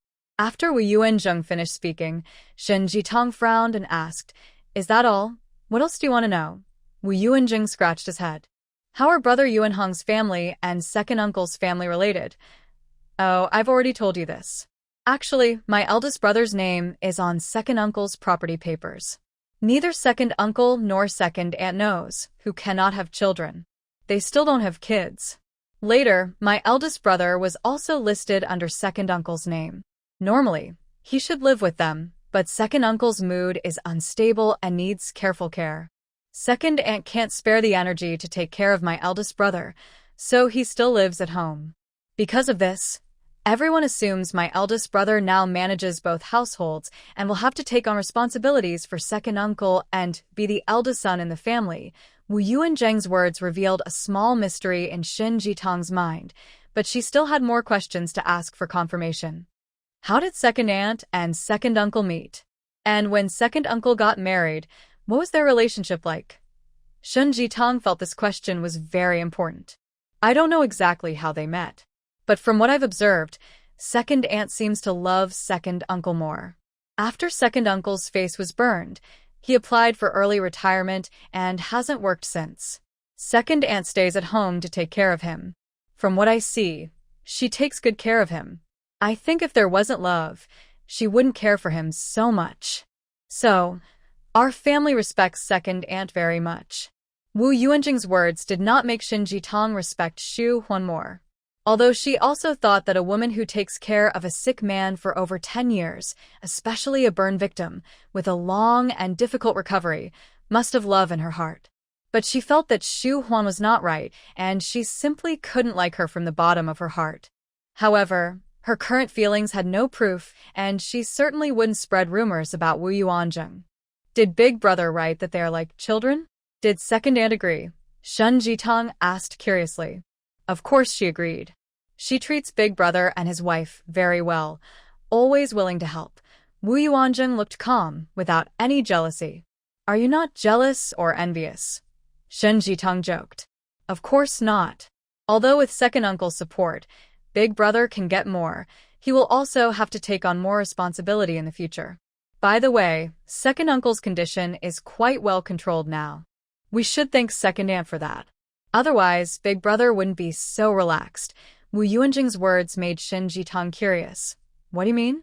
Besides the burns on his face, does second uncle have any other illness? When asked, Wu Yuanjing hesitated noticeably. After a moment he said, Second uncle's mood isn't very good. When he was in Shanghai, we took him to see a psychiatrist. The doctor said he has a mental problem called bipolar disorder. Sometimes he's depressed, and other times he's easily agitated. The doctor prescribed medication, and after taking it for a while, he seemed to improve a lot. But later, the doctor returned to his home country, and domestic doctors don't understand these mental illnesses very well. Second uncle probably continued taking the medication prescribed by the foreign doctor. For now, his condition is under control. We should thank Second Aunt for that. She must have reminded him and supervised his medication. She's doing a good job taking care of second uncle. Oh, no wonder I noticed Dad and Mom are quite polite to Second Aunt. Yes. Wu Yuanjing nodded, hesitating again, and finally spoke out since Jitong needed to know eventually. Second uncle is not actually the biological son of Grandpa. What? Not Grandpa's real son? What do you mean? Shin Jitong looked confused. This was the biggest shock she had received so far, even more surprising than her older brother taking on two families. Second uncle is the son of Grandpa's comrade-in-arms. At that time, both of them were underground party members in Shanghai, but the comrade-in-arms sacrificed himself. Before he died, he asked someone to deliver a letter from prison to Grandpa, saying he had a strong love for his country and would never betray it. His biggest worry was for his wife and son back in the countryside. His son was his only bloodline, and he hoped Grandpa would take good care of him in the future. Grandpa read the letter with tears. After liberation, he went to the countryside and found second uncle, who was then just a young boy. He discovered that his mother had remarried, and the child was being raised by Grandpa and Grandma. But life was hard. Grandpa said that the child was very thin and hungry, and it made him feel sad. He decided to adopt the boy, so he brought second uncle home. To help him fit into the Wu family, they even changed his surname to Wu, same as ours, and he became part of the family. Although second uncle now also has the surname Wu, the first son of the eldest brother will have the surname Zhang, which is his biological father's name. I didn't expect second uncle to have such an experience. No wonder he has some mental health issues. Just being able to survive is good enough. Shin Jitong listened and sighed. Yes, so second uncle seems a bit strange, but our family is very accepting of him, Wu Yuanjing explained. Shin Jitong nodded. At worst, she would just be more considerate of second uncle in the future. She also understood that the reason second uncle secretly looked at her was probably because he saw her as a reflection of his mother. Everyone says she looks like her mother, at least about 80% similar. Second uncle liked her mother, so it's understandable that his gaze lingered on her. She could accept this explanation, as long as he wasn't a creepy uncle. I didn't tell you all this before, because I wanted you to get familiar with the family first, and then tell you gradually. I didn't expect you to be so perceptive and to notice on your own. Wu Yuanjing really didn't want to hide things from Shin Jitong. These complicated relationships don't really concern her much, but the part about her mother makes him a bit uncomfortable, which is why he hesitated to bring it up. Okay, I understand. Shin Jitong picked up her thermos to pour tea, but found it was already empty. She smiled and stood up, saying she was going back to sleep. Wu Yuanjing wanted her to stay a little longer, but seeing it was almost midnight and knowing she had to get up early for work tomorrow, he could only watch her leave gracefully.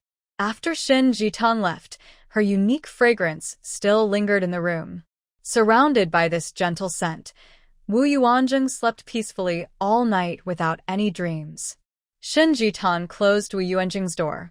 Seeing that he didn't try to stop her, she thought, Brother Yuanjing is really too kind. All right, she couldn't take the initiative to throw herself into his arms again. Feeling helpless, she went back to her room, entered her space, planted some vegetables, cut some fruit, and calmed her mind. Only then did she leave the space and quickly fall asleep. The next day's work went very smoothly. By late afternoon, just before lunch, Shen Jitong had finished all her repair work. After Professor Ren inspected and approved, he praised her highly, saying, Xiao Shen, after your work, it's really hard to tell that this was once damaged. Shen Jitong remained modest as always. Professor Ren carefully had someone store the screen in the warehouse for safekeeping. At the end, he handed Shen Jitong an envelope and said, Xiao Shen, as I mentioned before, there is a fee for this repair, 300 yuan plus 20 jin of nationwide circulating grain coupons. Since you prepare your own meals, I've included that in the coupons. Professor Ren, you're too kind. Shen Jitong tried to refuse. She wasn't really in it for the money. Being able to restore such a precious artifact gave her great confidence and satisfaction. No, I've already reported it and the money and coupons are ready. If you refuse again, who else will I give it to? Professor Ren insisted she accept it. Seeing she couldn't refuse, Shen Jitong finally took it. Professor Ren also privately gave her 2 jin of fine black tea. Shen Jitong politely declined, saying she would share it with Professor Dai when she returned to the southeast base. Once the repair work was done, the two of them finished lunch with their grandparents and then headed home. The elderly couple was reluctant to see them go, but understood that young people had their own work to do. They reluctantly saw them off at the door. When they returned home and reached the gate, they heard loud arguing in the yard, as if something serious had happened. Shen Jitong didn't expect anyone to dare cause trouble here, and she looked at Wu Yuanjing. Wu Yuanjing also looked confused. Wu Yuanjing rarely stayed at home, especially in recent years. After his promotion, his work became busier, and he could only stop by briefly, sometimes not even staying overnight. So, it was the first time he saw such a fierce argument at home. When they entered the yard, they saw a middle-aged woman rolling on the ground, crying out loud, Your Wu family, a noble household, looks down on us common folks. We only borrowed 1,000 yuan for my son's wedding, and everyone is mocking Wu Wu. We borrowed the money, and we will pay it back. Is it necessary to mock us and talk about dividing the family? That's Hu Lanfeng, the mother of the eldest sister-in-law. Wu Yuanjing recognized the visitor and frowned. What's going on? Shen Jitong listened carefully and knew that the eldest sister-in-law, Wu Wu, borrowed 1,000 yuan from her family. A few days ago, when the mother-in-law, Liang Jiqiao, was angry, she mentioned dividing the family. It seems the eldest sister-in-law went back to her parents' house to seek justice? I'm not sure, but the mother of the eldest sister-in-law is a bit confused. Mom has wanted to divide the family for a long time. Because I am not married yet, she said she would wait until I got married. There are 3 brothers and 3 families. If all are married and still living together, it would be inconvenient. Mom has long planned to divide the family, and it's not aimed at anyone, Wu Yuanjing explained softly. Mother-in-law, just say what's on your mind. Why are you rolling on the ground when things don't go your way? Liang Jiqiao was a dignified person. She had never seen such a quarrel among common folk. She was so angry her face turned pale, thinking secretly, when I advised the eldest not to marry Wu Wu, he didn't listen. I wonder what kind of spell he was under. What she didn't know was that at that time, Wu Yuanzeng had indeed been drugged. Wu Wu had been beautiful since she was young, but her family was poor. She always aimed to use her beauty as a stepping stone to marry into a wealthy and powerful family. After graduating from high school, she was unemployed, and her life suddenly fell into a low point. Later, A classmate invited her to dance, saying it was a close-contact dance that was very exciting. Wu Wu was frightened, thinking that close-contact dancing could get her arrested as a hooligan. But her classmate told her that only certain people could hold such dance parties, those extraordinary people who would dare to interfere with their dance. Wu Ai listened with interest. The longer she stayed unemployed at home, the more she felt the importance of power. She graduated with good grades from the same class but was never assigned a job. Those classmates with average or even poor grades, because of relatives who were factory managers or officials, all got jobs. Only she remained unemployed at home. People called her a stay-at-home youth, but others might say she was a street kid.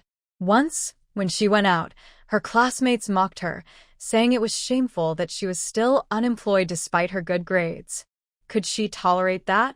Back then, she was also a beautiful and talented school beauty. That evening, she went to a dance party with her classmates. The host of the dance was from a wealthy family living in a courtyard on the second ring road, with a refined environment. Wu Ai immediately noticed Wu Yuanhang there. It seemed Wu Yuanhang was also attending for the first time and looked a bit uneasy in the room. Wu Ai trusted her instincts. When the lights dimmed, she stepped forward and invited Wu Yuanhang. Her excuse was that it was her first time at such a dance, and she was nervous, hoping Wu Yuanhang could protect her. Wu Yuanhang was indeed won over by her vulnerability. They danced awkwardly for a while, then Wu Yuanhang took her away. On the way, they talked a lot. Wu Yuanhang said it was his first time at a dance like this, brought by a friend, but he felt awkward. He also mentioned that the host was his childhood friend, and that he would advise him to stop hosting such events to avoid trouble. Wu Ai didn't expect that her bold move actually caught a big fish. The host of the dance was someone with a different background and status. Wu Yuanhang was his childhood friend. He couldn't be an ordinary person. So, she quickly said she was also there for the first time, dragged by classmates who told her it was just an ordinary dance. She was scared by the scene, but luckily Wu Yuanhang was kind and protected her. In short, the two of them grew closer. 2 weeks after meeting Wu Yuanhang, Wu Ai used her birthday as an excuse to invite him to dinner. She secretly put some mysterious medicine into his drink. As a young man and woman alone, with the drug working, Wu Yuanhang and she became intimate. Wu Ai carefully calculated her unsafe period. When she got pregnant, she told Wu Yuanhang in the second month. Wu Yuanhang didn't dislike her, so he agreed to marry her. However, when they married, Wu's family learned about Wu Ai's background. They found out she had a very strict mother and an irresponsible younger brother, and they advised Wu Yuanhang to break up with her. Wu Ai then showed her pregnancy test report. Seeing that breaking up might cause trouble, and knowing her son didn't dislike Wu Ai, Liang Zhijiao reluctantly allowed her into the house. Wu Ai was quite difficult. She used money to help her family, mainly supporting her gambling brother, which made Liang Zhijiao unhappy. One day, Liang Zhijiao mentioned splitting the family, and Wu Ai thought she knew about the money she borrowed. Wu Ai went back to her family to complain. Today, Hu Lanfang came to the house and started causing trouble right away. Seeing Liang Zhijiao unsure of what to do, and with her older brothers at work and not home, Wu Yuanzhen wanted to step in but was stopped by Xinjitang. Xinjitang said, "Aunt Hu, you've said a lot. You must be thirsty, right? You're a guest, so how can we let you be thirsty? Come, I'll help you up and get you some water in the main hall." Xinjitang thought Wu Yuanzheng was not suitable to handle the situation, so she took action herself. "I feel sorry for my daughter. She married into the Wu family, worked hard, and now she's pregnant with her third child. How can we not let her borrow some money for her family?" Seeing someone come to help, Hu Lanfang got more excited. She sat on the ground, not rolling but pounding her thighs and crying loudly. Liang Zhijiao had no good ideas left. She forced herself to say, "Let's talk nicely. There's no need to cause such a fuss. If it weren't for the nearby residents being well-behaved, they would have gathered around to watch." But everyone was probably listening from their own homes. Just thinking about that made Liang Zhijiao feel embarrassed. Seeing this, Xinjitang realized they couldn't calm Hu Lanfang easily. She stepped forward, squatted down, and grabbed Hu Lanfeng's armpits, pulling her up forcefully. Hu Lanfeng still wanted to cause trouble. She tried to resist, thinking she could pull Shin Jitong down. But Shin Jitong was surprisingly strong. She easily handled her and carried her toward the main hall. Wu Yuanzheng would find it difficult to perform this action, but Shin Jitong could do it confidently as long as she had enough strength.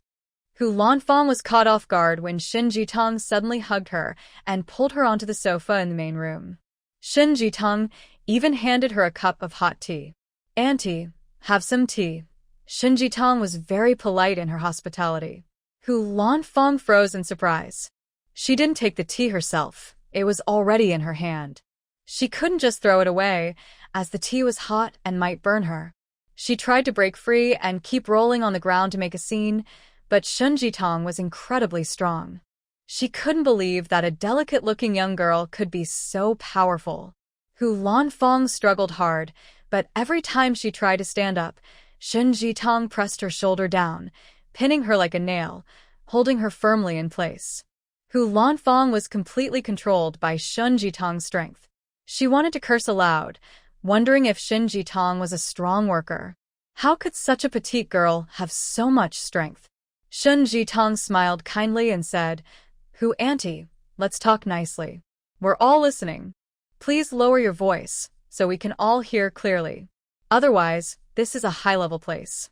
If you speak too loudly, the guards might think something terrible is happening and might even mistake someone.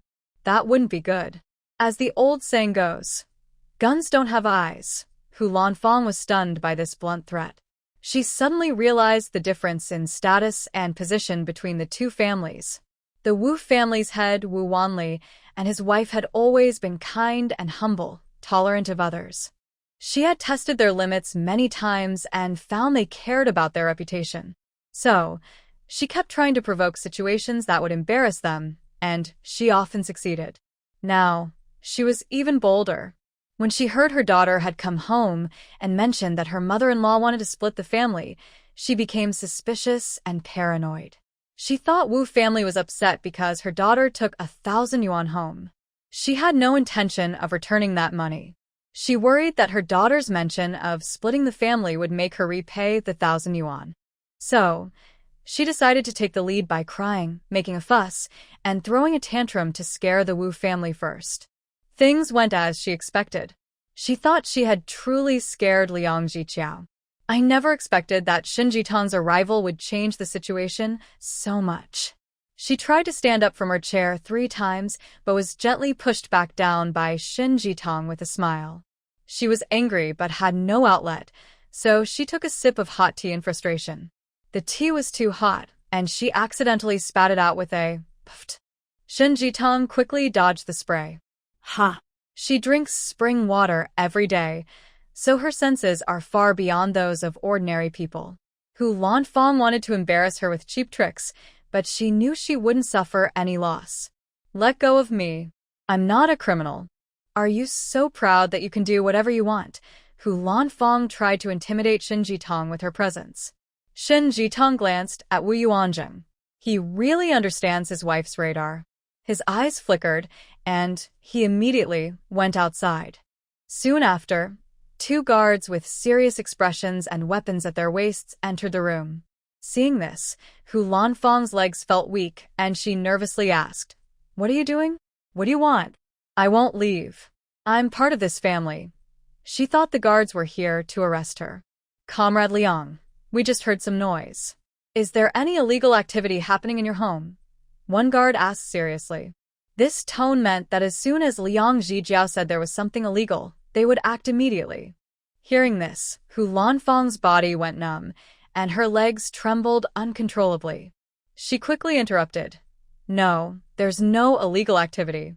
We were just discussing our children's issues, and the noise was a bit loud.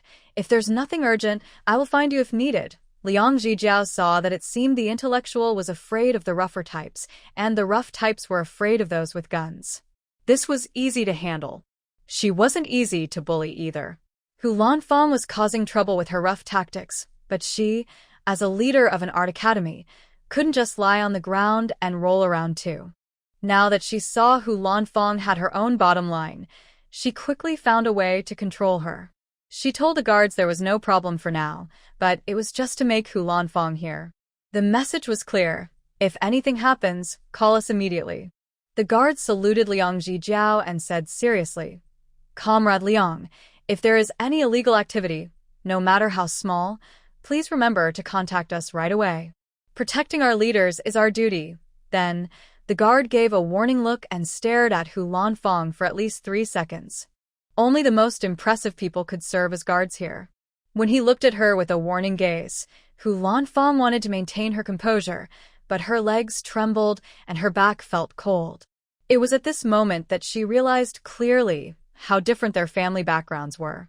Her way of throwing a tantrum worked on ordinary neighborhood folks, but it was useless against this family. No matter how much she caused trouble, they could simply have the guard take her away. Not calling the guard earlier was their mercy. Now that her face was about to be torn apart, they no longer showed mercy. She needed to control herself. Wu Yuanzheng, though a soldier, wouldn't show such dominance over his sister-in-law's mother. Using someone else's help was the most practical way. Shun Jitong saw he understood her intention quickly and secretly gave him a thumbs up. Wu Tuan, praised by his wife, immediately felt very happy, showing a subtle smile. Hu Lanfeng stopped causing trouble. She could sit down and have tea now. Liang Ziqiao was very pleased with Shin Jitong's performance. Indeed, Yuanjing's judgment was sharp. No wonder he was their most beloved eldest son. Compared to the second and third, his eye for a wife was much better. The second son was at least easy to manage. The eldest's wife came from a poor family. She looked glamorous on the outside but was dirty inside, using cunning and sly tricks like a small-town person. They weren't blind to her true nature, but since she was chosen by their son, they could only turn a blind eye. Liang Ziqiao realized through this big fuss that all her years of patience had been a joke. Hu Lanfeng's family thought they were easy to deal with. From now on, they needed to be more firm when talking or acting with his family. It was the third daughter-in-law, with her sharp mind, who understood the situation well. No wonder she came from a wealthy family. She knew how to handle Hu Lanfeng. After all this fuss, it was time to get off work. The second and first couples had finished their shifts. Through the maid's quiet gossip nearby, they learned the full story. The second couple wouldn't interfere now. They just sat nearby, eating sunflower seeds and watching the show. Wu Yuanheng couldn't hide his embarrassment. He didn't expect his mother-in-law to be so lively and to even roll on the ground. Fortunately, he didn't witness the scene firsthand, or he would have been too ashamed to face his family. For a moment, his gaze toward Wu Ai turned unfriendly. "Wu Ai, what do you mean by 1,000 coins? I don't understand. Where did you get that money? Your bank book doesn't even have 50 coins, so where did the 1,000 coins come from?" Although Wu Yuanheng's salary isn't low, over 130 coins a month, Wu Ai, since getting married, spends her 38-coin monthly salary and sometimes asks him for money. As a man, he never argued about it. He just gave her whatever she asked for. But 1,000 coins is a lot. Giving that amount to her family without telling him is really too much. I borrowed the money. Wu Ai didn't expect her mother to fail in causing trouble and instead reveal that she had given her family 1,000 coins. She secretly regretted it, thinking she shouldn't have complained at home. Her mother didn't discuss it with her either, making decisions on her own. When she arrived at Wu's house, she started causing a fuss on the ground. Now, how would this end? Borrowed? Who can lend you 1,000 coins? Wu Yuanheng suddenly felt like his head was covered in green. In this world, 1,000 coins can buy a life. Who would be so generous as to lend that much money at once? His heart sank. Thinking back to how he met Wu Ai, the longer they were married, the more he felt he had been caught in her trap. Less than a month after meeting her, he got involved and married her. At first, he thought it was his charm that attracted Wu Ai, that he had conquered her, and she willingly embraced him. But now he realized he had been duped. With his conditions, what kind of woman couldn't he marry?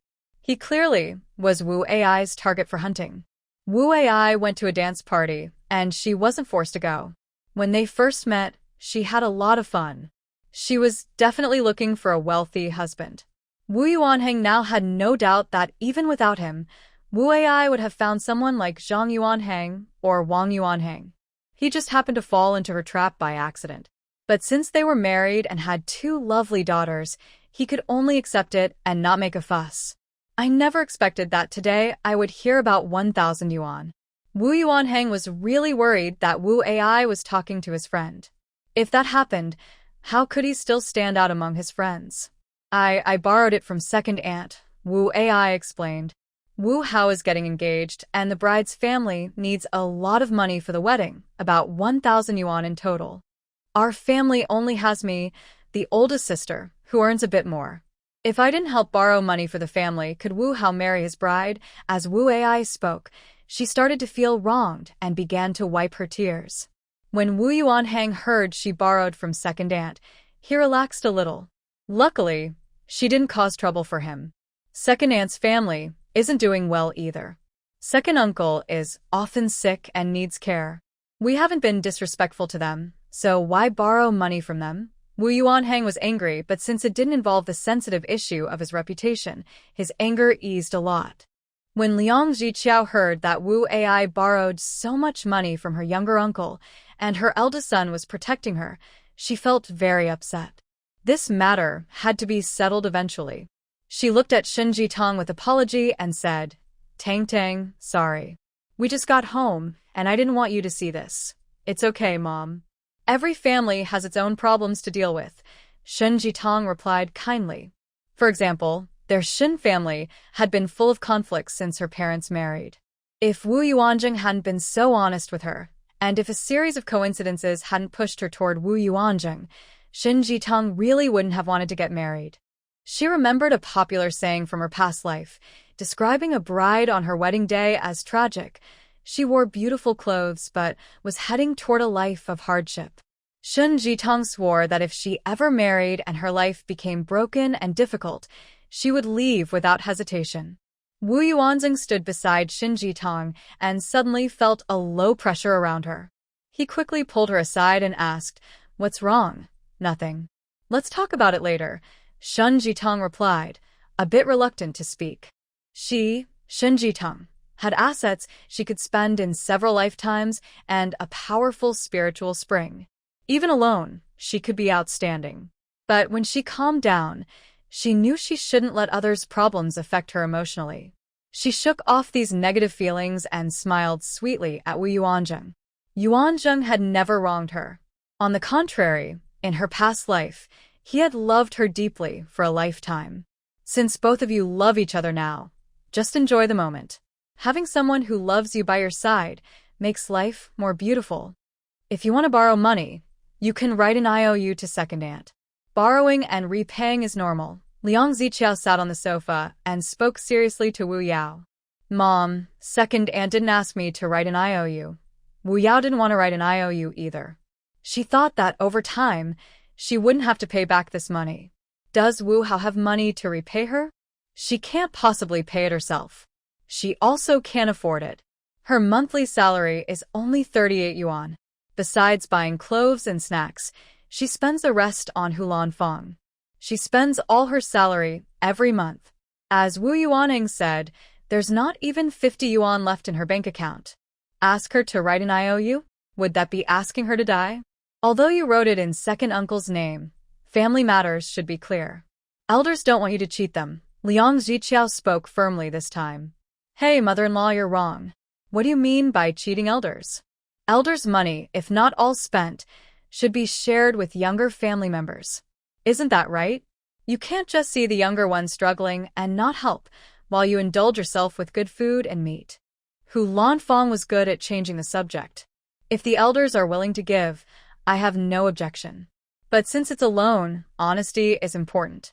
If a written IOU is needed, then it should be done." Second aunt feels embarrassed to ask her to write an IOU, but she is still her daughter-in-law. As her mother-in-law, asking her to write an IOU isn't too much, right?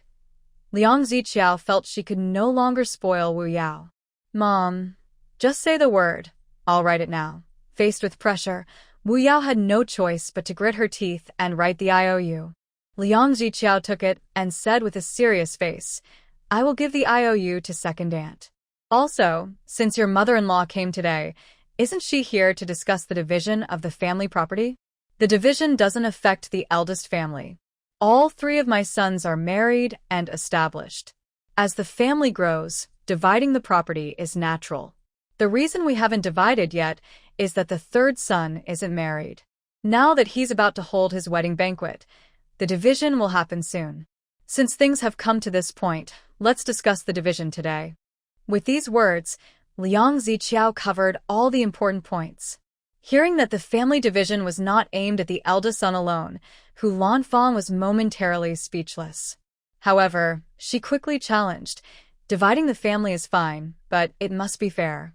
The faraway household should get 2 rooms and carry heavy responsibilities, so they should receive at least 70% of the inheritance." When she said this, even Wu Yuanhang felt awkward. He forced himself to speak. "Aunt, please don't say that. Let's follow my mother's arrangements." "Humph. Yuanhang, you're young now and not very experienced. When you divide the family as the eldest, you need to take care of the elders and raise the children. Don't think that the current division is enough. Expenses will only increase later." Hu Lanfang believed that dividing the family was profitable and clung tightly to this idea. If her daughter could get more property, she could slowly recover her losses. "Mother-in-law, dividing the family is our Wu family's matter." "It's not your place to speak," Liang Ziqiao said clearly but politely.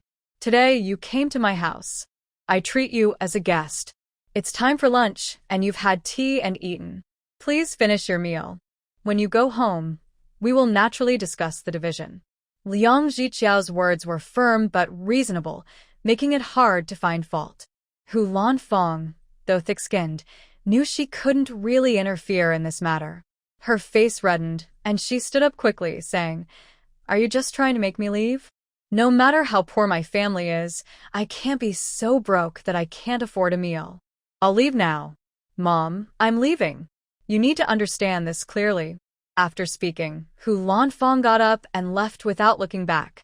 Wu Yan was worried and wanted to call her back. The Wu family has status and noble character.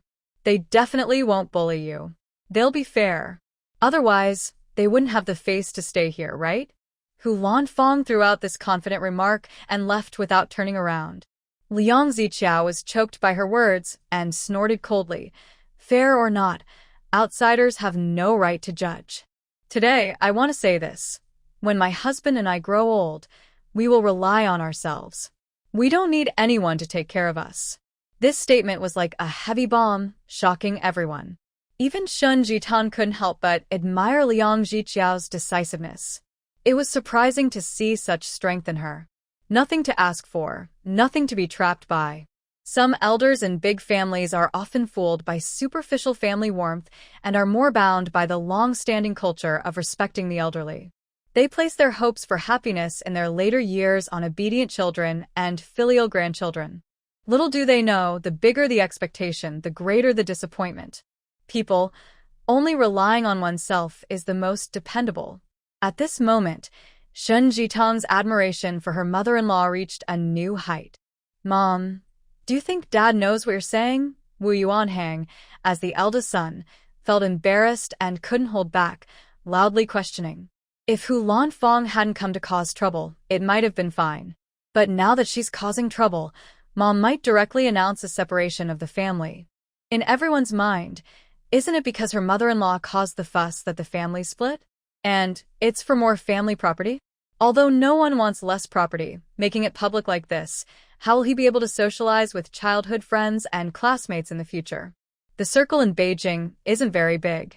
Once it spreads, his reputation will be ruined. Thinking of this, he couldn't help but glare at Wu Yao in resentment. All because he married such an unworthy woman, he ended up in this situation. A wave of anger rose in his heart, surging inside him. If there weren't so many people present, he'd want to punch her hard. In the past, he gave his salary to Hu's family, knowing they were poor and short of money, so he didn't mind. But now she dares to secretly borrow 1,000 yuan from Uncle Wu's family? If Hu Lanfang hadn't come to cause trouble herself, he wouldn't have known anything. What other nonsense might she do in the future? Wu Yuanheng wished he could press her to the ground and beat her badly. His head was buzzing, and a fierce anger was running wild inside him, impossible to calm down. My opinion is just your dad's opinion, Liang Ziqiao responded confidently. Shen Jitong secretly applauded her mother-in-law in her heart. Such a big family, and not a single strong-willed mother-in-law. Truly hard to manage. Mom, if you decide to split the family, we support you. We have no objections. Wu Yuanyang then stepped forward to express his support. He and his wife usually keep a low profile. Maybe because he's the second son caught in the middle, he's never tried to stand out. But in this moment, his moderate attitude made him seem like a pillar of support. However, no matter what, I will do my part in caring for you in your old age, Wu Yuanzheng said firmly, glancing at Shen Jitong. He would never ignore his parents in their later years. His parents were good people, not harsh or exploitative toward their children. Why should children who have everything still have no one to care for them? Shen Jitong smiled in support. She believed that both blind obedience and disobedience were wrong. She disliked both extremes. But Wu Yuanzheng clearly was neither.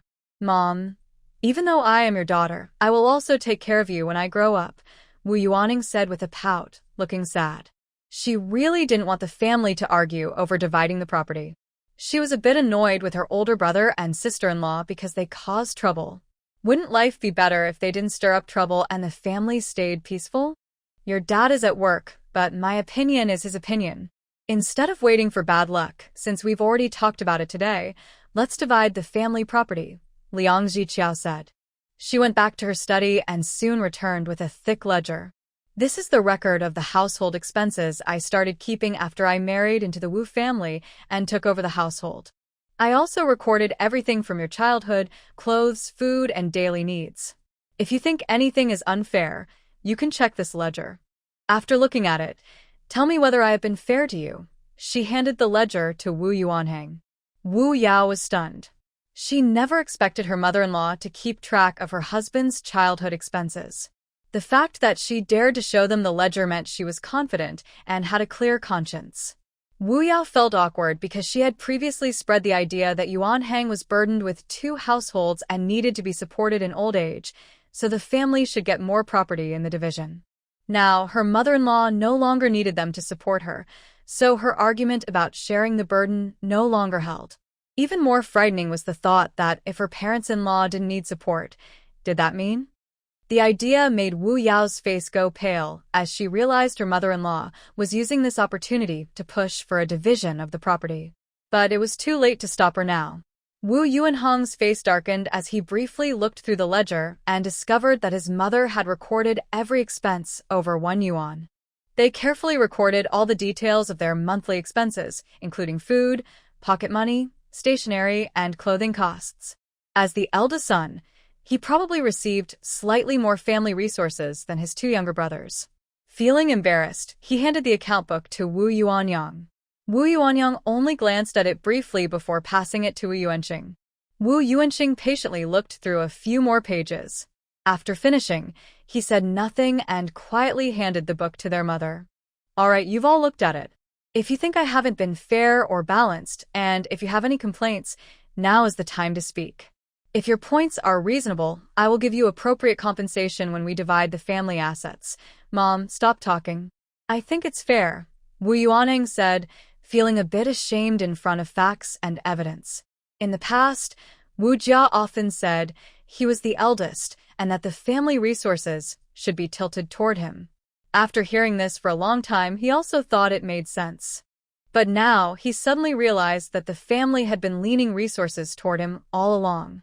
He had been influenced by false rumors and started to think differently. When he thought about how his mother was eager to divide the family because she disliked their greed, he felt very ashamed and also grew angrier at Wu Jia. All right, if none of you have objections, I will now explain the specific plan for dividing the family assets. Liang Ziqiao looked around. I have no objections, Wu Yuanyang said. I also have no objections, Wu Yuanqing said firmly. Good. Since everyone agrees, we will start dividing the family assets now. But remember, Even after dividing, you are still members of the Wu family. As brothers, you should help each other and stay united in times of trouble. Liang Zhiqiao's words made everyone feel uneasy. The three brothers looked at each other. Before the division, they felt like one family, close and inseparable. Now, it seemed like they were about to be separated, which made them feel a little sad and uncomfortable, strange and unfamiliar. Mom, no matter what, brothers are connected by blood. We will always support each other, Wu Yuanqing said sincerely, worried about making their mother sad. Regarding the division of the family property, I have thought about it for many years, trying to find a way that would satisfy everyone and show fairness. But in the end, I realized this is an impossible problem to solve. Everyone has different ideas and expectations. I believe that no matter what plan I come up with, some of you will feel it is unfair or not what you wanted. So, I have decided to divide the property according to what I think is fair, regardless of your opinions. Liang Ziqiao has now adjusted her attitude, speaking calmly and confidently. Xin Jitong can feel that since her mother-in-law said, "We don't need you to take care of us in old age," she has let go of her worries and feels more confident. Mom, no matter how you divide it, I accept it. Wu Yuanheng feels that if he doesn't speak now, he will lose face in front of everyone. Alright, I will now announce that the family savings we and your father have accumulated over the years is in this passbook. The total is 46,318 yuan. This money mainly comes from your father's bonuses for promotions over the years and some savings from our salaries. Your father and I will keep 6,000 yuan for ourselves, and the remaining 40,000 yuan, rounded, will be divided equally among you four siblings, so each gets 10,000 yuan. What? Mom, I also get some? I don't want it. Wu Yuaning, upon hearing this, nervously looks at her older brother and sister-in-law, unable to believe it. She always thought that the family division had nothing to do with her. As the daughter who is about to get married, she expected her mother to leave her some dowry money, but never thought she would be sharing the family property. This surprises her greatly, and she is hesitant to accept it. Our Wu family does not believe in favoring sons over daughters. You and your brothers are all our children. The family property belongs to you too. When Liang Zhiqiao said this, Shun Jitong almost wanted to clap for her. Such a mother-in-law, I love her. Their Shen family has always had this kind of family tradition. She believes that even if her grandfather had sons, he would still share the inheritance equally with her mother, because in her grandfather's heart, all his children are precious. Wu Yuaning's eyes turn red when she hears her mother say this. She secretly vows that no matter what, even if her brothers ignore their parents, she will always be filial. Mom, sharing everything with my younger sister-in-law is too much, isn't it? Wu Ai immediately became restless when she heard about giving 10,000 yuan to her younger sister-in-law and couldn't help but interrupt. 10,000 yuan. If the three brothers split it equally, each would get an extra 3,300. Shut up. If you say one more word, get out of here. Before Liang Zhiqiao could respond, Wu Yuaning shouted at her. Seeing Wu Yuanheng turn hostile, Wu Ai was quickly frightened and shut her mouth. Although Wu Yuanheng appeared gentle and harmless in front of everyone, only she knew how terrifying he could be. Fortunately, she knew that Wu Yuanheng only lost his temper at night. During the day, everything was normal. Otherwise, she wouldn't dare to make any small moves. Liang Ziqiao coldly glanced at the couple with a look that said, I knew it would be like this, then calmly said, I said, the division of the family estate is based on what I believe is fair. This home was built through the hard work of me and your father. You are just enjoying the benefits now. I do things, and you have no right to interfere. Shin Jitong could only hold back her laughter. Her mother-in-law was so commanding. Once her mother-in-law got serious, she seemed like a different person. Sorry, Mom, please go on. Wu Yuaning lowered his head to admit his mistake. Liang Zhiqiao continued, besides our savings, your father and I have no other wealth to give you. This house was allocated by the government, but after your father retires, he will be allowed to stay here. So, this house is only a temporary residence for you. You can consider moving out and asking your workplace for a separate apartment. If you don't move out, You'll continue to stay in your current room.